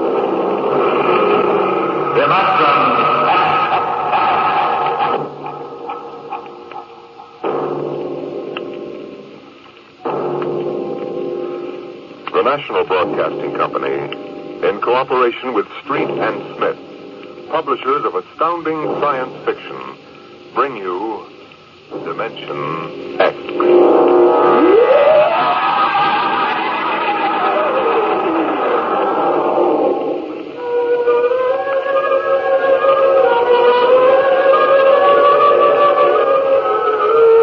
The rocket drove through space like a silver fish in an endless tank, the stars in flat velocity swirling by. Inside her case, tiny, finite specks of humanity controlled the tremendous power that impelled her so relentlessly toward the other galaxies. Who were these men? What mad, fantastic need and desire had caused them to abandon Mother Earth and venture to the ends of the universe? Captain Hollis. What is it, Stone? Magnetic storm, dead ahead, sir. And the aperture? About 100-mile gap between elements, sir, but shifting rapidly. Switch on the radar screen. Let's have a look. Yes, sir. There are asteroids in it, Captain. I see that. Thank you, Stone. Sir? What? Any change in course? What for? The storm, sir. If I decide to change course, I'll issue the order. At the rate we're approaching, it'll be too late to issue an order. Mr. Stone, do I need to remind you who's master of this ship? Look, sir, there are 25 other lives to be considered besides your own. Those asteroids shipped at our course. That's enough, Stone. It's not enough, Captain. Return to your post. Captain, for God's sake, don't be pig-headed about this. There's a magnetic storm dead ahead. Are you going to risk the lives of all of us just so you can hang your hat on some lousy interplanetary record? We know this means a lot to you. Sure, you can be fleet admiral if you beat those Asiatic ships to Venus. That's fine, but we value our lives. I happen to value my life just as much as any man aboard this craft, Mr. Stone. But I wasn't brought up to be a lily-livered dare-nothing. Now get back to your post, or I'll have you court-martialed. Well, Mr. Stone? Okay. Okay what, Mr. Stone? Okay, sir. Impudent young pig. Maybe he's right, Lewis. Well, you stick to being ship's doctor. You're good at that. I'll navigate this fish. Really, Captain. Only I'd hate to pile up on some little asteroid, especially when a simple thing like changing course. Simple thing? Do you know what a change in course would mean? The slightest deflection would throw us 1,000,000 miles off at this speed. It'd take days to get back on the vector. By that time, one of the Asiatic ships would have landed on Venus and claimed the whole blasted planet. We're in a race, Charles. Well, suppose they did claim Venus. There's nothing but rocks and jungle anyway. It isn't that. It's the idea of someone beating us. You know, Lewis, I always get a little bit jittery when men are willing to die for symbols. You're a cynic. Maybe. Get Mollis. Get Mollis. Mollis. What is it, Lester? Captain, the radar tracking shows a foreign object dead ahead. What? Check your screen, sir. Good Lord, the whole blasted storm has shifted dead on. Engine room. Mission chamber. Fire up your starboard cyclotron. Aye, sir. You can't make it in time, Lewis. Listen to that radar bounce. Shut up. Now hear this. Now hear this. Condition red. Fasten your spacesuits. Forward cyclotron at capacity. Open the fission chamber. Emergency blast. Aye, sir. It's it off. You think we'll make it? We've got to make it. Suppose one of those asteroids decides to shift. Will you shut up? It doesn't sound good, Lewis. Another 5 seconds. 4, 3, 2. Lewis, a meteorite. Good God! Look out!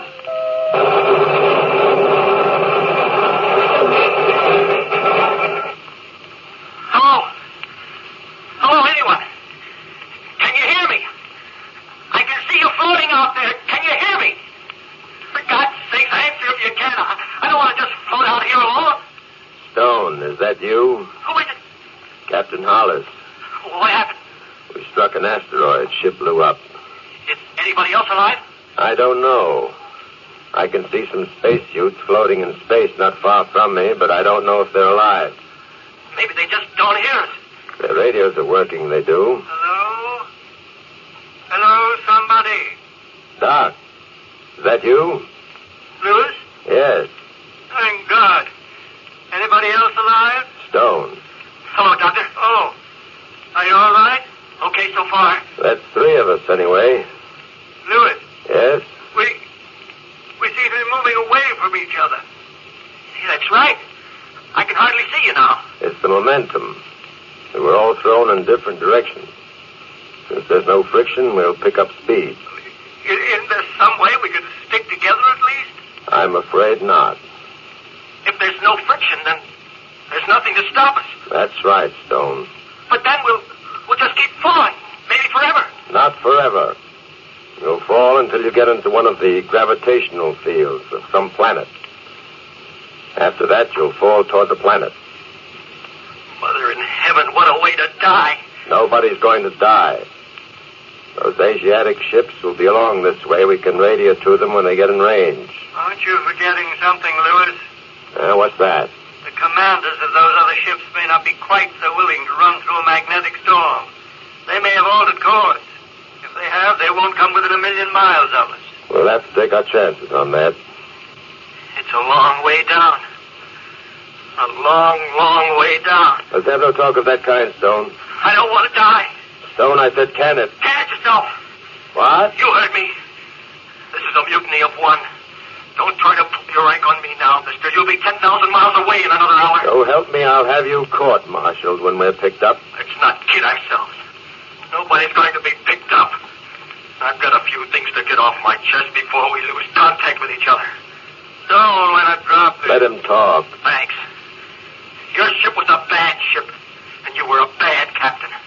I hope you break when you hit the moon. Thanks for the goodwill, Stone. That isn't all. I believe there are different kinds of deaths, Captain. Just as there are different kinds of lives. Yours should be pretty interesting because you've been dead for years. So, let him. When was the last time you had an honest human feeling, Captain? I'll bet you don't even remember when. I don't think you're capable of any kind of strong feeling. Do you have a wife, Captain? I'll bet she won't miss you one bit.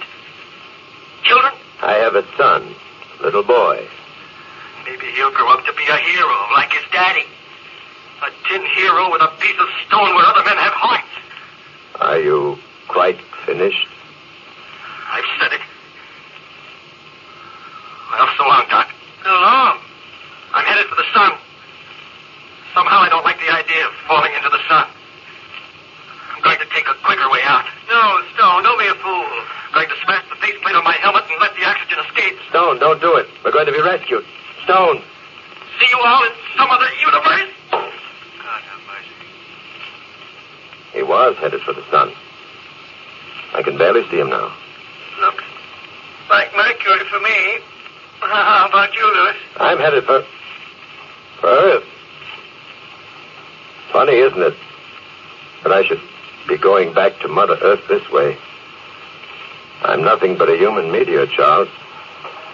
When I hit the Earth's atmosphere, I'll burn like a match.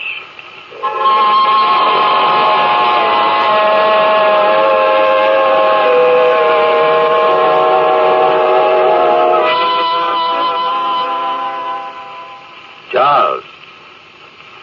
Charles, can you still hear me? I can hear you. It's getting fainter now. We must be several thousand miles apart. We should be able to talk for another 20 minutes or so at the speed we're falling away from each other. What are you thinking about, Lewis? I was thinking about Stone. What he said. Don't let it get you. You know, in a way, he was right. He was insane. The shock knocked him off balance. No. Each of us dies in a different way. Each of us has his own life to look back on. Huh? What's that? I don't know.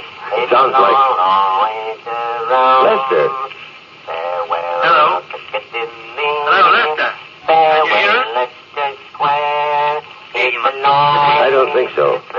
It's possible that the sending unit of his radio is working, but the receiving unit is damaged. We're singing good stuff to keep up his nerves. Right there.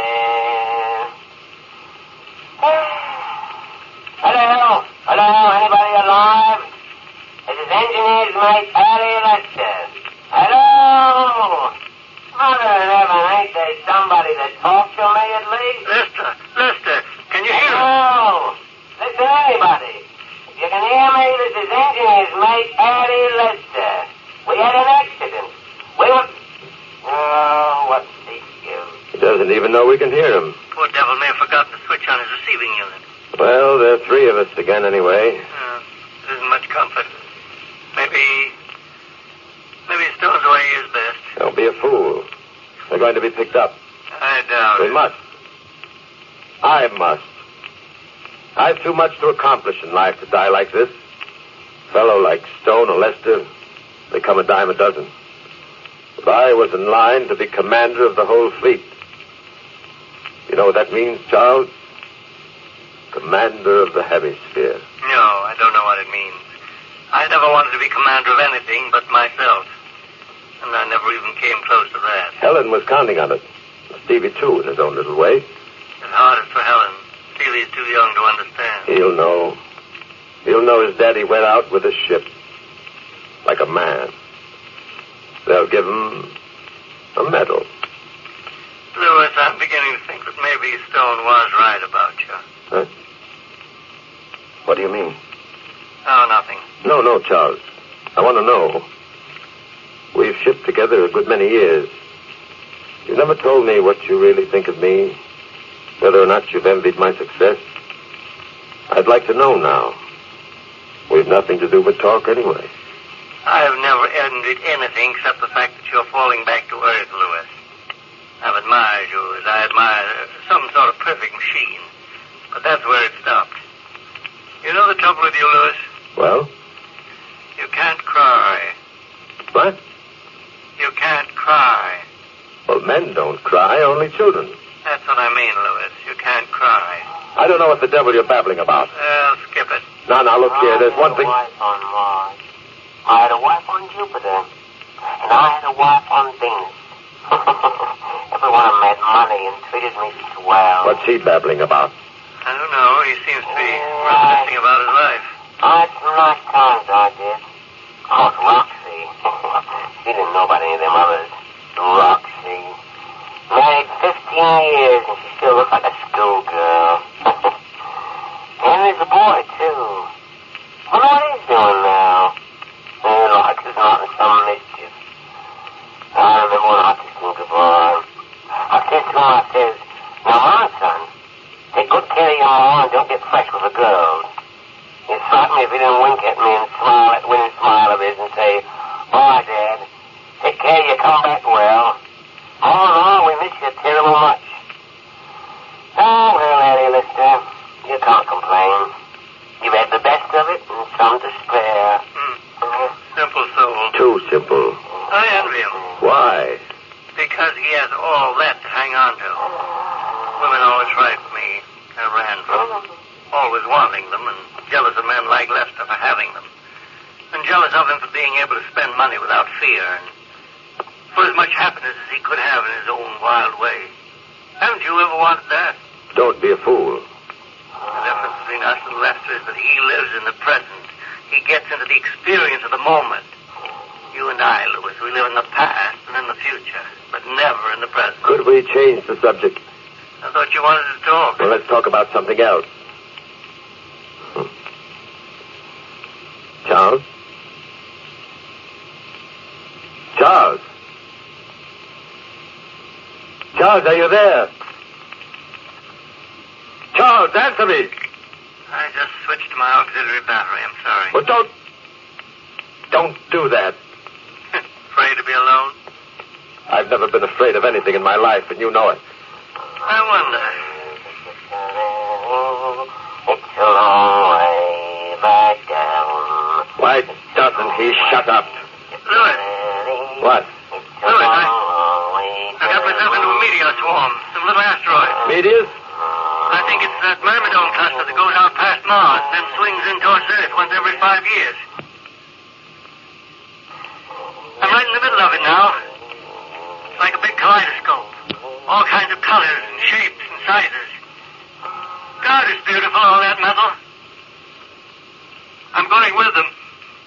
They're taking me with them. Well, I'll be doggone. Remember when you were a kid, Louis? Held the kaleidoscope to your eye, gave it a twirl? That's what I'm part of now. Keep talking. I can barely hear you now. They're taking me off, Louis. So long. Charles! Charles, don't leave me alone like this!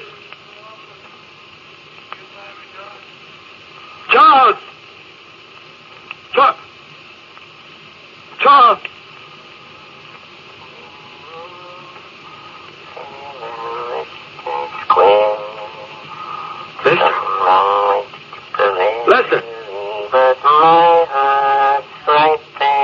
Can you hear me? Oh, it's all good times. I got drunk once and gambled away $1,000.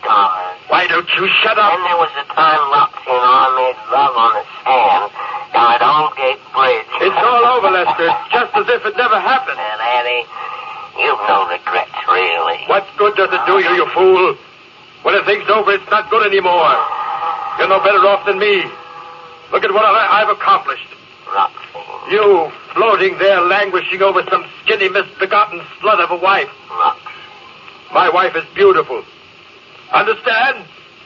Beautiful. Like marble. Well, like chiseled marble. You'll find herself another man. She'll have some more good times. No, she won't. She'll be faithful to my memory. Helen, you will be faithful, won't you? You'll never forget me. It's a long way. I won't listen. I'll switch off my radio.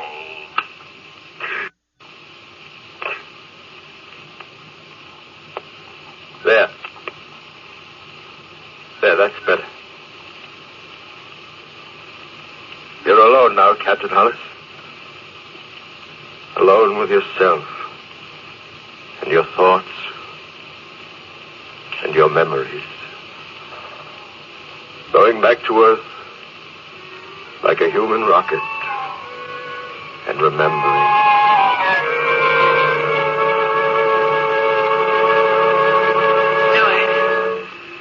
Lewis, is that you? Yes, Helen, it's me. I missed you. Have you? Didn't you know? But I thought... we quarreled. Oh, I've forgotten about that. I had some trouble, Helen. We won't talk about it. You're home now. That's the important thing. Stevie is so excited. Stevie, where is he? Right here, darling. Stevie? Steve? Daddy! Hello, son. You're going to stay with us this time, aren't you, Daddy? You're going to stay home and we'll go fishing and play ball together, just like you promised. Well, Stevie... I'm catching fish out there. I've got a whole collection of all different colors. Would you like to see them? Yes, I would, son. I'll go up and get them. I've got them in my room. Don't go away, Dad. I'll be right back. I won't go away. He's, quite a little guy, isn't he? I'm glad you're finally getting together with him. What? What do you mean, Helen? You've always seemed so, detached from him. Steve is a sensitive little creature. All he ever wanted from you really was just a little affection and respect, Louis. Just a little respect for the things he felt and wanted. I've been a good father. Nobody can ever say I haven't been a good father. Certainly not you, not after what happened. Don't get defensive, Louis, please. I'm trying to bring us a little closer together. I've given him everything a boy should have. Toys, boxing gloves. I've taught him to hunt and take care of himself. Yes, you've done all those things. Well, then. It's just, sometimes when he's come to you, he feels so alone. All he wants is for you to put your arms around him and reassure him, that's all. He's going to be a man. I don't want him to be soft. What is it, Louis? What is there about being soft that you despise? Sissy's a soft. Christ was soft. Now, don't start that business again, will you? I'm trying to make you understand, please. I understand what you're trying to do. You're like all of them. They want to make you a woman. Like them. They want to drain you of your manhood so they can control you. Manipulate you. You won't understand, will you? You won't trust me or anybody else, including yourself. Now you're talking belly wash again. Oh, let's not build that wall between us, Louis. Not this time. I have it all planned when you came back. We'd go down to the beach. Remember the spot where we used to swim? In the moonlight, you can see the water all luminous and green. And then we could have picnic supper there, just you and Stevie and me. Stevie could sleep on the blanket. We could go for a swim. Maybe we could recapture it, Louis. It wasn't always like this. Maybe if we went back. I'm sorry, Helen. I'd like to, really. But, I'm shipping out tonight. Tonight? I've got a new command, new ship. Having lunch with the Admiral this afternoon. But you said you'd stay. This is an important thing, Helen. This is the most important thing that ever happened to me. More important than going for a swim. You don't get a chance of being fleet commander every day. You can go for a swim anytime. Yes, but we never do. Now, look, honey, ever since I was a cadet, I've been pointing toward this job. It's big. If I'm a success, you can name your own ticket. Big house up in Connecticut, chauffeur, finest schools for Steve. I want you, Louis. Now, don't be unreasonable. Don't you be unemotional. What? I said don't be unemotional. I don't understand. No, I don't suppose you ever will. Let's not quarrel. Why do we always end up quarreling? Well, it's almost time now. Louis, let's try once more. Goodbye, Helen. Say goodbye to the boy. All right, Louis. Goodbye. Helen. Where are you, Helen? Helen? Ah. Oh, no, I must be going out of my mind. The whole thing was nothing but a dream. If only I had someone to talk to. Captain Morris, is that you? Lester? Yeah. No, it's just another part of the same nightmare. Captain Morris, can you hear me? Why must I be tortured like this? Captain, if you can hear me, for heaven's sakes, answer. I found a tube loose in this receiver. I can hear you talking to yourself. Lester, is it really you? Yes, sir. Thank heavens, Captain. Are any of the others still alive? Stone went to the sun. Dr. Carter went off with a meteor swarm. The others are scattered all over the universe by now. I'm headed right for Earth. I'll be in the orbit soon. Well, it's good to hear your voice, sir. I was going insane all by myself here. Seems like I've been singing and talking the old bloody night. We heard you. I'm glad we can reach one another. Yeah, me too, sir. Are you really glad, Lester? I should think you'd hate and despise me. Why, sir? I could have saved us all by changing course. Well, the way I see it, Captain, you did what you believed in.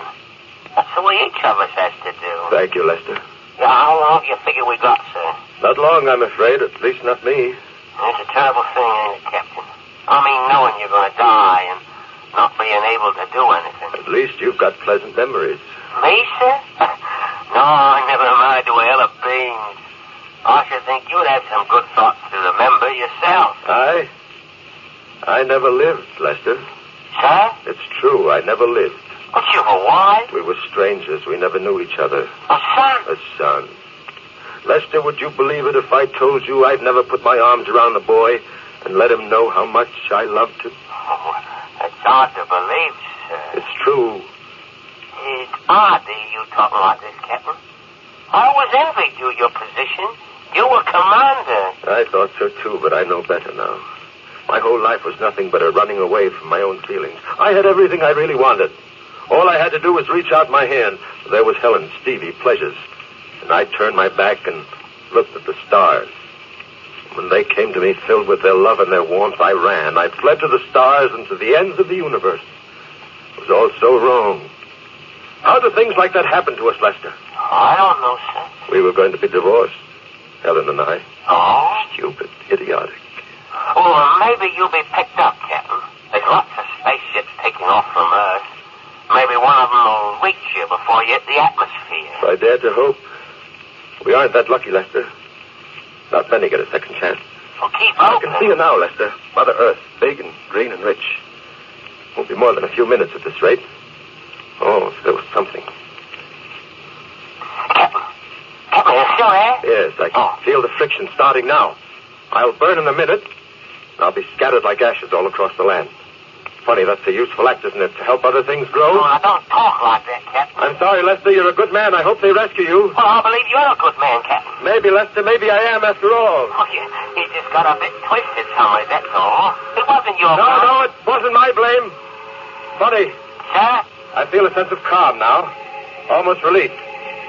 Did you ever get out of a cold shower and feel like a new man? Clean and ready for breakfast and a new day? I have a feeling like that. It's a beautiful old Earth, Lester. Good to go home. I wonder If anyone will see me. Pepper!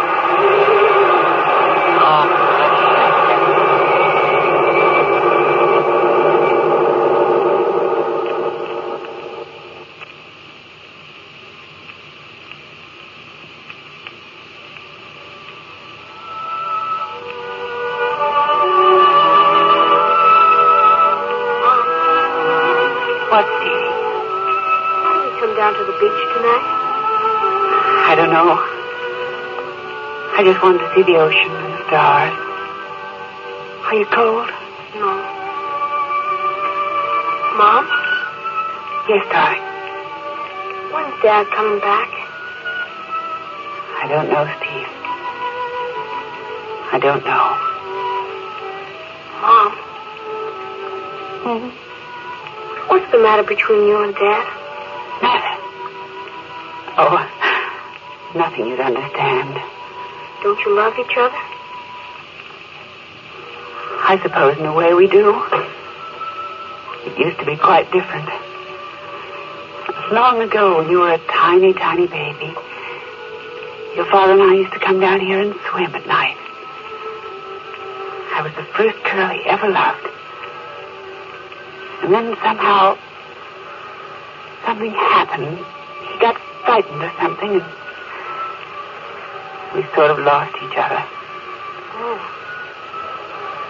Come here, Steve. What's wrong, Mom? Oh, I just feel a little chill. Perhaps we'd better be getting back. It's almost your bedtime. Okay, Mom. Mom! Look up there! A falling star! Yes, I see it. It fell right this way. Did you see it, Mom? A falling star! Make a wish, son. Make a wish.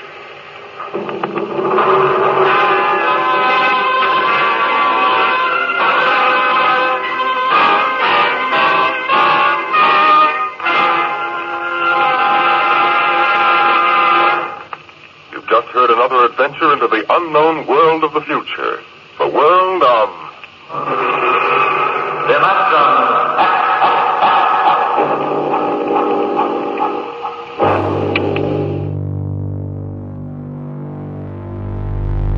The Kaleidoscope took us on a dazzling and hypnotic journey through shifting realities and infinite possibilities, where beauty and wonder danced on the edge of the unknown.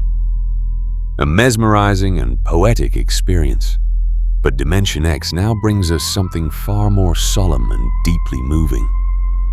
Episode 43, Requiem. A powerful and emotional story that explores humanity's enduring dream of reaching the stars and the personal sacrifices people are willing to make to achieve that dream. A heartfelt and unforgettable tale that serves as a fitting tribute to the pioneers of space exploration and what final farewell will echo across the void in Dimension X. Adventures in Time and Space, transcribed in Future Tense.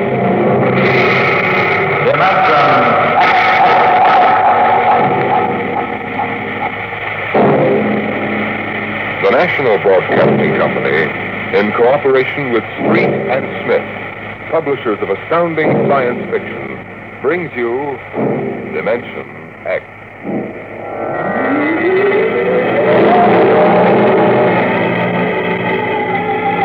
On a high hill in Samoa, there is a grave inscribed on the marker of these words: "Under the wide and starry sky did my lie. Gladly did I live and gladly die, and I lay me down with a will. This be the verse you graved for me. Here he lies where he longed to be. Home is the sailor home from the sea, and the hunter home from the hills." These lines appear another place, scrawled on a shipping tag from a compressed air container and pinned to the ground with a knife.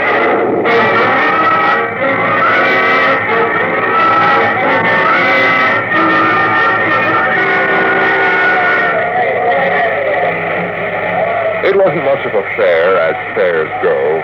The trotting races wouldn't be held till 8 o'clock at night. The flags and bunting drooped in the gray afternoon. and the pitchmen seemed discouraged. A large black cabriolet limousine stood at the side of the road, 32 cylinders purring quietly. And over the dust and the clatter of the fair, a bullhorn blasted its highest pitch. Hurry, hurry, hurry. This way to the moon rocket. The moon rocket. See it fly. The actual type rocket used by the first men to fly it. Chills, thrills, the romance of space.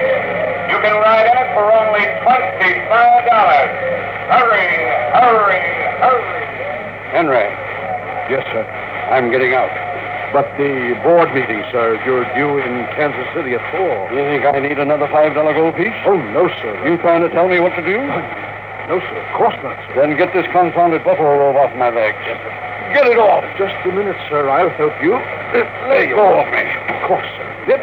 Watch your head on the door, sir. Let go of me. I'm sorry, sir. Yeah. That's the ship. Rotten old cub. Single jet type with fractional midriff controls. Stay here, Henry. I'm going over.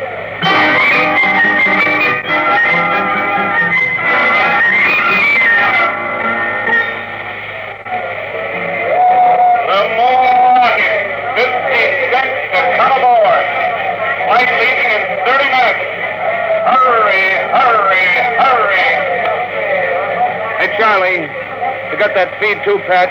I welded it. Good for maybe an hour. Oh, what a crowd.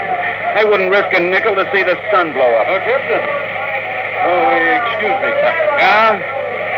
Yes, sir. 50 cents to inspect the rocket. One? Would you take a passenger this trip? You mean you want to go up? It's $25. That's right. Yes, sir. Right away. Charlie, take the pitch. Oh, okay. Step this way, sir. Look out for the feed lines there. Yes, I see them. Step right into the office.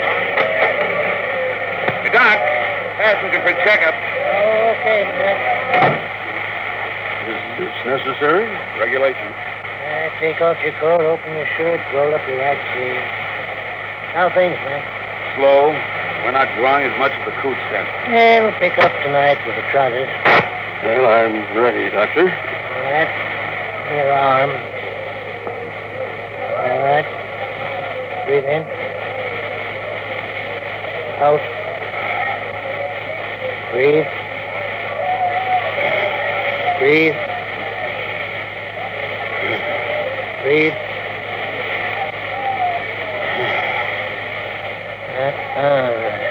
Sorry, Mac. No go, Doc? Cardiac condition. I couldn't certify him. Sorry.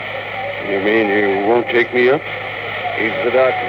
I couldn't even guarantee you'd live through the takeoff. It's not only your bad heart, but with heavy acceleration, your whole circulatory system would be in danger. And at your age, bones are brittle, highly calcified. You could snap one on the takeoff. Now, well, I rather expected it. I'm sorry. Between you and me, we could have used the 25. Excuse me, Captain. Yeah? Could you and your engineer have dinner with me after your flight? Dinner? At my home. My car is over there. That's your car? Yes. You're serious, Mac? You want Charlie and me for dinner? Yes. Okay. I don't see why not. Thanks.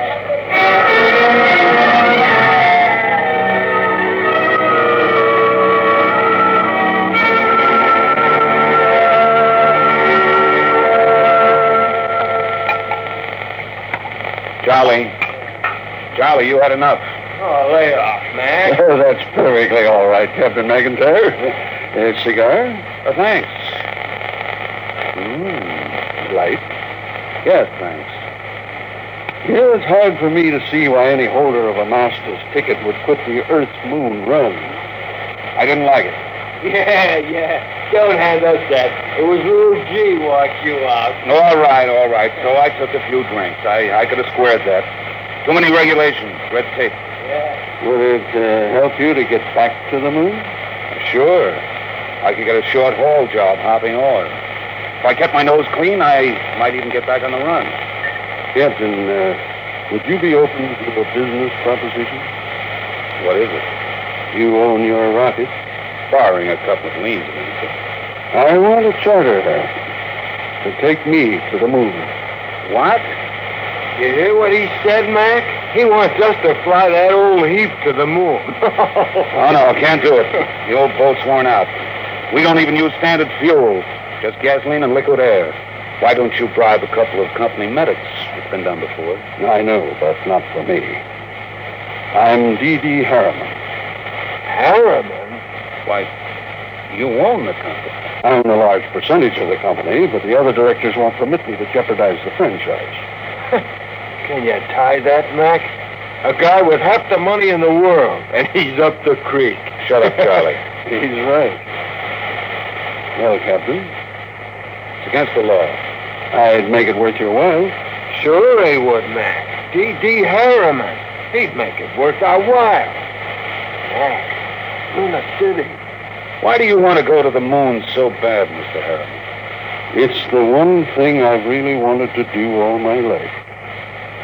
I'm maybe 50 years older than you are. When I was a kid, nobody believed we'd really reach the moon. You've seen rockets all your lives, but when I was a boy, they laughed at the idea. But I believed. I wanted the moon then. I used to stand in the backyard and stare.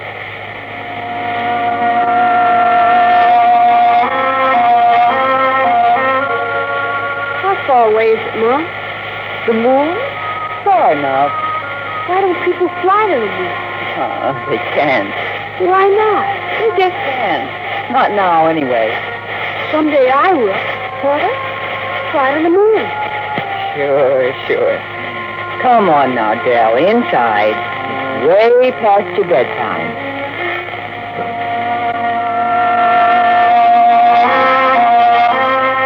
I wanted to go to college. Engineering. Then the University of Chicago. Then Yerkes Observatory. That's what I wanted. But I didn't get it. You see, Dell, Dad and I wanted you to go to college. We planned it. We saved for it. But with your dad gone and the girls growing up, I just can't manage it. The insurance won't cover us, and it's getting harder to make ends meet. You've been a good boy, Dell, and worked hard to make out. You'll understand.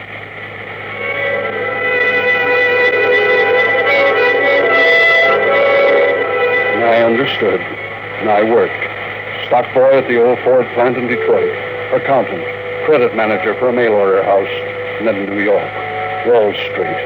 And then transportation. The monorail line between New York and Chicago. The Atlantic pressure tunnel. And then Harriman rockets. Dell, I want to talk to you. But I'm working, Charlotte. You talk to me now, Dell, or you may not get another chance. What is? Fred Lockwood. You've sold out again? I run the business, Charlotte. Dell, I'm fed up with it. Up to here. I married you because I love you. I still love you, but I'm fed up. Now, what is it, Charlotte?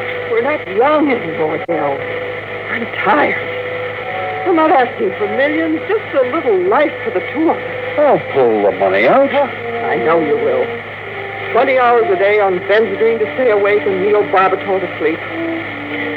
Oh, Dell, I can't stop you from doing this to yourself, but I won't let you do it to me.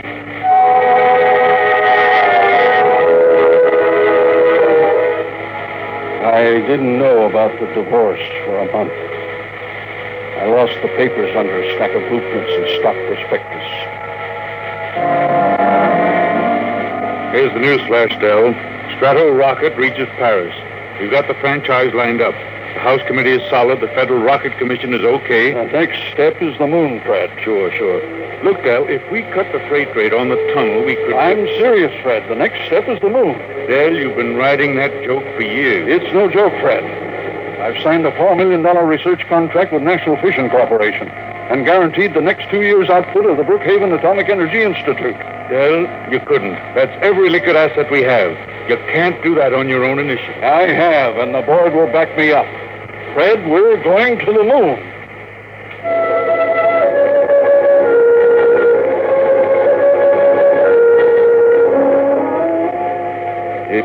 2 fraudulent bankruptcies and an investigation by the Securities and Exchange Commission before we did it. There were 3 injunctions on the rocket before it blasted off. I was going on the second trip, but my considerate board served a court order on me. You can't go, Dell. Fred, I'll break you if it's the last thing. You've got a bad heart. That's no secret. If you die out there, the whole card house comes down. We've got an equity in this corporation, and we're going to see it protected. You've sucked us in on this wild scheme, and now that it paid off, you're going to sit right down here on Earth and see that the dividends come out on time. You're not going to the moon, Dell. Forget it.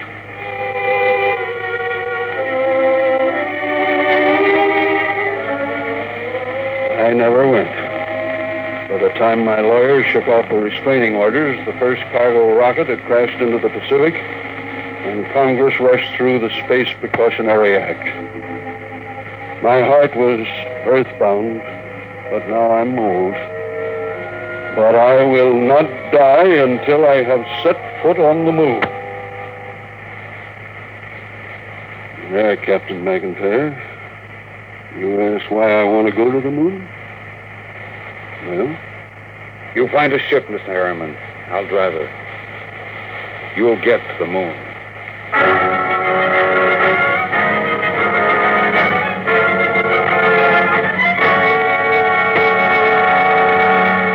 What, Mr. Harriman? You heard me. Sell out my holdings. I want every share I own realized in cash as soon as possible. But it'll depress the market, sir. You won't realize the full value of your holdings. Don't you think I know that? I was juggling stock before you were born. I can afford to take the loss. Yes, sir. Oh, Mr. Harriman, there are 2 men outside. Who are they? Captain McIntyre and a Mr. Schwartz. Well, send them in, Henry. What are you waiting for? Yes, of course, immediately, sir. This way, gentlemen. Mr. Harriman. Well, Captain McIntyre, I'm glad to see you. And Mr. Schwartz, come right in. You weren't kidding about that job for us, were you? Certainly not. You're not backing out on me, are you? No, we need the job. Yeah. Our ship is lying in the middle of the Osage River with her jet split open like a herring. You weren't hurt, were you? Sprains and bruises, that's all. We jumped. I caught a catfish with my bare teeth. It's all right. Then we can get down to business. I'll have contracts drawn up for you. You two will have to buy me a ship. I can't do it openly. My dear board of directors will find out and slap a court order on me. But we can't get the credit. Don't worry. I'll supply the cash in advance. Pick some ship that can be fitted for the jump. A straddle yacht. Move to a piece of desert. I'll find a strip and buy it. You mean fit her out there? Yes, we'll install extra fuel tanks, change the injectors and timers for space flight. Spend all the money you want. I'll see that you get it.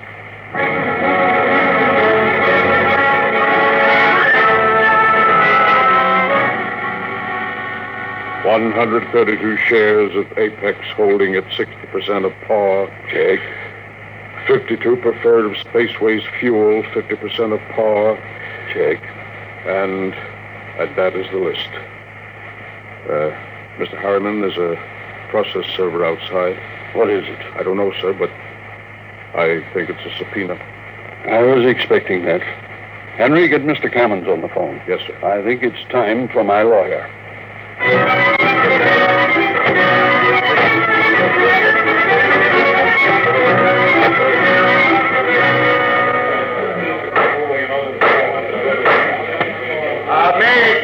Your Honor. Counsel representing Mr. Harriman's relatives contend that his behavior for the past few weeks gives clear indication that a mind brilliant in the world of finance has become senile.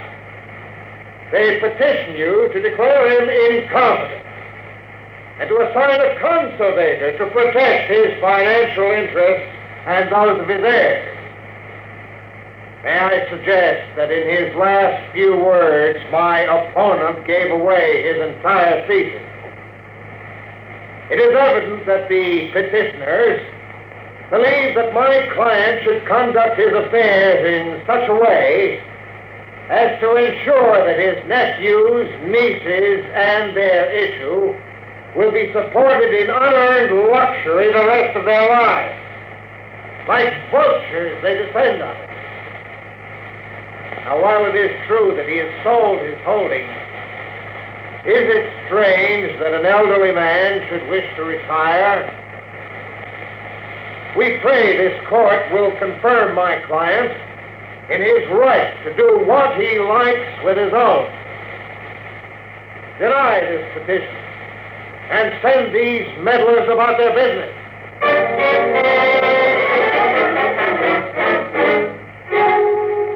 Well, Clemens, He reserved judgment till tomorrow. which way is the cat going to jump? Judge Embry is a strange one, Dal. He assured me he has a higher regard for personal liberty, and then added that any action he took would be in your interest.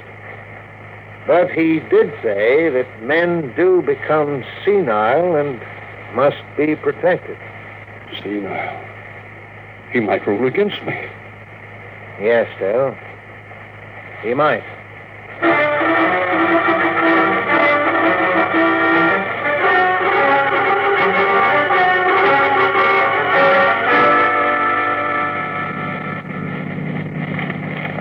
Here it is. Eccentric millionaire disappeared. Are you eccentric, Mr. Harriman? Well, they used to call me crazy. It depends on your credit rating. A bench warrant under contempt proceedings has been issued. They won't find me out here. How's the work going, Charlie? Oh, my end's in pretty good shape. We finished the second pressure test on the new tanks and fuel lines today. The ground tests are all done except the calibrations. Take about 4 hours unless I run into bugs. How about supplies? Food and water on board.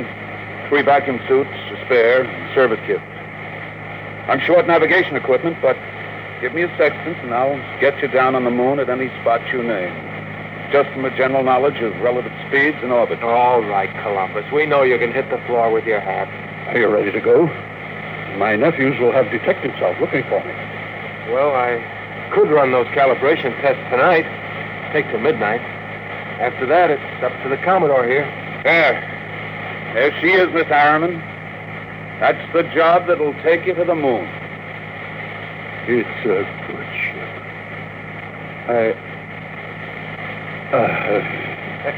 Mac, stop the car. Charlie's out. Look at him. Where's his medicine? His vest pocket. Break the flask. All right. Hold it under his nose.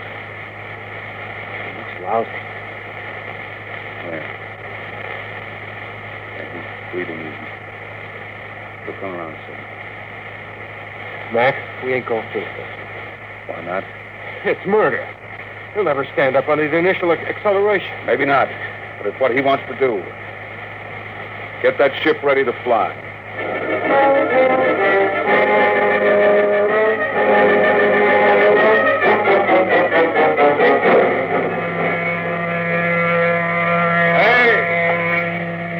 Hey, you!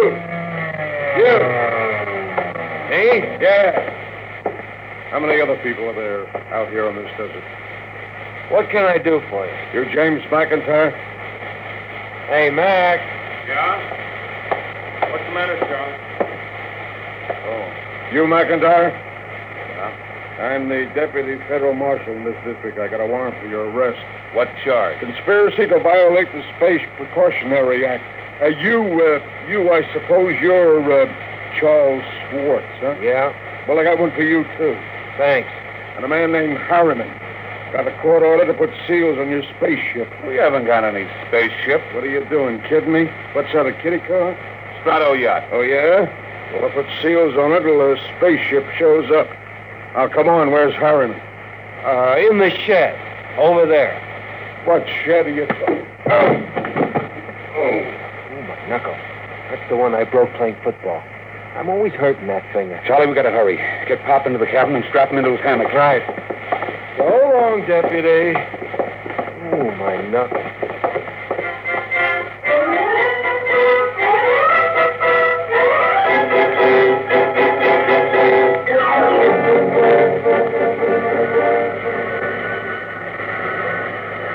She's warm, Charlie. Everything set back there? How do I know? I didn't have time to run tests. Tough. You all right, Mr. Harriman? I think so. These straps are tight. Have to be when we blast off. All set, Charlie. Give me control. Check. Test keys. 1 bank. Check. 2 bank. There's an auxiliary out. We don't need it. All right, boy, hang on. Let's go.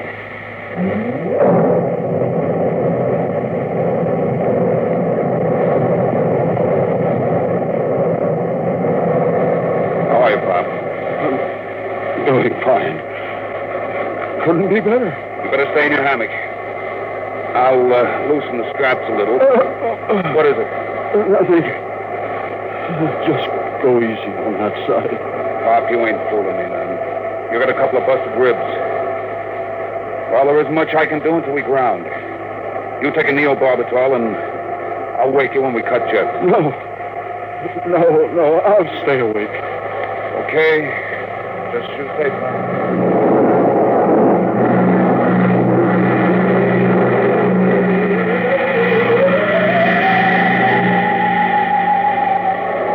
She's on automatic, Charlie.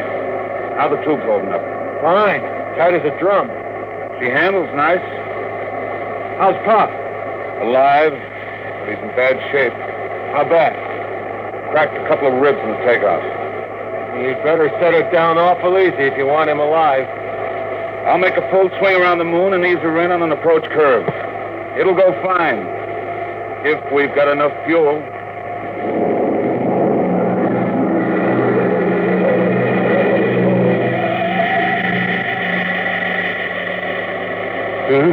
What? Who called me? Something wrong, Pop? I thought somebody was calling me. I must have been asleep. I swung your hammock around. We're breaking now. There she is ahead. The moon. I've seen 1,000 photographs. There. That's Copernicus. Tycho. The new Minerva Mines dome. You know it all right, Pop. Where are you landing? Mariembrium, between Aristoteles and Archimedes. That's about 40 miles from Luna City, isn't it? Sure. It won't be easy landing with a ground approach radar, will it? I've done it before. Not without a second pilot to punch the statometer. Pop, you ought to have a mate's ticket. You know the whole routine. You must have really studied up. Yes, that's all I could do. Study till now. Oh, look at her. The moon. I feel as if I were coming home. Yeah. Charlie. Yo. I'm taking her in. Cut in full power. Make it good, Mac. Pop can't take a rough one. Shut up and give me the power. I'll do my best. Okay, statometer setting punched. Hang on, here we go.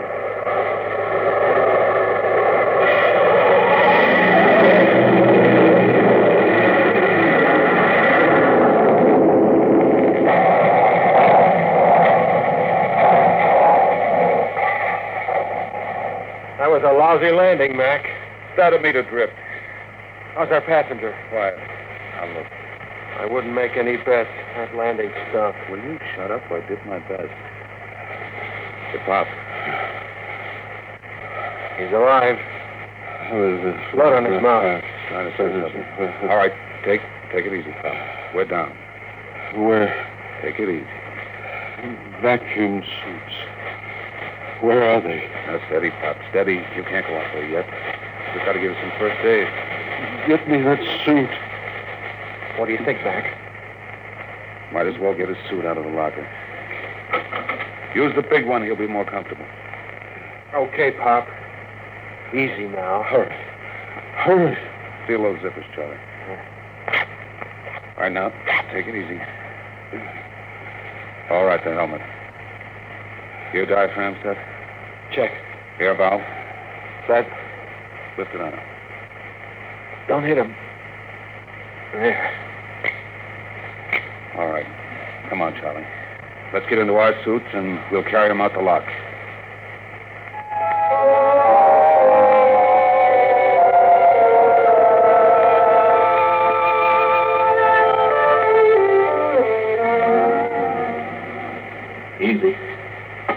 Easy with him. Okay. You all right, Pop? Outside. Take me outside. His left leg is gone. Get your shoulder under him. Right. Open the lock.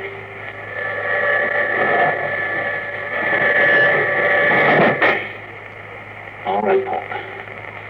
Come on. We're going out on the moon.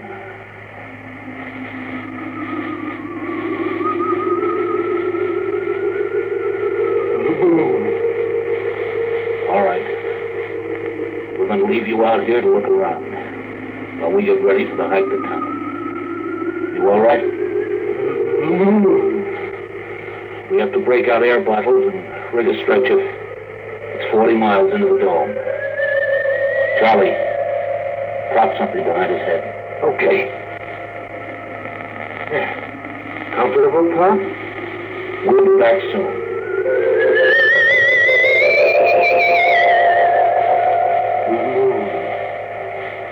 I can feel the pumice dust. There's the earth overhead. The earth in the sky. Green blue. I'm on the moon.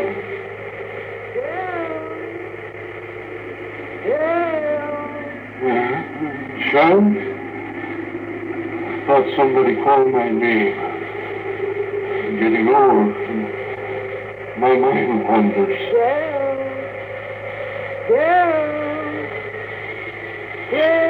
Charlotte. That's you, isn't it? I made it, Charlotte. I'm on the moon. You didn't understand. You were afraid I wouldn't take care of myself.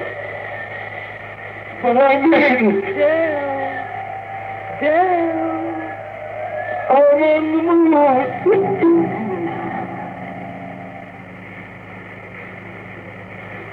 Come on, Charlie.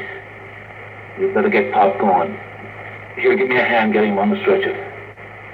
Never mind the stretcher, Mac. What's the matter? He won't need it. He's dead. Oh. We'd better get out the pumice skis and the air bottles. It's a long walk to town. Yeah. What about him?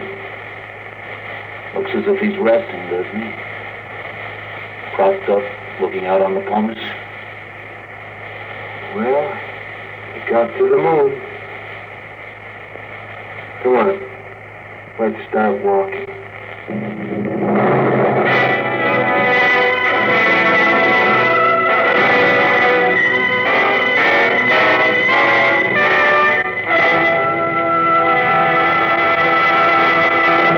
You've just heard another adventure into the unknown world of the future.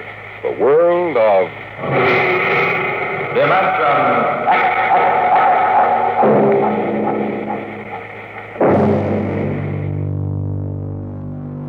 Requiem gave us a heartfelt and deeply moving farewell to the dream of reaching the stars and the personal price that dream demands. A poignant and unforgettable story. But Dimension X now closes our epic Volume 2 with one of the most legendary and mind-blowing tales in all of science fiction. Episode 44, Nightfall.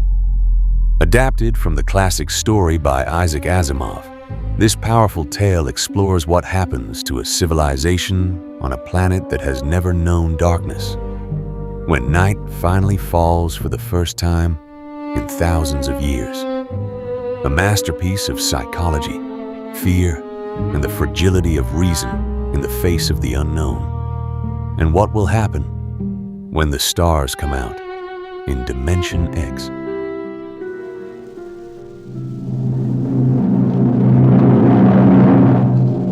Adventures in Time and Space. Transcribed in future tense.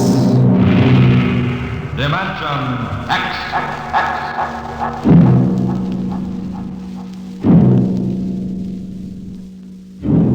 The National Broadcasting Company, in cooperation with Street and Smith, publishers of astounding science fiction, bring you Dimension X.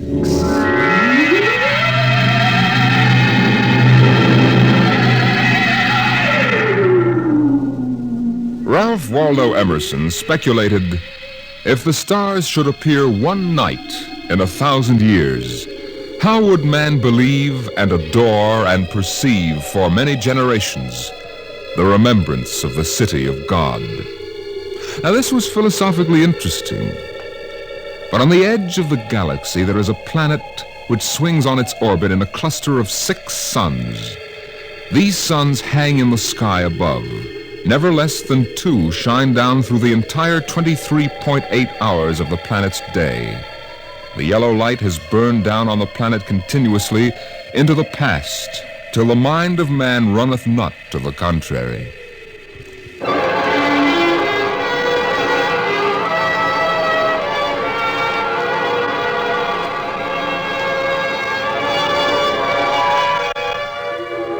Theremin was a reporter for the Cerro City Chronicle. He covered them all, from the night police beat to politics to the sports pages. And the city editor wanted him to cover the biggest story of the year, perhaps of all time. It was an interview, a particularly difficult interview. But then, since his first days as a cub, Theremin had specialized in difficult interviews. He didn't expect violence, though, from an astronomer. You're from that newspaper?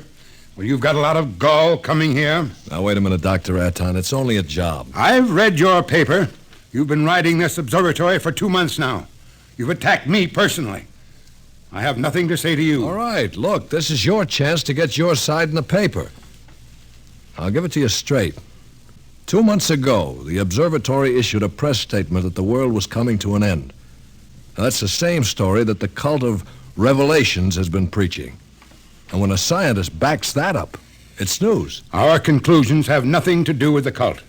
The cult of Revelations is full of superstition and mysticism. We are scientists. Yeah. And you got the people pretty angry. That does not matter. You know, if I can't get the story from you, I'll have to go somewhere else. Go ahead. All right. You know, Dr. Aton, the paper can be pretty rough on someone who doesn't cooperate. Young man, if you're not out of the observatory within 5 minutes, I shall call the police. Now get out.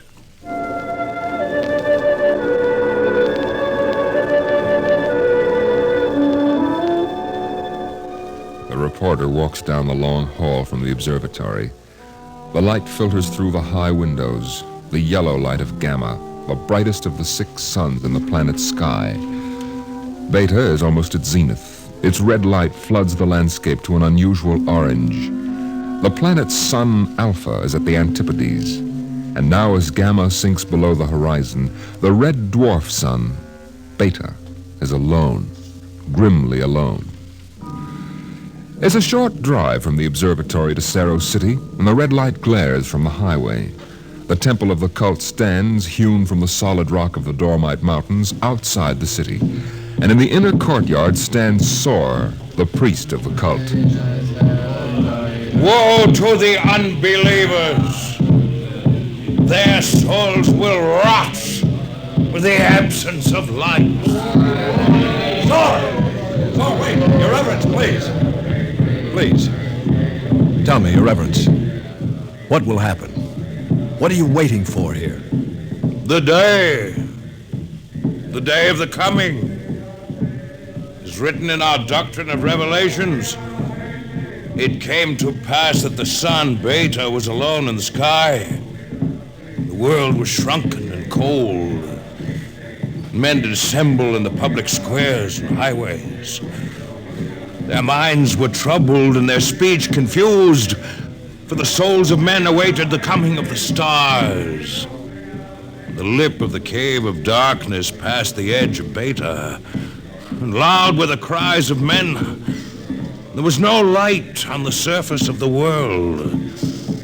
In this blackness there appeared the stars in countless numbers. And in that moment the souls of men departed from them. Their abandoned bodies became even as beasts. the stars then reached down the heavens' flame. And where it touched, the cities of the world flamed to destruction. So that of man and all the works of man naught remained. So it is written.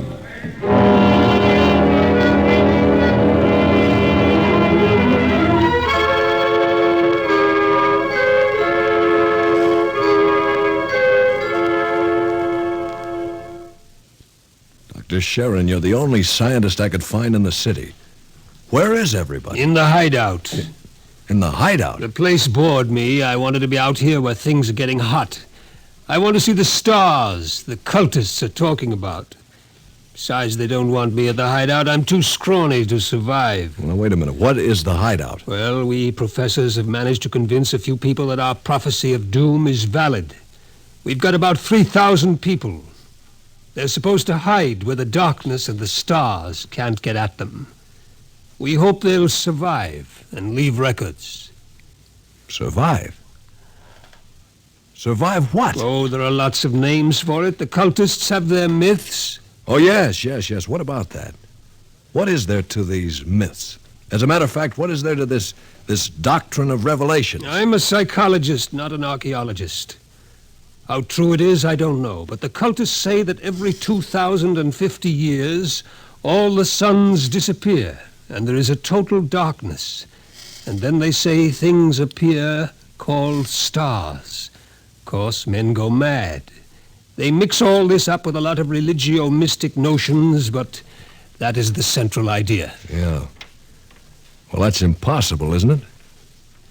I mean, there are always at least 2 suns in the sky, most of the time 4 or 5. There are not now, only Beta. Dr. Sharon, you mean that there's going to be worldwide darkness tomorrow? That all mankind will go violently insane? What's behind that? Well, for one thing, this is history of civilization of the world.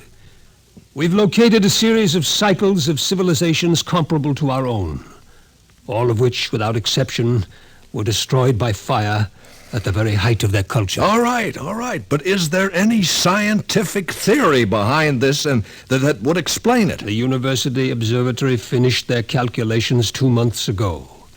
Tomorrow there will be an eclipse of Beta so that the planet will become dark. That eclipse comes every 2,049 years. Darkness comes. Maybe those mysterious stars that no man has ever seen. And then, madness and the end of civilization. I see.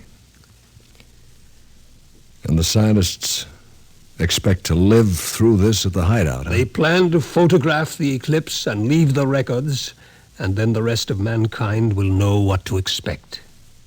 Mm-hmm. Dr. Sharon, what is there in darkness to drive men mad? Have you ever experienced darkness, young man? No, but I know what it is.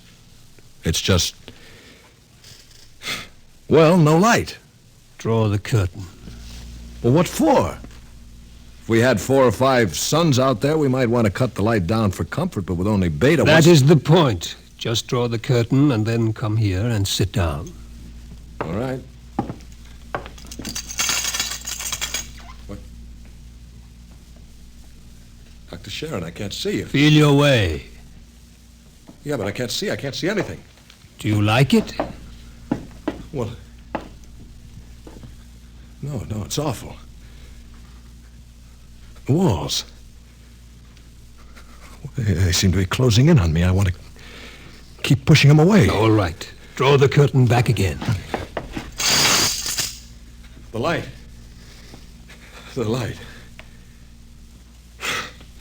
Dr. Sharon, have you got a drink? Right here. That was just a dark room. Yeah.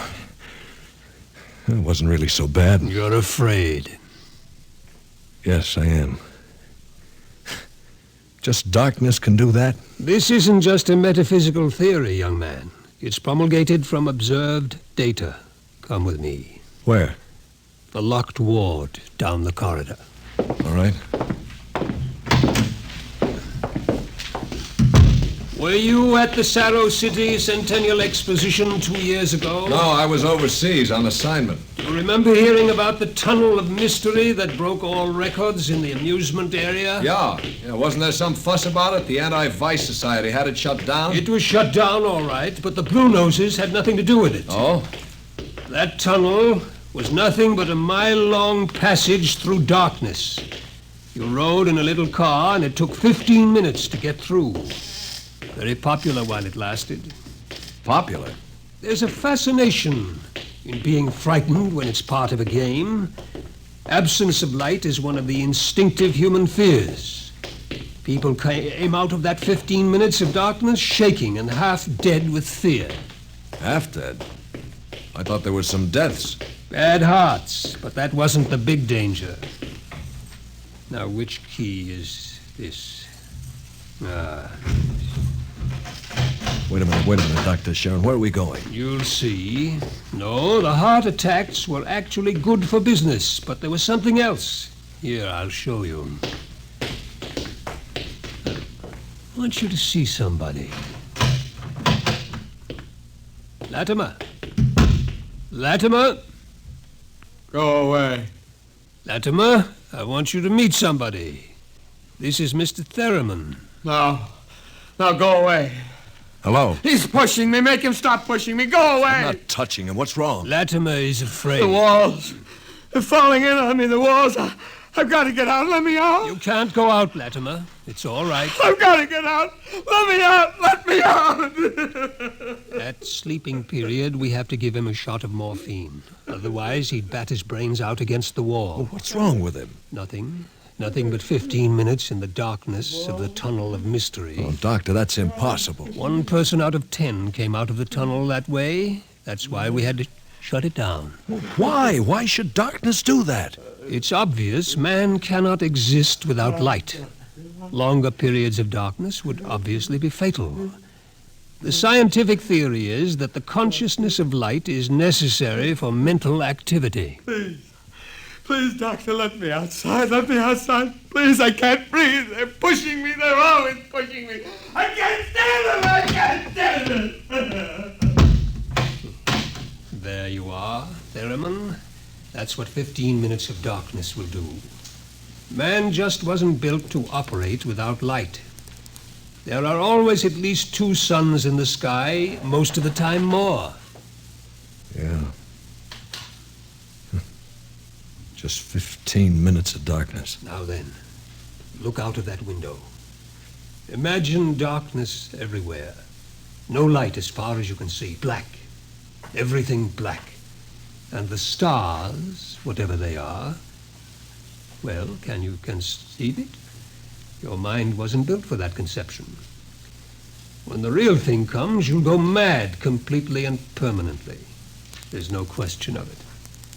Tomorrow, there won't be a city left standing in the world. Well, why, Doctor?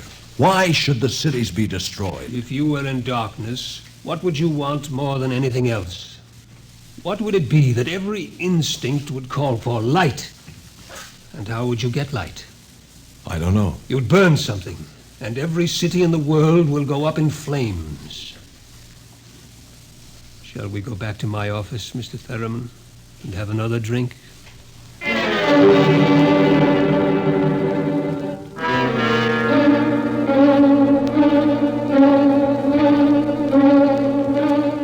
Through the skies, the red sun Beta shines alone. The wind howls across the city.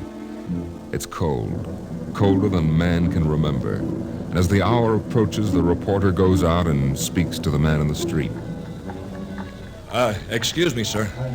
Excuse me, but I'm from the Chronicle. I'd like to talk to you. Ah, a reporter, huh? That's right. My name is Pellet. 2 L's. Remember the 2 L's. All right. Mr. Pellet, what's your occupation? Power technician at the North Division plant. Uh-huh. You're making some kind of a survey, huh? Yeah, in a way. Where are you going now? Home for supper. Well, how about, Well, what I mean is, what are you going to do tonight? You mean about this star stuff? Yeah. Well, I'll tell you, mister. It don't stand a reason that the end of the world is gonna come boom like that. It just don't stand a reason. In other words, you don't believe it? I didn't say that, but it just don't stand a reason. Uh-huh. Have you read what the scientists say? I don't read stuff like that. Only the headlines. Yeah. How about the cult? Well, now, like I always say, I've got nothing against religion. You don't believe them either? Well, they've always been shouting about doom and sin. Listen, bud, when you've been around as long as I have, you get to know the score. It's all right to preach that Judgment Day is coming and all, but just the same, I'm putting money in the bank. Uh-huh. Well, tell me, how about darkness? About what? How would you feel if there was no light? You crazy? How could there be no light? Well, no, suppose all the suns went down at once. Suppose everything was black. Well, it's crazy. What's the use of supposing something like that? It couldn't happen. It's crazy. Yeah. Well, that's all. Thank you. Sure. Look, mister, remember Pilot with 2 L's?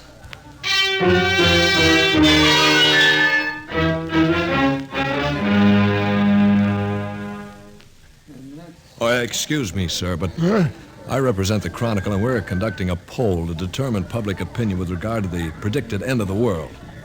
How do you feel about it? All this talk of scientific explanation.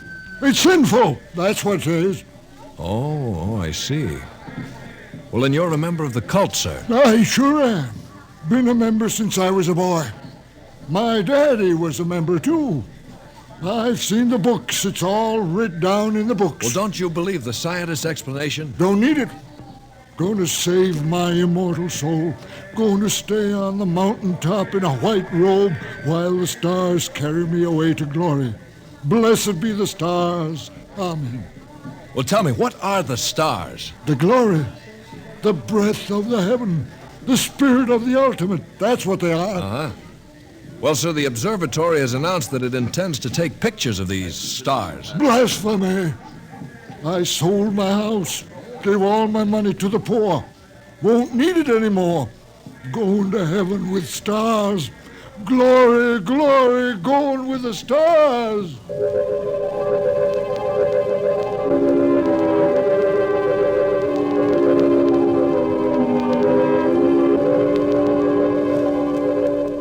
A reporter checks the stock exchange, the stores.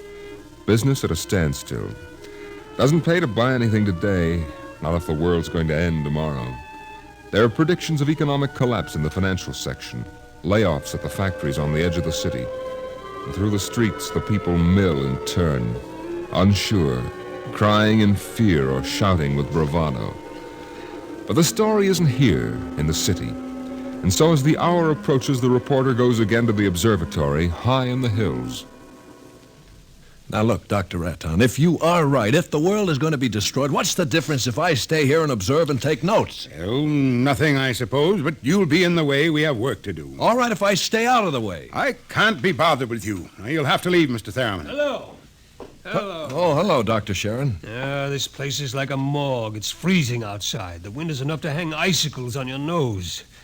Beta doesn't seem to give any heat at all. It's so far away. Why aren't you in the hideout, Sharon? Me? I'm part of the race that isn't worth perpetuating. Who's got a bottle? There will be no alcohol today. It would be too easy to get my men drunk. I can't afford to tempt them.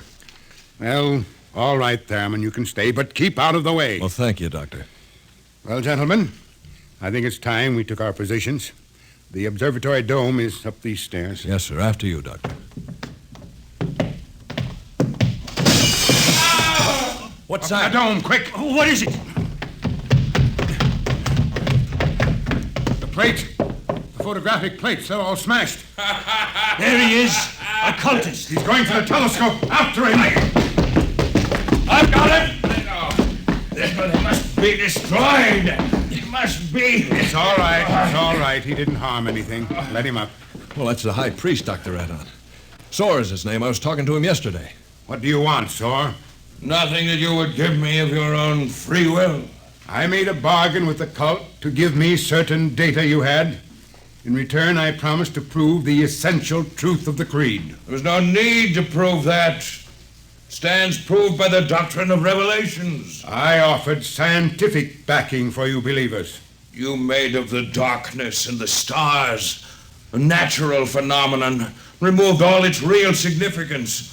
That was blasphemy. The facts exist. Your facts are a fraud and a delusion. How do you know? I know. I suppose you think in trying to warn the world against the menace of madness, we are placing souls in jeopardy. Well, we have not succeeded, if that makes you feel better. Your devilish instruments must be destroyed. We obey the will of the stars. Someone call the police in Cerro City. There's no time for that. Let me handle this. The eclipse is only a few minutes away. Look, Saw. Will you give your word of honor to cause no trouble? I will not. Listen. Just as soon as the eclipse starts, we're going to take you and put you in a closet with the door closed, and you'll stay there. Then you won't see the darkness, and you won't see the stars. And that means the loss of your immortal soul according to the cult. All right now, will you give your word of honor? You have it. You will all be damned for your deeds of today. Look! Cameras! Yes, sir. Check the exposures carefully. We will, sir. You're shaking, Mr. Theremin. Well, I don't feel very well, that's all. You're not losing your nerve? No, I'm just not used to this. You could probably make the Now, hideout. look, I've been assigned to cover a story and intend to cover it. Professional honor? Yeah. And I'd give my right arm for a bottle right now. I need a drink. What's that? The cultist. That's the doctrine of revelations. Well, I don't understand it. He's chanting some old cycle language. The doctrine of revelations was originally written in it. There are probably 2 million people in Cerro City who are trying to join the cult. One gigantic revival. Dr. Sharon, how do the cultists manage to keep the doctrine of revelations going from cycle to cycle? If everyone goes mad, who wrote this doctrine? There are some people who don't see the stars, the blind. They would have memories, and that, combined with the confused, incoherent babbling of the mad, form the basis for the doctrine of revelations. The cult will be riding high down there in the city. I hope they make the most of it. Dr. Sharon, I've just heard from the hideout on private line. They're in trouble? They are safe, but the city is in shambles. You have no idea. It'll get worse. What are you shaking about, Doctor? How do you feel? I don't understand. The cultists are rousing the people to storm the observatory, promising them salvation, promising them anything. How long till the total eclipse? An hour. I'm going to check those cannons. It's a gamble. It'll take time to get a mob out here. If the darkness comes first, we're all right. Look at Beta. Yeah. It's cut in half. It's getting darker. An interesting phenomenon. My collar's suddenly tight. Are you having any difficulty in breathing? No. Why? Difficulty in breathing is one of the first symptoms we've experimented. I'm cold. It seems to be getting colder. We'd better keep our minds on something else. Yeah. One of the astronomers has a theory about the stars. He thinks they may be suns that are too far away to see in the light. He developed a fantasy about a planet revolving around one sun. It's a mathematical possibility. Of course, there couldn't be any life. Part of the planet would always be dark and without light. Well, it's obvious. Without light, there can't be any life. It's time for the artificial light. We can't read the instruments. Artificial light? One of the researchers in the university worked it out. It's animal grease packed around a wick. Here, I'll light it with this spark. Why, it's beautiful. Yellow light. After 4 hours of red. It's beautiful. Light. Light.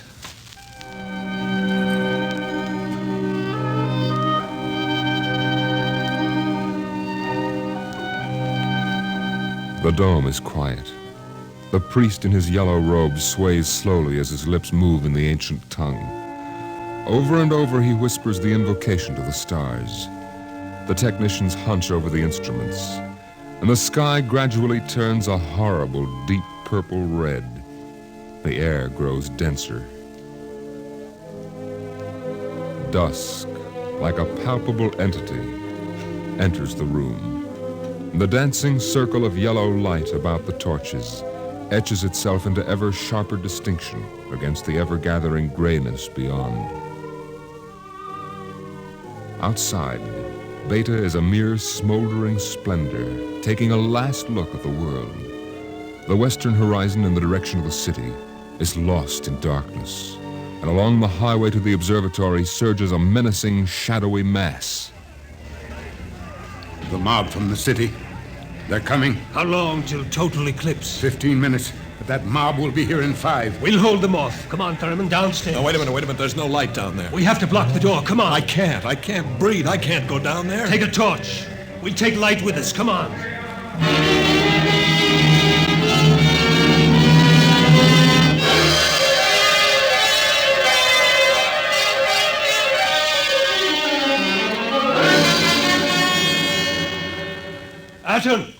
Atten! I'm here. Did you bar the door? They won't get in. All right now, everybody. 1 minute till totality. 1 minute. Just before totality, I'm changing the plate. That will leave one of you for each camera.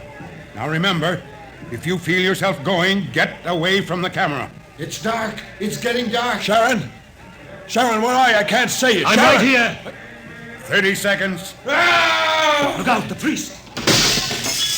I can't see him. And the wicked shall perish, and the souls of the true believers shall be transported in glory to the stars. You can see him against the torch. Don't let him get to the telescope. From the stars there reached down a heavenly flame, and where it touched, the cities of the world flamed to utter destruction. Grab him!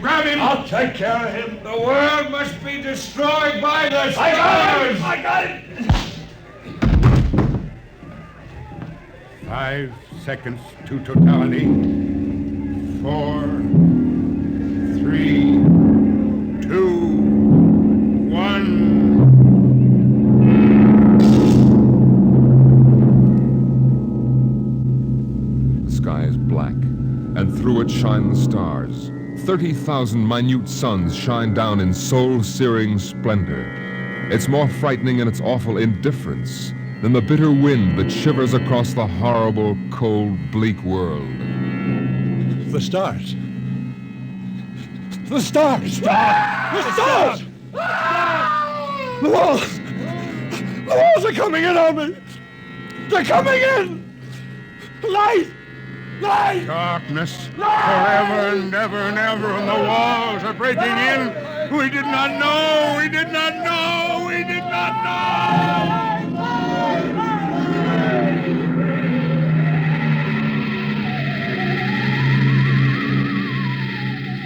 On the horizon in the direction of the city, a crimson glow begins growing.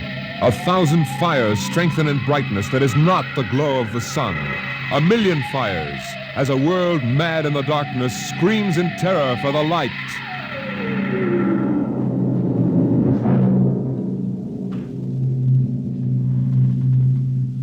The night has come again.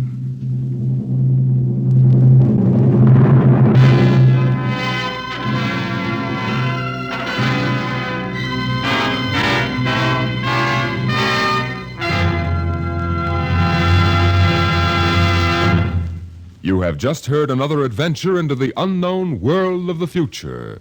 The world of... Dimension X.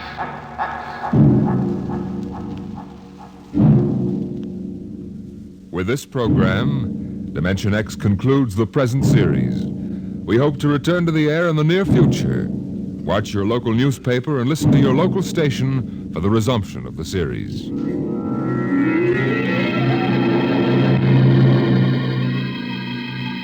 Dimension X is presented transcribed each week by the National Broadcasting Company in cooperation with Street and Smith, publishers of the magazine Astounding Science Fiction. Today, Dimension X has presented Nightfall, written for radio by Ernest Kinoy from the story by Isaac Asimov. Featured in the cast were Lyle Sudrow as the reporter, Cameron Prudhomme as the astronomer, and John McGovern as the psychologist. Your host, Norman Rose. Music by Bert Behrman. Dimension X is produced by William Welch and directed by Fred Way.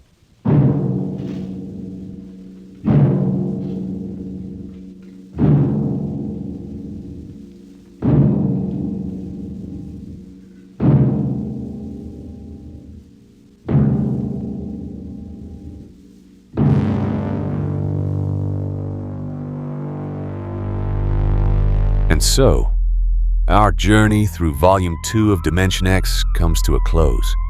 Another collection of unforgettable stories from the golden age of science fiction radio. Thank you for listening all the way to the end. If you enjoyed this marathon, please subscribe to Short Story Machine. It really helps us continue bringing you these classic tales and more. We're also hard at work on our brand new original audio drama series, Beyond X. Modernized sci-fi stories with crisp audio, original music, and fresh twists on the classics you love. Stay tuned. The future is coming. Until next time, keep watching the stars.